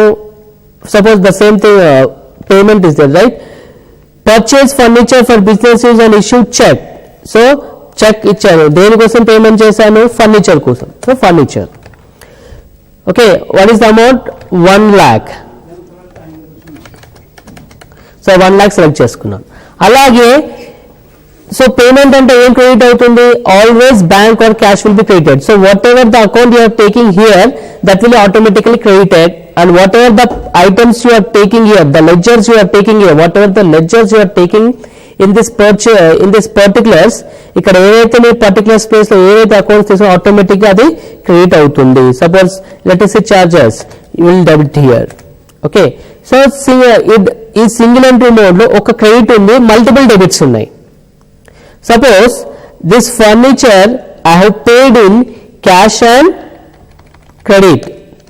సో ఫస్ట్ ఈ ట్రాన్సాక్షన్ కంప్లీట్ చేస్తున్నాను. Purchase furniture for business use and issued cheque. So simple గా బ్యాంక్ సెలెక్ట్ చేసుకున్నాను, ఇక్కడ ఫర్నిచర్ సెలెక్ట్ చేసుకున్నాను, ఇక్కడ మీరు అమౌంట్ రాసేస్తారు. Being furniture purchased and issued check రాసేస్తాను. Suppose for example ఇదే ఫర్నిచర్ని మనము కొంచెం క్యాష్ ఇచ్చాము, కొంచెం చెక్ ఇచ్చాము. అప్పుడు మనకు పాసిబిలిటీ ఉందా? ఇక్కడ బ్యాంక్ అనేది సెలెక్ట్ చేసుకోండి. సపోజ్ ఆ 1 lakh ఉందనుకోండి, ఆ ఫర్నిచర్ 1 lakh ఉందనుకోండి. ఆ 1 lakhని నేను ఏం చేశానంటే 1 lakh 50,000 క్యాష్ ఇచ్చాను, 50,000 చెక్ ఇచ్చాను. ఇక్కడ పాసిబిలిటీ ఉందా మనం రాయడానికి? Either bank you can take one can be credited, either bank can be credited or cash can be credited. That is only possible in single entry. So ఇప్పుడు chance లేదు చూడండి. ఇప్పుడు క్యాష్ ఇస్తే క్యాష్ లో వెళ్తుంది అమౌంట్, చెక్ ఇస్తే bank లో వెళ్తుంది అంతే. Sorry, so this can be done. Now to resolve this they have given multiple entry. So I'm putting it as no. Okay, I'm putting it as no. So I don't want single entry mode. Okay.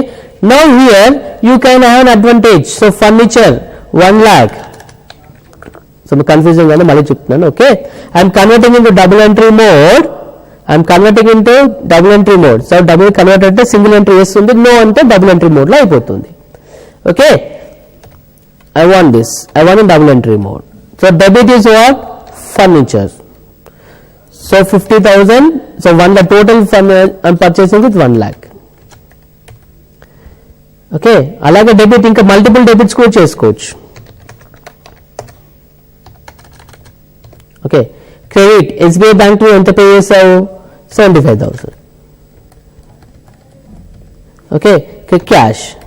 So if you observe these transactions, we can do 2 debits, we can do 2 credits, or we can have multiple debits and we can have multiple credits. This is the advantage of double entry mode. Okay, so ఇలాంటి situations లో ఈ double entry mode చూస్ చేస్తాం. అంటే మీకు 2 debits కావాలి, 2 credits కావాలి.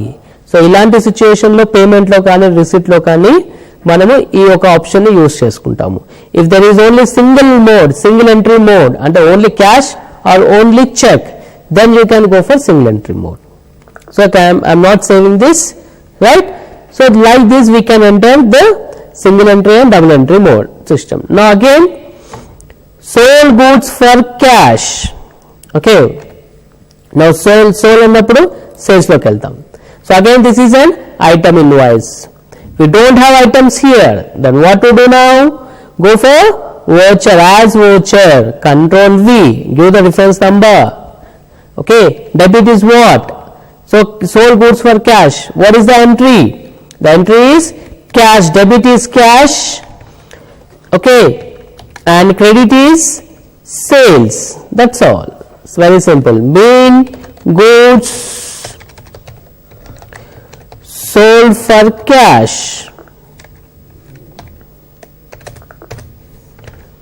Okay, mali same entry again, 25,000. Okay, debit is cash, credit is sales. Okay, 25,000 is the amount.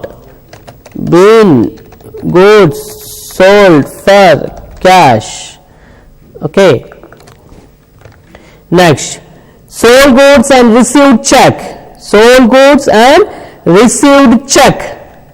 F8 sales. Sold goods and received check. Entry will be debit, bank account, credit. What is the credit? Sales. Okay, debit, bank account. Okay, what is the amount? 1,50,000. Okay, so instrument number, if you have check number, you can write the check number here. Okay, check number and in details we are going to see in another classes. Okay, so the debit is bank account, credit is sales account, right? Next one is again sold goods and received check. Okay, sold goods and received check, same entry, SBI bank. Okay, what is the amount? 85,000.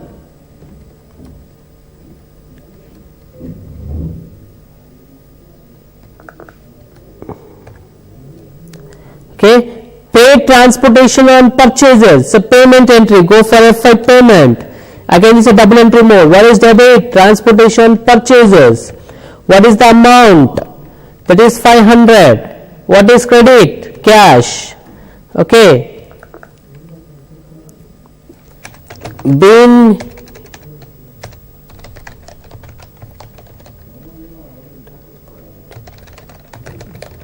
charges paid. Transportation charges on purchases paid. Right? Next one is transportation on sales.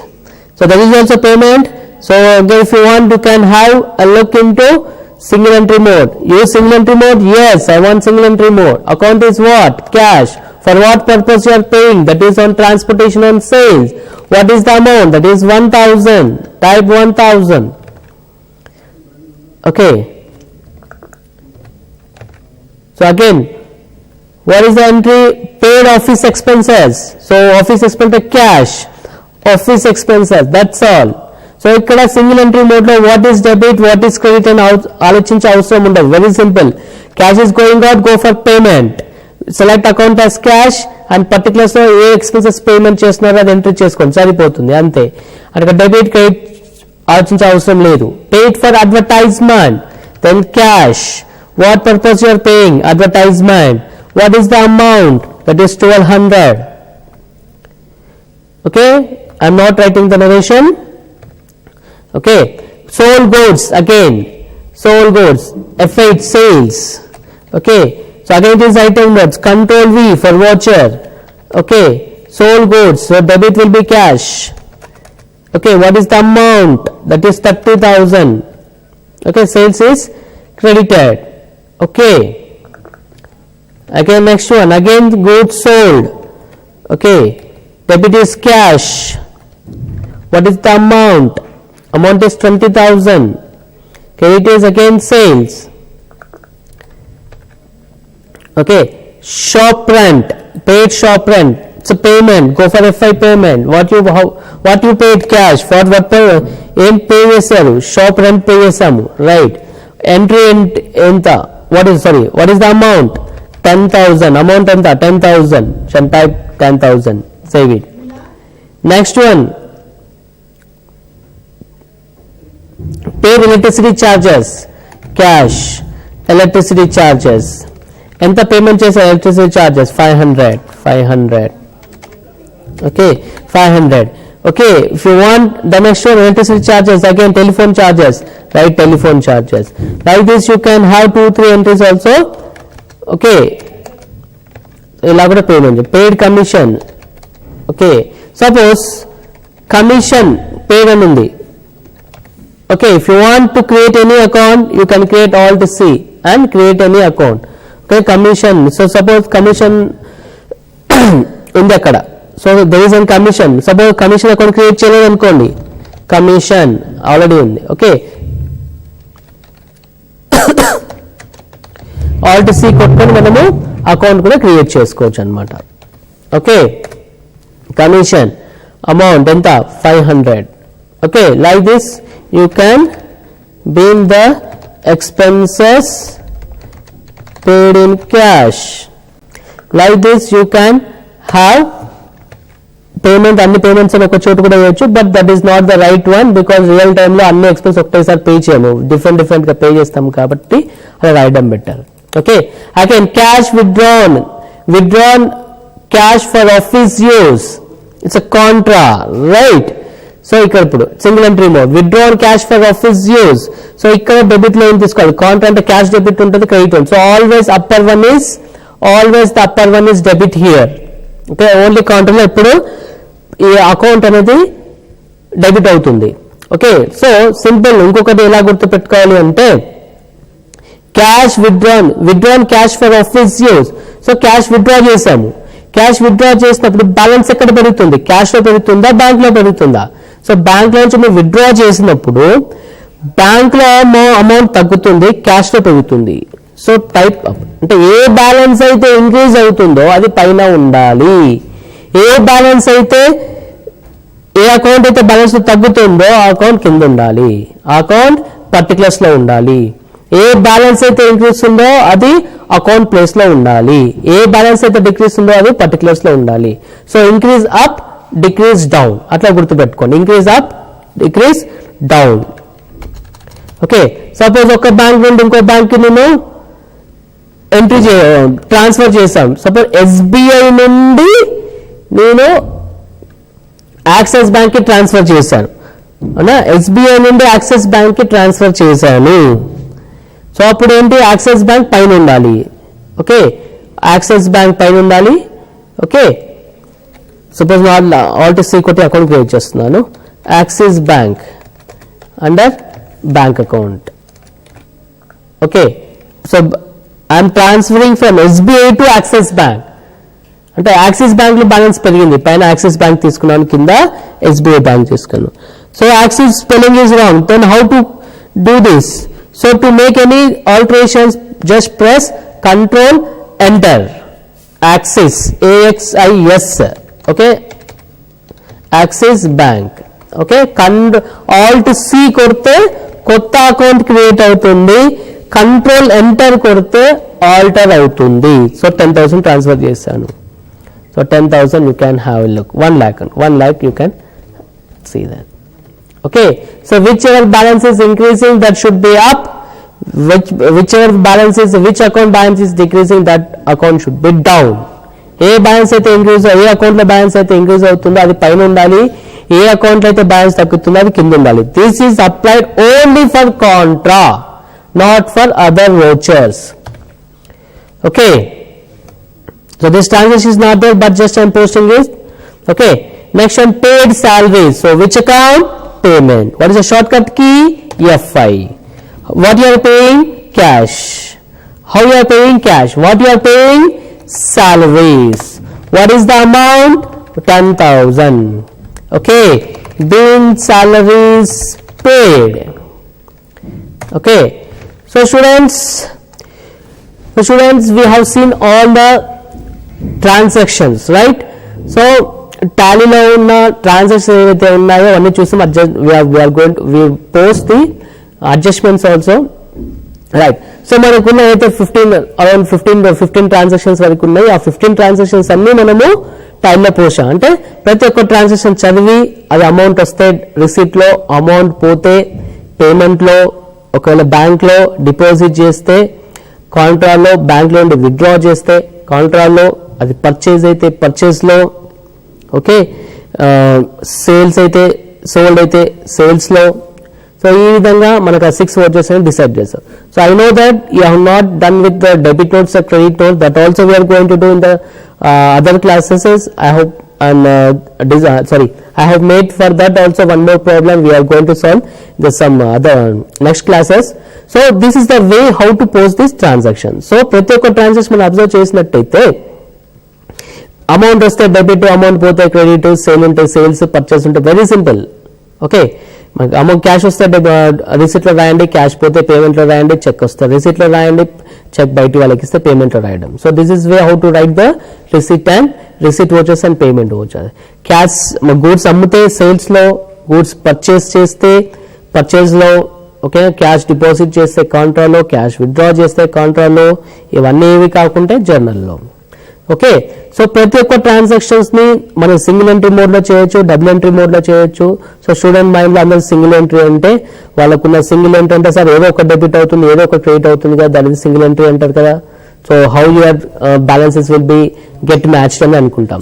So ఇప్పుడు టాలీలో single entry mode అంటే option ఏంటంటే, అంటే ఏదో cash or bank ఏదో account మాత్రం, ఒక account మాత్రమే అవుతుంది, మీకు అని క్రెడిట్ అవుతుంది. So that is called single entry. So మీకు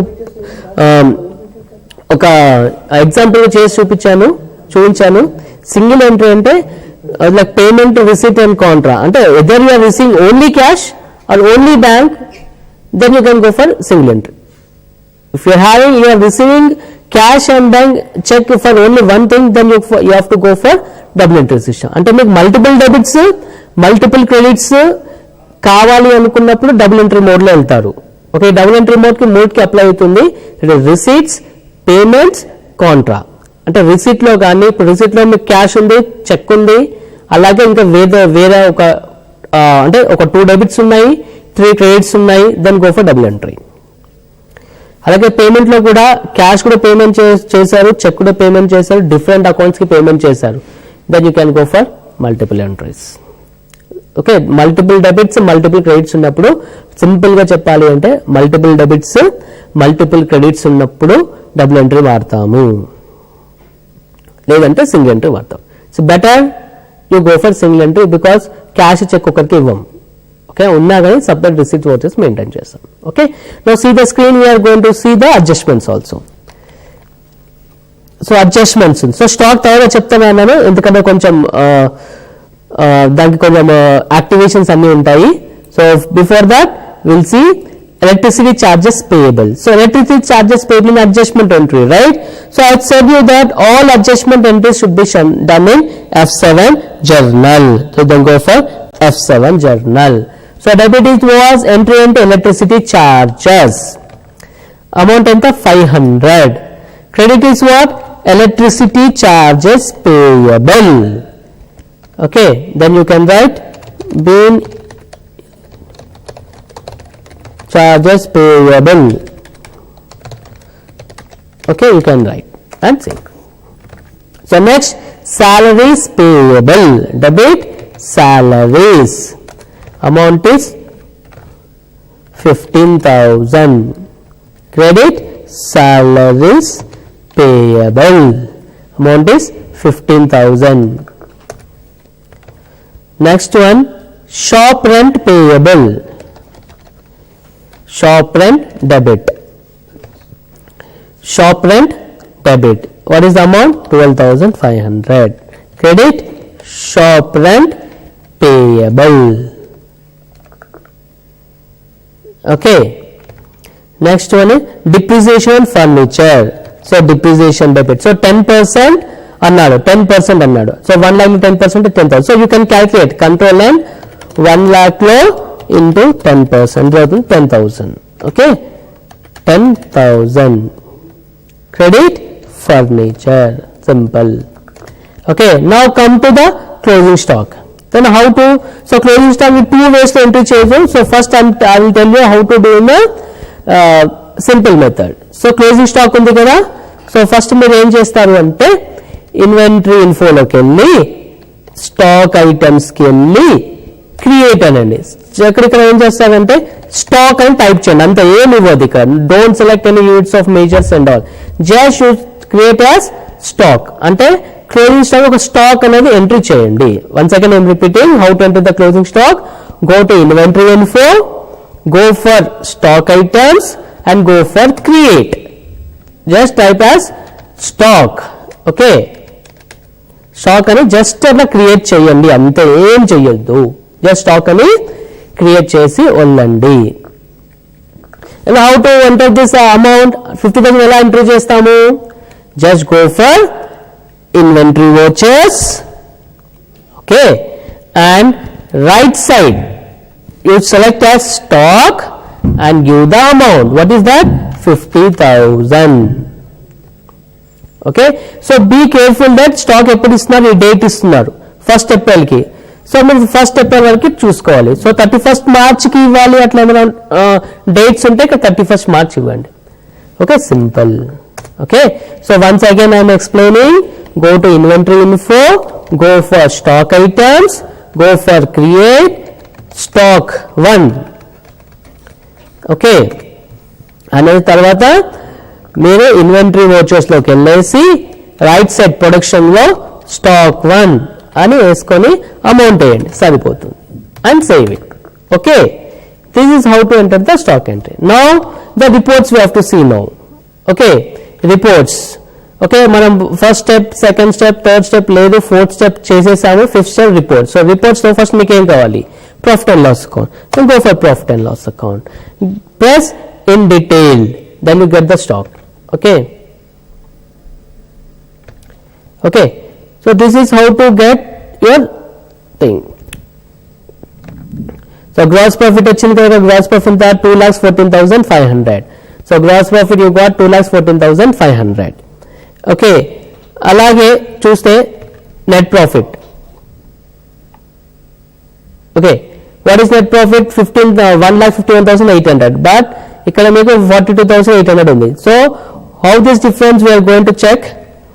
Next one, balance sheet 8 lakhs. So come escape, go for balance sheet.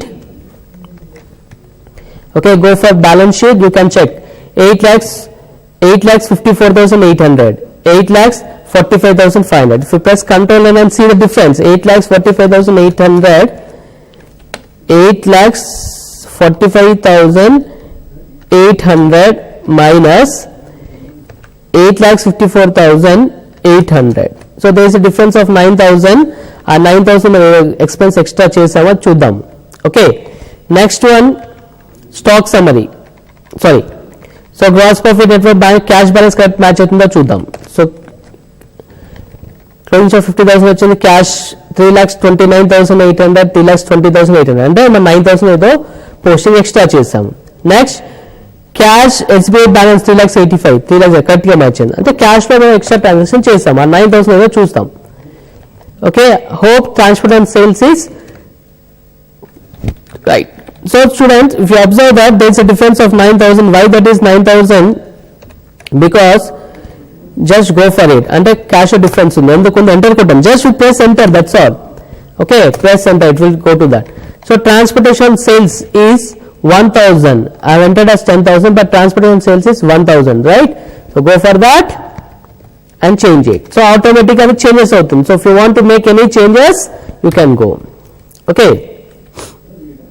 Now if you observe, see, profit and loss account 1,51,800, profit and loss account 1,51,800, balance sheet 8,54,800, 8,54,800. Okay, cash balance is 3,29,800, bank account is 3,85,000. Okay, so students, we have seen, right? So ఒక problem మీకు problem మధ్యలో pass కూడా చేశాను. So మీ screen shot తీసుకొని please you practice that. So in these transactions, so in the given transactions we have seen almost 6 vouchers, that receipts, payment, sales, purchase, contract, journal. So most probably మనకి 6 మాత్రమే ఎక్కువ business life లో use అవుతాయి. అందుకే first basic గా మీకు 6 vouchers వచ్చి ఒక ప్రాబ్లం డిజైన్ చేసి మీకు ఇచ్చాను. ఓకే, దాని కింద ఆన్సర్స్ కూడా ఉన్నాయి, అదే మీరు ప్రాక్టీస్ చేస్తూ ఉండండి. In the other class, in the coming next classes, we are going to see with inventory, we are going to see with debit notes, credit note, that is sales returns and purchase returns. Okay, till then have a nice day.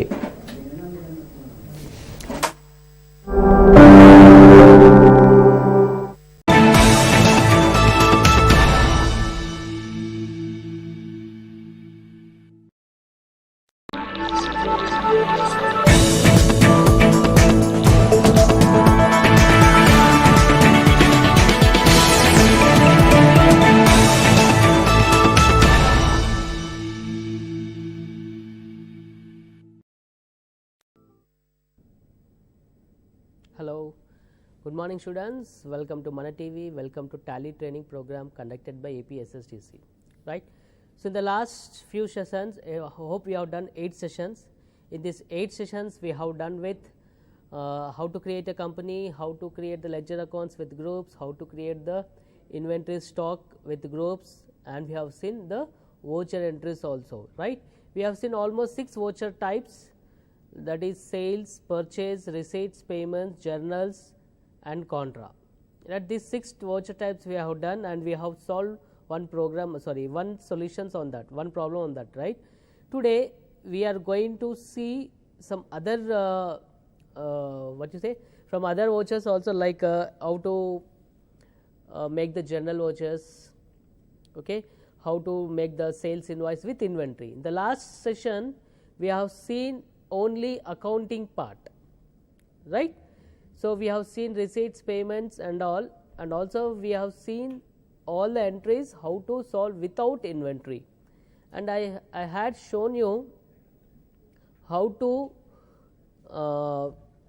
do the closing stock without inventory, right?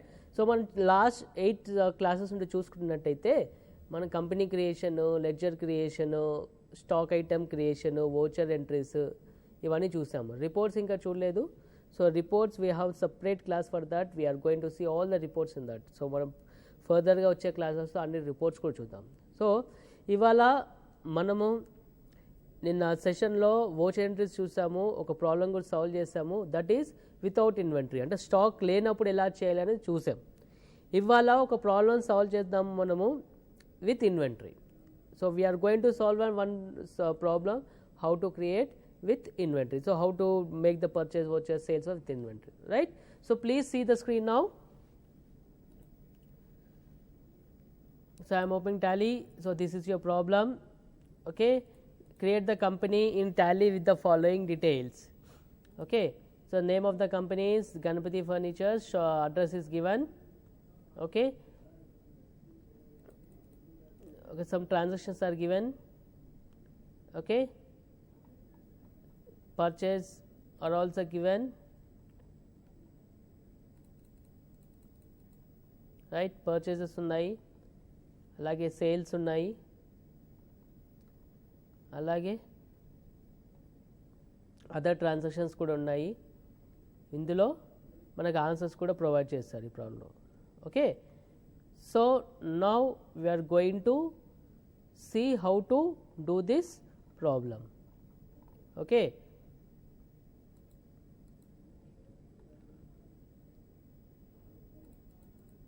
right? So first step is creation of company. So I am going to create a company, alt F3, create company. So the company name, what is the company name? Ganapati Furniture.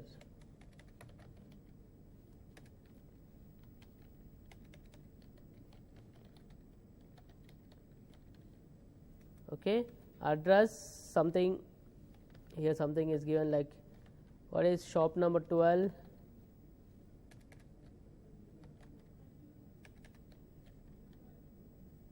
shop number 12, ground floor,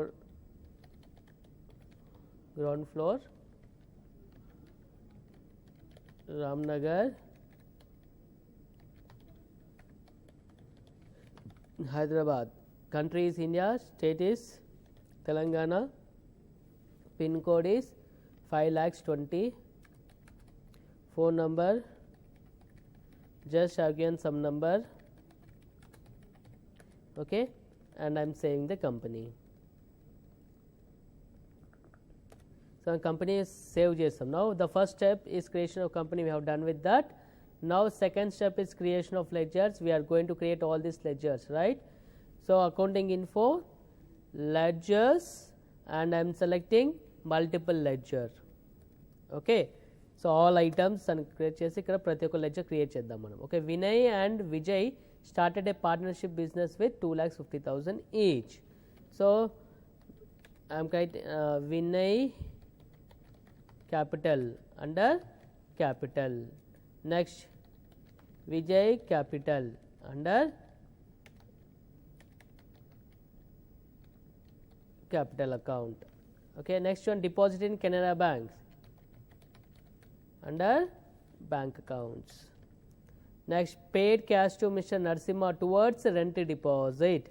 So rent deposit, ఇక్కడ మనము rent deposit గురించి pay చేస్తున్నాం కాబట్టి మనము rent deposit చేసుకోవాలి. So always remember that whenever you are paying anything amount to any person, don't see the person who is taking the amount, just see the purpose. అంటే మీరు ఎవరికి pay చేస్తున్నది important కాదు, దేని గురించి pay చేస్తున్నాం అనేది ఇంపార్టెంట్. సో ఆ అకౌంట్ని దాని గురించి డెబిట్ చేస్తాం కాబట్టి మనం ఆ అకౌంట్ క్రియేట్ చేసుకోవాలి. Next paid cash towards purchase of computer with Tally software. So I am creating as computer, okay, under fixed asset.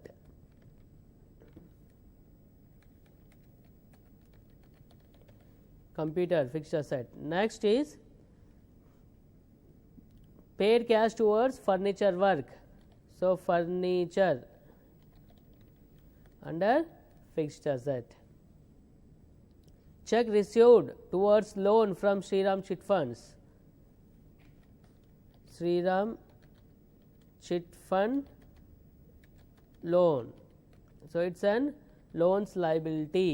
Loans and advance ఉంది. ఇది ఎప్పుడు యూజ్ చేస్తాము అంటే when we are giving loan to other person. మనం వేరే వారికి loan ఇచ్చినప్పుడు ఈ loans and advance asset select చేసుకుంటాం. మనం వేరే వారి దగ్గర నుండి మనం లోన్ తీసుకుంటే లోన్స్ అండ్ లయబిలిటీ సెలెక్ట్ చేస్తాం.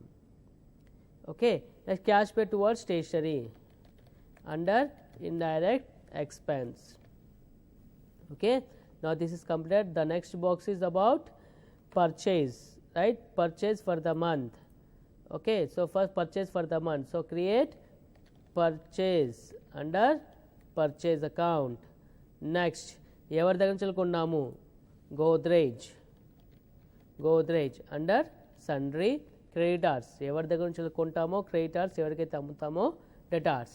Next Bantia furniture under sundry creditors. Next Raj furnitures under sundry creditors. Okay. Now, this is completed. Now, go for the next one, sales for the month. So, create sales under sales account. Next, Z solutions under sundry debtors because we are selling to the party. Cash account, there is no need to create cash account because already cash account will be available in Tally. Next one is RRD College under sundry debtors. Right. Next, paid transportation towards transportation on purchases. So, create transportation on purchase under direct expenses. Next, cash paid towards transportation on sales. So,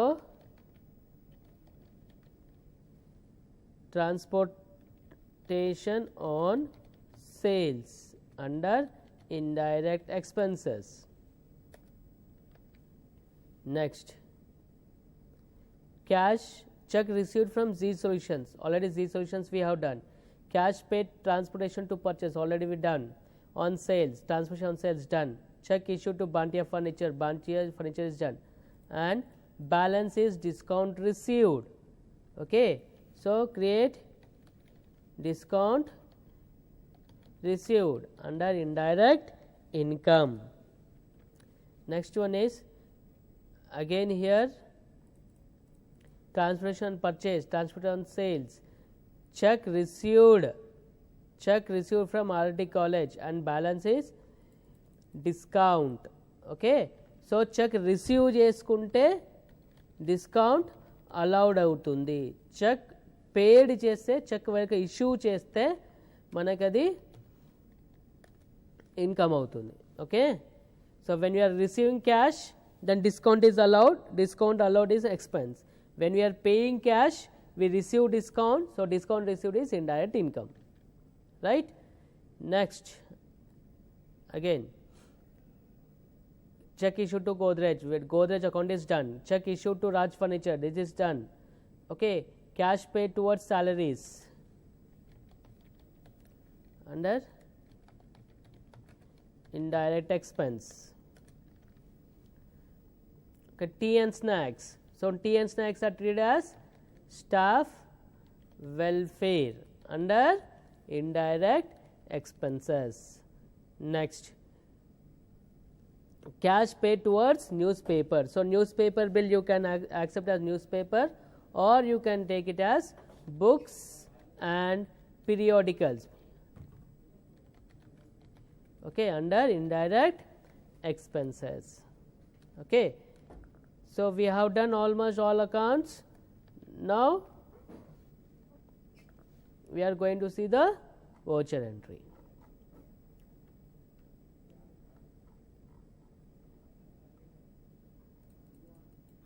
Right. So students, we have seen, so accounting process we have 5 steps. That 5 steps is creation of company, creation of ledger accounts, okay, creation of company, creation of ledger accounts, creation of inventory and voucher entry and what you say reports.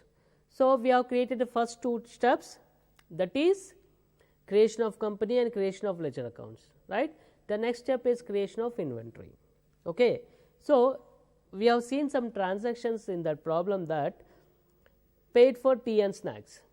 So ఇప్పుడు tea and snacks అని ఉందనుకోండి, మీరు tea అంటే tea తెప్పించినప్పుడు tea expenses అని, snacks తెప్పించినప్పుడు snacks expenses అని, lunch వచ్చినప్పుడు లంచ్ ఎక్స్పెన్సెస్ అని, సమ్ అలా డిన్నర్ చేయించినప్పుడు ఏమైనా ఎవరికైనా కస్టమర్స్కి మన ఎంప్లాయీస్కి కానీ ఇంకా ఎవరికి కానీ dinner expenses. There is no need to create different expenses. Just so whatever you are spending for welfare of the staff, so వాళ్ళకి టీ, స్నాక్స్, టిఫిన్స్, మీల్స్ అలాంటివి ఏవి చేసినా that all expenditure will come under staff welfare అనమాట. Okay, అలాగే for example when you are purchasing pens, when you are purchasing paper, when you are purchasing some erasers like that, so this all belong to stationery. So instead of maintaining pen account, pencil account, eraser account, sharpener account, pen books account, papers account, there is no need to create. So this all belongs to stationery. So you have to put in stationery account. So అలాగే మనము monthly weekly magazines ఉంటాయి, news papers ఉంటాయి, okay, subscriptions చేసుకుంటాం ఇవన్నీ. So for that also there is no need to go for Eenadu news paper, something news paper అని, okay, magazine ఉంటే magazine account అని, ఇంకా అట్లా అలా సపరేట్ అకౌంట్ క్రియేట్ చేసే అవసరం లేదు. There is a head call books and periodicals. So whatever you are spending on that books and magazines and all, you have to create one books and periodical account, okay, and you have to put in that account. Okay, so like this, for example, repairs and maintenance undi manaki. So mana repairs and maintenance, for example, computer manaki emanna repair vastundi, so manam technician tho repair chestam, oka 1000 rupees or 500 pay chestam. Alage chinna machinery edo paadavtundi, daniki manamu edo చిన్న part తెచ్చేసి ఒక 1000-1500 something part తెచ్చి repairing చేస్తూ ఉంటాం. So అలాగే ఆ టెక్నీషియన్కి amount pay చేస్తాం. So this all expenses you have to book under what you say repairs and maintenance. So whenever suppose some amount is paid towards salaries to Mr. X, so don't record Mr. X account. So record for what purpose you are paying the amount, అంటే దేని గురించి pay చేస్తాం. So ఇందాక మనం చూస్తే cash paid towards Narasimha for rent deposit ఉంది. So Narasimha account create చేస్తే మనకి నరసింహ అకౌంట్ మన డెబిట్లో క్రెడిట్లో కానీ కనబడుతుంది, అంటే మనకు ఆయనకి డబ్బులు ఇచ్చేది ఉంది అన్నట్టు కనబడుతుంది. So actually it's and deposit account, it's an asset account, right. So అందుకని ఏ పర్పస్కి ఇచ్చాము అనేది ఇంపార్టెంట్, ఆ పర్పస్ పైన మన అకౌంట్ క్రియేట్ చేసి చేయాలి, right. So now see the third step, how to create the inventory. So please see the screen now. So see the screen. Okay, so the next is inventory info. So stock item create cheyalem, first man units of measures create chestam. So create units of measures. Okay, units of measures ikkada manaki table, almaras, chairs, tables unna. So this are we are going to sell in numbers, right, numbers. Okay, tarvata item. Okay, so stock items create almara. Okay, units, numbers. Tarvata chairs, numbers. Okay, so if I want for FIFO, I can go for FIFO method. So indakadi kuda alter cheddaamu, almara create chestanu, adi average undi, so I am going for FIFO. Okay, so ఇప్పుడు ఇదే స్క్రీన్లో ఉండి మీరు మిగతా ఏమైనా alter చేయాలంటే just page up use చేయండి. మీ కీస్లో మీ కీబోర్డ్లో పేజ్ అప్ పేజ్ డౌన్ అనే బటన్ ఉంటుంది, అది యూజ్ చేస్తే అంతకుముందు చేస్తే మనకి కనబడుతుంది. ఓకేనా, that is one of the short cut key. Next one is tables, numbers, FIFO method. Okay, next sofa set, numbers, FIFO. Center table,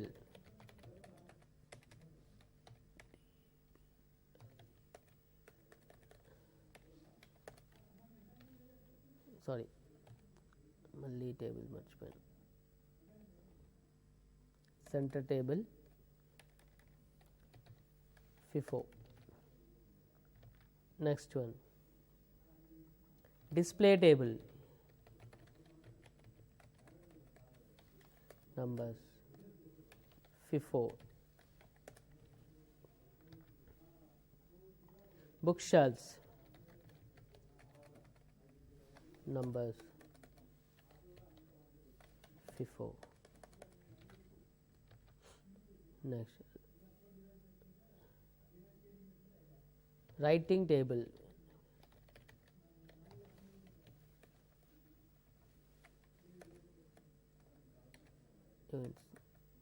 FIFO. Next, writing patches.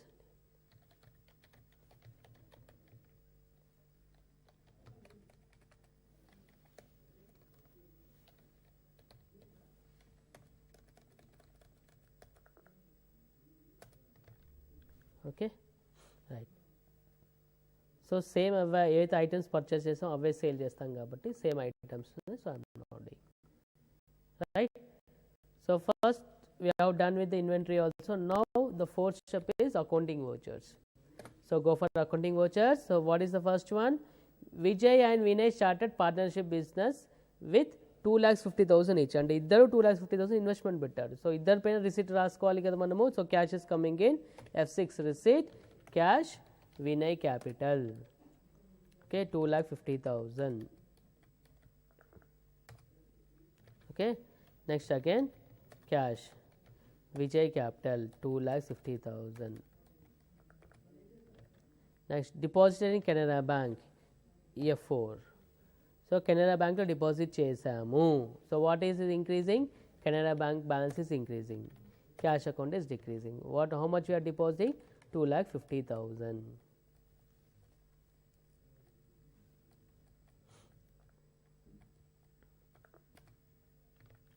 Next is rent deposit. So paid cash. So payment, cash, rent deposit. Okay, 34,500. Okay, if you want you can write paid cash to Mr. Narasimha towards rent deposit. Next one, cash paid towards purchase of computer. Cash paid, cash is going out, cash, computer we have purchased. What is the amount? 35,000. Okay, I am not writing narrations. Okay, paid cash towards furniture work. So furniture work ante furniture work man chestam kada, dan cash payment potundi. So cash, furniture is fixed asset. So selecting furniture work 25,000.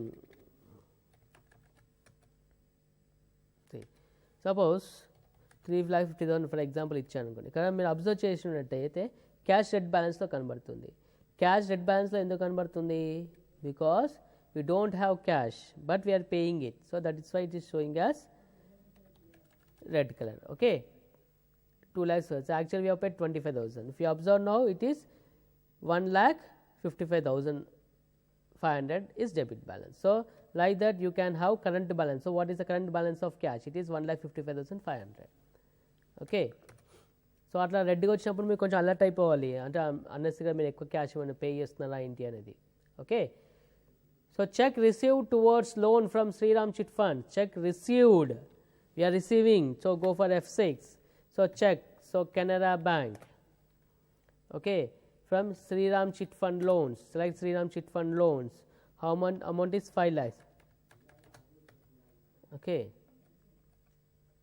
so here if you are transferring cash, check, how we are doing it, you can write instrument number is nothing but check number. Okay,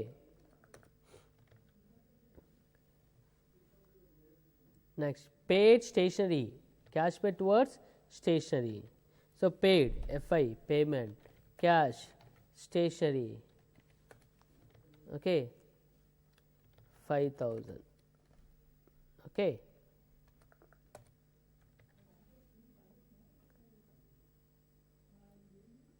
next one, purchase for the month of. So these all are comes under purchase.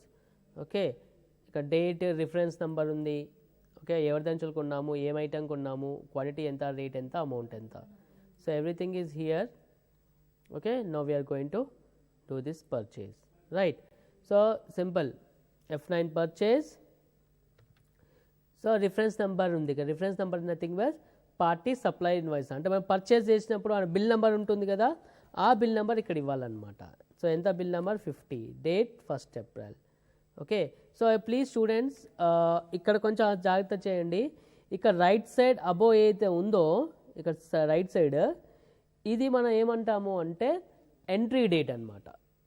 Okay, ఇక్కడ ఏదైతే మీకు date కనపడుతుందో అది bill date అనమాట. So ఈ రెండు ఎందుకు ఇచ్చాడు అంటే ఇదేమో మనం ఏ రోజు ఎంట్రీ చేస్తున్నాము. ఫర్ ఎగ్జాంపుల్ మనము ఒక డిఫరెంట్ డిస్టిక్, ఒక వేరే డిస్టిక్ నుండి కానీ వేరే స్టేట్ నుండి కానీ మనం పర్చేస్ చేసాము. Okay, suppose we're getting material from Bengaluru. Okay, so బెంగళూరులో ఒకటే రోజులో రీచ్ అవ్వవు కదా మన స్టాక్. సో బెంగళూరుకు 2 days, maximum 2 days or maximum 3 days stock reach అవుతుంది. సో తను ఏ రోజు చేస్తాడు, మనం ఏదైతే ఆర్డర్ పెట్టామో ఆ ఆర్డర్ని బేస్ చేసుకొని ఆ రోజు డిస్పాచ్ చేస్తాడు. అంటే suppose he is dispatching material on 1st April, but we will receive stock on 3rd April, right? So మనం ఎప్పుడు ఎంట్రీ చేస్తాము, 3rd April రోజు ఎంట్రీ చేస్తాం. సో 3rd April ఇక్కడ ఉంటుంది, బట్ బిల్ ఏ రోజు చేశాడు తను 1st Aprilకి చేశాడు. సో ఆల్రెడీ ఎంట్రీ డేట్ కన్నా ఇది ముందు ఉండాలి, ఎంట్రీ డేట్ కన్నా తర్వాత ఉంటే తీసుకోదు. అంటే ఎంట్రీ డేట్ ఏప్రిల్ ఉండి బిల్ డేట్ 2nd April ఎట్లా ఉంటుంది, ఛాన్స్ లేదు కదా. అంటే మనం ఎంట్రీ చేస్తుందేమో 1st April, కానీ బిల్ డేట్ ఏమో 1st April కన్నా ముందు ఉంటుంది, కానీ 1st April తర్వాత ఉండదు. అంతేనా? For example I'm taking as to 2nd April, see it is not taking, the screen is not accepted. I'm taking 1st April, it is accepting. I'm taking on 31st March also it is accepted. 31st March 18 it is accepting, because మన entry date ఏమో 1st April ఉంది, కానీ bill date ఏమో 31st March ఉంది. It is possible. అంటే 31st రోజు తను మనకి మెటీరియల్ పంపించాడు, మనం దాన్ని 1st Aprilకి ఎంట్రీ చేసాం. It is possible. కానీ ఇలా పాసిబుల్ ఉంటుందా మనకేమన్నా? ఏప్రిల్లోనేమో మనము మెటీరియల్ తెచ్చుకొని 2nd Aprilకి బిల్లింగ్ చేయడానికి పాసిబిలిటీ ఉండదు కదా. సో అందు గురించి ఈ రెండు ఇచ్చాడు అనమాట. So the right corner whatever seeing here, that is entry date. Whatever the date you are seeing here is bill date. Okay, party name ఎవరి దగ్గర కొన్నాము, గోద్రేజ్. సెలెక్ట్ గోద్రేజ్. సో ఇక్కడ డీటెయిల్స్ అన్నీ ఇస్తామంట. ఆర్డర్ ఏమైనా ఆర్డర్ ఉంటే order reference number, okay, supply addresses. మీరు గోద్రేజ్కి ఆల్రెడీ సప్లై ఆర్డర్ ఇచ్చి ఉంటే ఆర్డర్ ఆటోమేటిక్గా అడ్రస్ అన్నీ వచ్చేస్తుంది అనమాట ఇక్కడ. Okay, purchase account, purchase, name of the item, whatever purchasing, అల్మారా. ఓకే, సో ఇక్కడ ట్రాకింగ్ నెంబర్ ఏమైనా వస్తే నాట్ అప్లికబుల్ అని పెట్టేసండి. Not applicable. Quantity, what is the quantity is 10. Okay, what is 2500. Okay, right. So ఇంకొకటి మళ్ళీ next item ఉంది, అల్మారా, chairs ఉంది. ఇప్పుడు చైర్స్ అని కొట్టంగానే నాకు ఇంకో స్క్రీన్లోకి వెళ్తుంది. ఈ స్క్రీన్ ఎందుకు వెళ్తుంది, ట్రాకింగ్ నెంబర్ అని ఎందుకు ఉంది, ఇవన్నీ ఎందుకు వస్తున్నాయంటే ఇక్కడ ఎఫ్లైన్ ఫీచర్స్లో మనకి సేల్స్ ఆర్డర్స్, పర్చేస్ ఆర్డర్స్ అనేది ఎస్ ఉంది. ఆ సేల్స్ ఆర్డర్స్, పర్చేస్ ఆర్డర్ ఉన్నప్పుడు కంపల్సరీ ఆర్డర్ అగెనెస్ట్గా మనకు వస్తుంది కాబట్టి అది మనకి ఆర్డర్ అడుగుతుంది అనమాట. So Tally will be asking for order details because you have activated here orders. So against that order you are getting the material. So that is the reason whenever you are selecting the item it is asking for order. See, now I have deactivated that order. So rightly now you can see that the cursor is going to quantity and rate column, right? Chairs, the 250, rate is also 250, right? So ఇందాక మీరు observe చేసినట్టయితే మనము ఎప్పుడైతే quantity select చేసుకుంటామో, quantity select చేసుకోగానే అది ఇంకొక స్క్రీన్లోకి వెళ్ళేసి అది ఏ ఆర్డర్ అగెనెస్ట్గా వచ్చిందని డీటెయిల్స్ అడిగింది. ఎందుకు అడిగింది అంటే మనము ఏం చేస్తాము, ఇక్కడ ఆర్డర్ డీటెయిల్స్ యాక్టివేట్ చేసాం కాబట్టి అడుగుతుంది. ఇప్పుడు దాన్ని డీయాక్టివేట్ చేశాను నేను. సో ఆ సేల్స్ ఆర్డర్, పర్చేస్ ఆర్డర్ మన సపరేట్ క్లాస్ ఉంటుంది, అక్కడ మనం డిస్కస్ చేస్తాం వీటి గురించి. ఓకేనా? No tables, what is 25, amount is 5000. Okay, so 2,12,500 is the total amount. So దీనికి వల్ల అడిషనల్ మీకు ఏమైనా ట్రాన్స్పోర్టేషన్, పర్చేజెస్, సేల్స్ అవి ఉంటే కూడా యాడ్ చేసుకోవచ్చు, లేదా సపరేట్గా చేసుకోవచ్చు. So the additional expenses on your invoices, sales and purchases also we have separate class for that, we are going to see on that. Okay, if you want you can write being goods purchased from Godrej. ఓకేనా? Bill number, vide bill number, okay, something రాసేయచ్చు. Okay, this is first. Second one is Bhantia Furniture, reference number is 105. So, reference number is 105, party name is Bhantia Furniture, purchases, name of the item is sofa set, 5 numbers we have purchased, rate is 5000, right. Next one is sofa set, center table, the next item is center table 10, 2500. Okay. The third one is display table 5, 3500, 67,500. Next 98, party name is Raj Furnitures, purchase account, item is bookshelf, quantity is 15, 3500. Again writing table, quantity is 100, 500, sorry 500. Okay, writing pad shades 250, 300, 250, 300. So 1,77,500. Okay. So now sales is completed, purchase is completed. Sorry, purchase is completed. Now we are going to have the sales also. Sales he is giving. So reference number 1 means 1 invoice. And reference number 1. So if I go to F8 sales, reference number is 1. Okay. ఒక reference number ఉందంటే అది ఒక invoice అని అర్థం అనమాట. So party name is cash. Okay. If you right here you can have the party name mister Kumar. You can write Kumar account. Okay. Sales, name of the item almara. Okay. Quantity enni konnadu 2, rate enta 3750, right. Katam, sorry, this is right. Now invoice number 1 is complete. Now invoice number 2. Okay. Invoice number 2, party name is cash. Okay. Item whatever selling chairs, any 15 number chairs ammamu enta 400, 6000. Next is cash, sorry, tarvata table ammamu,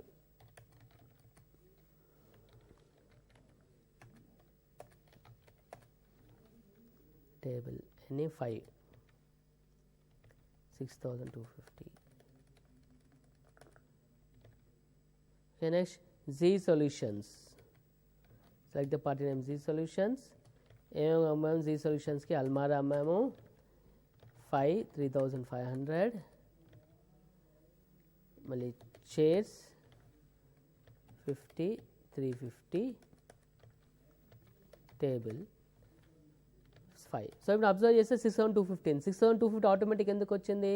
ఎందుకంటే Tally ఏం చేస్తుందంటే ప్రీవియస్గా ఉన్న దేనికి అంటే ఎంత రేట్కి అయితే సేల్ చేస్తామో అది ఆటోమేటిక్గా వచ్చేస్తుంది. సో ఇక్కడ అబ్జర్వ్ చేసినట్టయితే ప్రీవియస్గా మనము చైర్ని టేబుల్ని 6250కి అమ్మాము. సో అందుకని లాస్ట్ ప్రైస్ 6250 ఉంది కాబట్టి ఆటోమేటెడ్ టాలీలో 6250 వచ్చేస్తుంది అనమాట. So 65,000. So it is 6000, go and change for 6000.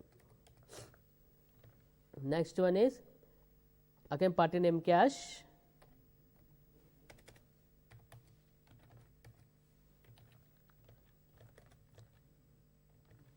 sofa set 3, 6500, center table 8, 4000, display table 3, 5000, 66,500. Okay, right. So we have done with sale. Now sixth one is RRD college. We are selling to RRD college. Sales RRD college ki bookshelf 14 mm 4500. Next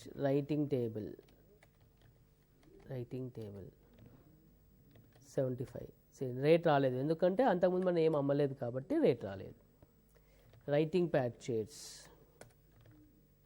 225, 225, 450. Next chairs 150, 350 వచ్చింది ఎందుకంటే already ఆ rate కమ్మాం కాబట్టి. Next tables 15, 6,000. So 3,78,000, right? So 3,78,000 we have done. This is your invoice, right? So మళ్ళీ ఇదే me print కావాలంటే so previous ఏమైనా కావాలంటే page up కొట్టేసి వచ్చేస్తుంది. సో ఆల్ట్ పీ కొడితే విత్ ప్రివ్యూ అని సెలెక్ట్ చేసుకోండి, right. So this is a Tally format, this is the invoice generator for Tally format. So ఇది జస్ట్ మీకు మా నార్మల్గా చూపించే ఫార్మాట్. ఇందులో అడిషనల్గా జిఎస్టీ వచ్చినప్పుడు ఇంకా మీకు ఇంకా చాలా బాగా అర్థమవుతుంది ఎందుకంటే this the invoice without GST. Now we have to make the invoice with GST. ఆ జిఎస్టీలో మళ్ళీ అడిషనల్ ఛార్జెస్ ఉంటే ఎలా చేయాలి, రేట్ కాలం కావాలంటే ఏం చేయాలి, బ్యాంక్ కాలమ్స్ కానీ. సో ఇవన్నీ మనము ఇంకా పర్టికులర్ ఫర్దర్ క్లాసెస్లో ఇన్ డెప్త్గా వెళ్దాం. So as of now we're going to have this type of invoice. Okay, the next one is cash paid toward transportation and purchase paid. Okay, FI payment, cash, transportation on purchases, transport and purchases anta 2,500 khatam అయిపోయింది. Next transportation on sales 1,500, cash on sales amount is 1,500. Okay, next one cheque received from G solution F6 cheque అన్నాడు. So Canara bank select చేసుకున్నాము. Okay, G solutions ఎంత ఇచ్చాడు, 65,000 ఇచ్చాడు. Okay, so against reference వస్తే select చేసుకోండి. Okay, so students మీకు against reference ఇక్కడ వచ్చింది, సెలెక్ట్ చేసుకోండి. When you are practising if you are getting anything then you can go for on account also. Okay, so ఈ అగైన్స్ రిఫరెన్స్, ఈ advance, ఇవన్నీ మనకి బిల్స్ పేయబుల్ రిసీవబుల్స్ క్లాస్ ఉంటుంది, దాంట్లో మనం చెక్ చేస్తాం. ఓకేనా, right. Cash paid towards transportation on purchases, FI, cash paid towards transportation on purchases,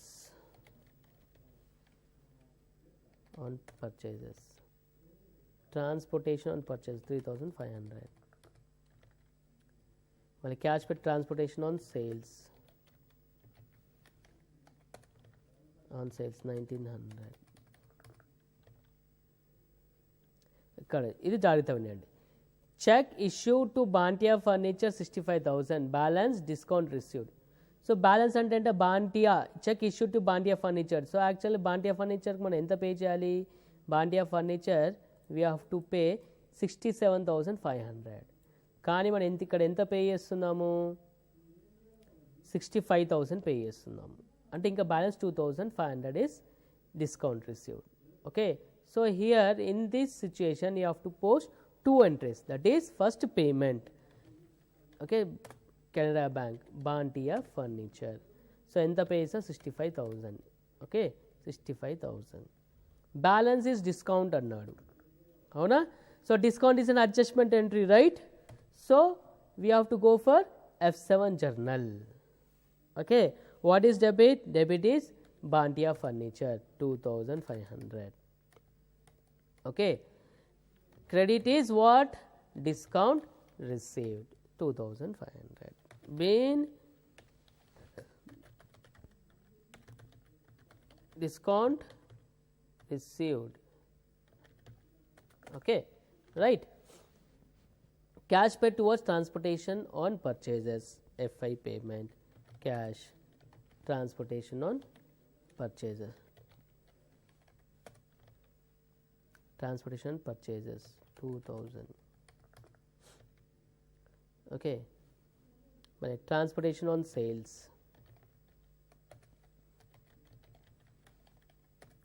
amount and the transportation on sales 1,000. Next, check received from RD College. Okay, F6 receipt, Canara Bank, RRD college. So 3 lakh RRD college నుంచి ఎంత రావాలి యాక్చువల్గా మనకి ఆర్ఆర్డి college 3,78,000 రావాలి, but 3 lakhs మనకి వచ్చింది, 3,70,000 వచ్చింది, ఇంకా 8,000 is discount. So 3,70,000. Okay, balance is discount. F7 journal. Okay, here RRD college is should be discount allowed should be debited, that is 8,000. Okay, discount RRD college should be credited. Okay, next, check issued to Godrej, nothing adjustment, FI payment, Canara Bank, check issued to Godrej ఎంత 2,12,500. Okay, next cheque issue to Raj furniture balance discount. Raj cheque issued అన్నాం, Canara bank. Okay, Raj furniture. So మొత్తం actual Raj ఫర్నిచర్కి ఇందాక మనం ఏం చేసాము, 1,75,000 ఒక entry వేసి డిస్కౌంట్ ఇంకొక ఎంట్రీ చేస్తాం. సో అలా కాకుండా కూడా మనం ఒకటే ఓచర్లో కూడా డిస్కౌంట్ ఎంట్రీ పాస్ చేయాలి, అదే ఓచర్లో పేమెంట్ ఎంట్రీ 2 పాస్. బట్ ఇది ఎప్పుడు యూస్ చేయాలి అంటే టోటల్ బిల్ సెటిల్మెంట్. అంటే ఫర్ ఎగ్జాంపుల్ 1 lakhs అండి, ఇప్పుడు ఇదే ఇన్వాయిస్ చూస్తున్నట్టయితే రాజ్ ఫర్నిచర్కి మనం ఎంత పే చేయాలి, 1,77,500, దానికి 1,75,000 పే చేస్తారు, అంటే ఆ బిల్ సెటిల్మెంట్ కంప్లీట్గా అయిపోయింది. సో అలాంటి అప్పుడు మాత్రమే ఇది యూజ్ చేస్తే కరెక్ట్ అనమాట. సో రాజ్ ఫర్నిచర్ ఎంత పే చేయాలి, 1,77,500 పే చేయాలి, అవునా. సో దానికి ఏం చేస్తున్నారు అన్న డిస్కౌంట్ పే, మనకి ఇక్కడ ఏమవుతుంది డిస్కౌంట్ పే చేస్తాం, sorry we're paying him, so will receive the discount, right. So discount received అని సెలెక్ట్ చేసుకొని మైనస్ చేయండి, -2,500. ఓకే, క్లియరా. సో ఈ విధంగా మీరు పోస్ట్ అంటే ఒకటే ఎంట్రీలు ఇలా కూడా చేయొచ్చు అనమాట. బట్ ఇది అంటే ఒక డిస్కౌంట్ ఎంట్రీ పేమెంట్ ఎంట్రీ ఒకటే దానిలో పోస్ట్ చేయాలి అంటే ఆ టోటల్ బిల్ సెటిల్మెంట్ ఉండాలి, అంటే టోటల్ ఇన్వాయిస్ 1,77,500, దానిలో 2,500 డిస్కౌంట్. సో టోటల్ ఉంది కాబట్టి పోస్ట్ చేయడానికి ఛాన్స్ ఉంటుంది. మీరు సపరేట్గా ఉన్నప్పుడు అంటే చేసే కొంచెం కన్ఫ్యూజన్ ఉంటుంది. Okay, so better 2 entries can be 2 discount entry and payment can be done only in 1 entry when the settlement is full. Okay, paid for salaries, cash salaries, amount 10,000. Okay, next tea and snacks, cash, staff welfare. What is the amount staff welfare? 2,500. Next, Shriram Chit Fund loans, Canara Bank, Shriram Chit Fund loans, enta pay chestam 2,50,000.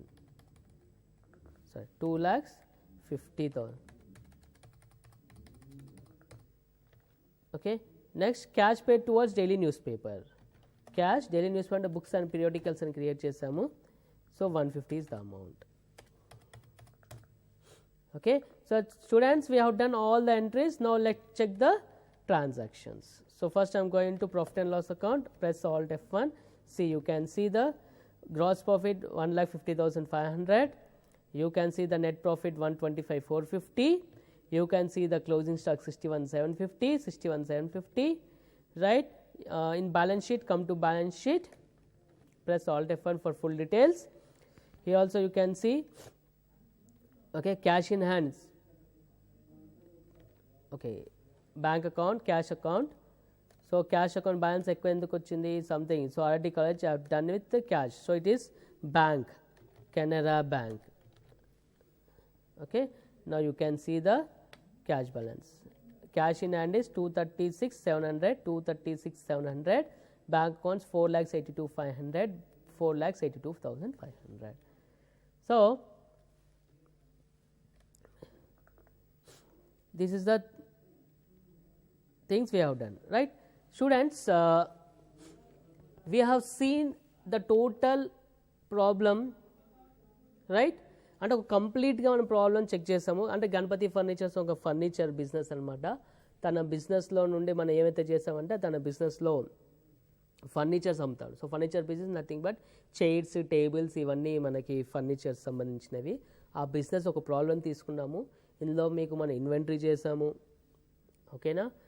అలా ఒక simple model sales invoice కూడా చూపించాను మీకు ఎలా ఉంటుంది preview అనేది, okay.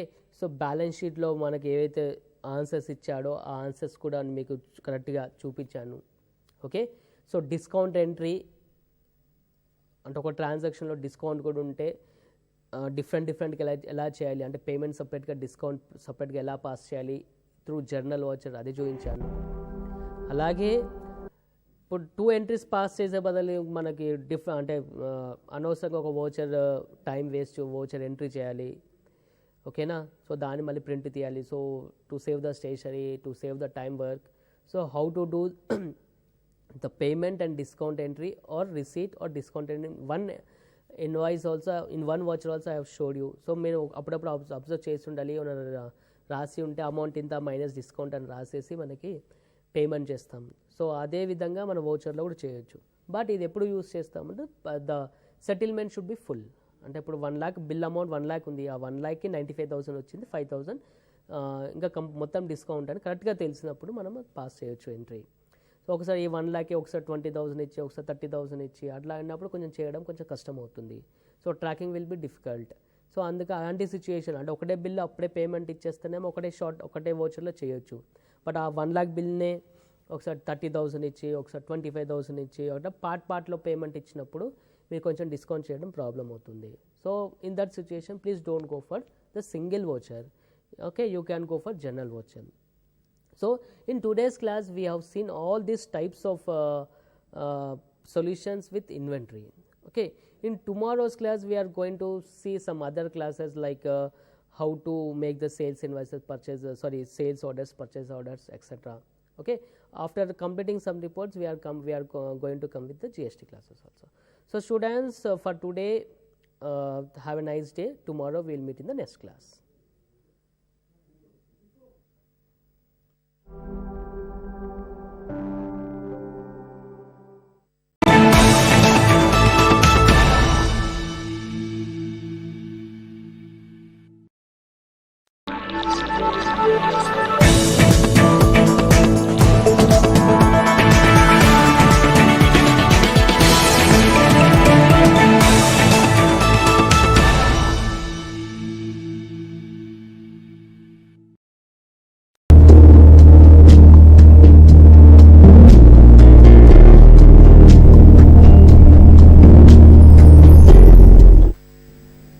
Good afternoon, welcome to the 4th session for TCS pattern.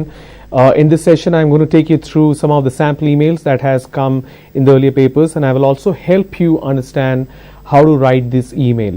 Now before we go ahead looking at certain samples and the easy way to write these emails, I want to take you through the entire TCS pattern once again. I had been reiterating on this so that you do not make any mistake, you do not misunderstand how the pattern will look like. So there are 4 sections in the written assessment. Now the written assessment will be online. These 4 sections are email writing, quantitative aptitude, TCS C language, multiple choice questions, and the coding test.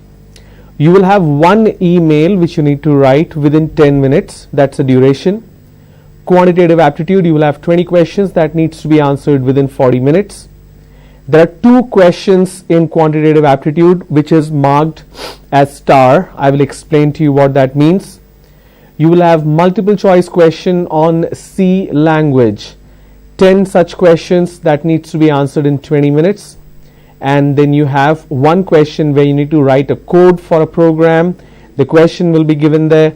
You need to make sure you do not commit any mistakes there, and the time allowed is 20 minutes. There is an aspect of negative marking. Now this negative marking is applicable only for quantitative aptitude. You will lose 0.33% of the mark assigned for the particular question if you go wrong. So every question which you answer incorrectly, you will lose 0.33%.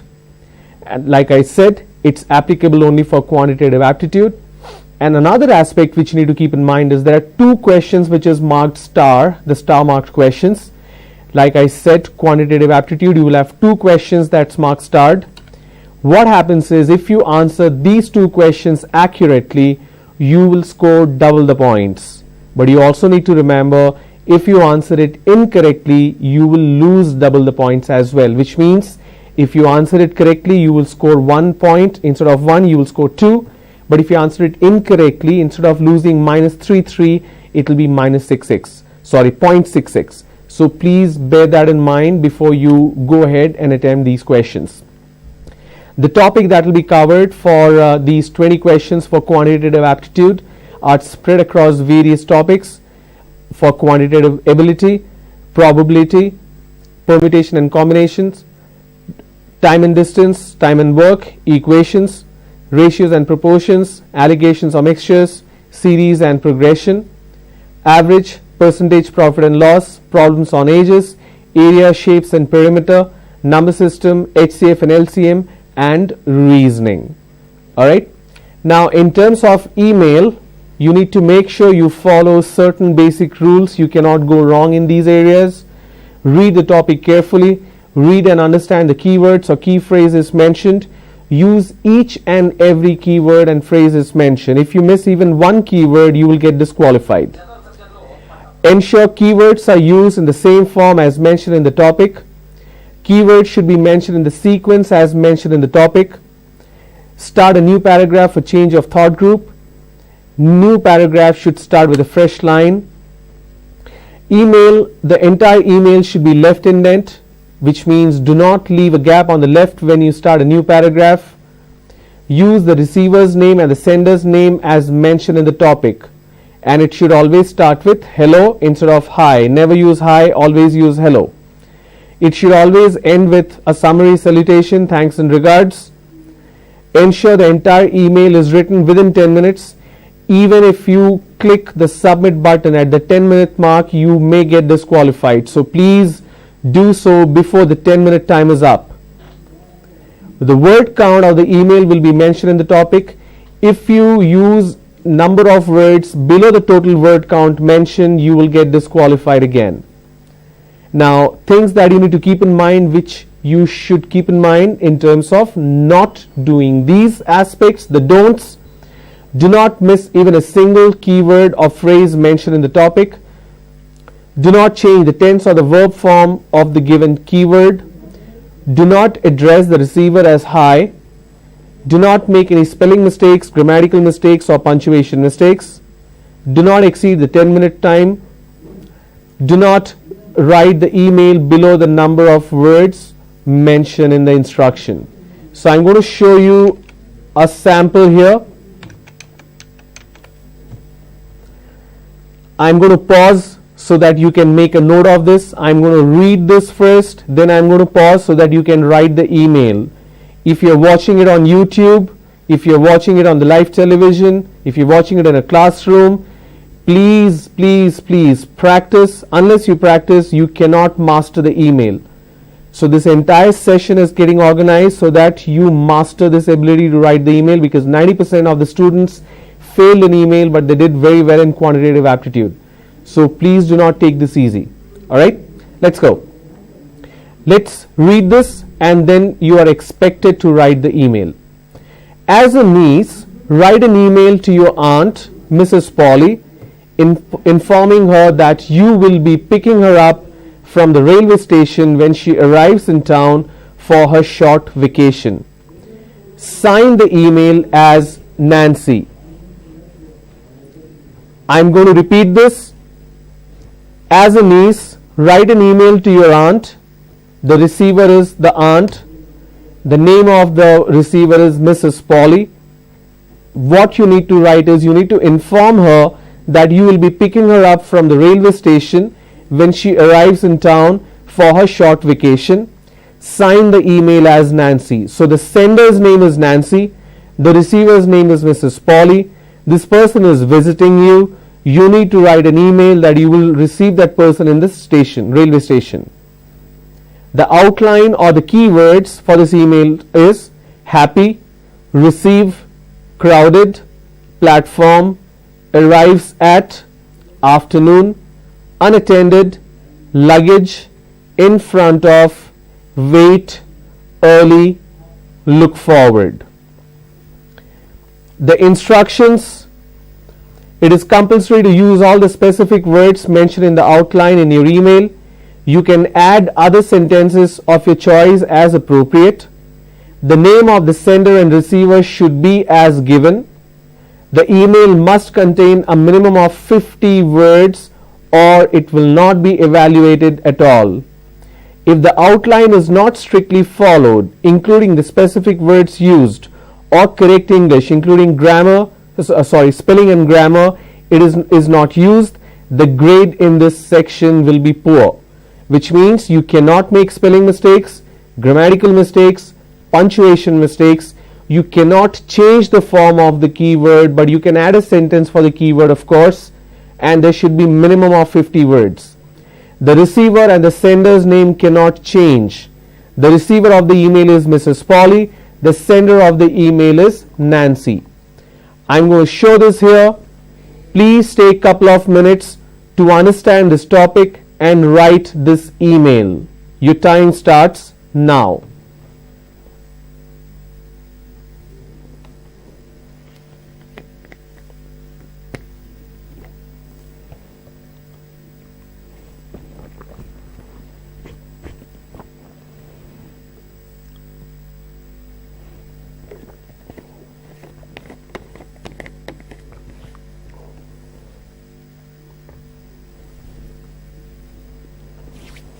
If you have a notebook and pen, please do write and practice. Otherwise, you cannot understand how to work on this.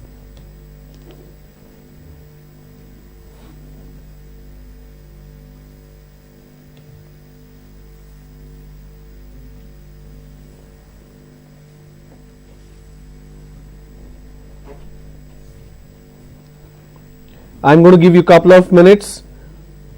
Then I will start writing this email myself. And if you have any questions meanwhile, you can post on the comment section of the YouTube video wherever you're watching. So this is the YouTube channel here.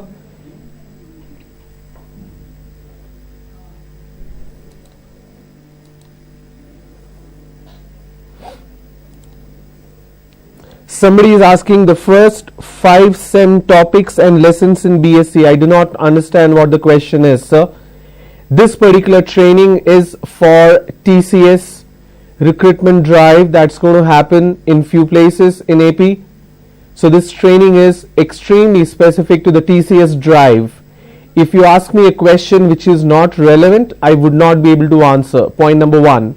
Point number 2, please use remarkable amount of respect when you speak to someone. Bro is a very casual way of talking. Please do not use that word. Thank you so much. So if you have any questions for TCS pattern and for the TCS assessment, please ask. Feel free to ask. Thank you. Here is the question again for the email for TCS recruitment.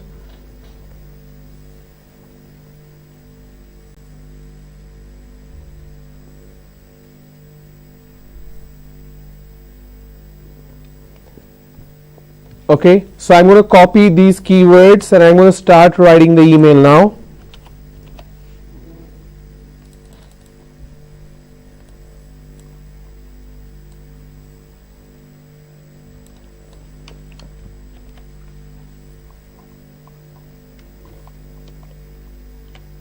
I hope this is visible to everybody.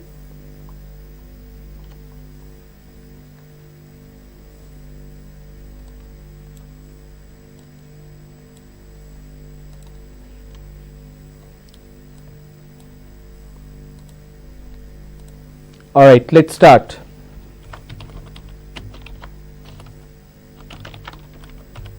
So I start with the greeting.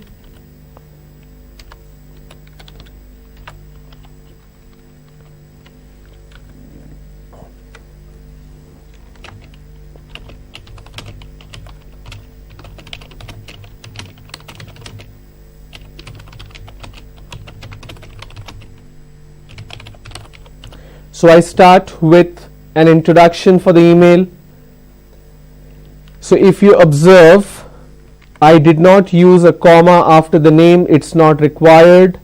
A lot of people have the habit of leaving a gap here.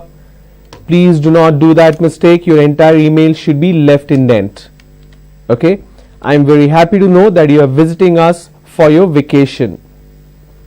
So I have already used the first keyword which is mentioned here, happy. Okay.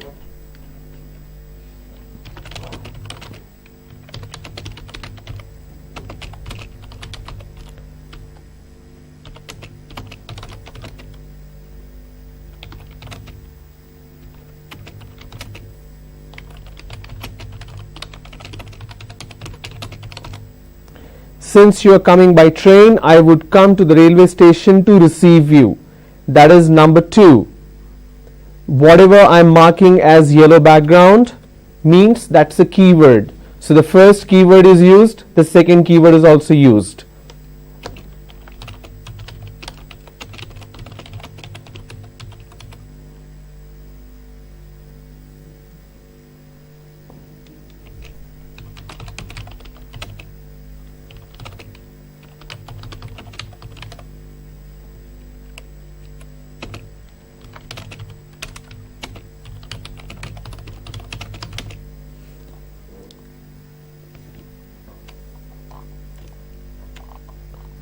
I am going to reduce the zoom so that it's clearly visible. Since you are coming by train, I would come to the railway station to receive you. Receive is a keyword. The station could be crowded. I use a third one, especially the platform area. Again, I use a fourth one. The train arrives at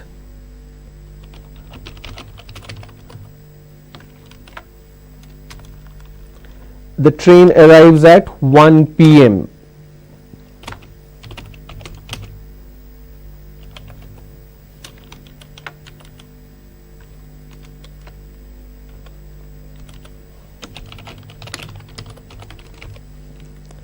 So I've used afternoon as well. I have used arrives at as well. Okay, arrives at afternoon.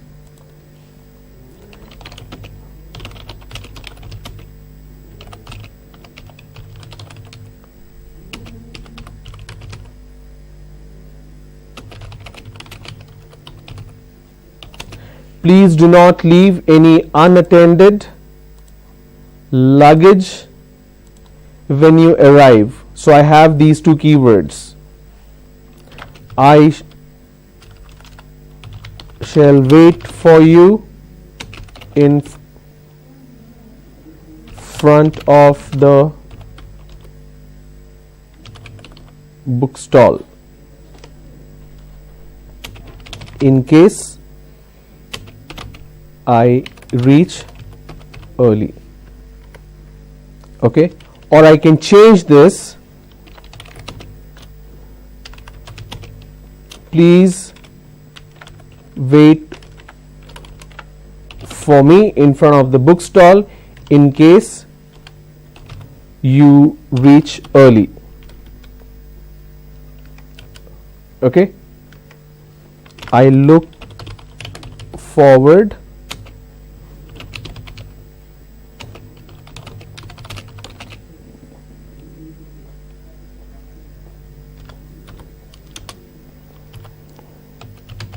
regards Nancy. Now this is very important. The sender's name is Nancy, the receiver's name is Polly. That is what the question said. Now let's look at the keywords. Please wait for me in front of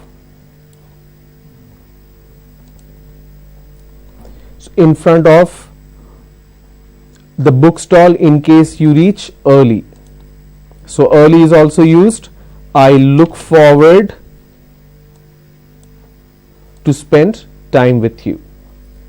Now if I just select the email without the greeting and the salutation, the number of words that I have used is 78. Now the instruction says the number of words should be 50 and I have used 78, which is good. If I use 49 words, I will get disqualified. Okay, now did I use all the keywords? How many do we have? 1, 2, 3, 4, 5, 6, 7, 8, 9, 10, 11, 12. And I have used all of them here. And wherever I have used the keyword, I have marked it yellow background. Mistakes that people do usually is in terms of punctuation. For example, I have used a comma here. There should not be a space before comma. The space should be after comma. After comma, the word should start with lowercase, except if it's a noun or first person. Since I is first person, I am using capital letter. Okay. Every sentence should end with a full stop. After full stop, the sentence should start with a capital letter. That's a rule. I have changed the paragraph for change in thought group. And whenever I change paragraph, I change the line as well. I start as a fresh line. So my first paragraph is the introduction. I'm saying I'm very happy that you're coming for vacation. Then I wrote the entire content, the body. Then I summarized. So an email should have introduction, the main body, the crux of it, and the summary as well. Okay. Since you have written down the question already, I would want you to make a note of this email so that you can refer to it whenever you are confused how to write an effective or accurate email. I'm going to pause here so that you can make a note of this. Meanwhile, if you have a question, feel free to post it on the YouTube video. I will take a look at it and provide the answer. But make sure your question is specific to the TCS drive. Thank you. I'm going to pause so that you can make a note of this.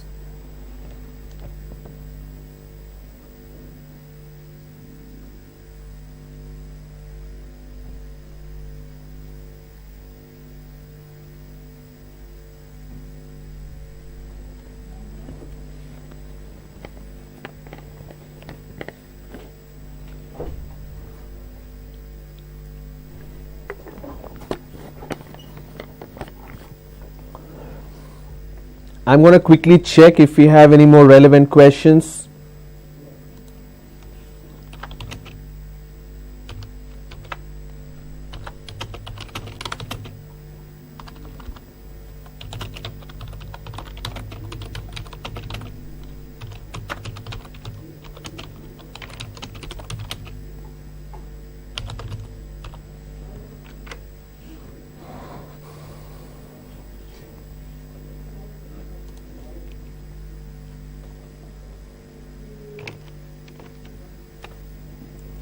All right, let's go. Let's quickly look at another sample. All right, this is the second one. I'm going to read this and then I would expect you to write it. Let's start. As a student representative of your department, write an email to your batchmates suggesting a party for Head of Department Professor Sunil, who is retiring next month. Sign the email as Sam. I repeat, as a student representative of your department, write an email to your batchmates suggesting a party for Head of Department Professor Sunil, who is retiring next month. Sign the email as Sam. The keywords: inform, retire, plan, surprise, party, host, family, exceptional teacher, guide, mentor, groom, students, helpful, together, memorable.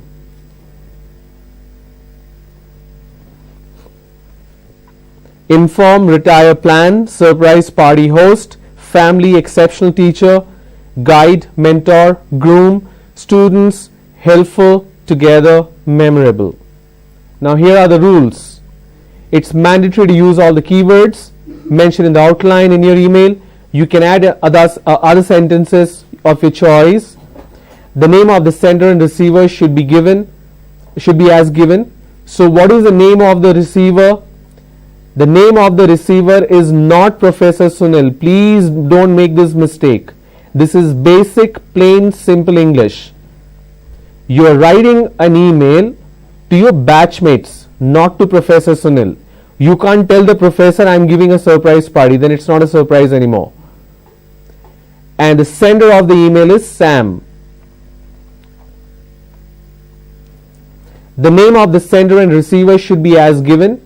The email must contain a minimum of 50 words or it will not be evaluated. If the outline is not strictly followed or correct English is not used, the grade in this section will be poor. Okay, here is your sample again. Please write an email. You have 2 to 3 minutes to do so. I am going to pause so that you can make a note of this and you can write.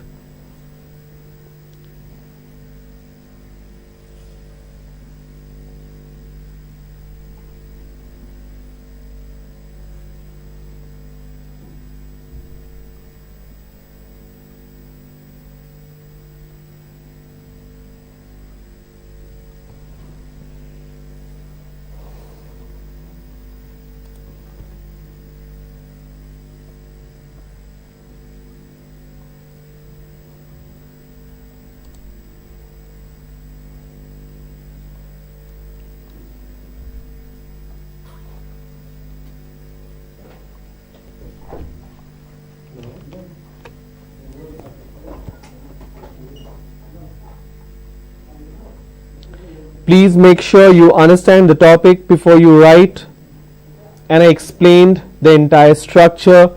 Please keep that in mind.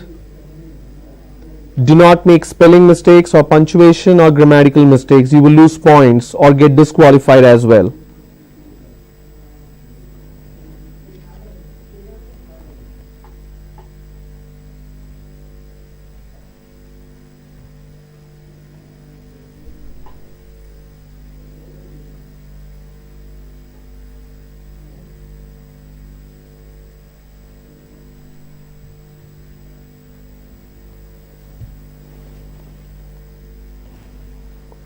Alright, let's start. Let me copy this.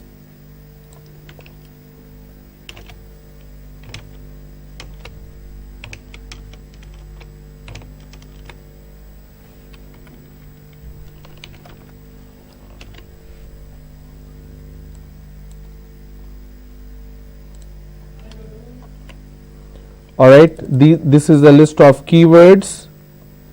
Now I'm going to write this email. Now since I am writing the email to friends, I can use hello. And F should be capital.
We need to quickly check the name. Yes.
Alright, so let me zoom it out a little more. I hope this is visible.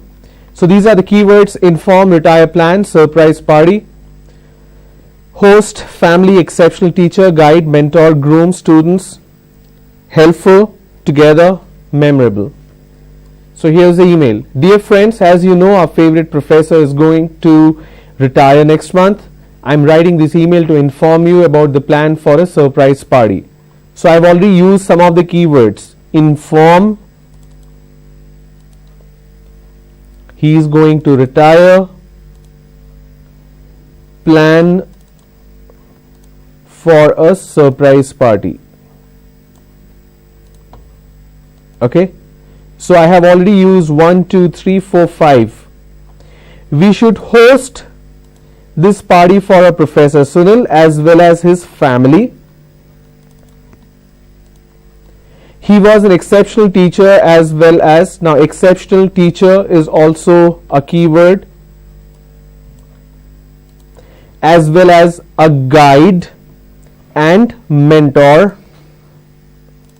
So I have guide here, mentor here, for many of us who helped us groom ourselves. So we have groom. The students always found him very helpful.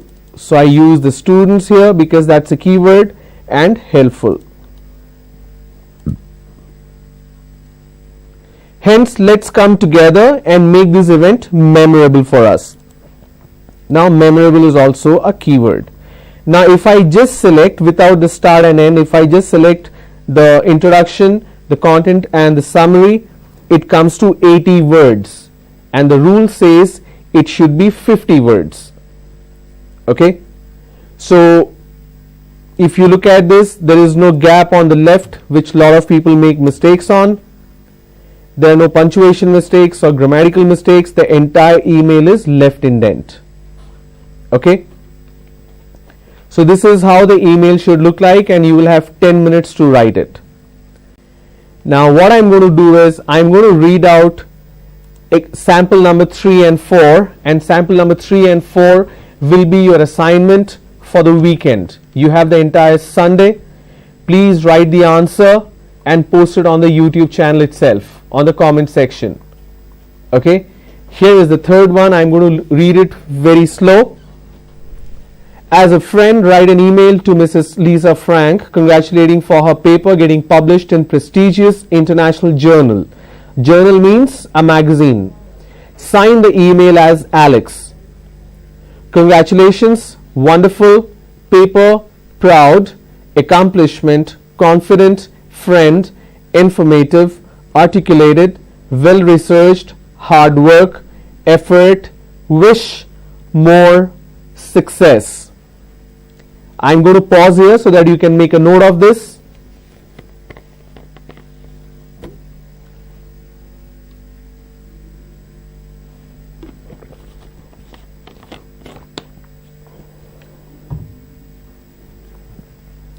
As a friend, write an email to Mrs. Lisa Frank congratulating for her paper getting published in prestigious international journal. Sign the email as Alex. Congratulations, wonderful, paper, proud, accomplishment, confident, friend, informative, articulated, well researched, hard work, effort, wish, more, success. Again, the same rule applies. It should be minimum of 50 words. Sender and receiver's name cannot change, neither can the keyword change. Alright, here's the fourth one. You need to write 2 assignments. If you do not submit the assignment on the YouTube channel, of course it means that you're really not interested, right? So please take the effort of sending the assignment. Here is number 4 for you. As a tourist who has taken a package tour, write an email to the travel agent, Mr. Kumar, highlighting that the hotel is far from what was promised. Sign the email as Ahmed. Package tour, the keywords, the package tour, promise, 3-star, unclean, shocked, unprofessional, customer service, disappointed, shift, expectation, facilities and help. Alright, so sample 1 and 2 I showed you how to write. Sample 3 and 4 you need to write the email and post it on the YouTube channel. So right now this is on live mode. Once the session is done, you can post the comment here. Okay, so in the comment section either you can post your questions sorry, or you can post the response for the email as well. Please maintain the right indent. Punctuation, grammatical mistakes, punctuation mistakes, spelling mistakes should be avoided. I want to see how well you did there. Alright, thank you for watching this program. I'll see you again. Bye bye.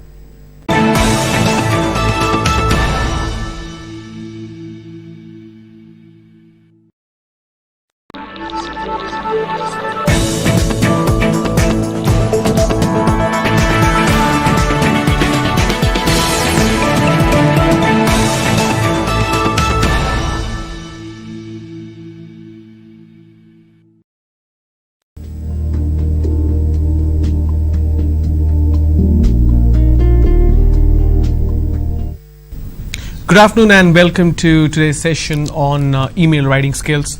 This is specific to the TCS pattern that we had been speaking about since last 1 week. I want to take you through the entire pattern of the TCS selection process. Once I explain you the entire pattern, then I will take you through sample emails. Please remember, email is the area where a lot of people have failed in the past. Close to 90% students who have done well in quantitative aptitude could not score well in email writing, because of which they did not even go to the interview round. Hence, APSSDC is providing you these online sessions live through YouTube as well as Mana TV to help you understand how to write an effective email specific to TCS pattern. So let's begin. I want to talk about the various categories that will come across for the written assessment. The first one being email writing. You will have to write one email and the time permitted is 10 minutes. You will have 20 questions in quantitative aptitude. The time permitted is 40 minutes, which means 2 minutes per question, and there are 2 questions which is marked star. I will explain what that means. Then you will have multiple choice question on C programming language. You will have 10 questions. Time permitted is 20 minutes, again 2 minutes per question. And there will be one descriptive question which is coding test. Just one program will be asked to be written. Time permitted is 20 minutes. There is an aspect of negative marking, and this negative marking is applicable only for one section, which is quantitative aptitude. So for every wrong answer you will lose 0.33% of the marks allocated for that particular question. And please remember, like I said, quantitative aptitude, you will have 2 questions which is marked as star. What happens in these 2 questions is, if you score it accurately correct, you will score 2 times the marks. For example, if the mark allocated is 1, you will end up scoring 2. At the same time, the negative marking will also double, which means if you answer it incorrectly, instead of losing 0.33, you will lose 0.66. So please keep in mind, you do not go wrong on the star mark questions, because you can score double the points, but you can also lose double the points. As far as the topics concerned for quantitative aptitude, these are the topics: probability, permutations and combinations, time and distance, time and work, equations, ratio and proportions, allegations or mixture, series and progression, average, percentage, profit and loss, problems on ages, area, shapes and perimeter, number system, HCF and LCM, and reasoning. Now, as far as email is concerned, like I said, only one email has to be written and the time permitted is 10 minutes. There are certain rules and guidelines you need to follow without a miss. Here are the list of that. Read the topic carefully. Read and understand the keywords of the key phrases mentioned. Use each and every keyword phrases mentioned. So what happens is, your email will be in this particular format. There will be a question, for example, as a friend, write an email to Mrs. Lisa Frank congratulating her for paper getting published and in prestigious international journal. Sign the email as Alex. So some of the email will tell you who is the receiver. In this case, the receiver is Mrs. Lisa Frank. it will also tell you who is the sender. In this case, the sender is Alex. After this email question, you will have a list of keywords mentioned which has to be used in the same sequence. The number of keyword could vary between 8 to 12. The keywords in this particular sample questions are congratulations, wonderful, paper, proud, accomplishment, confident, friend, informative, articulated, well researched, hard work, effort, wish, more, success. The rule says that this entire email should be written within 10 minutes and all these keywords has to be used. Even if you miss one keyword in this list, you will get disqualified. If you change the form of the keyword, for example, the first one is congratulations.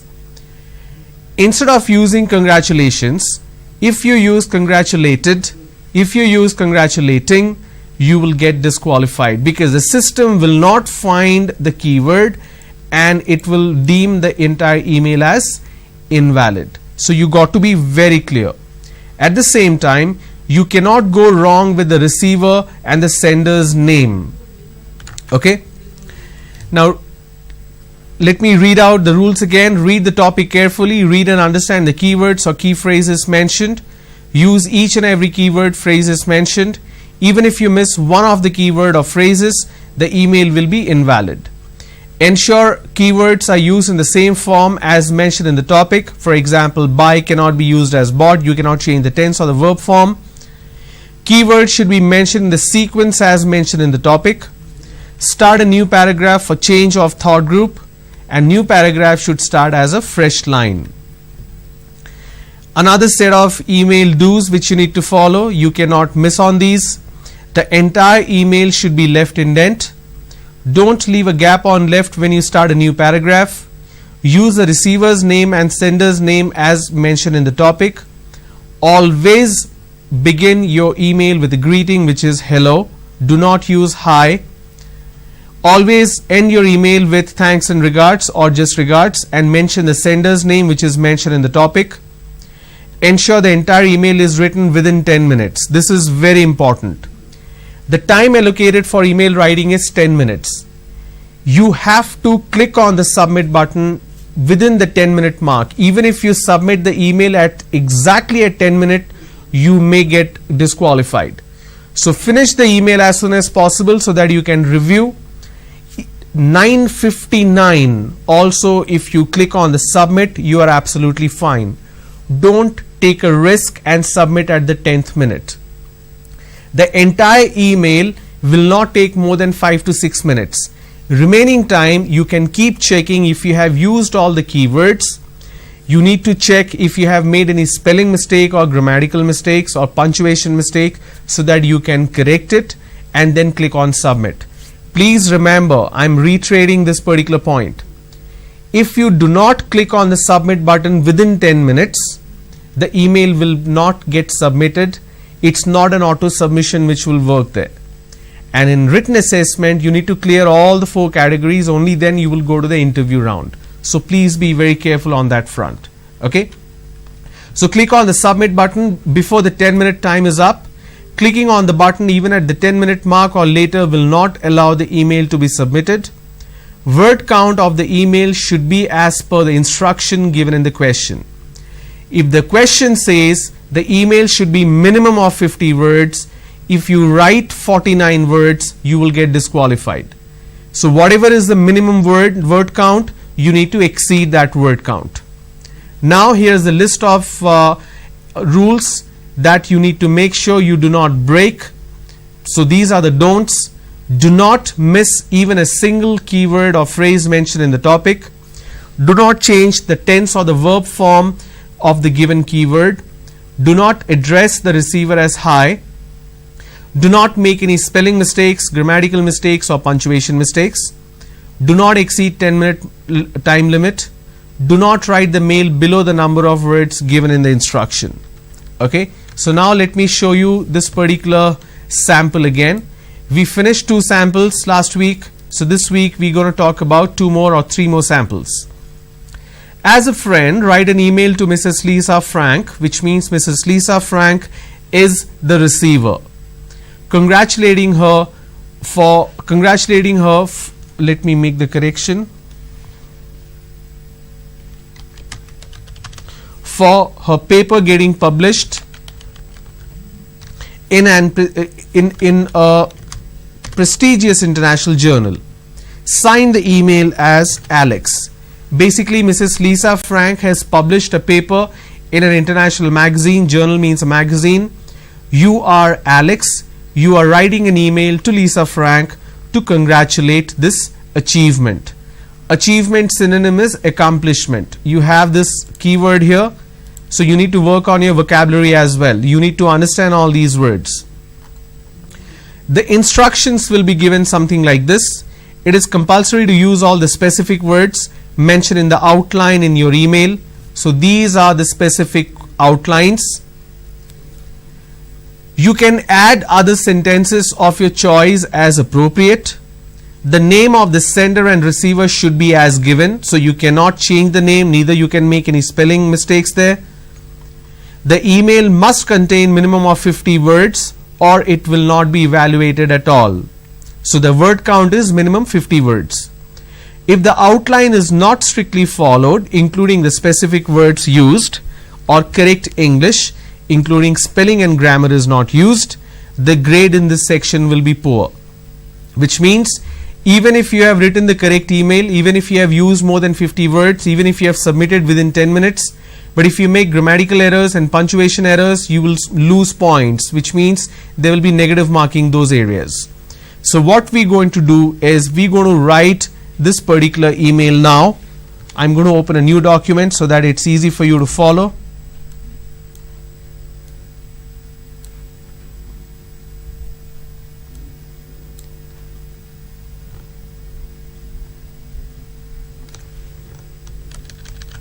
Let's start. It says, as a friend, the receiver, you're writing an email to the receiver, Mrs. Lisa Frank. So let me start. Hello, Mrs. Frank. Now pay attention to the punctuation here. When I use any title, let me bold it. A title, for example, Doctor, Professor, Mr., Mrs., Miss. If I use any title, it should followed by a full stop, and wherever I use a full stop, there should be a space after that. Now the receiver's name is Lisa Frank. The rule says if I am using a title, I will use the last name. If I don't use this title, I can use the first name. So I can either say hello Lisa, or I need to say hello Mrs. Frank. If I use an Indian name, if the name is say Ravi Kumar, so I can say hello Mr. Ravi, or hello Ravi, or hello Mr. Kumar. And please pay attention, the name should always start with capital letter. That's a punctuation. You cannot use the title with starting with a lowercase, and after full stop there is a space. Okay, so in this case I will use hello Mrs. Frank. Now what is the email I am supposed to write? As a friend, write an email to Mrs. Lisa Frank congratulating her for her paper getting published in a prestigious international journal. Sign the email as Alex. Now I'm going to copy these keywords and keep it here so that I can identify if I've used it or not.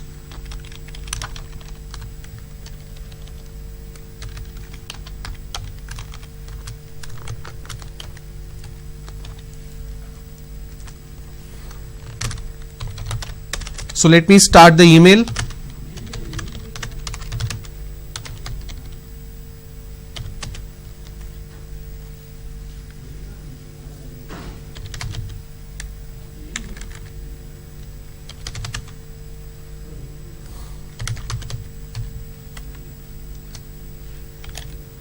I just got to know about your paper.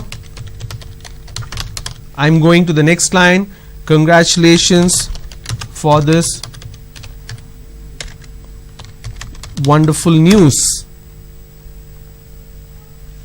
Or let me make it simpler for you. Hello, Mrs. Frank.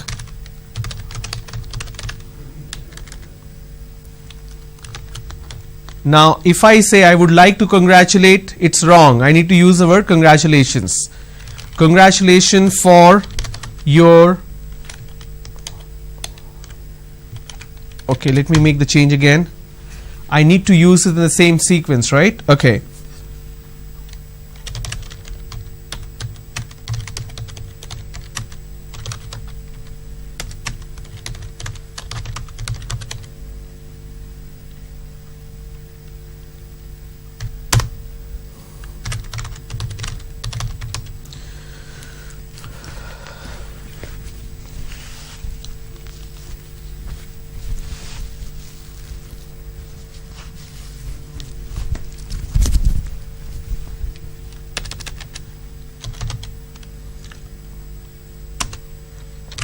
I am very proud to know about your accomplishment means achievement.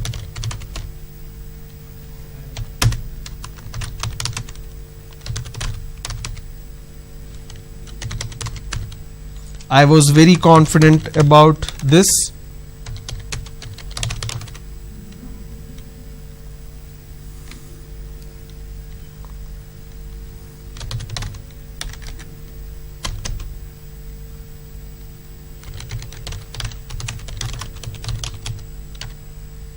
And very happy to be your friend.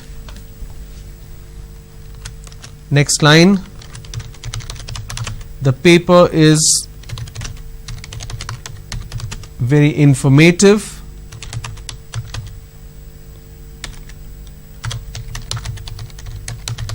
and well articulated. Well articulated means usage of the right words, the right vocabulary and all that. Okay.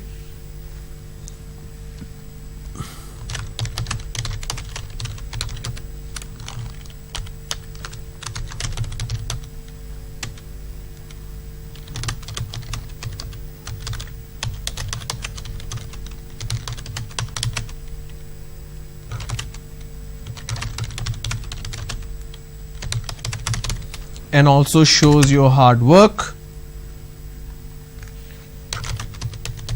and effort.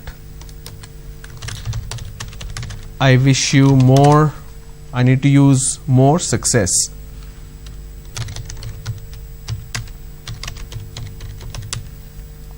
Okay.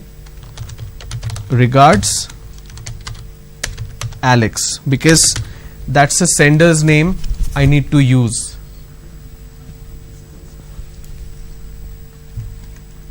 So let me zoom this out a little bit. I hope this is visible to all of you. So let's quickly check if we have used all the keywords. Okay. So first one is congratulations. The second one is wonderful. Third one is paper. Fourth one is proud. Fifth one is accomplishment. Sixth one is confident. Seventh, friend. 8, informative. 9, articulated. 10, well researched. Next, hard work. Then effort. Wish more success. So I wish you more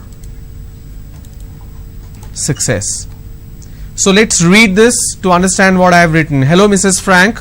Congratulations for the wonderful news about your paper. I am very proud to know about your accomplishment.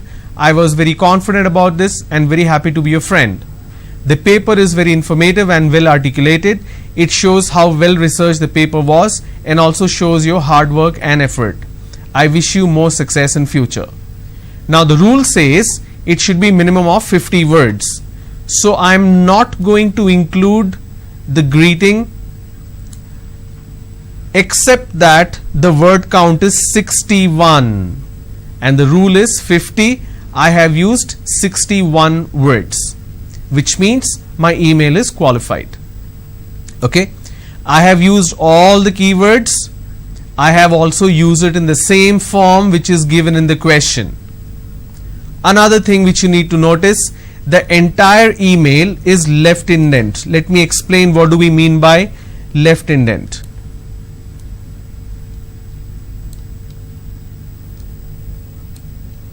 So if I take this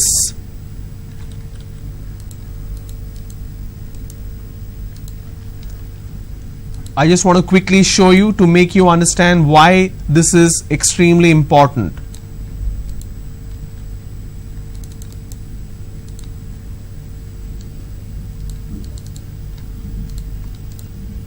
Okay, so let me extend this line a little bit. Alright, here we go.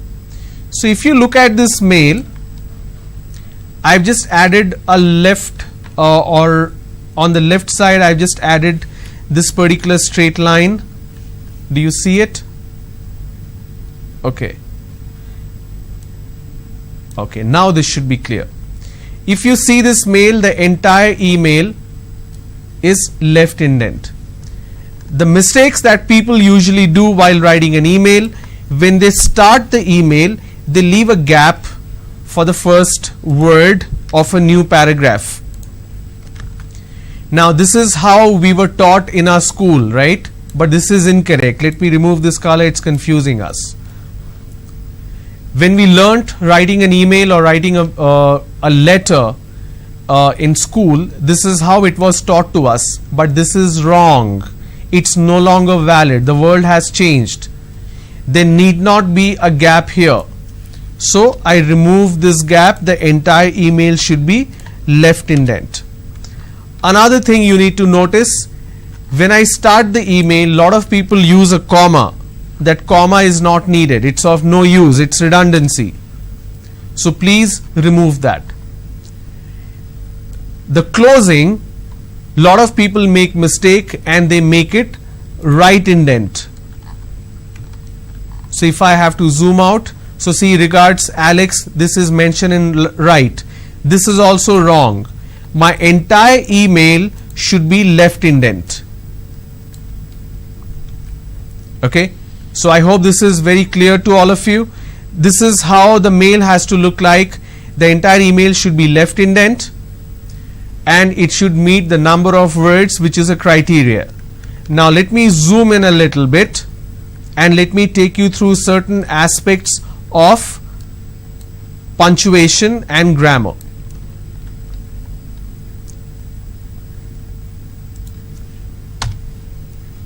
Okay, now if you see line number 2, I have ended this sentence with a full stop.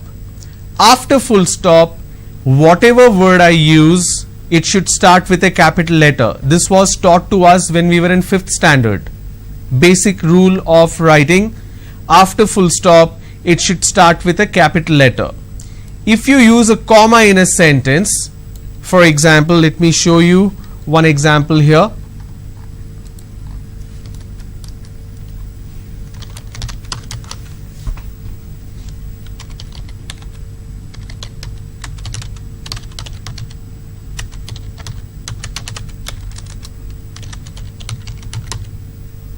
So this example is to show the rules of grammar.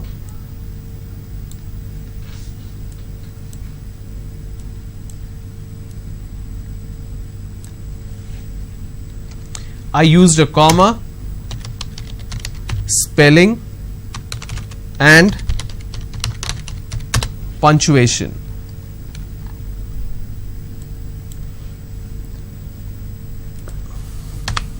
Okay, now pay attention here.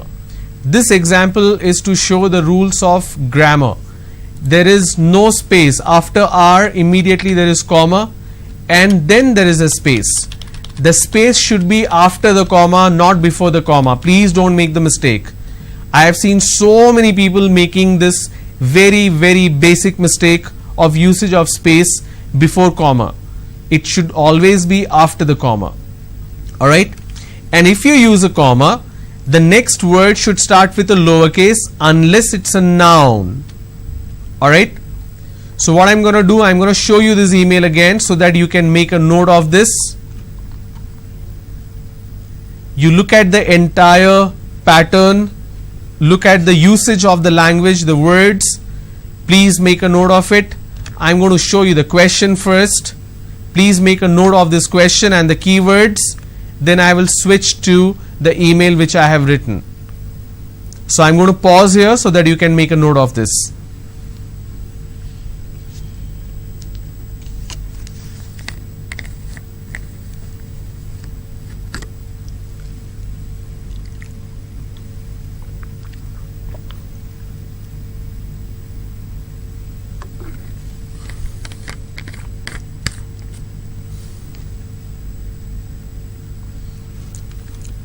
Alright, I hope you have written it down. Now here is the answer.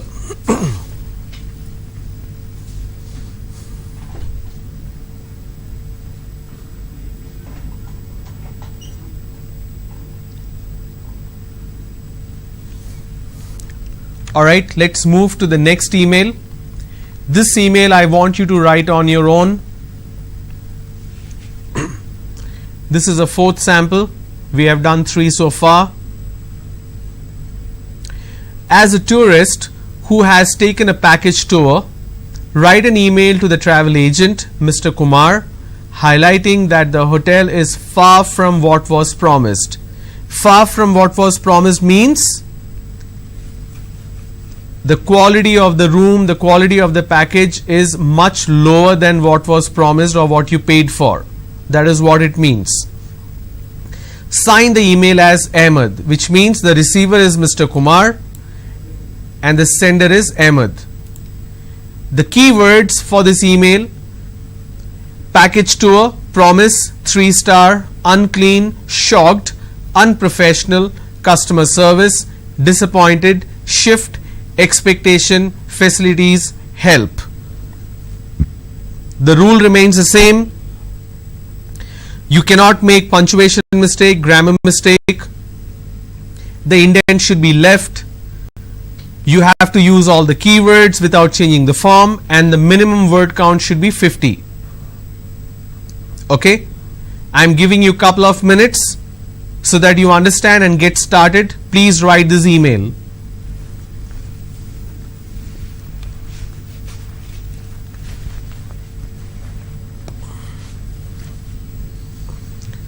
I just showed you what is the way of writing the email, so please go through this. If you're watching this program on YouTube, you can post your answer on the comment section as well, the live chat.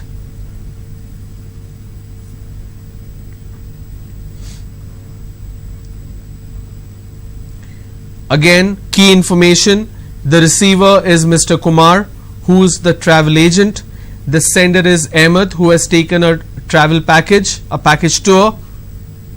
But what he got in terms of his experience, the hotel, is of low quality.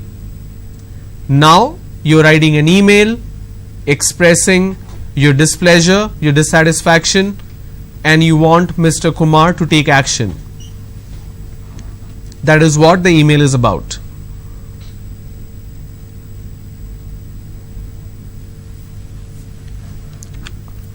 Okay, let's begin.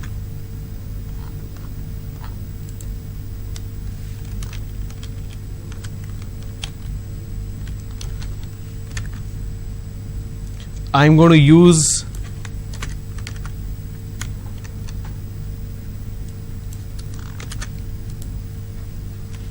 alright, let's start.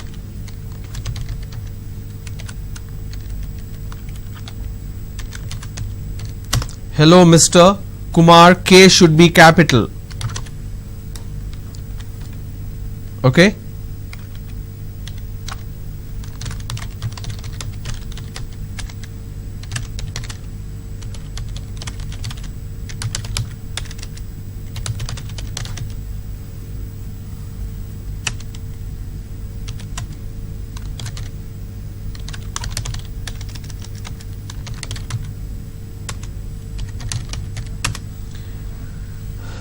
So I just added extra word, which is absolutely fine as long as I'm using the keyword.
Okay, so I'm done writing this email. Let me zoom out so that it's visible to you. This is the entire email. Now let me count words. The word count is 76 and the limit is the minimum word count should be 50, but I have used 76 words, which is absolutely fine. Now let's quickly check if we have used all the keywords or not. First one is package tour, promise, 3-star, unclean, shocked, unprofessional, customer service, disappointed, shift, expectation, facilities. So I made it facility, it should be facilities.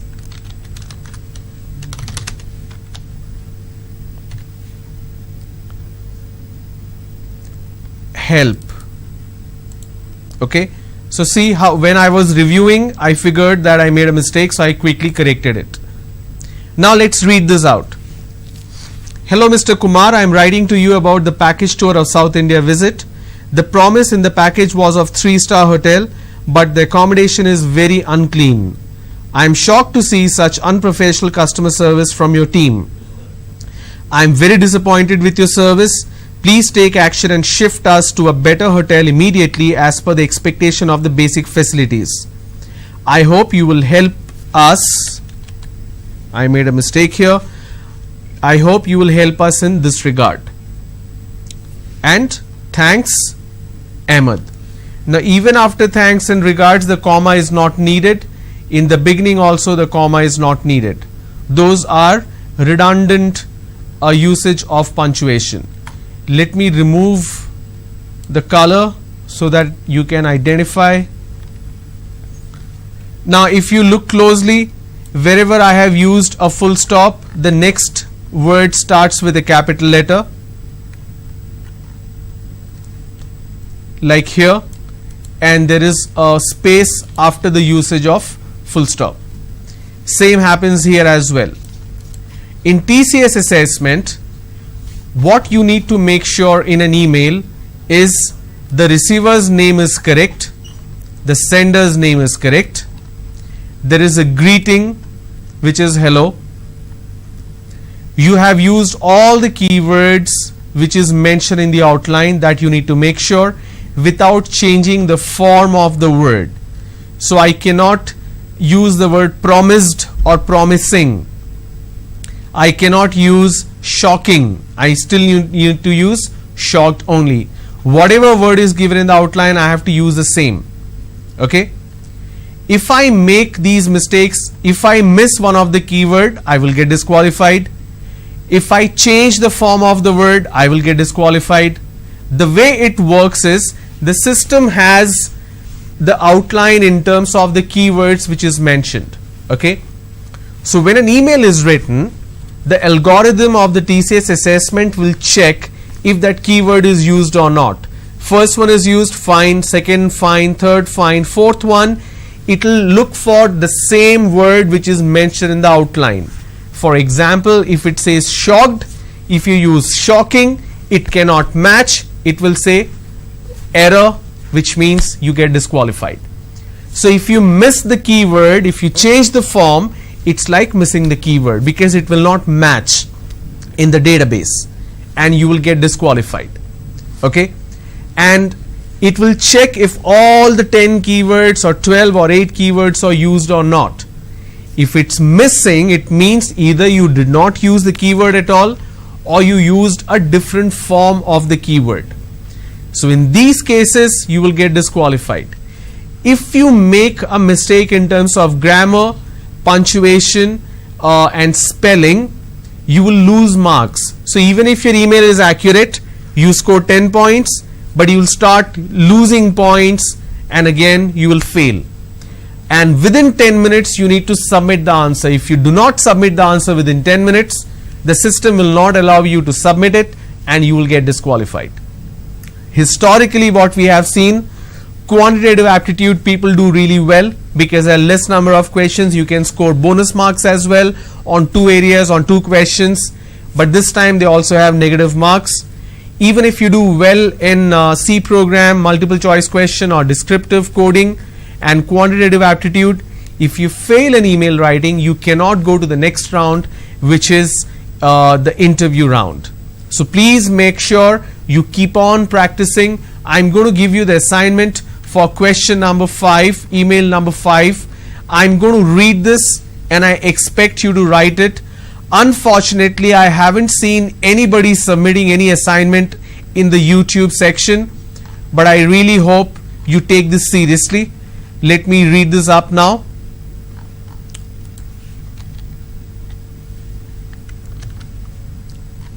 As a member of your residential society, write an email to your inspector of local police station, Mr. Sharma, that's the receiver, informing him about miscreants who ride their bikes rashly every evening outside your society. Sign the email as William. So William is the name of the person who is sending the email. The inspector, Mr. Sharma, is the person who is receiving the email. The situation is simple. There are young boys who are riding the bikes very rashly in front of the society, in front of the building. It can cause problem or accidents. These are the keywords that you need to use. Residential area. Let me make a little change here. Residential area, ride, rashly, children, play, elderly, walk, grocery shop, across the road, dangerous, accidents, nuisance, action, immediately. I am going to pause here so that you can make a note of this. You need to write this email and submit on the comment section of the YouTube video. If you do not do that, it simply means you are not taking it seriously. So please do that. Please write your responses on the comment section. I'll pause so that you can make a note of this and you can submit the answer, which I will review tomorrow. I will also announce the name of the person who's giving the accurate and correct answer.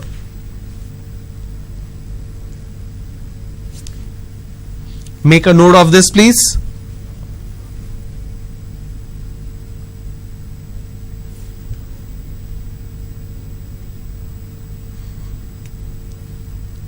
Alright, the rule remains the same. The entire email should be left indent. You need to use all these keywords which is shown here. You cannot miss any keyword. You cannot change the form of the keyword. The entire email should be left indent. You cannot make spelling mistakes or grammatical mistakes or punctuation mistakes. You will lose points. And please try writing the email within 10 minutes.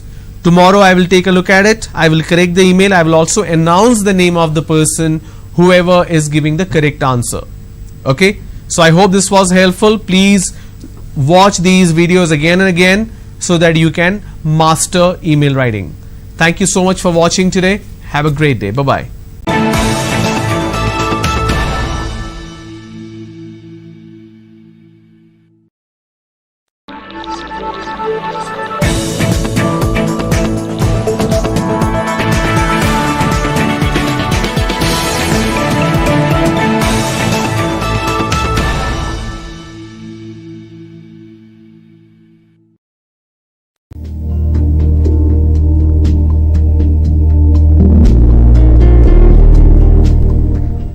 Good afternoon, welcome to today's session for TCS pattern. I'm specifically talking about email writing skills since last 1 or 2 weeks.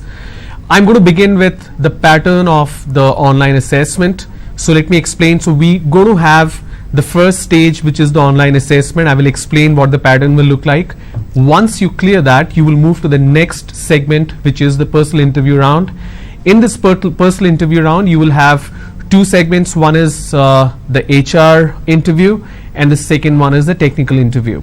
So as obvious it is, HR interview, it's going to be with the HR personnel, the folks from HR who are going to ask you specific question about your personality, your communication skills, your body language, your aspiration, why you want to join that company, so on and so forth. So we will talk about that in the later segment.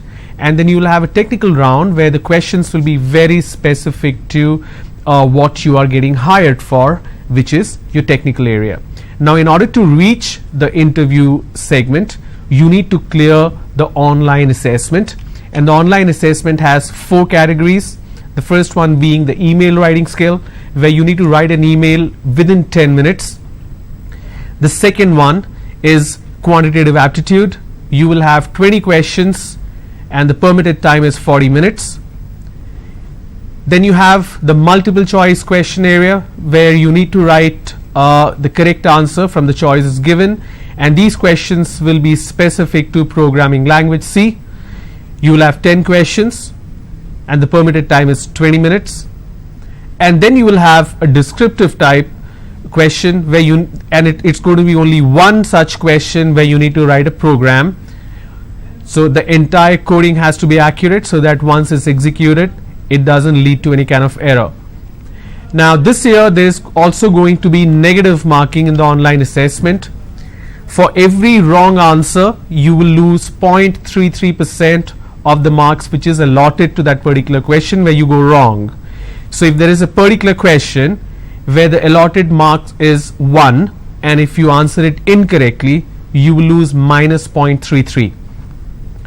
Now this is applicable only for the quantitative aptitude. Now the point that needs to be noted is, if you go back and check the quantitative aptitude area, which has 2 questions which is star marked. Now what happens in these 2 questions is, if you answer it correctly, you will score double the points. If you answer it incorrectly, you will lose double the points, which means if the allocated point is 1 for those 2 star marked question, you will score 2 points if you answer it correctly. But if it's incorrect, it will be minus 0.66. So 2 times of positive marking and 2 times of negative marking. So you got to keep in mind that these are the 2 questions, the star mark question and quantitative aptitude, where you can score more, but in case if you go wrong, you can also lose more. So you got to be very, very watchful, specific to these two questions. Now the topics that's going to be covered for quantitative aptitude, we have probability, permutation and combination, time and distance, time and work equations, ratios and proportions, alligation or mixture, series and progression. Then you have average, percentage, profit and loss, problems on ages, area, shapes and perimeter, number system, HCF and LCM, and reasoning. Now as far as the email writing is concerned, the question would be something like this. This is something which I have covered in the past. I'm going to do a recap today for those who did not attend the session since last 1 week. The question will resemble something of this sort. As a niece, write an email to your aunt, Mrs. Polly, informing that you will be picking her up from the railway station when she arrives in town for her short vacation. Sign the email as Nancy. So if you look closely, there is a name which is mentioned who should be the receiver, and then there is also a name which explains who should be the sender of the email. So this is the entire scenario of the email that you need to write. The receiver is Mrs. Polly, the sender is Nancy, and you're writing an email to explain or to inform her that you will be picking her up from the railway station. Now every email will include an outline. An outline is nothing but the keywords that has to be included in the email. In this particular scenario, the keywords are happy, receive, crowded, platform, arrives at, afternoon, unattended, luggage, in front of, wait, early, look forward. The rule says for TCS, you need to write an email about this particular scenario. The receiver and sender's name is mentioned. You need to use these keywords in the email. Now all the keywords should be used in the same form. For example, happy cannot be used as happiness, receive cannot be used as received, crowded cannot be used as crowd. So whatever outline or the keyword is given, you need to use it as it is, and you need to form a sentence using that. You cannot miss even a single keyword. If you miss a single keyword, you will get disqualified, plain and simple. If you change the form of the keyword, the system cannot identify if you have used the keyword or not. You will be deemed as a person who did not use the keyword. You will get disqualified. You will lose points if you make mistakes in terms of sentence formation, punctuation, grammar. So this is how the instruction for the email will be given. It is compulsory to use all the specific words mentioned in the outline in your email. You can add other sentences of your choice as appropriate. The name of the sender and the receiver should be as given. You cannot use your name as a sender unless it's not mentioned there. Sometimes you will have a question where the sender's name is not mentioned. In that case, you can mention your name. The email must contain a minimum of 50 words or it will not be evaluated at all. In this case, it says 50 words. Even if your email is 49 words, the system cannot validate, you will be disqualified. If the outline is not strictly followed, including the specific words used, or correct English, including spelling and grammar, is not used, the grade in this section will be poor. Which means, even if your email structure is fine, you have used all the keywords, you make a lot of grammatical and punctuation mistakes, you will start losing points. So whatever points you have scored by writing the accurate email, you will start losing that every time you make a spelling mistake, punctuation mistake, and grammatical mistake.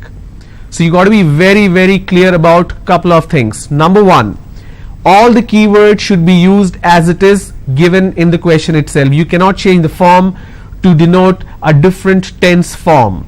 For example, buy cannot be used as bought or will be buying. Not allowed. Now the time limit, if you remember, I said it's 10 minutes. Now even if you submit, if you click on the submit button at the 10th minute mark, it may not get validated, it may not get submitted. So don't take a chance. Please submit it even before the 10-minute mark is up.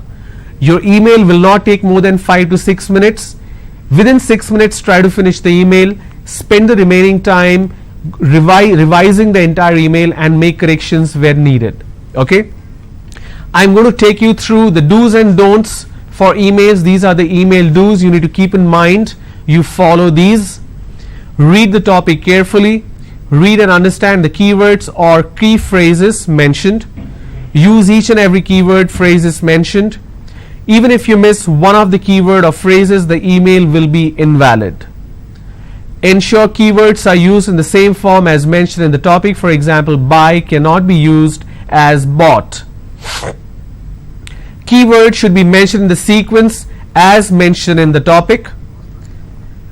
Start a new paragraph for change of thought group. New paragraph should start as a fresh line. Okay. Now the next set of do's. Entire email should be left indent. I will explain what that means. Do not leave a gap on the left when you start a new paragraph. I will show an example where people usually go wrong. Use the receiver's name and sender's name as mentioned in the topic. Always begin your mail with greeting. Always end your mail with salutation, thanks and regards and summary. Ensure the email is written within 10 minutes. Click on submit button before the 10-minute time is up. Clicking on the submit button at the 10-minute mark or later will not allow the email to be submitted. And word count of the email should be as per the instruction given in the question. So if the word count is 60, and you have used even 59 words, you will get disqualified. Here are some of the aspects which you need to make sure you do not violate. So these are the don'ts. Do not miss even a single keyword or phrase mentioned in the topic. Do not change the tense or verb form of the given keyword. Do not address the receiver as hi. Do not make any spelling mistakes, grammatical mistakes or punctuation mistakes. Do not exceed 10-minute time limit. Do not write the email below the number of words given in the instruction. Okay. So what I'm going to do now, since yesterday I have shown you some examples, I'm going to talk about certain common mistakes we do in terms of punctuation as well as spelling. Okay, let's begin. So there is a word which is buy. I hope this is visible. Let me zoom it a little more.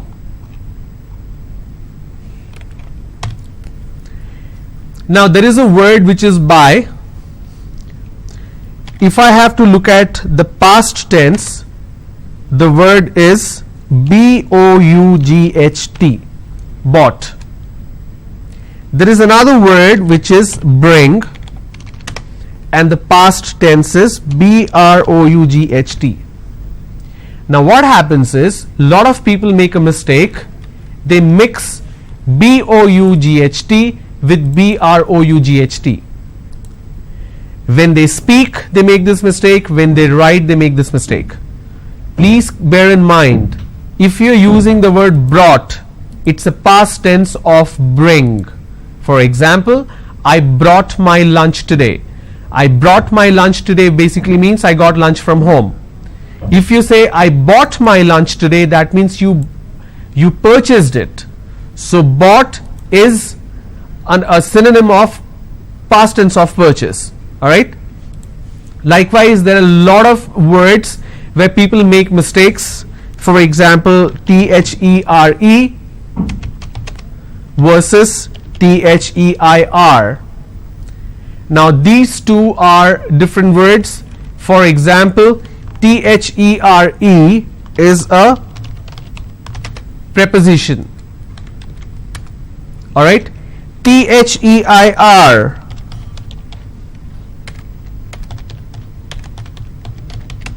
that's a possession. For example, keep the book there. If I say T-H-E-I-R, now I'm going to change this color so that you can identify it's an example.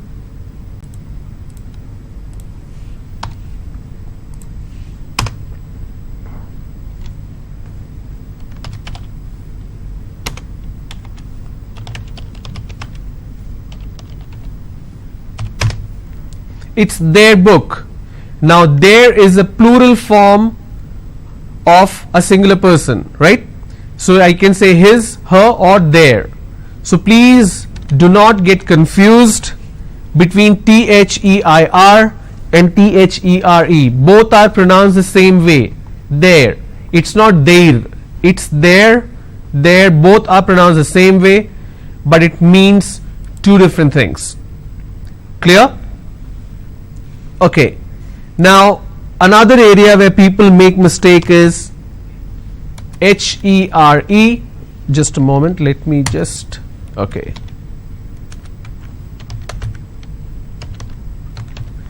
Here, HERE, again preposition,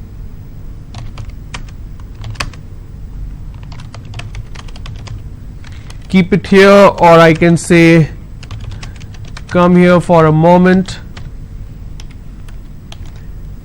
Hear means the ability to listen, ability to hear. If you have ears, you can hear, right?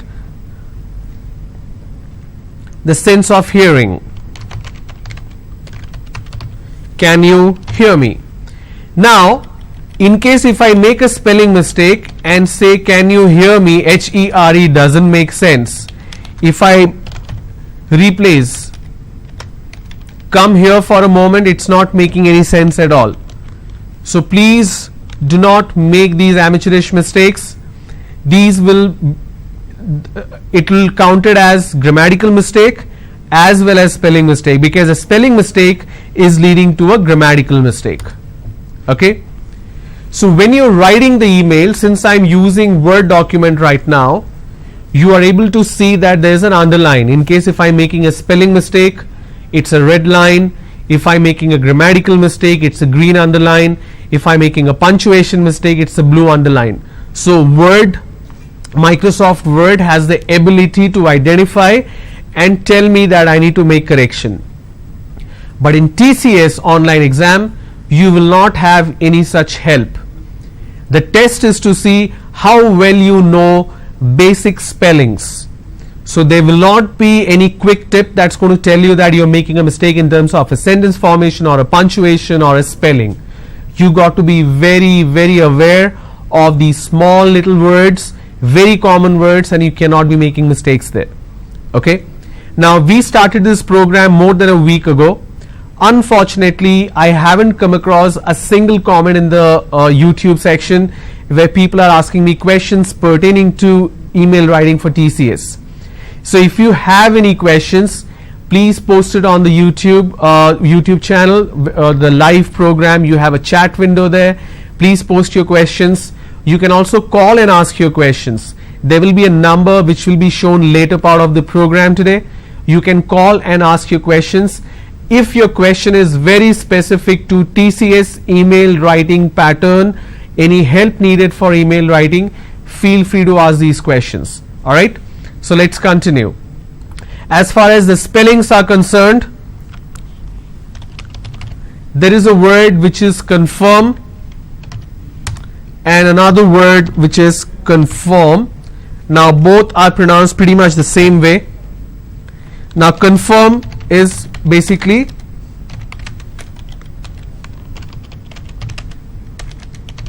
verb form of confirmation. So FIRM, it's a verb form of confirmation, right? Like please confirm. So let me show an example.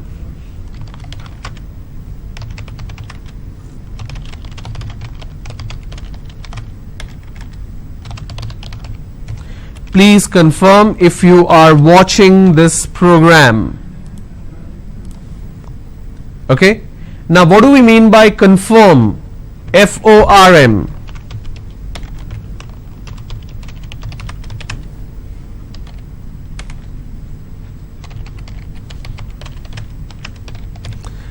Now that means verb form of complying to a rule. For example, we have compliance, so we need to confirm with the compliance rules. For example,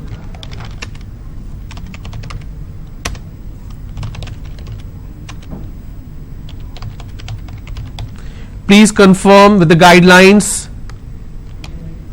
So there are certain rules and guidelines which is mentioned, so you need to confirm. Now here it says I made a grammatical error. Please confirm to the guidelines. You see I made a grammatical mistake and it immediately showed me that I made a mistake. Okay, please confirm to the guidelines, which means please follow the guidelines. So likewise, there are various words where people make mistakes. I'm going to show you one more example now.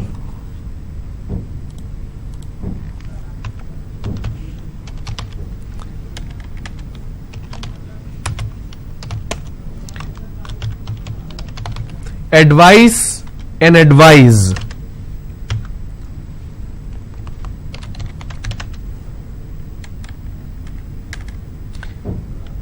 It's a noun,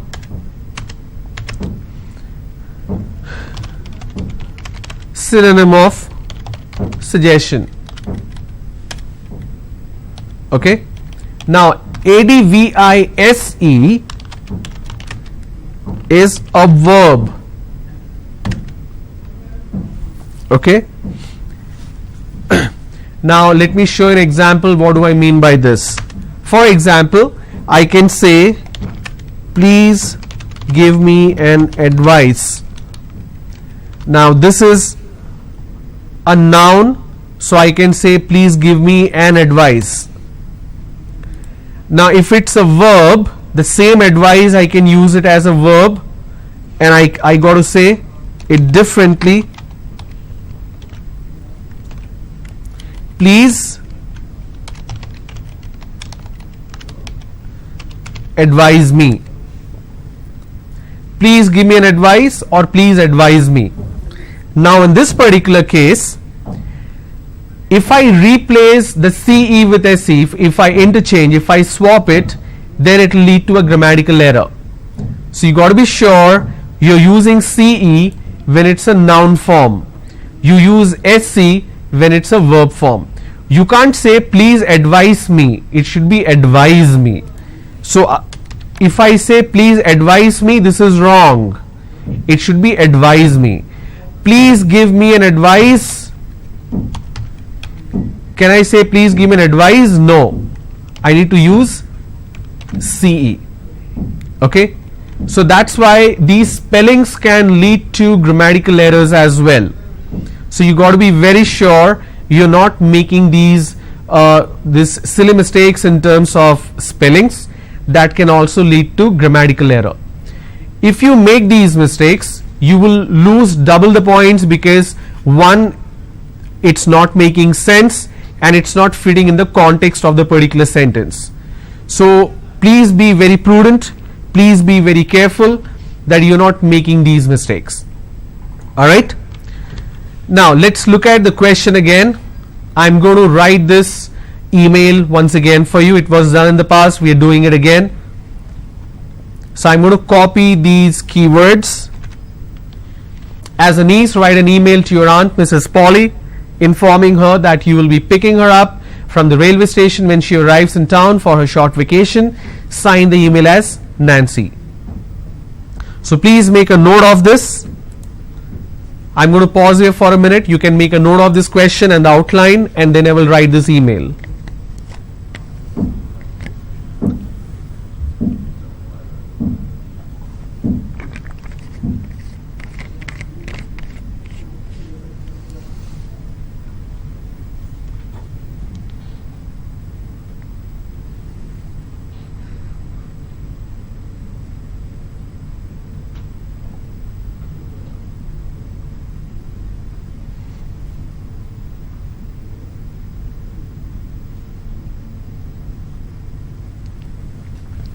All right, let's go.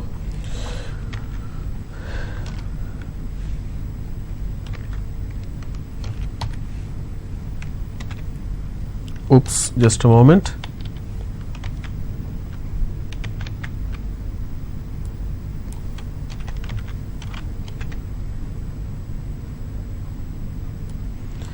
I'm going to change the alignment so that you can see it clearly.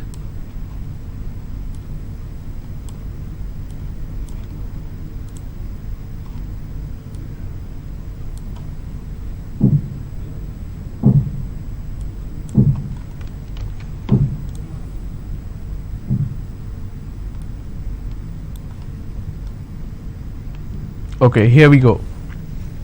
These are the keywords that we are supposed to use in this email. So let's start. Hello, Mrs. Polly. Now that is what the receiver's name is, right?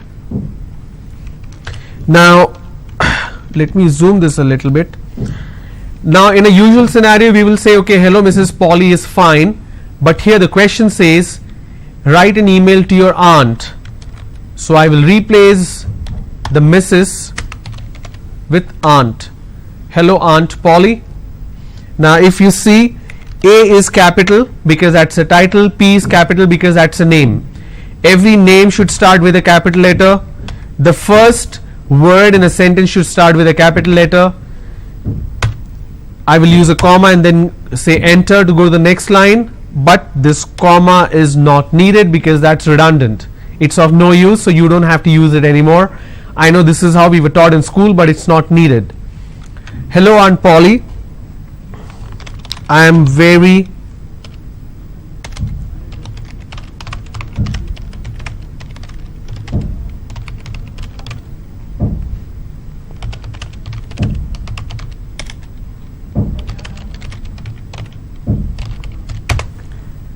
I'm writing in very simple English so that you can follow. I'm very happy to know that you are coming to stay with me for your vacation.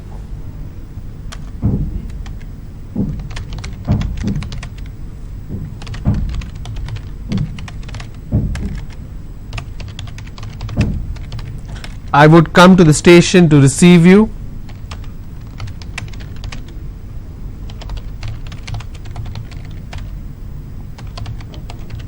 As the station is usually crowded,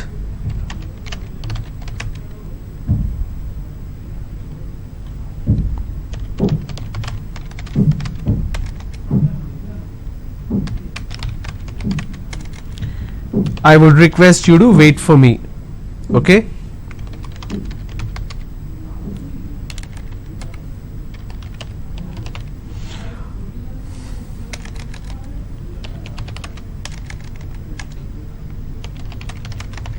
The platform is closer to the exit.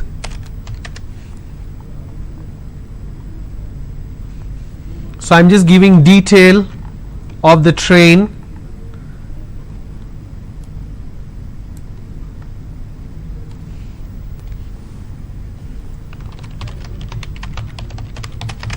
The train arrives at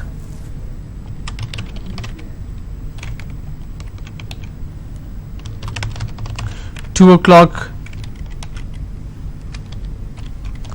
in the afternoon.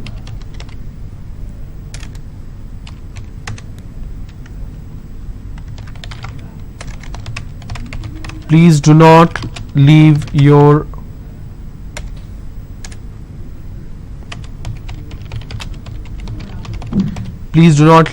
luggage unattended.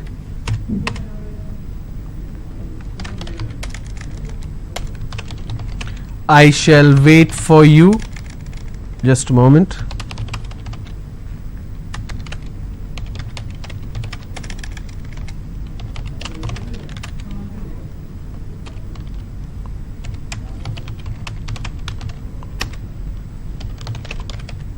If I reach early.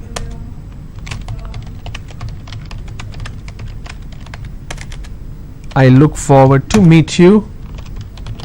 Regards, Nancy. Now what I'm going to do is I'm going to change the paragraph here. I hope this is visible. Okay. Now let me count the number of words. It's 85. The rule says 50, but I've used 85 words. Let me see if I have used all the keywords or not.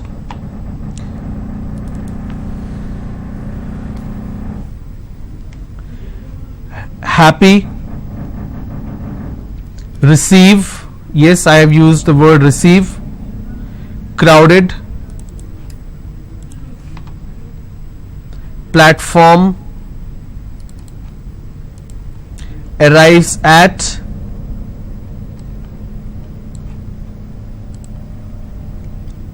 afternoon,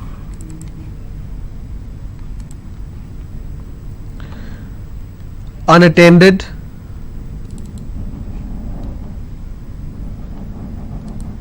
luggage in front of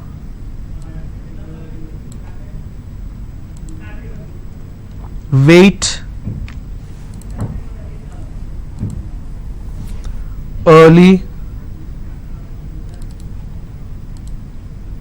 look forward. Okay, so I've used all the keywords. Let me read this out to you. Hello Aunt Polly, I am very happy to know that you're coming to stay with me for your vacation. I would come to the station to receive you. As the station is usually crowded, I would request you to wait for me. The platform is closer to the exit. The train arrives at 2 o'clock in the afternoon. Please do not leave your luggage unattended. I shall wait for you in front of the bookstall. Now bookstall is one word, I made a mistake there. In front of the bookstall if I reach early. I look forward to meet you. Regards, Nancy. Very simple. Now if you notice, the entire email is left indent. The mistakes where people do is they leave a gap like this every time they start a new paragraph. You see this? Let me remove the background shade so that you can see it clearly. So this is how people write. They leave a gap. This is not needed. It makes no sense. You don't have to write like this anymore. Okay? So don't leave this gap. This is not needed. It's redundant. If you look closely, every time I'm starting a new paragraph, it starts with a capital letter. Every time I'm using a full stop, the next word starts with a capital letter. These are basic common English. If you make mistakes on these areas in terms of punctuation, spellings, you will lose marks. So I have written this mail within 10 minutes. I have also used more than 50 words, which is the guideline, and I've also used all the keywords which was mentioned in the particular question. Now this email is perfect. I can click on the submit button in the tool and it should be validated. So mistakes that you will end up doing is in terms of spelling, like I explained some examples, grammatical mistakes and punctuation mistake. Punctuation, for example, this 2 o'clock I used one apostrophe, single quote. Okay, every time I end a sentence I end it with full stop. Next sentence starts with a capital letter. There is an introduction, there is a main content, and there is a summary. So my email has 3 segments. I have used the sender's name, receiver's name as mentioned in the topic as well. So please make sure these guidelines are followed absolutely strictly. You do not make any mistakes in these areas.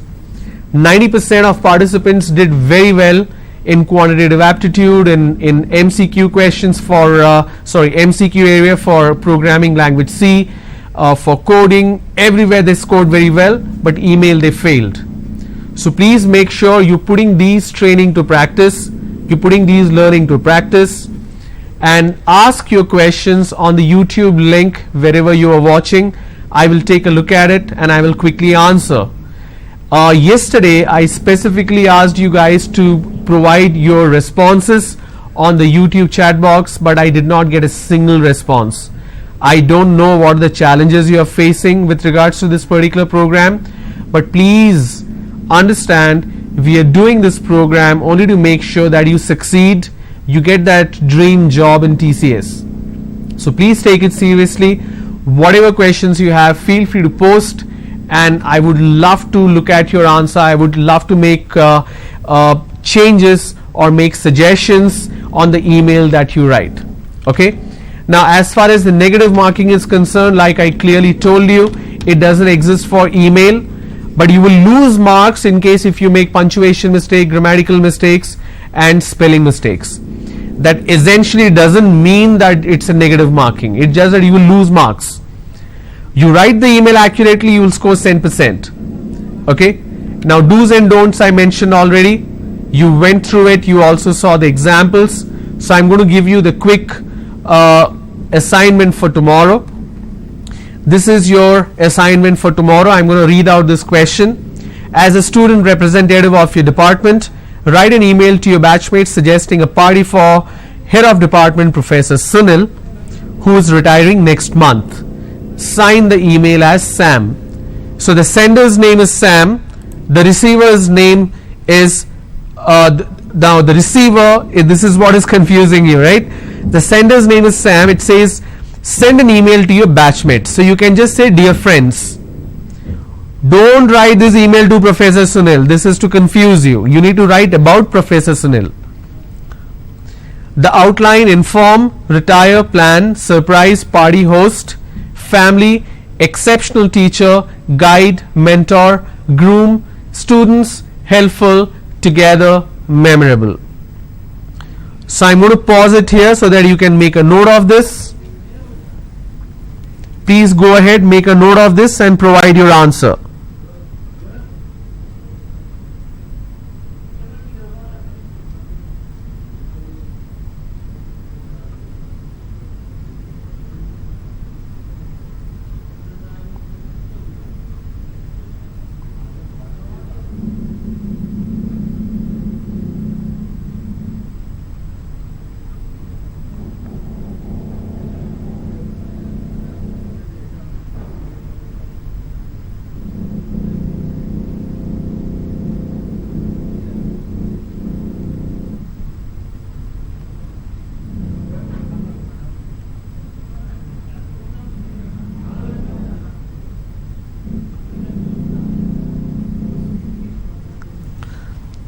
Alright, so please write this email and provide the answer in the comment section of YouTube video.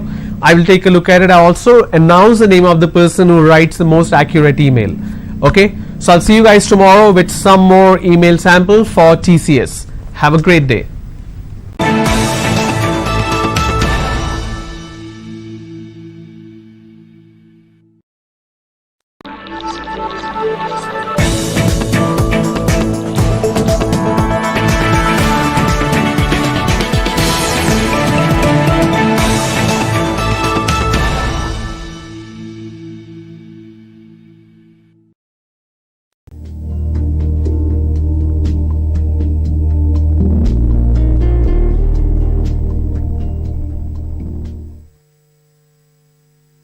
Welcome everyone for today's session. It's another week where we are going to talk about the TCS assessment pattern.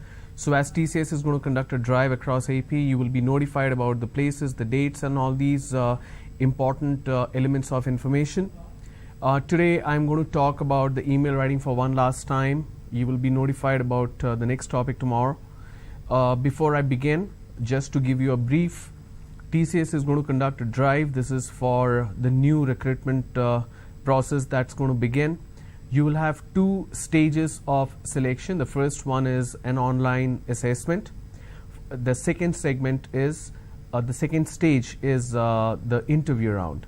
Now, when we talk about the online assessment, you will have 4 categories, and when we talk about interviews, you will have HR round and technical round.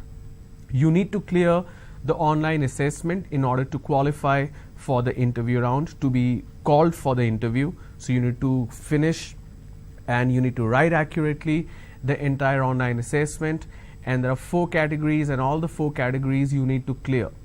Even if you disqualify in one of the rounds or one of the sections, you will be disqualified.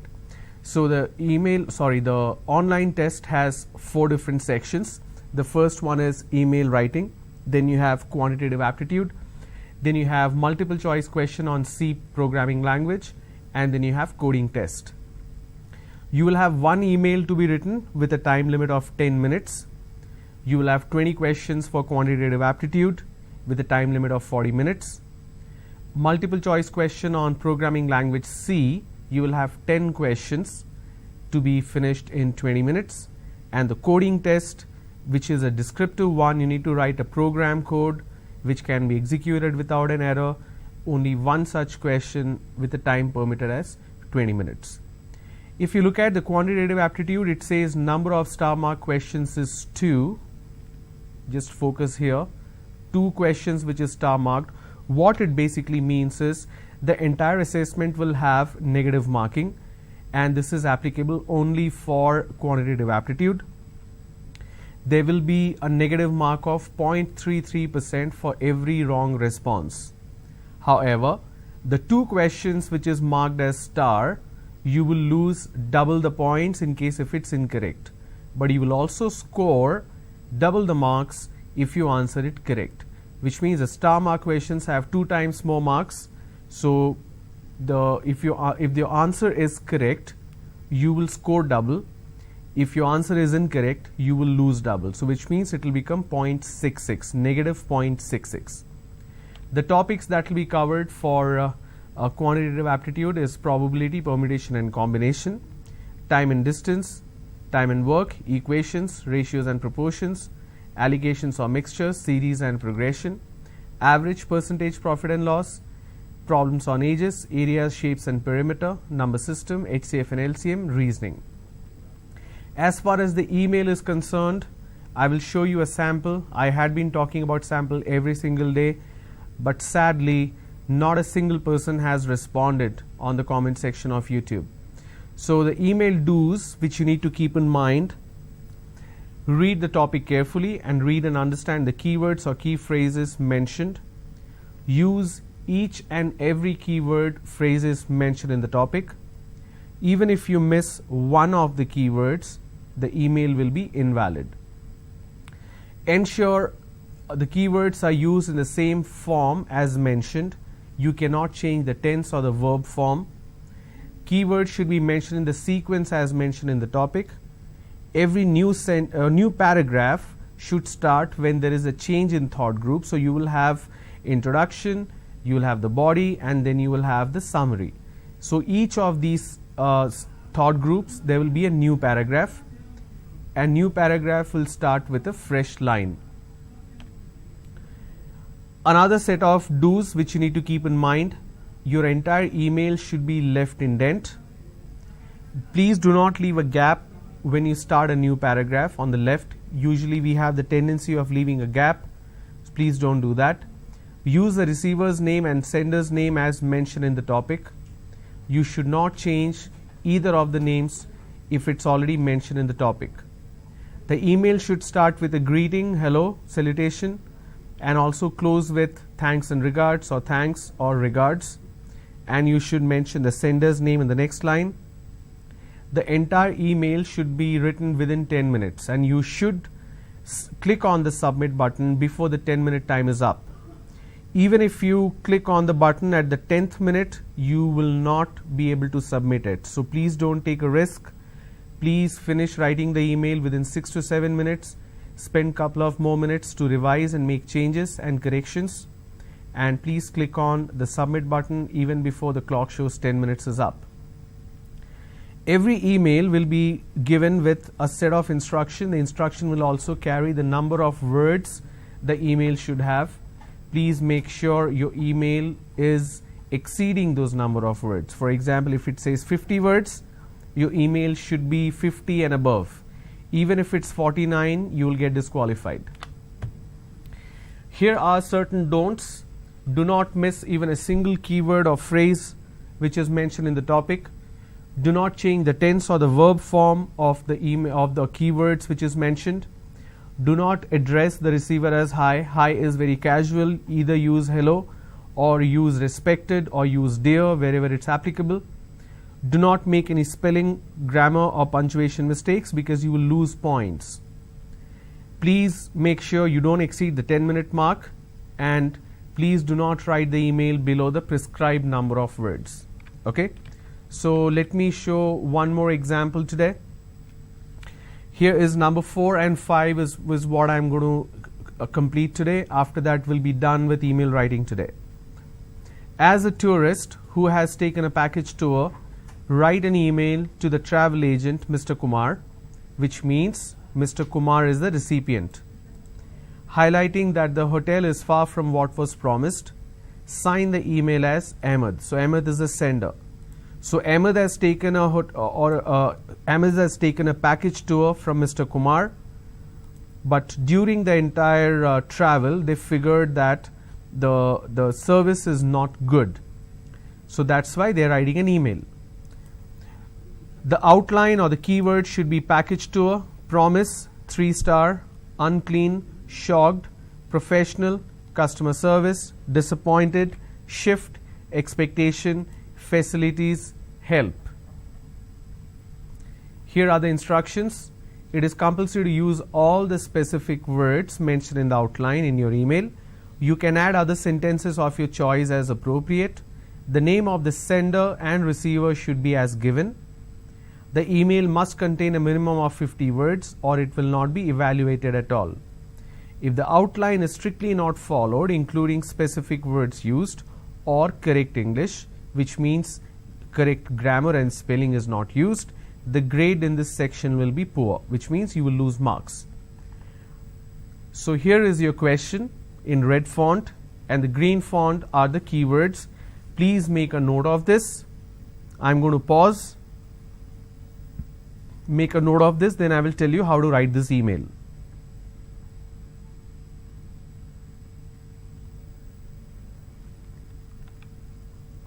I'll quickly check. So you have the comment section here. In case if you're watching this on YouTube, you can click here and type your question. So whatever questions you have with regards to email writing for TCS, please post your questions here. I will answer your questions.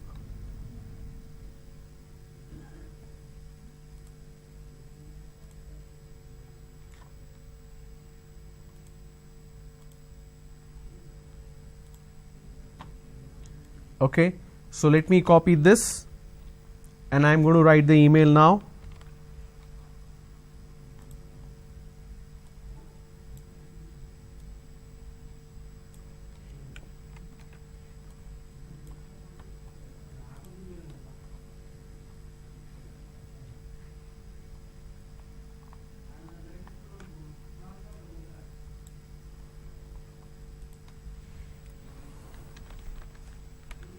Okay.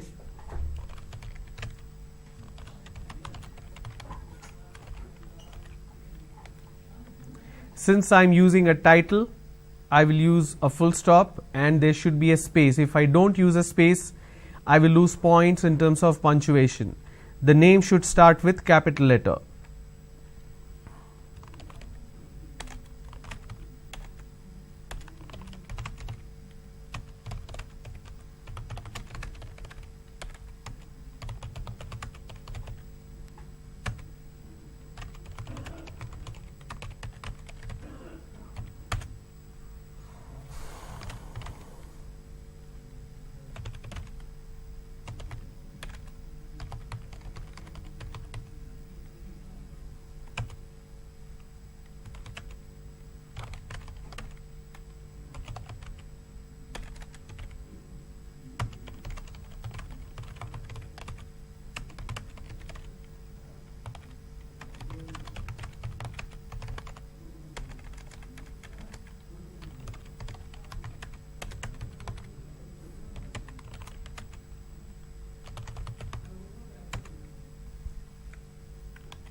Okay, so here is the entire email.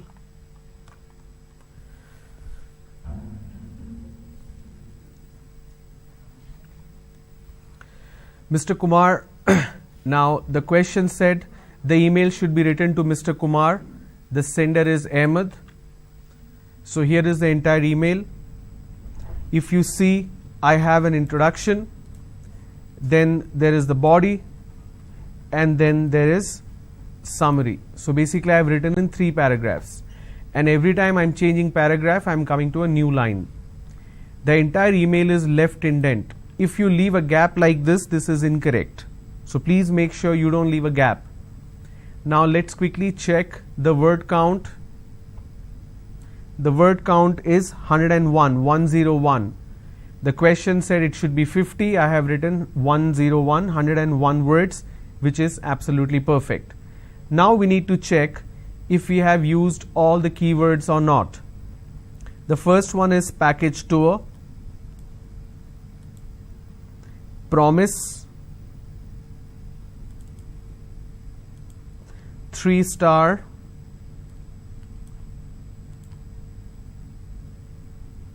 unclean, shocked, unprofessional, customer service, disappointed. I have used disappointed here as well, so which is fine. Shift, expectation,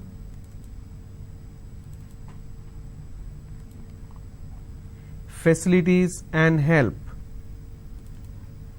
Facilities, help. So I've used all the keywords which is mentioned in the topic. Now let's read it.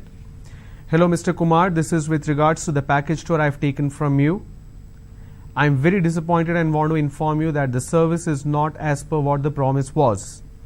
As per the package, comma, then space. The accommodation is a 3-star hotel, but we were given a low quality hotel. The room was unclean and I was shocked to see absolutely unprofessional customer service. I am very disappointed with the whole package and I want to shift to another hotel as this is below my expectation. Please make sure the facilities are, see I made a mistake here,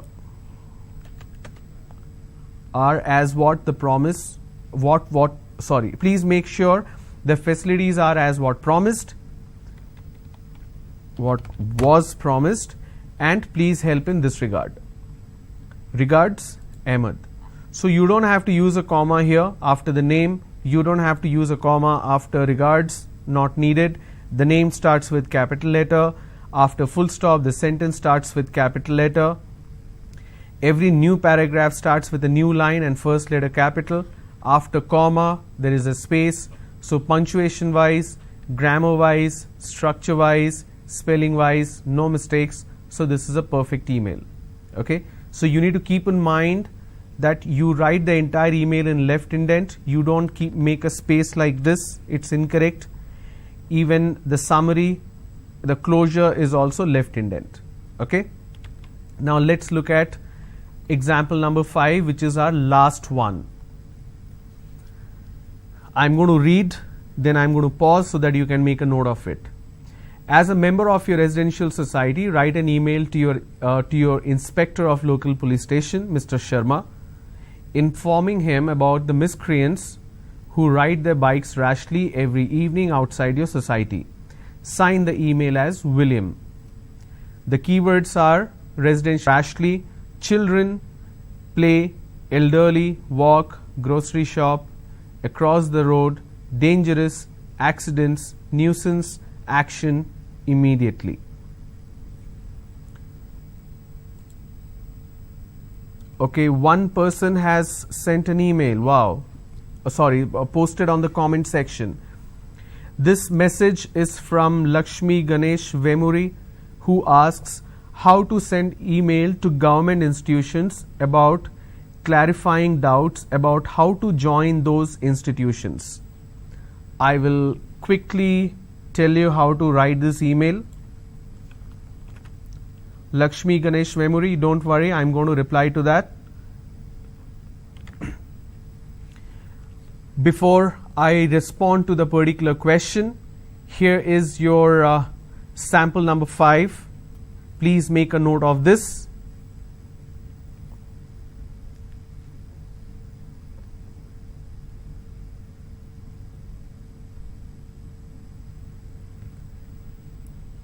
I'm going to quickly write this particular email and then I will help the person who asked the question.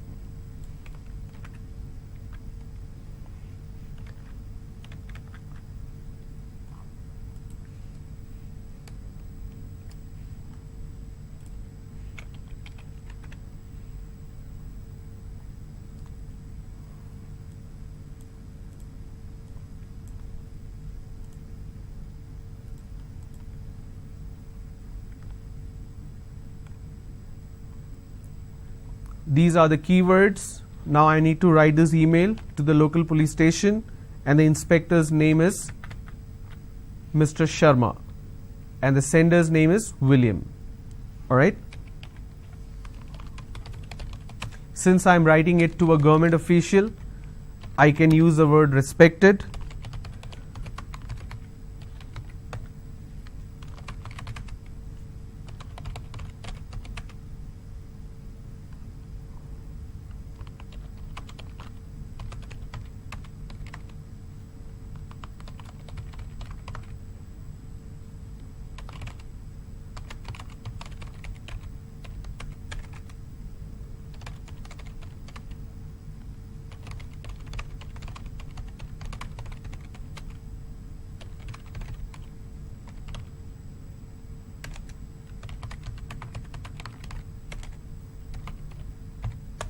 So this is my introduction.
Okay, so here's my entire email.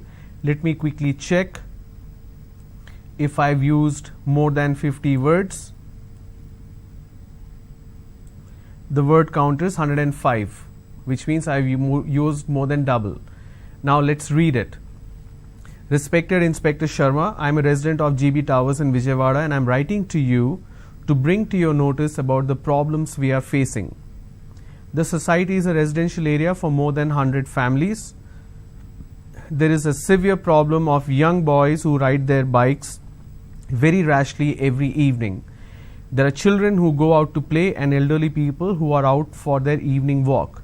We also have residents going out to grocery shop across the road. The whole situation is very dangerous as accidents could happen. Please address this problem to stop the nuisance and take action immediately. Regards, William. Now, have I used all the keywords? Let's quickly check. First one is residential area, ride rashly, children, play, elderly, walk, grocery, shop, across the road. Now this is a phrase. Dangerous, accidents, nuisance, action, immediately. So I've used all the keywords. The entire email is left indent. Okay, so I made sure there are no punctuation mistakes, there are no grammar mistakes, and every information is correctly mentioned here. Okay, so that was the last sample, and the email is subjected to Inspector Sharma. That is what the question said, and it's signed off as William as per the topic. Okay, so I hope this was helpful. Now let's quickly go to these two questions. How to send email to government institution about clarifying doubt about how to join in those institutions. If I understand your question correctly, Mr. Lakshmi Ganesh, I think you are asking about a job. I hope you are asking about joining as an employee of these government organizations and not at an educational institution. Okay, so whenever you have a situation like this, always address the receiver as respected sir, madam. Now you don't know what gender the person is, so it's good to write sir and madam both with a slash.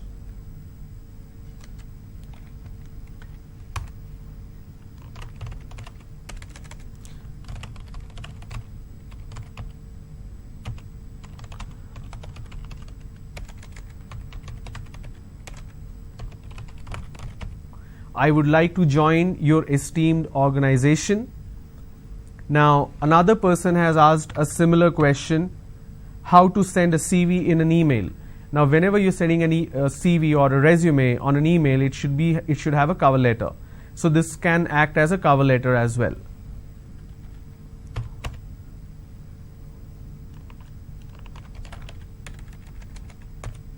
Next paragraph. Please find attached my resume. It's not resume, it's resume. Before that, you can just mention a little bit of introduction.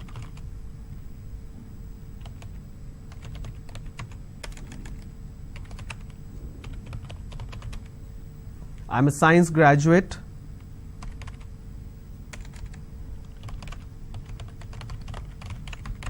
With specialization in, you can mention something specifics.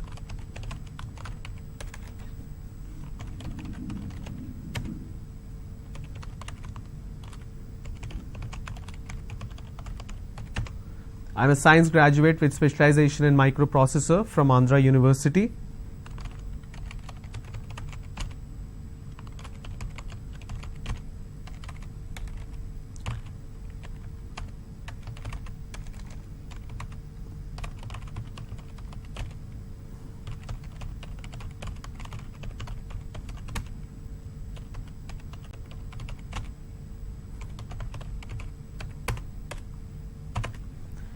I completed my engineering in 2017 and I am seeking employment in a reputed government department. Please find attached my resume, which has the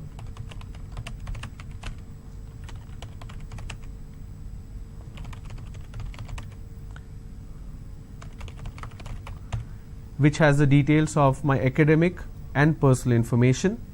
Okay.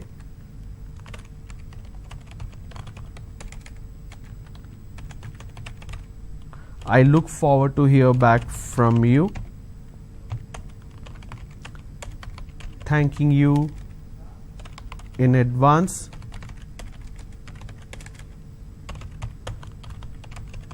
Warm regards. And to change the spelling, just mention your name.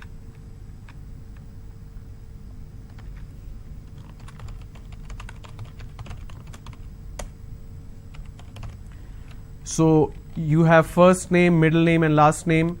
So all these should start with capital letter. Okay. The person who asked about Vamshi, how we send CV in an email, it should have a cover letter. So this is like a cover letter as well. Okay. So let me zoom it a little bit. So here is your email. Alright, very simple, very short. You gave your introduction a little bit and you also said your resume is attached. Okay. Tarun is asking how send marketing works in email. I don't understand what that means. Tarun, please rephrase your question. Your question is not clear. I'm not understanding when you say how send marketing works in email. I'm not quite clear what it means. Okay. So please ask your question again. Please phrase it properly so that I can understand and respond to your question. First two folks who asked the question, Lakshmi Ganesh Vemuri and Vamshi, this is the answer. I hope this is helpful. If you still have any questions, feel free to post in the comment section. Even after the live session is over, I will take a look at it and I will provide you with the answer. So even after the live session is over, now we have live chat. After the session is over, the comment section in the bottom of the YouTube program will get enabled. So you can post your questions there. I'm very happy that 3 people who asked questions today. So the last person, Tarun, your question is not quite clear. So please ask your question again and I will provide you with the answer. Okay. So I hope this was somewhat helpful. Whatever questions you have, please post on the YouTube comment section. I'll take a look and I will provide you with the answer. Okay. So I hope to see you tomorrow, and tomorrow I'll give you more details about this entire TCS placement drive. Thank you so much for watching. You have a great day. Bye-bye.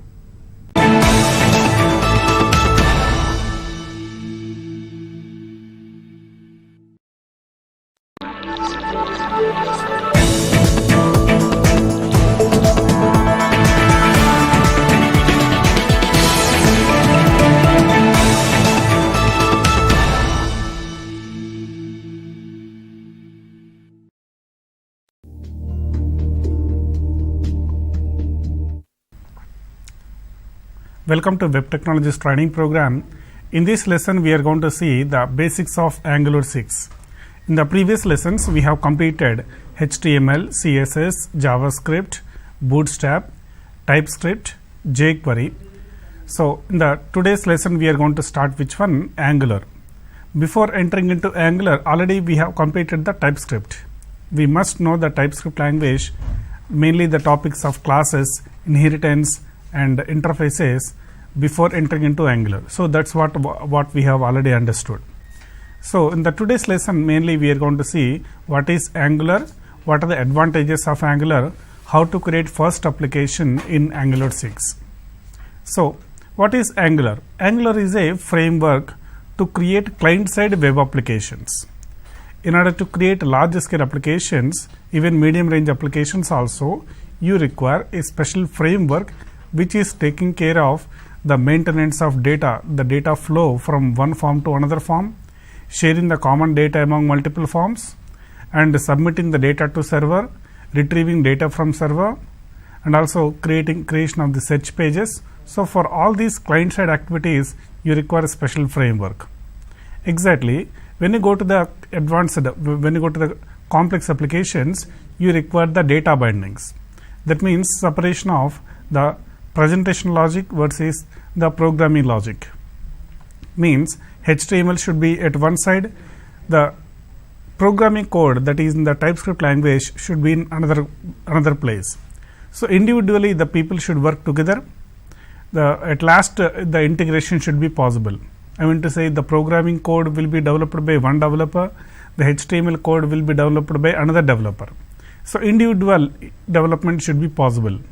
So if you go back to the JavaScript or jQuery, in JavaScript or jQuery also, the programming code is tightly coupled with the HTML code. Without knowing the HTML, you cannot write the programming logic. Without knowing the programming logic, it is difficult to create the HTML design. So the clear-cut separation between the HTML code and programming code is not possible.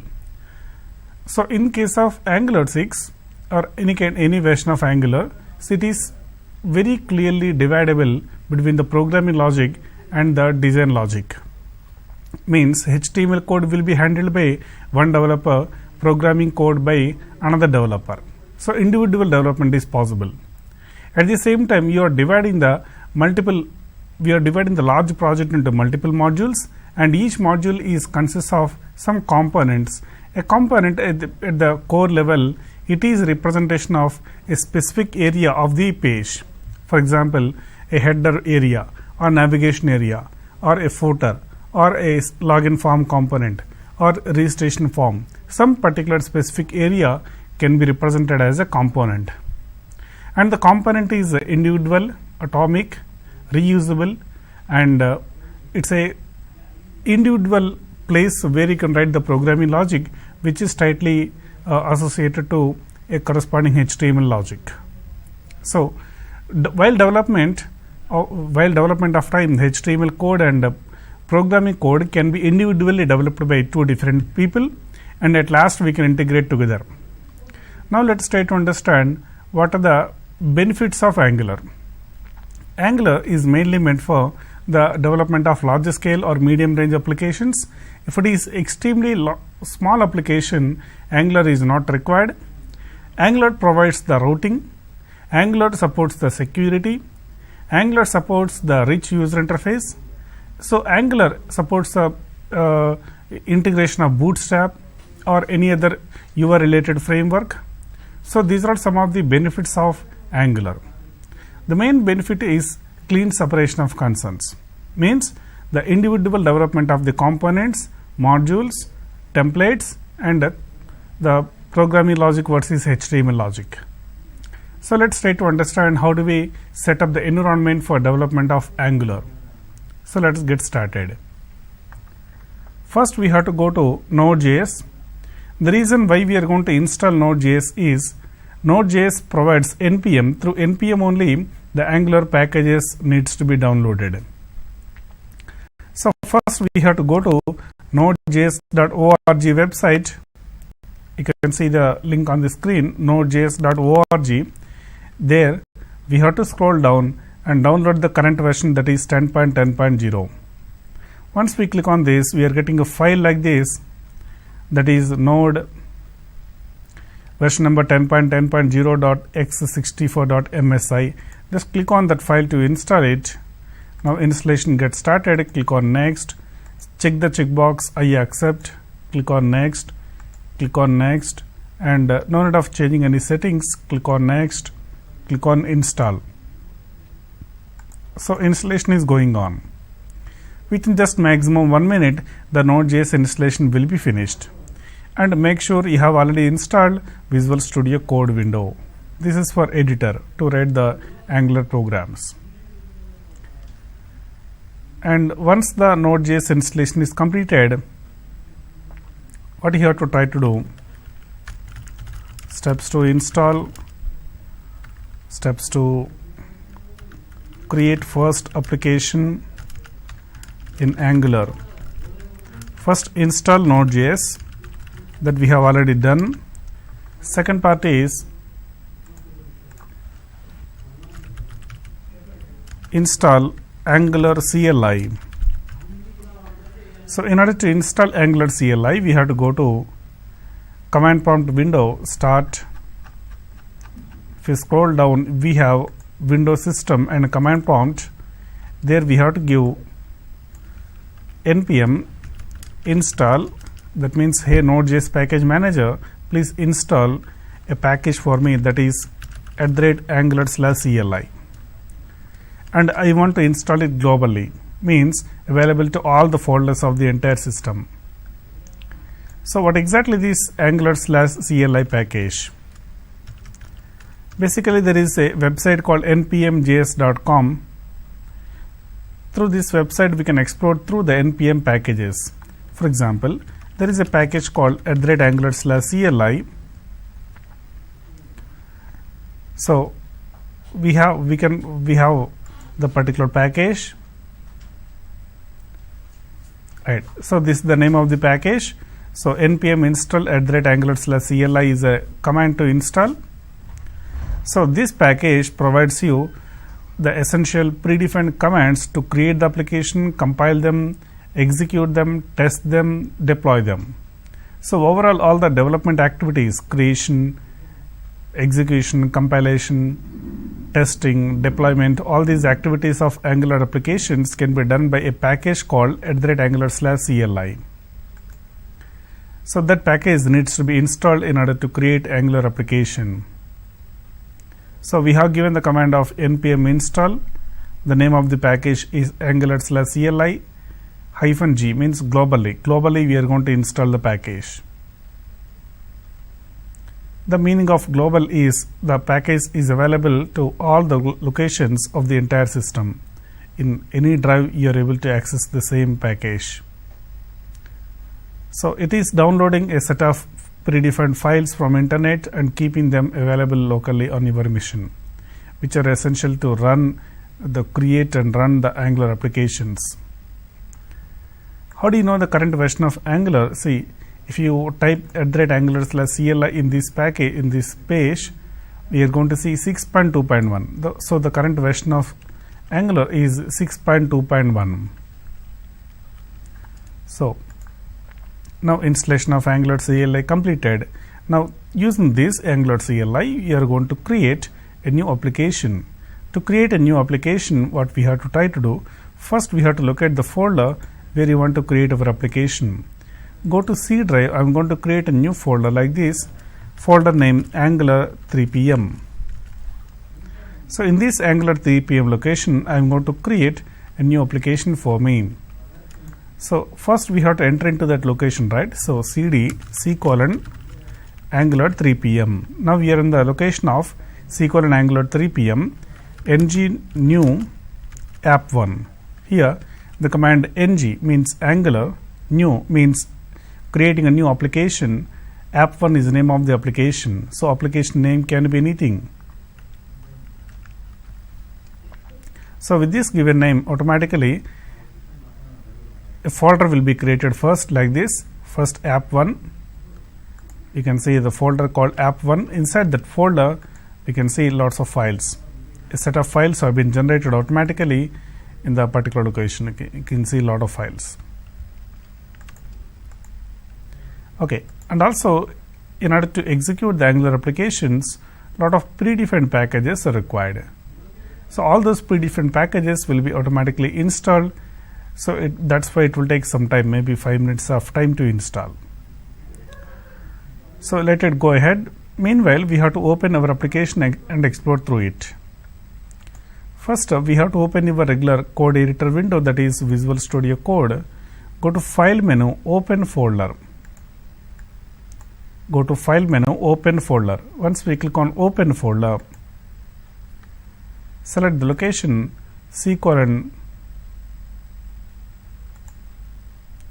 Angular 3pm, open.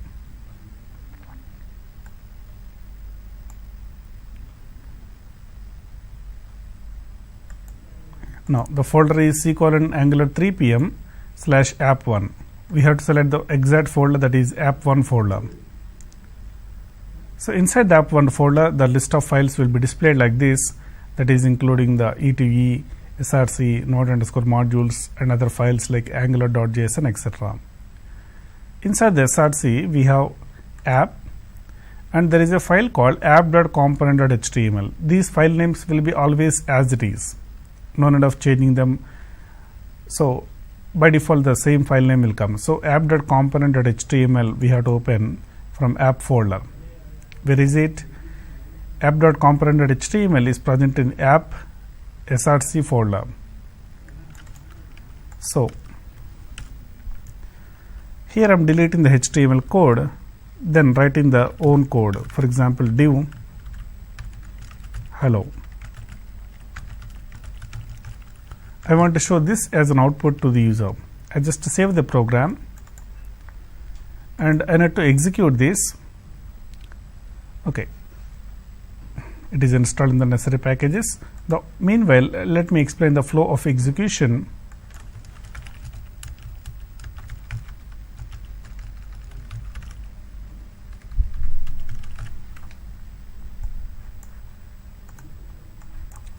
First, a browser sends a request to a server called Angular Live Development Server, or Angular Live Server in shortcut. So browser is making a request, then the request will go to the Angular Live server, then the server will automatically load the index.html file. The index.html will load main.ts file, and then from there it will go to app.module.ts, and from there it will go to app.component.html, and then it will go to app.component.ts first, and then app.component.html. Finally, this HTML content is visible on the screen as an output. So this is the flow of execution. So let's try to understand very clearly. So first, a browser is making a request to server. Here, in order to run Angular application, any server is required. So through file protocol we cannot execute our Angular application. So we must use any one server. That too, we have to use only Angular Live Development Server in order to execute the application initially. So once the development is done, we have to deploy this Angular application into another server, maybe a Java server or .NET server or any other server. So in this Angular Live Development Server, the default document is that index.html. So that means if you don't mention any address, also by default it locates index.html, and from there it will go to the main.ts file which is present here. I want to say first it will go to index.html like this, and then it will go to the main.ts file. In this main.ts file we have mentioned the name app module, so it will go to the app.module.ts where the app module definition is present, and inside the app.module.ts we have mentioned bootstrap of app component.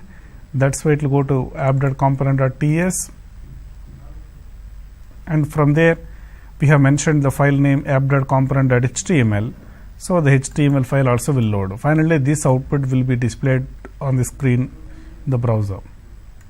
Let's execute this. So first we have to go to the particular folder, that is app1. Don't forget this step. First we have to give ng new command at the C:\, Angular 3pm folder, but by this command automatically the app1 folder is created, right?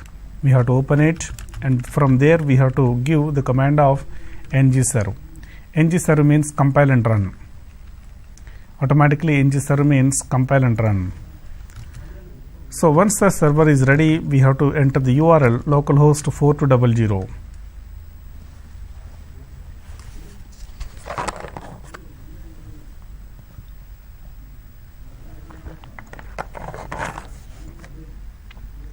So now we can see the output hello. So that means whatever we have written here in this app.component.html, that will execute. For example, in changing hello world, save this, Now automatically the page will refresh. Notice carefully, I am just changing something, for example, hello Harsha. Once we save, automatically page will refresh. So this is the default process of Angular development. Let's try to understand some advanced concepts. So let's understand the concept of components. So let's understand what is component exactly. In Angular, the core the development item is a component. An Angular application is mainly collection of several components. For example, a country is a collection of people. Similarly, in a big application, a big Angular application is a collection of components. A component specifically it targets a specific area of the page. In a big page, we may have several areas, several sections or several parts. So each individual section is represented as one component. Whatever the programming logic belongs to that particular area will be written in a separate class. So such a class is called as a component class exactly. Here component means not the design logic, only the programming logic. But every component is associated to any one HTML file that is called template. So there is some area on the page. For that we have to create the component. For that component we have to create some HTML file. There the design logic will be present. So in the earlier applications or in the regular HTML files, what you were doing, you imagine a page, and according to that automatically you are writing some HTML code directly in the HTML file itself, in the index.html file. But it never happens in case of Angular. So first you have to recognize a certain section or meaningful part of the page. For that we have to create a component, and for that component we have to create a template. Inside the template only you have to write your HTML code. That's just like that. We have only one component by default, that is app component, and accordingly the HTML file is present for that. Why we require components? See, if the components is not there, all the business areas, all the different places will be having lots of programming logic. If you are writing all the programming logic in a single file or few files, it will be totally confusing, clumsy. In order to overcome that problem, what we are trying to do, we are trying to divide into multiple parts, right? So each individual part is nothing but a component. A big page contains several sections. Each section is nothing but component. Components are individual, reusable. That means we can invoke the same component from two different places, and we can invoke the same multiple times parallelly. So at the same time we are able to create two or more instances of the same component. And every component optionally associated to a CSS file. That means what are the components related style sheets are there, all the styles we are able to place in the CSS. For example, there is a login form component. All the login form related CSS code will be present in the login form component CSS file. Okay, so let's try to understand how to create the component practically in the syntax. So component development, first we have to create class name. I want to make this as a component class, right? So let's call it as component name followed by component followed by a fixed name component. So for example, here in this place you can write any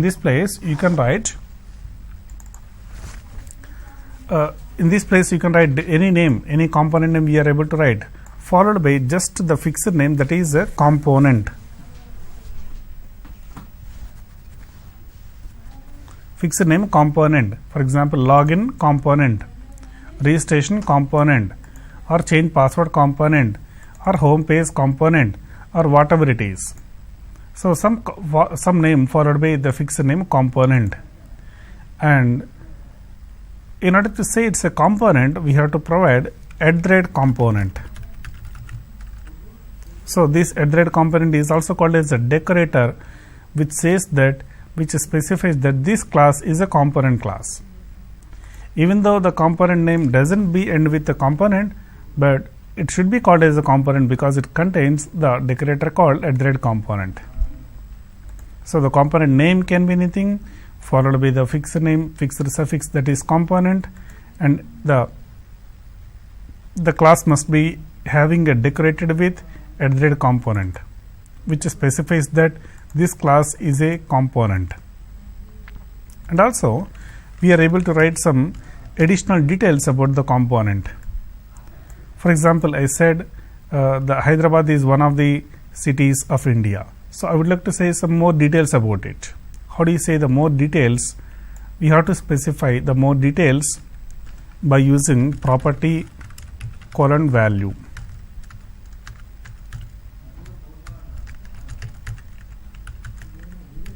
We can write more details about the component. We can write property value. We are able to write several properties, several values. All these properties and values are just, which is also called as metadata of the component. The meaning of metadata means additional details about a particular item. For example, I am saying that this is a component. We can specify its more details by using this metadata.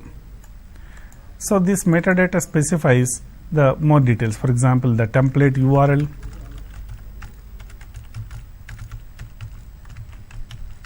filename.html.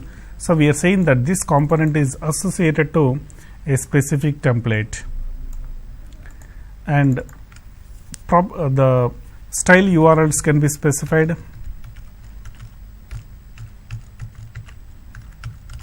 Here filename.css. We can write any number of CSS files. So, all these mentioned CSS files will be loaded automatically along with the component. So, when this component is invoked, automatically the CSS styles gets applied. And also the selector means tag name, through which tag you want to call this particular component in the index.html. For example, see, I just go to app.component.ts. In order to say that this is a component, we have to keep the @component and the selector, template URL, style URLs. 3 are the metadata. First of all, I am going to create a class. Okay. So, class is a collection of properties and methods. Properties are used to store the data. Whenever you want to store the data, you have to go for the properties. Whenever we have some operations or manipulations to perform, that can be called as methods. Now, it is just a naming convention to have the word component in order to say it's a component. So, this actual name can be anything. For example, in place of app, we can assume in future login component or registration component. Every meaningful section of the page is called as a component. And in order to say this is a component, we have to specify @component, which specifies that the following class is a component. Above which class we are writing this @component, to that class only it gets applied. So, @component, and inside that selector, template URL, style URLs. Selector is the name of the tag with which you are going to call this particular component in the index.html file or in the other template. See, in the index.html, what is the tag we are writing to invoke the component? app-root. So, this tag name must be registered here, then only with the tag name we can call it from any place. Every component must be associated to any one template. For example, app.component.html, which is present in the same folder. To represent the same folder, we have to say /. So, in the same folder, we have the file called app.component.html. Have a look once. So, where is the app.component.ts file? The same folder, right? To represent the same folder, self folder /, then the file name is app.component.html. And in the same folder only, we have the CSS. The CSS files can be multiple. That's why it is an array. Not directly we can write the path. So, one or more CSS file names you can write here, which are associated to the component. And this title equal to app1 is just an example, we can remove it. Now, this is the component. But how this particular component can execute? In order to execute this component, you must make it as a part of the module. So, let us understand what is module first of all. A module is a group of components. A group of several components is nothing but module. For example, you created home component, about component, contact component. These three are one general module. These are for user access. So, these are called user module. Same way, registration form, login form, change password form, forgot password form, my profile page. All these pages or components are nothing but one group, that is a account module, which are for user account maintenance. Like this, based on the purpose of the components, we are able to group them by using modules concept. So, have a look once here. In this place, here we are going to create a module. We are going to create a new module. See the name of the module. What is the name of the module? App module.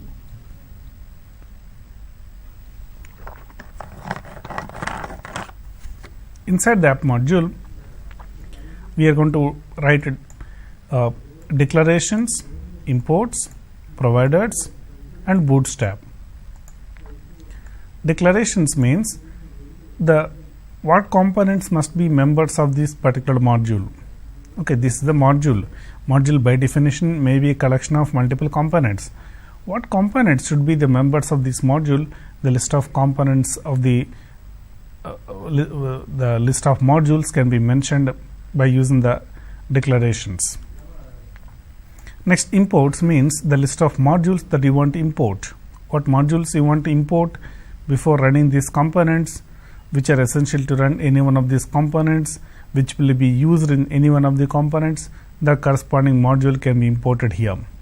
For example, I would like to import account module in order to run our app module. So, we have to mention the name account module. Okay, presently as account module is not created really, that is why it is showing error. If you create so, it will invoke. So, we can import any module.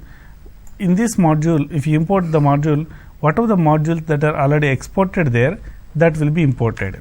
Not everything, but inside that module, on the opposite side, we have to export.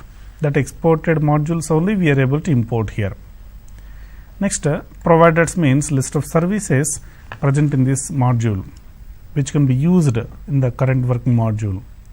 Bootstrap means the default component, means if you don't specify anything, by default what component should be executed, the default component name can be mentioned as app component. And this app component is present in separate file, right?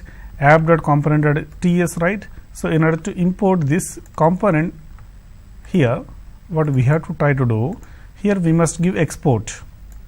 Export specifies that this is the name of the component, and this component wants to give to other files.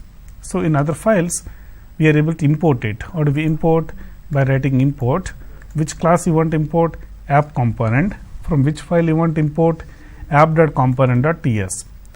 .ts will be taken automatically. That is why we are just writing the class name, the file name, that is app.component.ts file extension will be taken automatically, and that component should be member of this. And here bootstrap means by default which component should execute. Okay, the component name we have mentioned here, we have to mention here, that should be by default should be executed when we run the app module.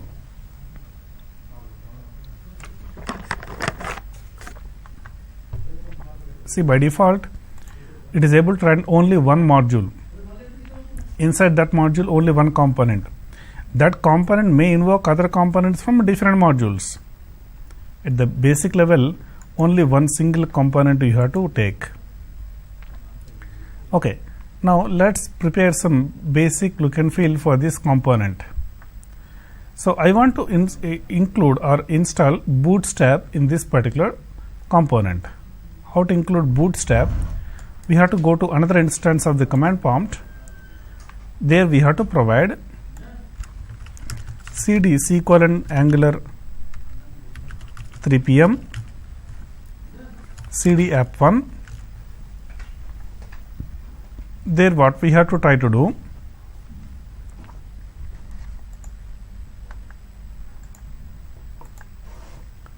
So what we have to try to do is that, okay, we should get the bootstrap means first we have to go to the package.json file.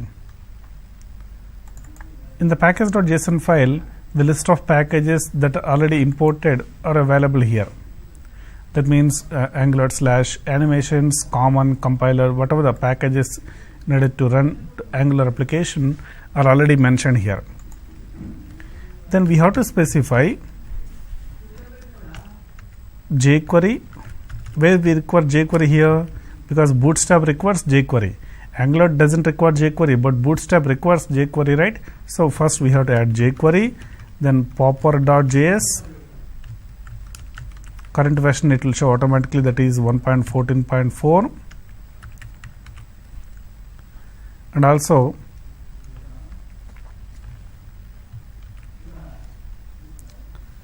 the Bootstrap. That's all. These are the list of components that you want to import. So these packages should be installed in our local machine. How do we install this? In this command prompt window, we have to provide the command called npm install. The command npm install will install the corresponding packages whichever mentioned there, Bootstrap, jQuery and popper.js. In fact, it will read the list of components and will install the same. So then we can verify in the node_modules location, then we have @jQuery package we have or not, check it, jQuery.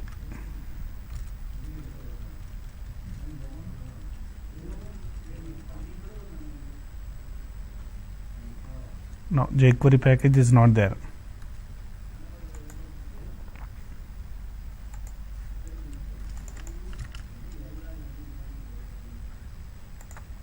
Okay, let's find the jQuery package.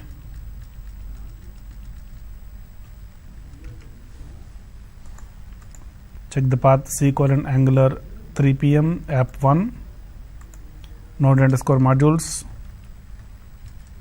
jQuery.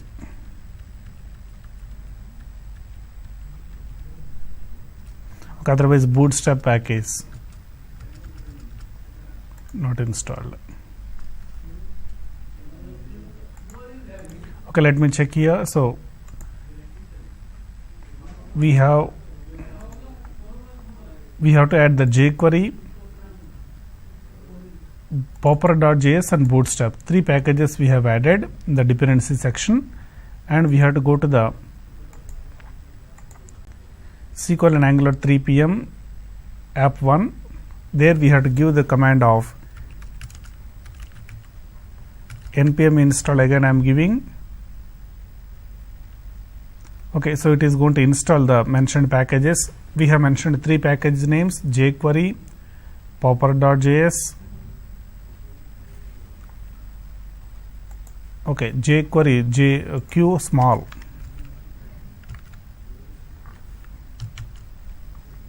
jQuery q small only.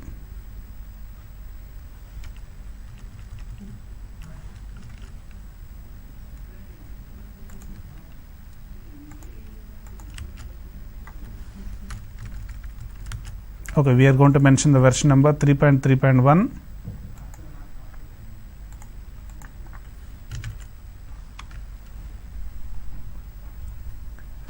Current version number 3.3.1.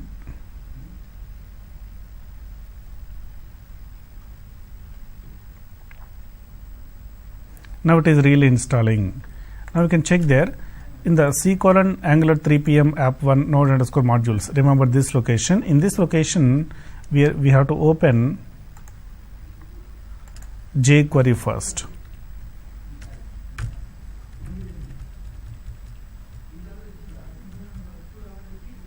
Yes, jQuery package now installed. In the jQuery folder, dist folder, jQuery.js. This file is required. This file is only our actual file that you have to import. Plus another one that you require is popper.js. Okay, so we have popper.js. In the popper.js we have the folder like a dist folder. There we have the file popper.js file. Okay, this file is required. And at the same time we have something called bootstrap.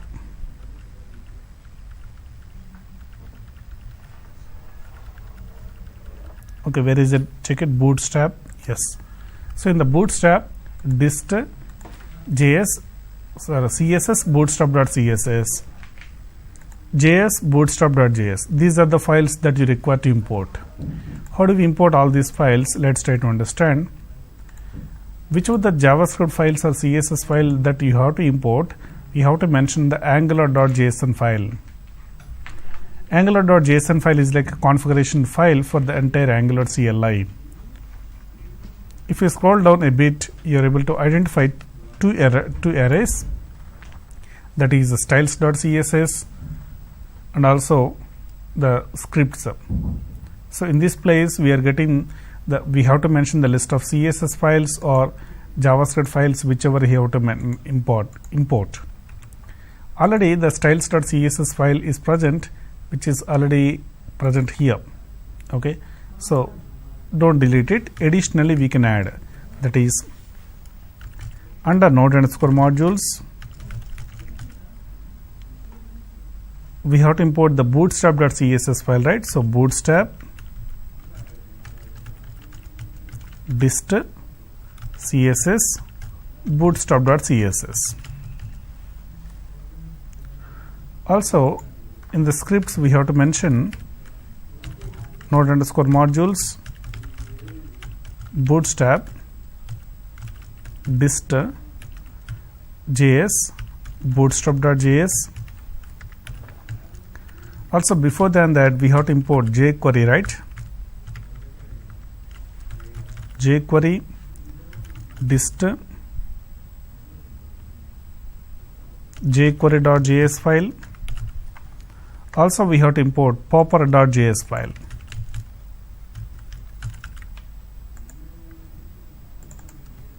Popper.js, you can also check the path here, popper.js.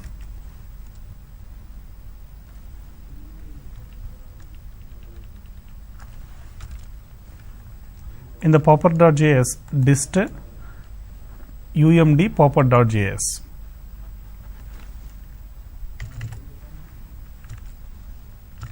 dist umd popper.js.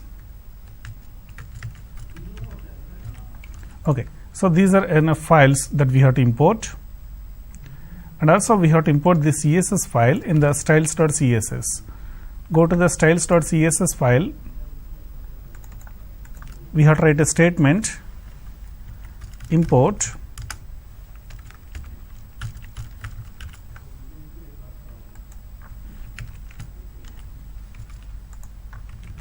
we have to write this import statement in order to import the CSS. Now the CSS and JS, the complete bootstrap is loaded into the current application.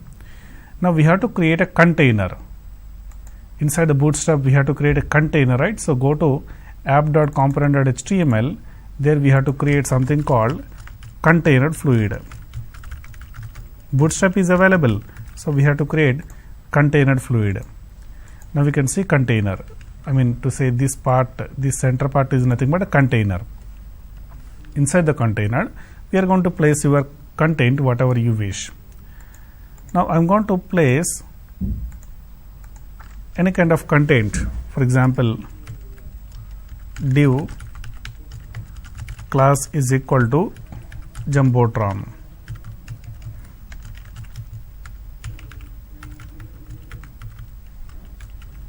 I am going to place the heading like APSSDC and Web Technologies Training Program. So some Jumbotron we have placed. So in the earlier lessons of Bootstrap, already have explained about container fluid and Jumbotron, all these things. Now have a look once, just we can see the heading and the main heading and subheading. So like this we are able to place any content inside this. So let us understand how to work with the multiple components. So, in a big application, at the outer level we will have only one component. Only one component is available at the outer level. Inside that, this is the first left side part is one component, right side another component, middle left another component, middle right another component, bottom left, bottom right. So, each meaningful part can be called as one component. So, we can create any number of components, and every component must be a part of the module, and every component needs to be invoked in a parent component. At the root level, at the topmost parent level, only one component exists, that is app.component. Except app component, all remaining components must be invoked inside the app component directly or indirectly. App component should be invoked inside the index.html file, because the flow of execution, if we have look once, first first index.html, inside that app component is being invoked. Inside app component only other component needs to be invoked.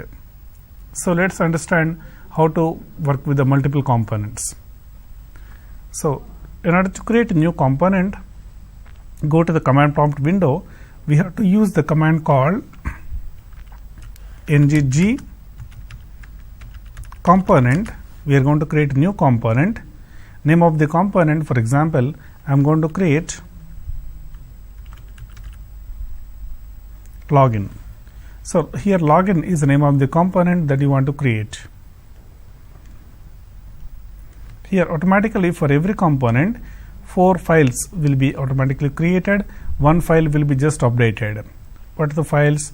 Under src folder, app folder,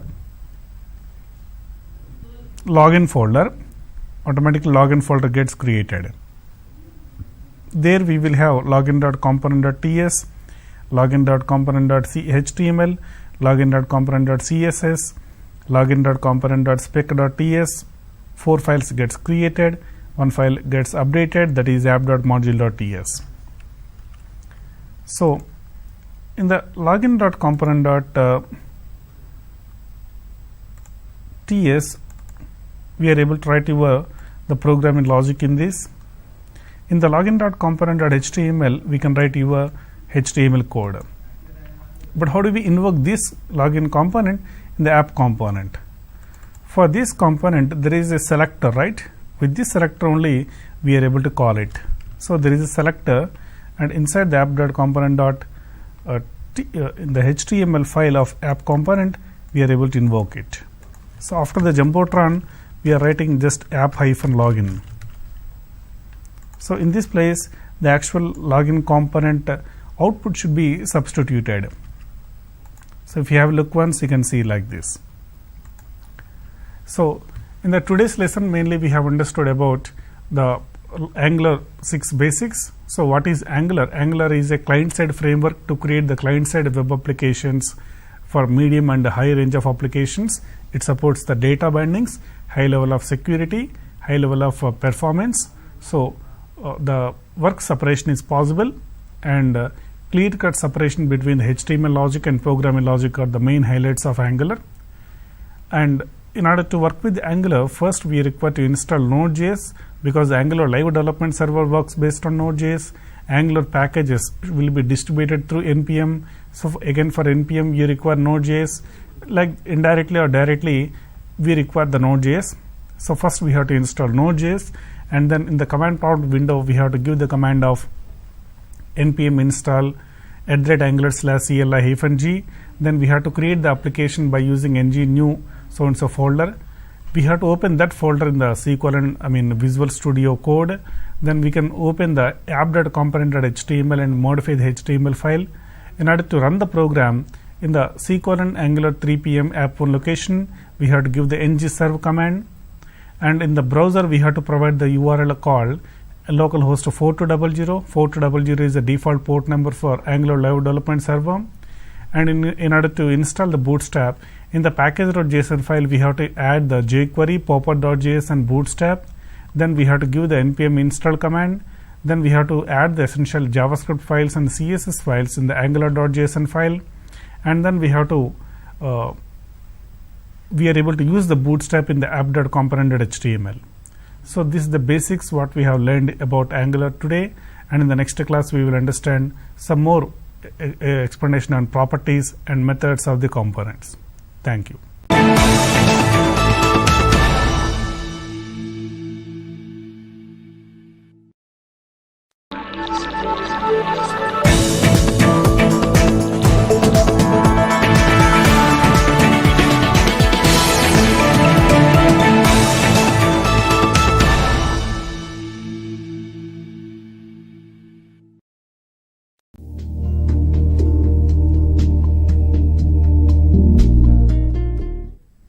Good afternoon, students.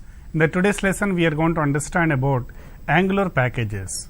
So in the earlier lessons we have created a new application of Angular, and we have worked with some basics of the app component, and we are able to bring a basic output.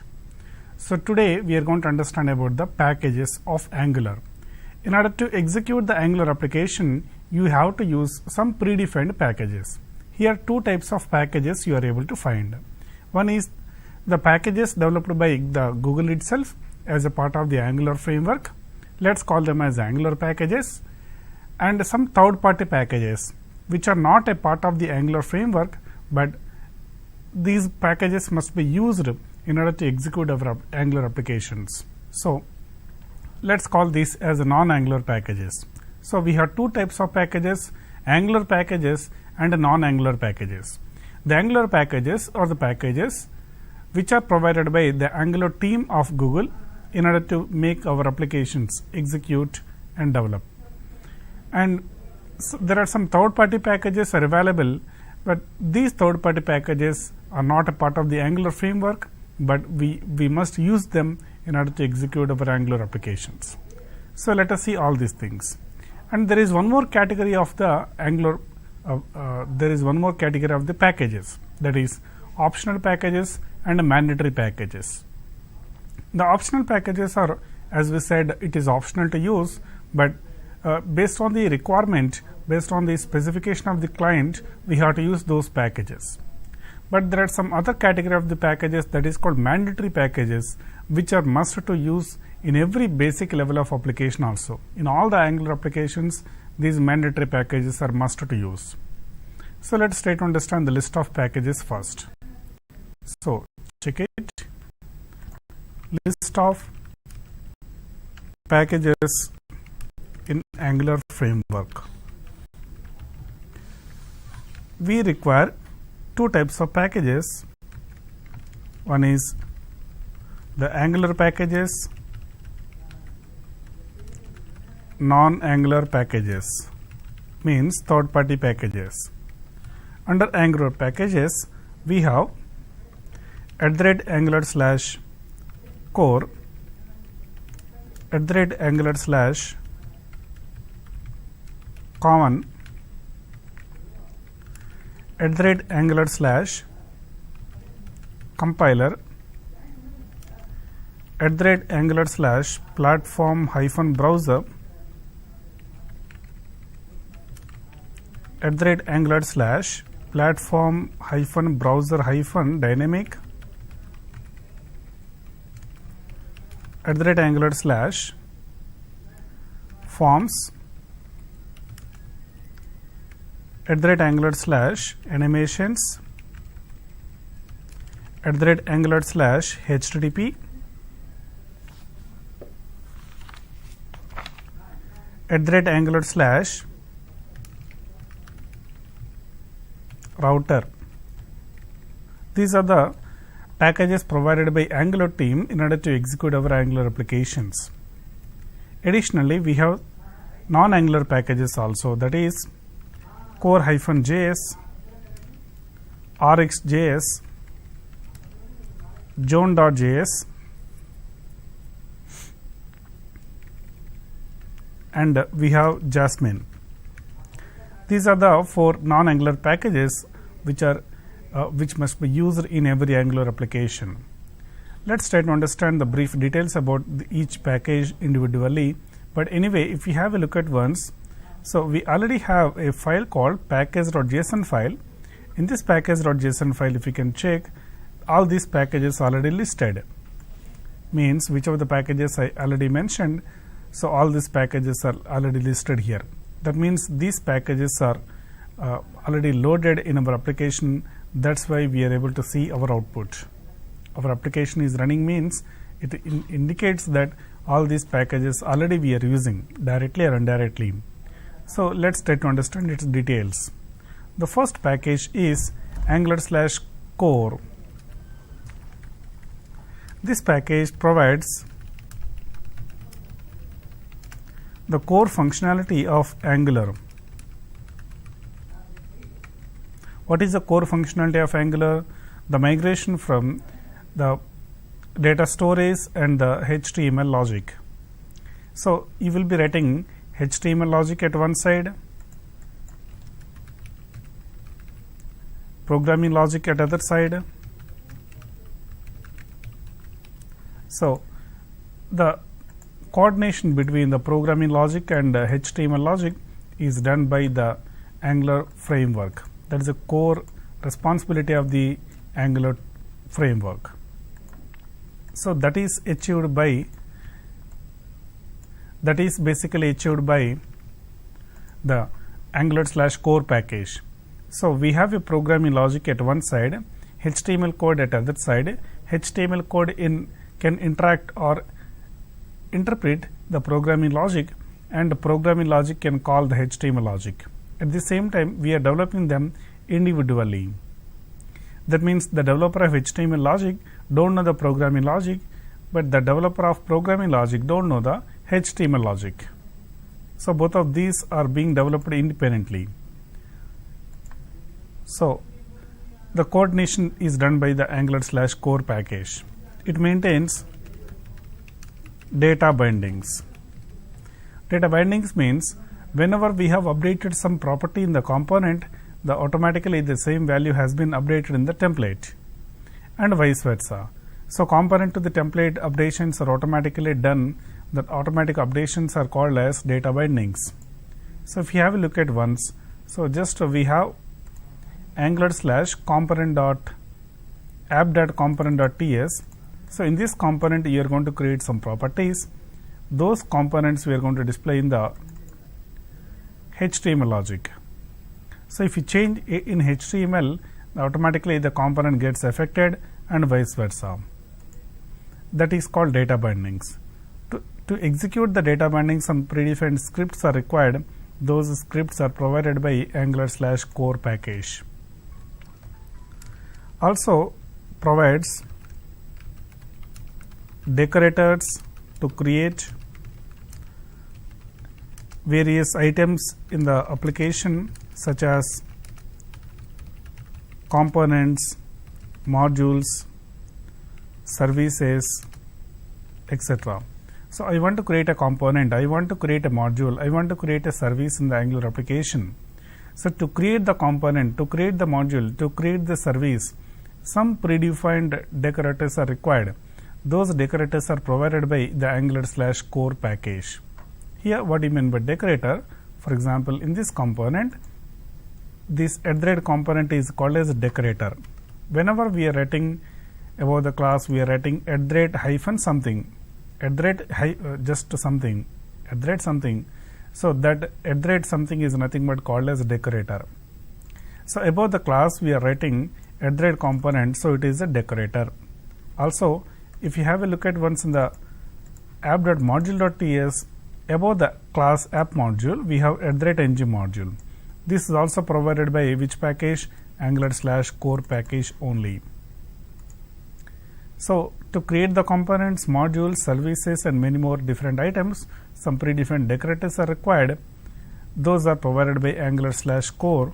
For example, @component, @ng module, @injectable, @inject, etc. Next, provides dependency injection.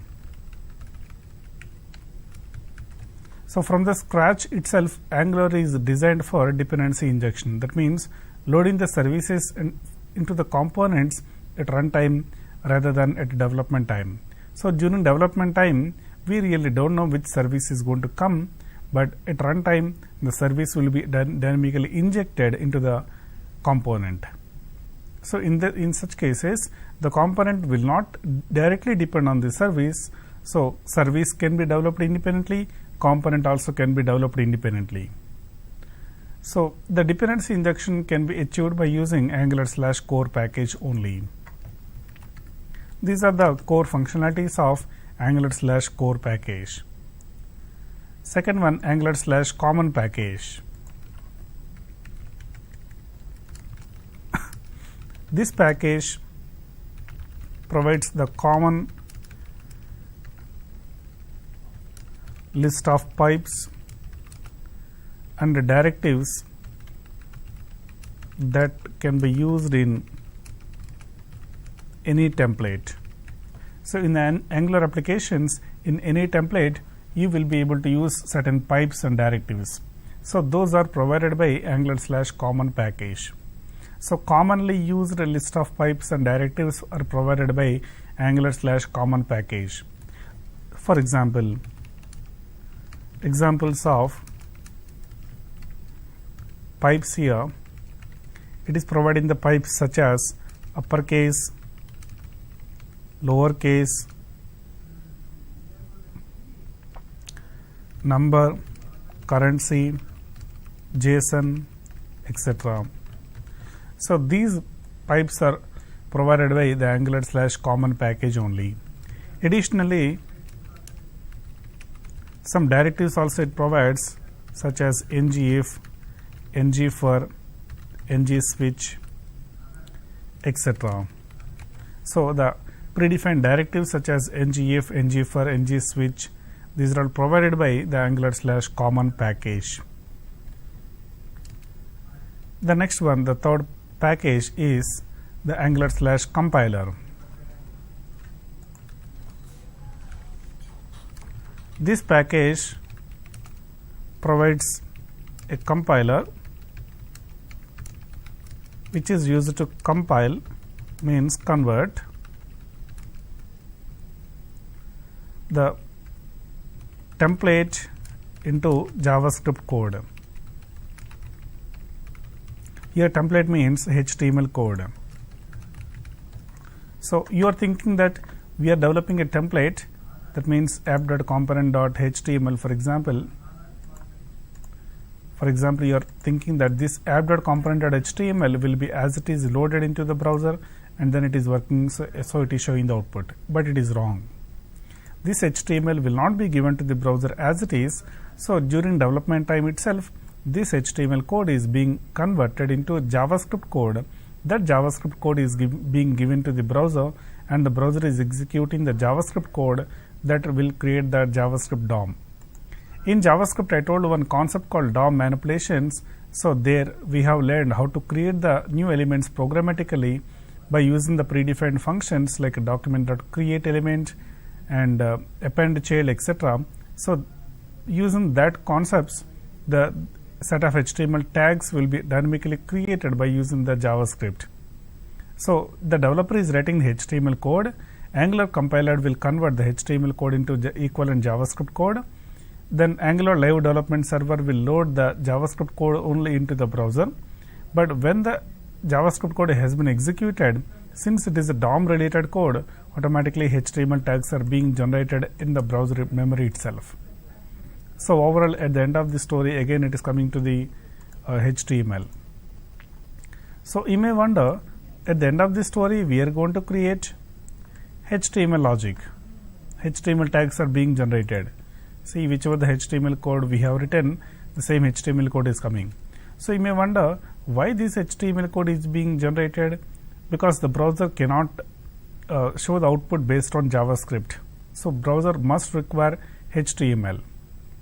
And if the browser requires HTML for sure, why we are converting the HTML code into JavaScript code first, and then JavaScript code generates HTML dynamically? So why these conversions required? Yes, that's what the good question. So the reason is that HTML is not dynamic language. HTML is a static language. HTML doesn't support the data bindings, but Angular requires data bindings, right? Angular is from the scratch, it is made for development of data bindings.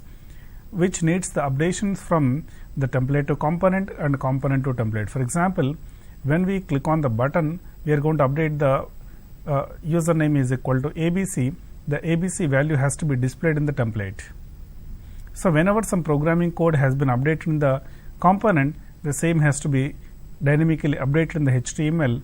That means template to component, component to template. Always and always the interaction keep continued till end of the application. So this is called data bindings or dynamic updates on the page. In order to make these dynamic updates on the page, the Angular requires the grip on the DOM. That means the DOM should be dynamic but not static. If you are writing HTML code directly and loading this HTML code directly, the DOM becomes static. So it will be difficult for the Angular developer, Angular framework to make updates in this particular HTML code. So again we go back to the old style like jQuery, we are updating the DOM directly through code. So to avoid the direct dependency on DOM for the code, the HTML code must be converted into JavaScript during development, but the JavaScript code is being executed, so JavaScript code is being directly created in the browser. And moreover, if you are loading this HTML code directly, this HTML code should be parsed by the browser. The parsing process also not required in the browser if it is JavaScript. That's why JavaScript code execution is faster than HTML code. So that is the reason first the Angular compiler is required in order to compile the template into JavaScript code. So the developer is writing HTML code in the template that is being given to the Angular compiler. Angular compiler will automatically convert the same into JavaScript code. Then the Angular live development server will load the JavaScript code into browser and execute. Then the browser creates DOM. So this is the process of loading the template into the browser. The next part is that we have something called @Angular/platform-browser. This package provides essential scripts that are needed to run Angular application on the browser. So while by default Angular applications can run only on the memory, so through the memory the data bindings can occur, but in order to practically run Angular applications on the browser, we require some additional scripts to interact with the browser. So that additional scripts are provided by Angular/platform-browser package.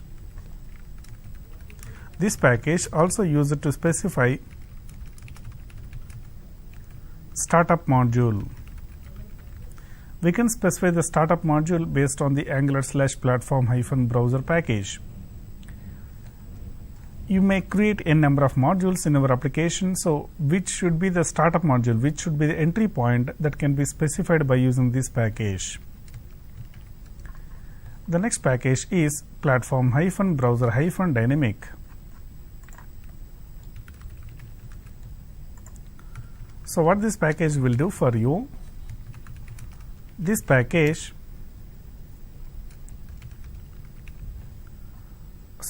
this point is for this. This package is used to specify the startup module, means which should be the entry point for our application. The entry point startup module can be specified by using the startup by using this package. The sixth package is Angular/forms package.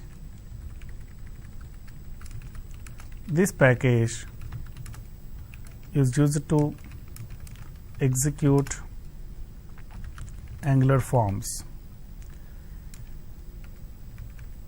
So Angular forms and validations can be executed by using a package called Angular/forms.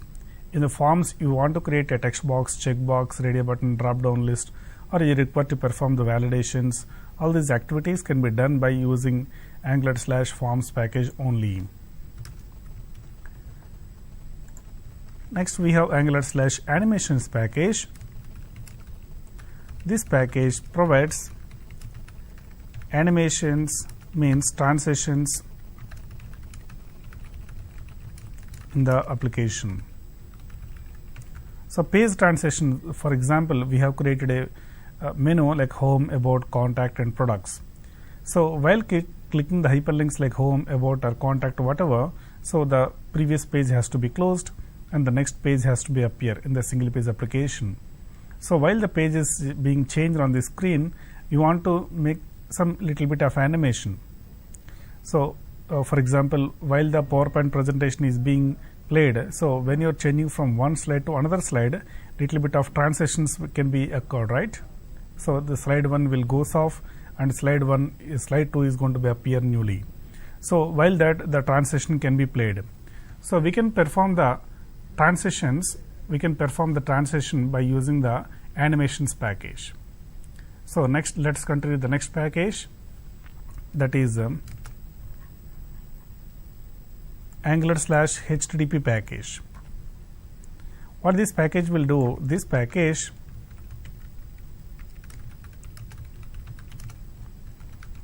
provides essential code for AJAX. So what is meant by AJAX? AJAX is meant for sending a request to server and getting the response from server without refreshing the page. You have a browser and you have some particular page already loaded in the browser. So for example, a login form. So after entering the details, you don't want to refresh the same page, or you don't want to go to another page. You want to be in the same page. You want to be exactly in the same copy of the page, but you want to quickly interact with the server, means sending a request to the server and getting the response. So to quickly connect to the server in background and getting the response in background, you require some AJAX concept. AJAX concept in Angular is implemented by using Angular/HTTP package. So the next package is the 9th package, Angular/router. This package provides the page navigation.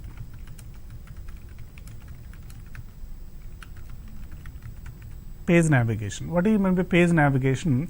Page navigation is all about how we are changing from one page to another page. For example, we have home, about, contact, login, register, products. We have a number of pages in the application. So while changing from one page to another page, the URL first changes, then the corresponding component gets loaded. The previous component has to be deleted from memory. The fresh component has to be loaded. This process can be taken care by a Angular/router package. First of all, it will identify, okay, what is the current working component. The current working component needs to be deleted. Plus, what should be the new URL? The URL will be changed in the browser. Next, based on the basis of the new URL change in the browser, corresponding component will be identified. The corresponding component will be compiled. If it is not compiled, then it will create an object for the component class, load the component object, and load its template and show the component output to the user. All this process can be taken care by something called as Angular/router package.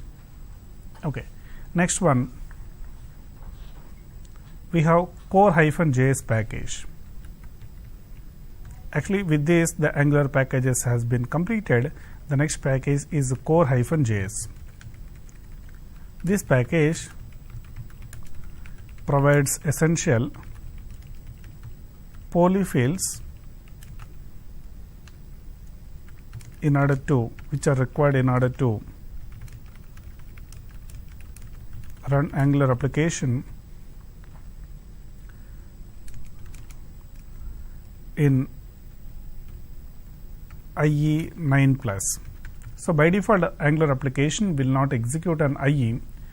In order to execute Angular applications on IE, whichever the predefined scripts are required, those scripts are provided by the Angular, the core-js package.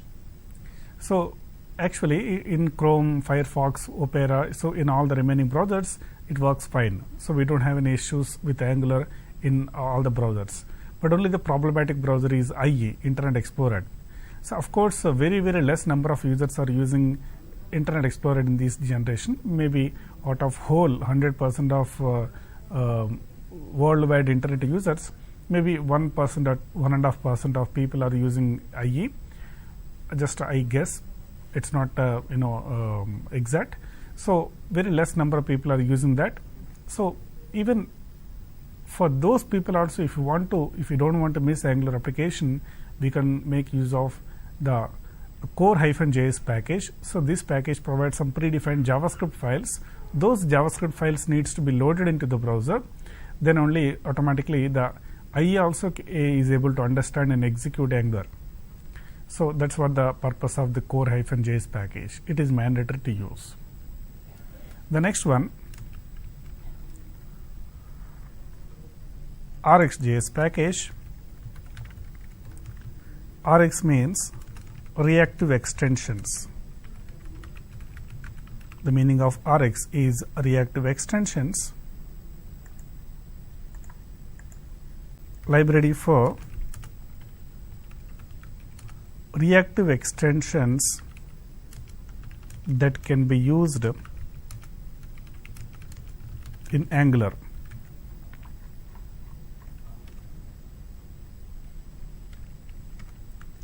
Okay, so the basic point is that, so in Angular, particularly if we talk about Ajax, the Ajax can be bidirectional. That means we are making a request to server. The server is keep on sending the data back to the browser one or more times. Generally, in the common circumstances, what happens is one request sends only one response. For example, I am submitting some username and password to server and asking the server, hey server, please check this username and password whether it is correct or not. Then it will take a couple of seconds and just send me a message like saying that true or false. True indicates successfully the user has logged in, otherwise false. So generally this kind of interaction happens between the client and server. So like one request, one response. For another example, I am going to submit my hall ticket number to the server. I am getting the list of mark sheet from the server. So one request goes to the server, one request comes back from the server. So this is usual process what happens between the client and server in most of the applications. But rarely what happens is one request we are sending to server, but the server will keep on sending data back to the browser. So an example is online streaming. For example, you want to stream the currency conversion rate. So for example, I am asking what is the currency conversion rate for USD to INR. Maybe 71 rupees or something as of now. In future maybe 70, maybe 72, so it may be fluctuated in decimals. So I want to keep on streaming the data from server to client. As soon as some event occurs on the server side, or maybe periodically for every 1 minute or 5 minutes, I want to keep on streaming the data from server to client. So that is also possible sometimes in Ajax, rarely. So other example is that weather information. For example, I want to get the weather information for a particular city or for a particular place. So what exactly happens is that one request, as of now, as per the current situation, the weather information has been retrieved. But these can be continuously streamed by the server.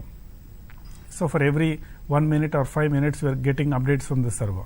So in this case, what happens is that you require a strong library in the client side which supports the streaming API. So the streaming API is supported by the RxJS. Earlier, before RxJS, if you are implementing Ajax with the XML HTTP request object, it doesn't support the streaming. But this RxJS supports the streaming.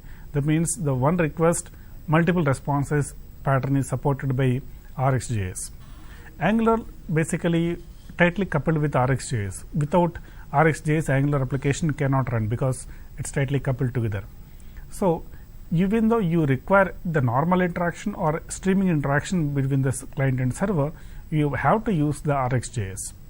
It's not like only in case of streaming we have to go for RxJS. Each and every Ajax request is being done with RxJS. RxJS is basically meant for observable and observer pattern. I will explain about the observable and observer pattern later in the further lessons. Okay, so let's come back here. So RxJS provides the library for reactive extensions that can be used in Angular.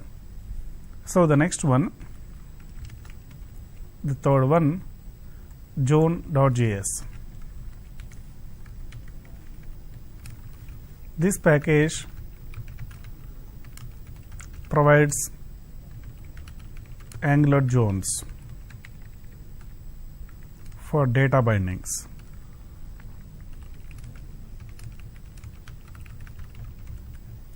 So while execution of the data bindings, what happens is that I need to identify the component as a data, as a group, as a particular area, particular visual area. So the visual area is called as a zone here.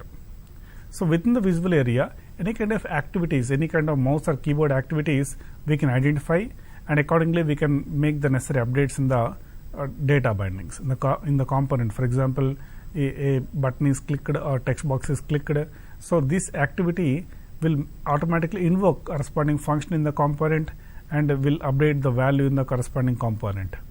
So this kind of activities can be identified by using the so-and-so package.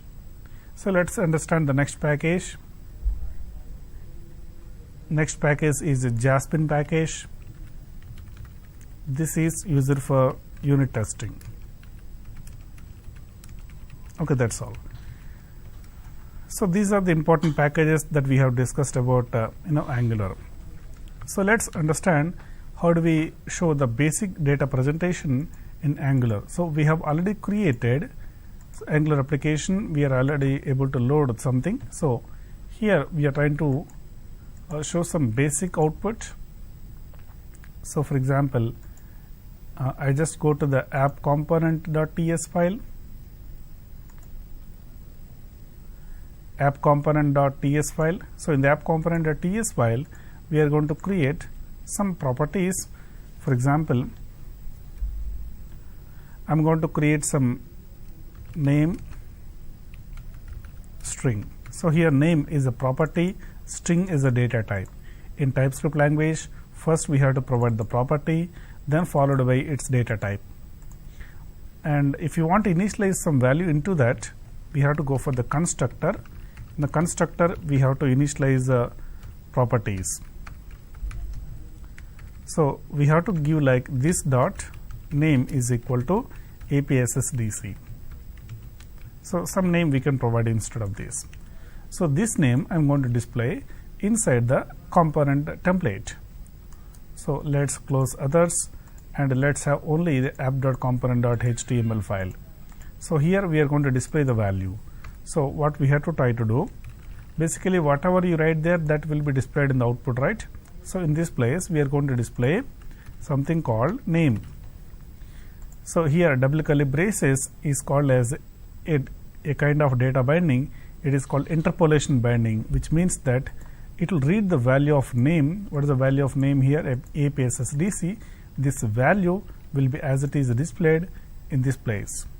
This double curly braces name will be represented with the actual value, that is APSSDC as per this program. And also I'm going to show the message like welcome.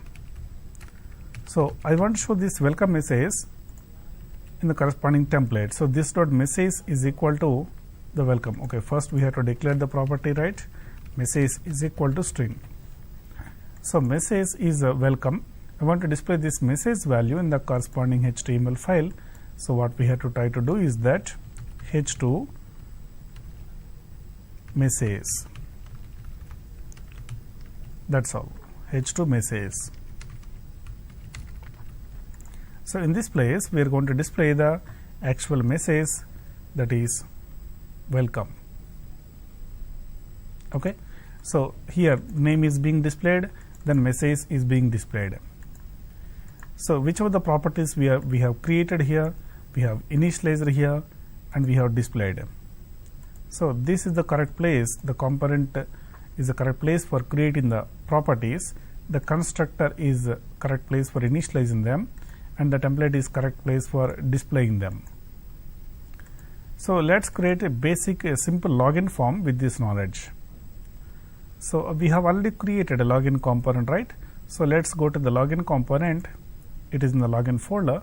So, in order to create login form, what we require is that in the login.component.ts file, what exactly you require is that you don't require these implements on in it, we can remove it, and I am just deleting unnecessary things, removing this on in it. So, for the login we require something called email address and password. So, email and password. So, two properties, email and password. So, email and password, two values we are expecting from the user, and also we are providing the message as output to the user.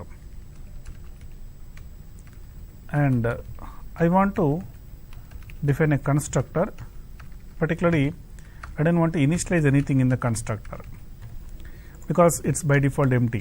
Email, password, message by default empty. Now, but when the user clicks on the login button, we are going to execute a method on login click. See, it is a naming convention, which means that when the user clicks on the login button, we are going to execute this method. Here we have to check the email address and password correct or not. In real time applications, what happens is that we are checking with the database timing. I am just writing this dot email is equal to sample@gmail.com and this dot password is equal to sample123. So, this code executes in case of success, this code executes in case of failure.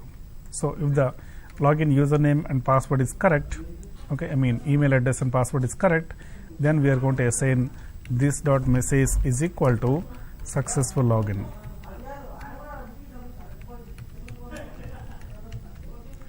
And in other case, if it is not matching, we are going to display the message invalid login. See, are you writing any HTML related code here? Are you writing any values? Are you writing any code for getting the value of the text box? No, never. We are just directly declaring the properties. If required, we are initializing the properties, and directly we are performing actual business logic. So, in the component.html only the HTML code, that means the design logic will be written. So, here we have login. Inside that we have a form, label, email, input type equal to text. This text box must be binded to which property? The email property here, right? So, how do we bind? By giving ng model. First we have to provide the square brackets and then round brackets. Here we have to provide the name of the property to which you want to bind, that is email address. Then the placeholder is equal to the email. That means inside the text box the watermark text will be email. Then also we are going to display another div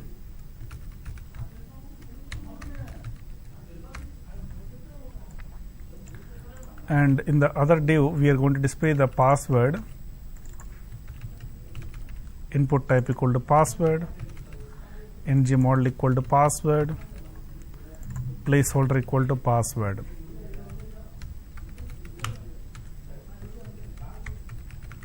Then we have a submit button, value equal to login. When the user clicks on this, we are going to execute a method called on login click, and below we are going to display the message. So, in order to execute this login, this ng model, we have to import the forms module. That's why we have to go to app.module.ts. First, we have to import forms module from Angular/forms package. First, we have to import it into the file. Then we have to import it in the app module. Then only we are eligible to use the ng model. ng model is meant for creating the data bindings. which means that this text box is binded with this email property, which means that if you type the value in the text box, automatically the same gets updated in the corresponding property called email. So let's write some output here.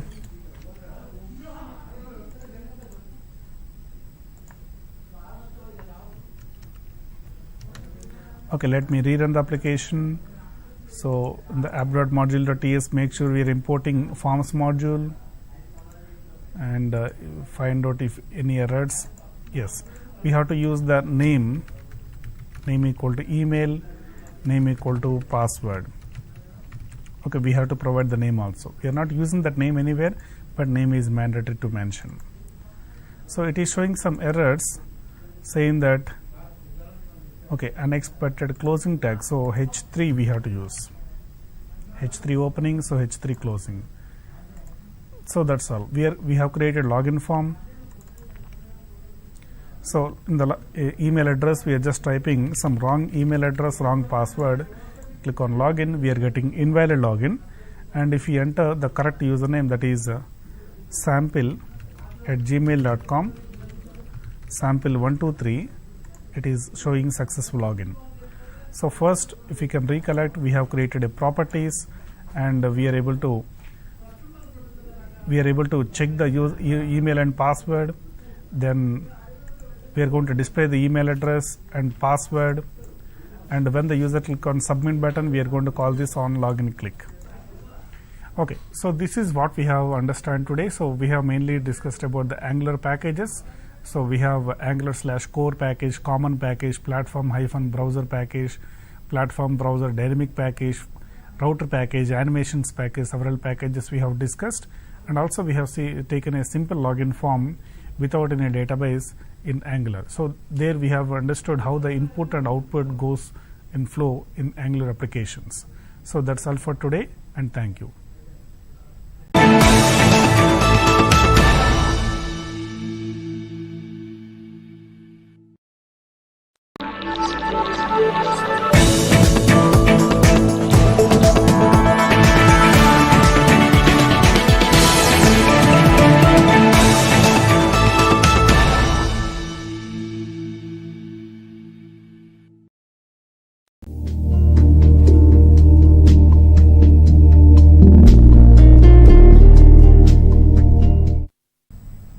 Welcome to Web Technologies training program, and in the today's lesson we are going to understand data bindings topic in Angular. In the past lessons we have understood about how to create Angular applications, how to create a basic login form. Today we are mainly focusing on data bindings topic in the next moment. So data binding is the relation between the component and template. What is component? The component is a class that contains the programming logic. Template is a HTML file that contains the HTML logic or design logic. Both of these needs to be coordinated. So the properties, methods that are present in the component can be called by the HTML, and HTML elements can be accessed by the corresponding component. So both mutually should be coordinate to each other. So this connection between the template and the component is called as data bindings. Data binding is of four types: interpolation binding, property binding, event binding, and two-way binding. Interpolation binding is meant for displaying a value of the property. For example, we have a property, for example, name equal to ABC. I want to display this value ABC in the output. In order to read the value and display the same in the output, in the template we have to use the interpolation binding. Double curly braces is a syntax of interpolation binding. That means we are going to read the value from the property and display the same. And one more thing here, it's not like one time we have printed the value and the process ends there itself.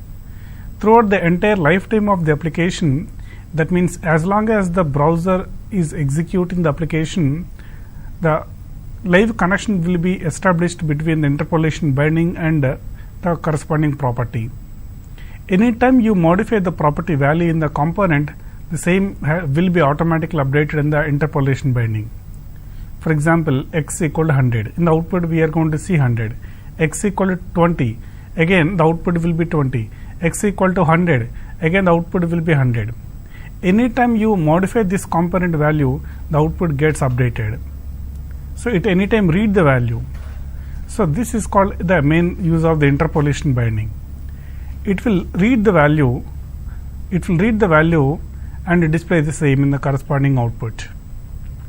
So the next one, property binding. Property binding also read the value from the component and assign the same into the corresponding template, but the difference is that we are going to assign the value of the corresponding property into an attribute. For example, we are reading the value from the X property of the component and assign the same into src attribute of the img tag. So anytime when you modify this property value, the attribute value gets updated. Event binding is reverse, that is template to component. Anytime an event occurs in the template, the corresponding method executes in the property. For example, when the user clicks on the button in the template, the same will invoke a method in the component automatically. And finally, two-way binding is meant for mutual updations between the component and a template. When you modify the value of the component, the template will get updated, and vice versa. This two-way binding is mainly required for text boxes, check boxes, radio button, drop down list, mainly for the form elements. So let's understand these bindings in detail in clear. So let's go ahead. We have 4 types of data binding: property binding, event binding, first interpolation binding, property binding, event binding, and two-way binding, which is also called as two-way data binding. First, if you can take something called interpolation binding, it means that we have some value in the, we have a property in the component. Inside the component we have a property, and we have some HTML element in the template. Here HTML element can be any HTML tag, maybe a p tag or span tag or whatever.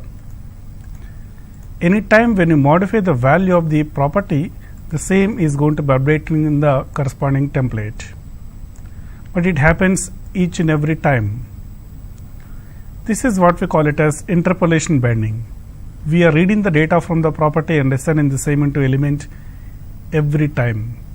For this interpolation binding, the syntax is double curly braces. Inside the double curly braces, we have to provide something called a property. That means we are going to read the value from the property and assign the same into the corresponding HTML tag. So let's open this application. Open Visual Studio Code. Go to Open folder. What is our folder? C:\Angular 3pm. App1 is a folder. And already we have given cd C:\Angular 3pm. ngserve command we have given. This ngserve command automatically open Angular live development server, which is ready to run, which is ready to serve Angular application to the browser. That means whenever the browser has sent request to localhost 4200, that request will be received by this particular Angular live development server and serve these particular files, including main.js, polyfills.js, runtime.js, scripts.js, styles.js, and vendor.js. These 6 files will be loaded into the browser and then they execute. Finally, as a result of all these things, output will come in the browser. Anyways, now we are going to create a new component in order to demonstrate these data bindings. How to create the new component? Take a new instance of the command prompt and go to cd C:\Angular 3pm cd app1. We have to provide something like ngg ngg, we are going to create a new component. Name of the component is user details. I want to display some user details to the user. So, user details is the name of the component. It has created a folder called user-details in src app. Files are user-details.component.html, user-details.component.spec.ts, user-details.component.ts, user-details.component.css. These 4 files will be loaded. And also in the app.module.ts, we can notice one important thing. We are going to import the user details component from this so-and-so file, and we are adding the same as the declarations part of your app module. So it is must. Every component must be part of a module. Let's increase the font size. Every component must be a part of the any one module. So let's close this and close all the files. Just go to user-details folder. There we have a file called user-details.component.ts file. Once we open the same, you can see a class called user-details component, but the name actually that we have given is user details. Automatically the prefix will be added, that is component. So implements on init. So this implements on init is optional, and constructor also optional, but usually we require it. The purpose of this constructor is the constructor contains the initialization logic of the component. That means whichever the values that you want to assign into the corresponding properties, the logic of initialization can be present in the constructor. So for example, we have a property called x of number data type. Where you will initialize it, the correct place for initialization is here in the constructor. This dot x is equal to the initial value, the default value is 10. Now we are going to display this particular value in the HTML file. So already does it contain any contents? Yes. So user-details works. We are going to add some new div tag. Here interpolation binding, double curly braces is a symbol of interpolation binding, which means that we are going to read the value from the x property, and in this place the actual value will be substituted. So in the output you will not see the any double curly braces, but instead you will see the actual value. What is the actual value of x? So we have initialized as 10, right? So in the output in this place you can expect 10. But we have not seen any kind of output here. The reason, we have created the component but we have not yet invoked it. How to invoke? For invoking the component, we have to check its selector. Every component is having a selector, that is app-user-details. Using this selector, we are able to invoke it. So go to your app.component.html. Already we have invoked the app-login. Just like that, we have to add this app-user-details. But remember, it is a user defined name, it's not a fixed name. So we can provide any name in this place instead of app-user-details. So the same name must be used here. Whichever you declare here, that must be used here. So anyways, in this place we are going to say the app component, the user details component should execute. In the middle, just for separation, we are going to add HR tag. So below the HR tag we can notice the output, that is 10. So we are going to see the output like 10 because of the interpolation binding. Simple. We have created the x property and we have displayed the same value here. Let's create few more details. For example, first name is of string data type, last name is like this. We can create any values. Receive newsletters, Boolean data type, date of joining, date. we are going to initialize the values. This dot first name is equal to, for example, Adam Smith is receive newsletter is equal to true, date of joining is equal to new date. So we have created essential properties and we have initialized the same. Let's display the same here. So we are going to take a table. Inside the table we are going to take class is equal to table. Inside this TD first name. How to display the first name? Double curly braces. So in this place we have to write your actual name of the property, but this is just for a displaying purpose. There is no any kind of relation between this label and this interpolation binding. Both are independent. So this exact point is that the component name what you have created, the component name what you are writing here in the interpolation binding must match. Otherwise you will get empty output. So presently as it is matching, we are getting the output first name is equal to Adam. Let's repeat the same for displaying the remaining details.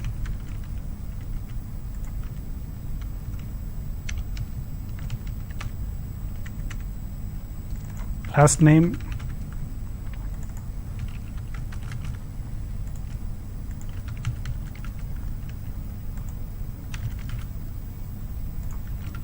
okay, is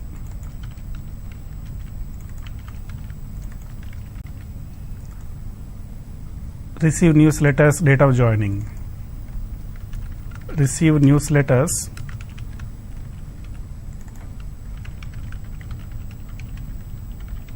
date of joining.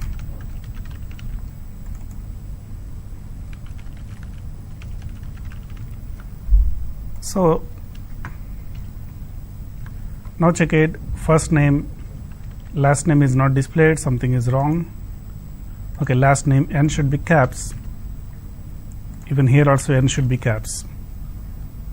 That's what we have already given here. So first name is displayed, last name is displayed, A is received newsletters, date of joining also displayed. But you can notice the date of joining looks very odd.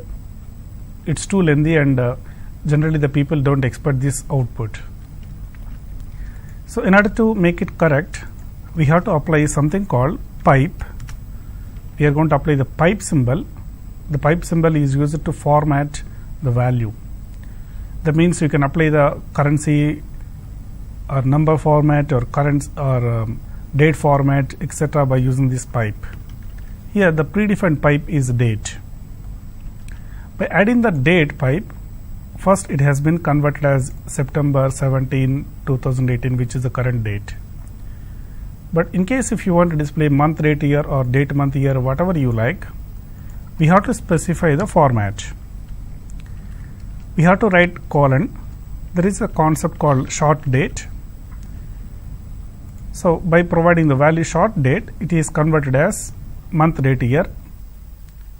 Now if you want to display the date, month, year, we have to provide d slash m slash yy. Now we can see date, month, year. Date, month, year, that is okay. So now it's correct. Date, month, year, that is 17/09/2018. So D for date, double M for 2 digits hyphen, that is 09 instead of just 9, Y for year. Y for year. Okay, we are going to display the date as well as month as well as year. Here pipe symbol we have written date. Date is the name of the pipe. D slash M slash Y, date, month, year. Right. So we have practiced the interpolation binding. We have created the properties, initialized the properties, and we have displayed the properties. This is all about interpolation binding. Let's go to the next type of binding, that is property binding. The property binding is used to read the value from the component and display the same in the template. Not displaying exactly, sometimes we want to assign the value into the corresponding HTML attribute. For that case, this will be very much useful. If you want to assign the property value into an attribute instead of an element, we have to use the property binding. The syntax of property binding is square brackets. In HTML template, wherever we have written that square brackets, that we have to assume it as a property binding. Let's understand with an example. Assume we have a set of images. Let's go to the images folder.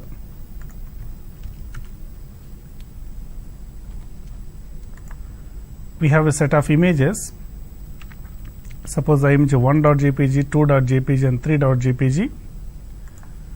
We have to place them inside C: Angular 3 PM app1 src assets folder.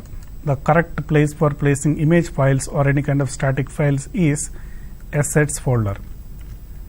So it is located in your src/assets. So we have to place the images, the PDF files, the document files, whatever inside assets folder only.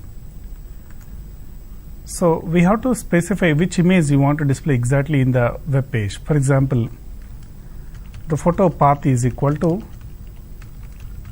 you want to specify assets/img1.jpg. You want to display the img1.jpg as a person photo, but I want to specify the image here. For example, like photo. The problem is, if you are just adding photo path,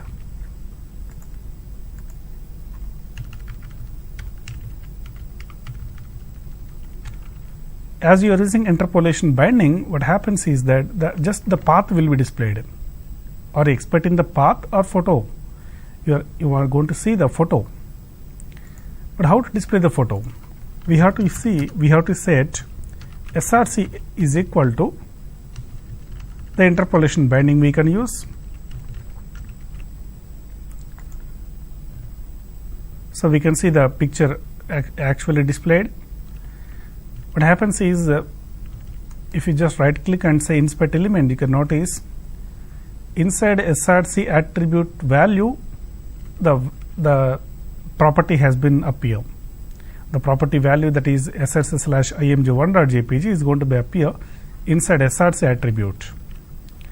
But this is not a good practice of programming. Only for assigning the value into the corresponding attribute, we have a special dedicated binding, that is property binding. We have to remove this double curly braces, which means interpolation binding.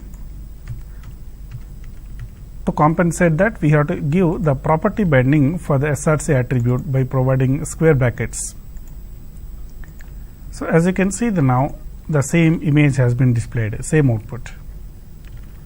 So src equal to interpolation binding photo path and src property binding equal to photo path, both are equivalent. Of course, we provide width and height to specify the size. When you mention the width, automatically height will reduce as per the ratio. That's okay. So when you want to assign the value into the corresponding HTML tag, we have to HTML attribute, we have to use property binding. So let's understand the third type of binding called event binding. Event binding is used to bind events. Here events are keyboard and mouse activities performed by the user at runtime. In JavaScript, I told different types of events, right?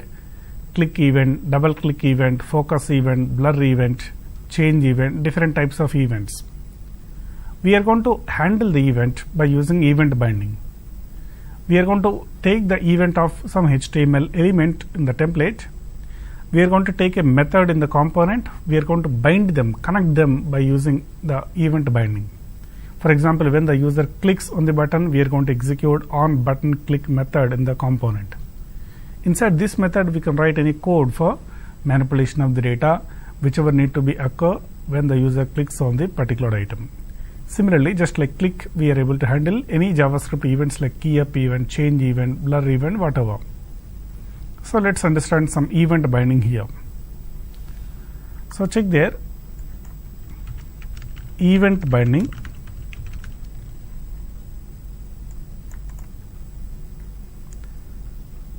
Here also we have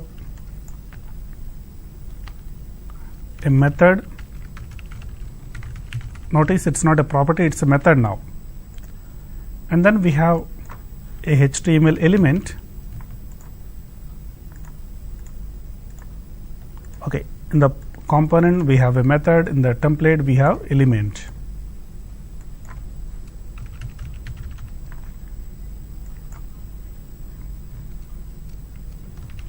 Now, whenever the event raises an event, whenever the element raises an event, automatically we are going to call the corresponding method. This is event binding. So, let's understand this practically. So simple, we are going to say the next user. We have a tr.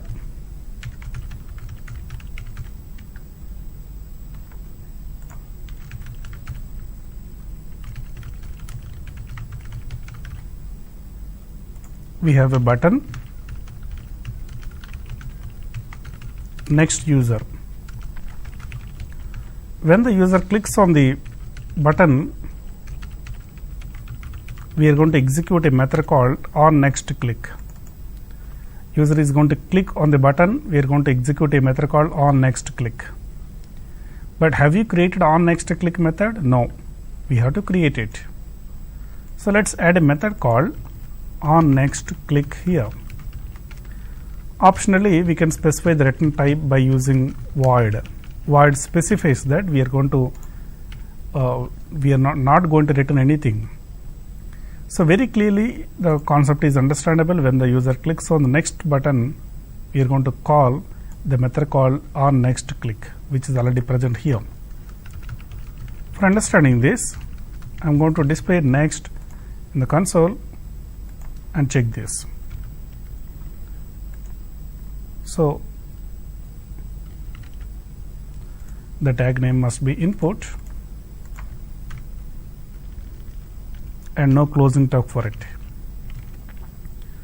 Right. So when the user clicks on this next button, it is showing next in the console, which means that it is going to call a method called on next click. Right. So in this one, instead of console, I would like to change the values. I am going to show the next user. For example, John Rizik, 25. Receive newsletters false. Date of joining new date. And photo path is equal to img2.jpg. Already we have pasted the img2.jpg in the assets folder notice. Right. So finally, what happens is user by default see in the first user details. When I click on next user, now we can see the data has been updated on the screen. See again. Presently, we are going to see the first user details. And click on the next button, we are going to see the other user details. Okay, right. Now, but when I click on the next button once again, is it going to show the next record? No. We have written the code for only always showing the John Rizik, not for the next user. In case if you want to maintain the data multiple records, we have to use something called the object array we have to use. So, well, I want to maintain multiple user details, then we have to create a model class. So let's try to do. The model class defines the structure of the data, what fields you want to display in the output. And coming to the service is the reusable class that you are going to get the data from a certain model class and assign the same. Presently we are going to create the object array inside the component itself. So let's go ahead.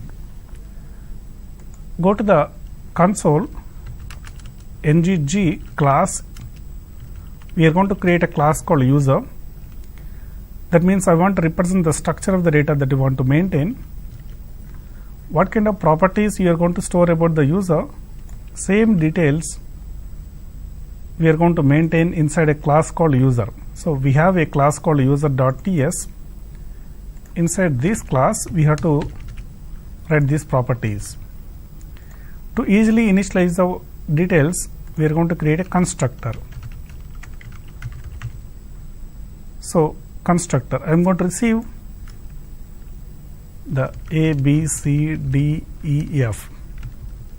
Respectively, A is a string for first name, B string for last name, number for A's, Boolean for receive newsletters, date of joining, and string. We are going to assign these values into the respective properties. So this dot first name is equal to A, this dot last name is equal to B, and so on. We keep on assigning the values into their corresponding properties.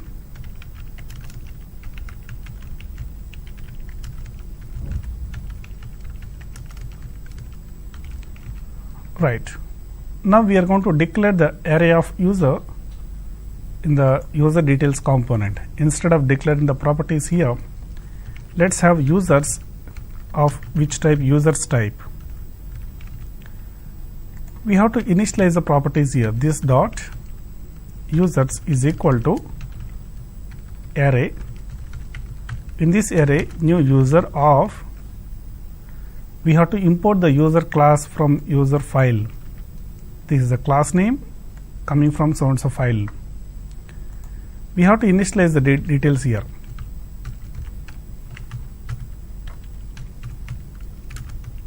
Same values, whatever we have initialized below, must be set here.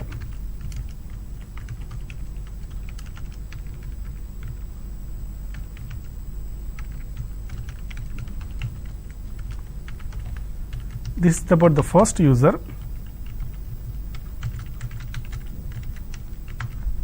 Second user, and so on.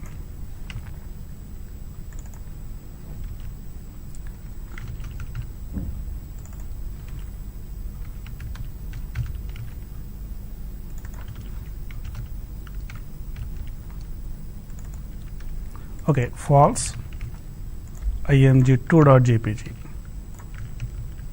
Another details are, some details I am just writing for testing.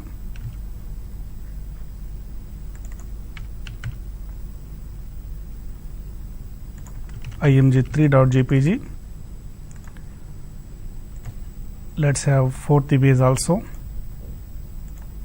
Totally we are planning to create 4 images. So 4 users.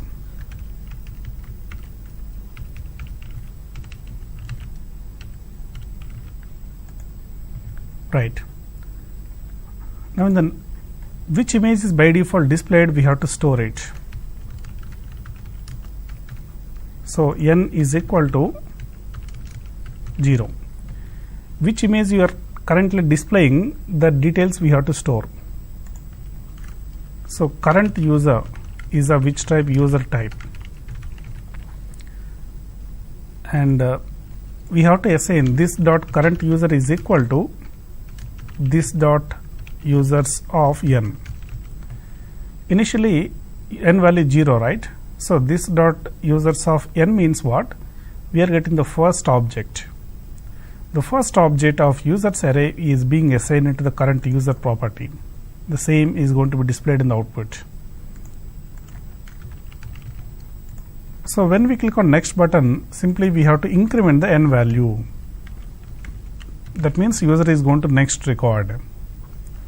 But if the n value is reached to 4, that means it is reached to the maximum value, then we are going to reset it to 0. Then again we have to assign this dot current user is equal to this dot users of n. and here we have to assign this dot current user dot first name, current user dot last name, current user dot age, current user dot receive newsletters, current user dot date of joining. So everywhere we have to use current user dot. For the method, current user dot is not required. So run this.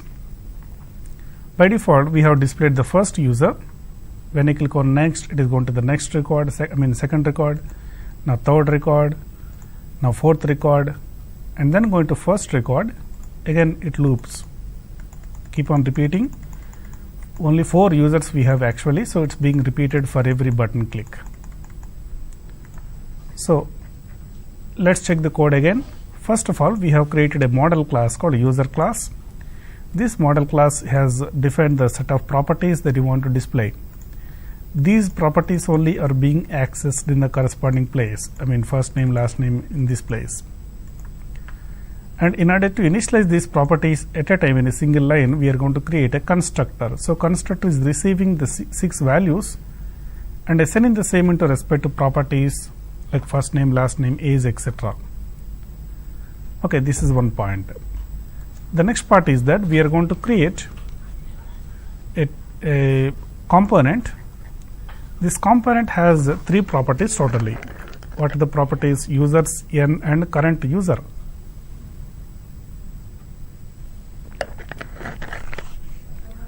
The users is an array which represents the complete array.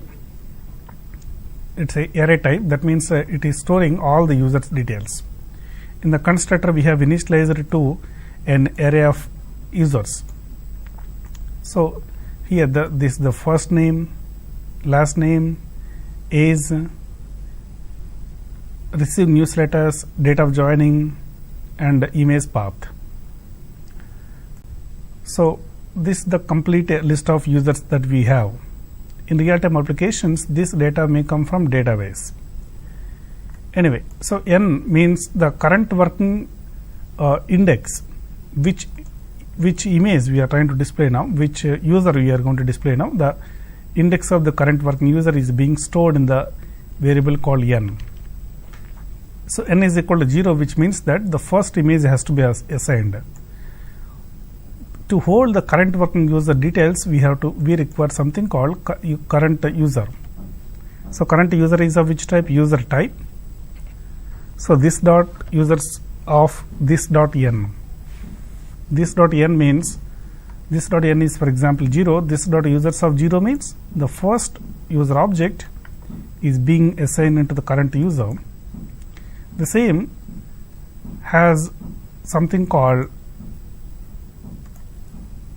the same is being displayed here, current user dot first name, current user dot last name, current user dot age, etc. So,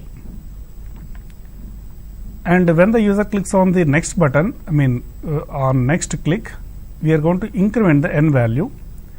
The n value, if it is reached to 4, we are being assigned into 0. That means on reaching to the last image, on reaching to the last user, we have to reset it to 0. So finally, we have to assign the n value, this dot users of n into the current user. So when you assign, then only the output will update. So this is how to prepare a simple user details application. So let's enhance this. Let's add the previous button for the same. So we are going to create one more button called previous button. Previous user. The method name could be on pre click. It's a naming convention to give, it's not compulsory. So on means when the user clicks on the prev button, we are going to call a method. So on prev click, what do you want to do here? We are going to call a method. We are going to call a method. So on prev click.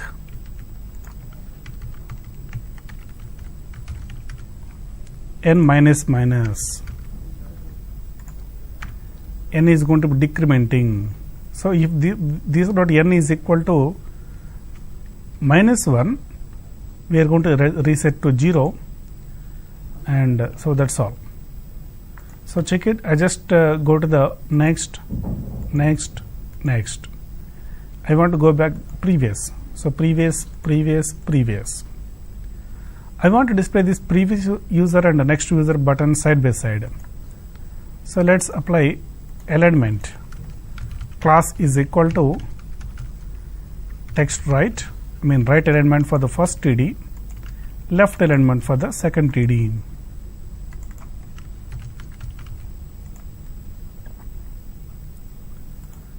So, next button and the previous user, side by side displayed.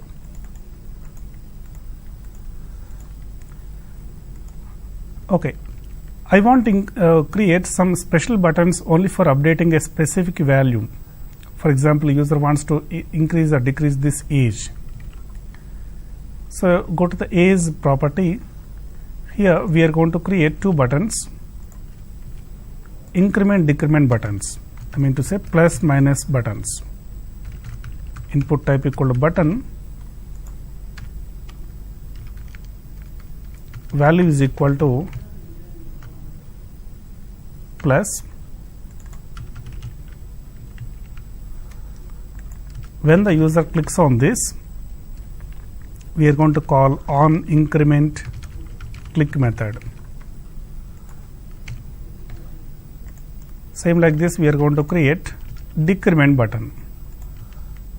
Now on decrement click button. So let's create on increment click, on decrement click. On increment click. So this dot users means the whole array. That means in the total list of arrays, the corresponding user I want to get based on which value, n value, dot age should be plus plus, means increment. So when the user clicks on decrement, what do you want to do? I want to decrease the value. So now check there, I want to say plus or minus. Okay, let's say this dot current user dot is. This dot current user dot is instead of this dot users.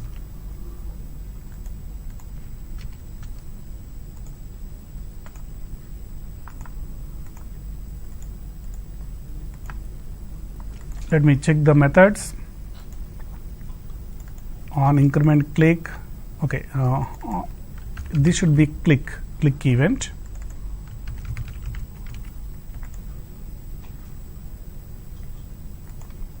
So when the user clicks on the increment button, it is going to be incrementing, you can notice here, and when the user clicks on minus, it is going to be decrementing. So like this, we are able to provide the user interaction. So which property you want to real update, only that property we can update. Here we are never writing any code for updating the HTML elements. You cannot see any tag like TD or TH or any kind of HTML related tags or names, you cannot see here. Only this is pure logic based, that is called programming logic. Here pure design logic. The coordination between the HTML elements and the corresponding component properties have been handled by the Angular itself. So overall, if you can check about the Angular is about the coordination between, the Angular takes the responsibilities of the coordinating between the template and the component. The main highlight of the Angular is data bindings. So when we modify the component value, the same is going to be updating in the template. We have seen practically, we have incremented the value of age, for example. In the component we have increased, the same is going to be updating in the template. We have not written any code for updating the value in the TD, but the same happens automatically. But in the beginning, one time we have to tell what property of the component should be reflected in which place in the HTML tags. That fixation we have to do. So that means we have to fix the areas where the content needs to be updated by using data binding mechanisms. By using property binding and interpolation binding mainly we have to specify. So every single time the value has been updated in the component, the same is going to be updating in the template. So this is how the data bindings work in Angular. So in the past lessons we have understood the basics of Angular, that is how to create Angular applications, how to install the necessary environment, that is Node.js, Angular CLI, then how to create the Angular application by using ng-new command, how to open the application by using Visual Studio Code, how to compile and execute by using ng-serve command. This type of things we have seen in earlier lessons. Also we have understood the packages overview of Angular in the previous lessons, Angular/core, common, platform browser, forms, the HTTP, etc. And also we have seen the components and data bindings topic in the current lesson. So that's all for today. Thank you, and we will meet in the next lesson.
Welcome to Web Technologies Training Program. In the today's lesson, we are going to understand about Angular routing topic. That means we are going to create multiple components and we are going to navigate among the components by using hyperlinks. In the real websites, you will see a menu bar like home, about, contact, and different other options. When you click on a hyperlink, the corresponding content or page will be appear below the menu bar. So for example, if you go to some Airtel website, we have prepaid, postpaid, and different other options. Whenever you selected some hyperlink or some menu item, automatically the corresponding content has to be appear. So how could we do this? Let's try to understand in the today's lesson. First, here different sections we have to follow, different steps we have to follow. That is, first we have to create some set of components, then we have to create the routing, then we have to create the navigation bar, also we have to create the router outlet. 4 steps we have to follow. So let's try to understand these 4 steps first. So steps for development of Angular routing. Create components. Secondly, we have to create routing. Then we have to create navigation bar. Then we have to create router outlet. These are the 4 steps that we have to follow for working with the routing. And before all these things, as a very initial step, we have to import router module into the application. Then only you will be able to use the Angular routing. In order to do so, go to your package.json file. So in the package.json file, make sure we are already having Angular/router package. Let's increase the font size.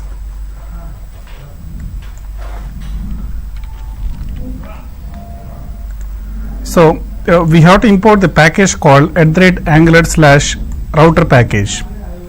So what this router package will do, this will provide the routing mechanism for the current working application.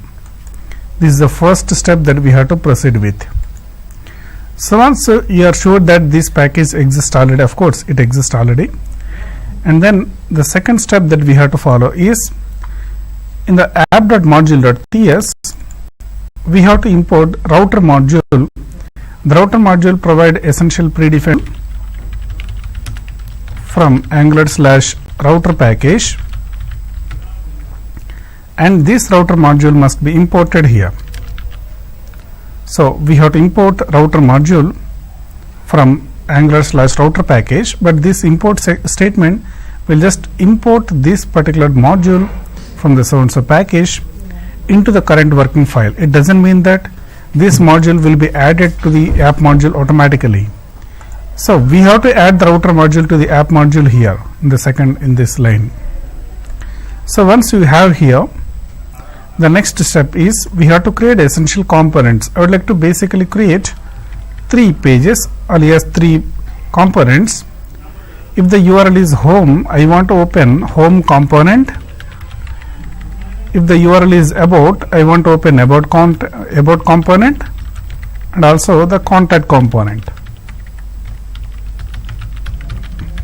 For the respect to URL, respect to component, I would like to execute. So home component, about contact, about component, and contact component, either of these should execute in the current working page. So let's create these components, and then let's map the components to the respect to URL. Open a new instance of the command prompt window and go to cd Angular 3pm cd app1. We are going to create a new component called, name of the component is home. We are going to create a component called home. So with this name a component will be created, and then about component, and contact component. 3 components we have created in a sequence. First home, then about, and then component, and then contact. That means 3 folders have been created here: home component,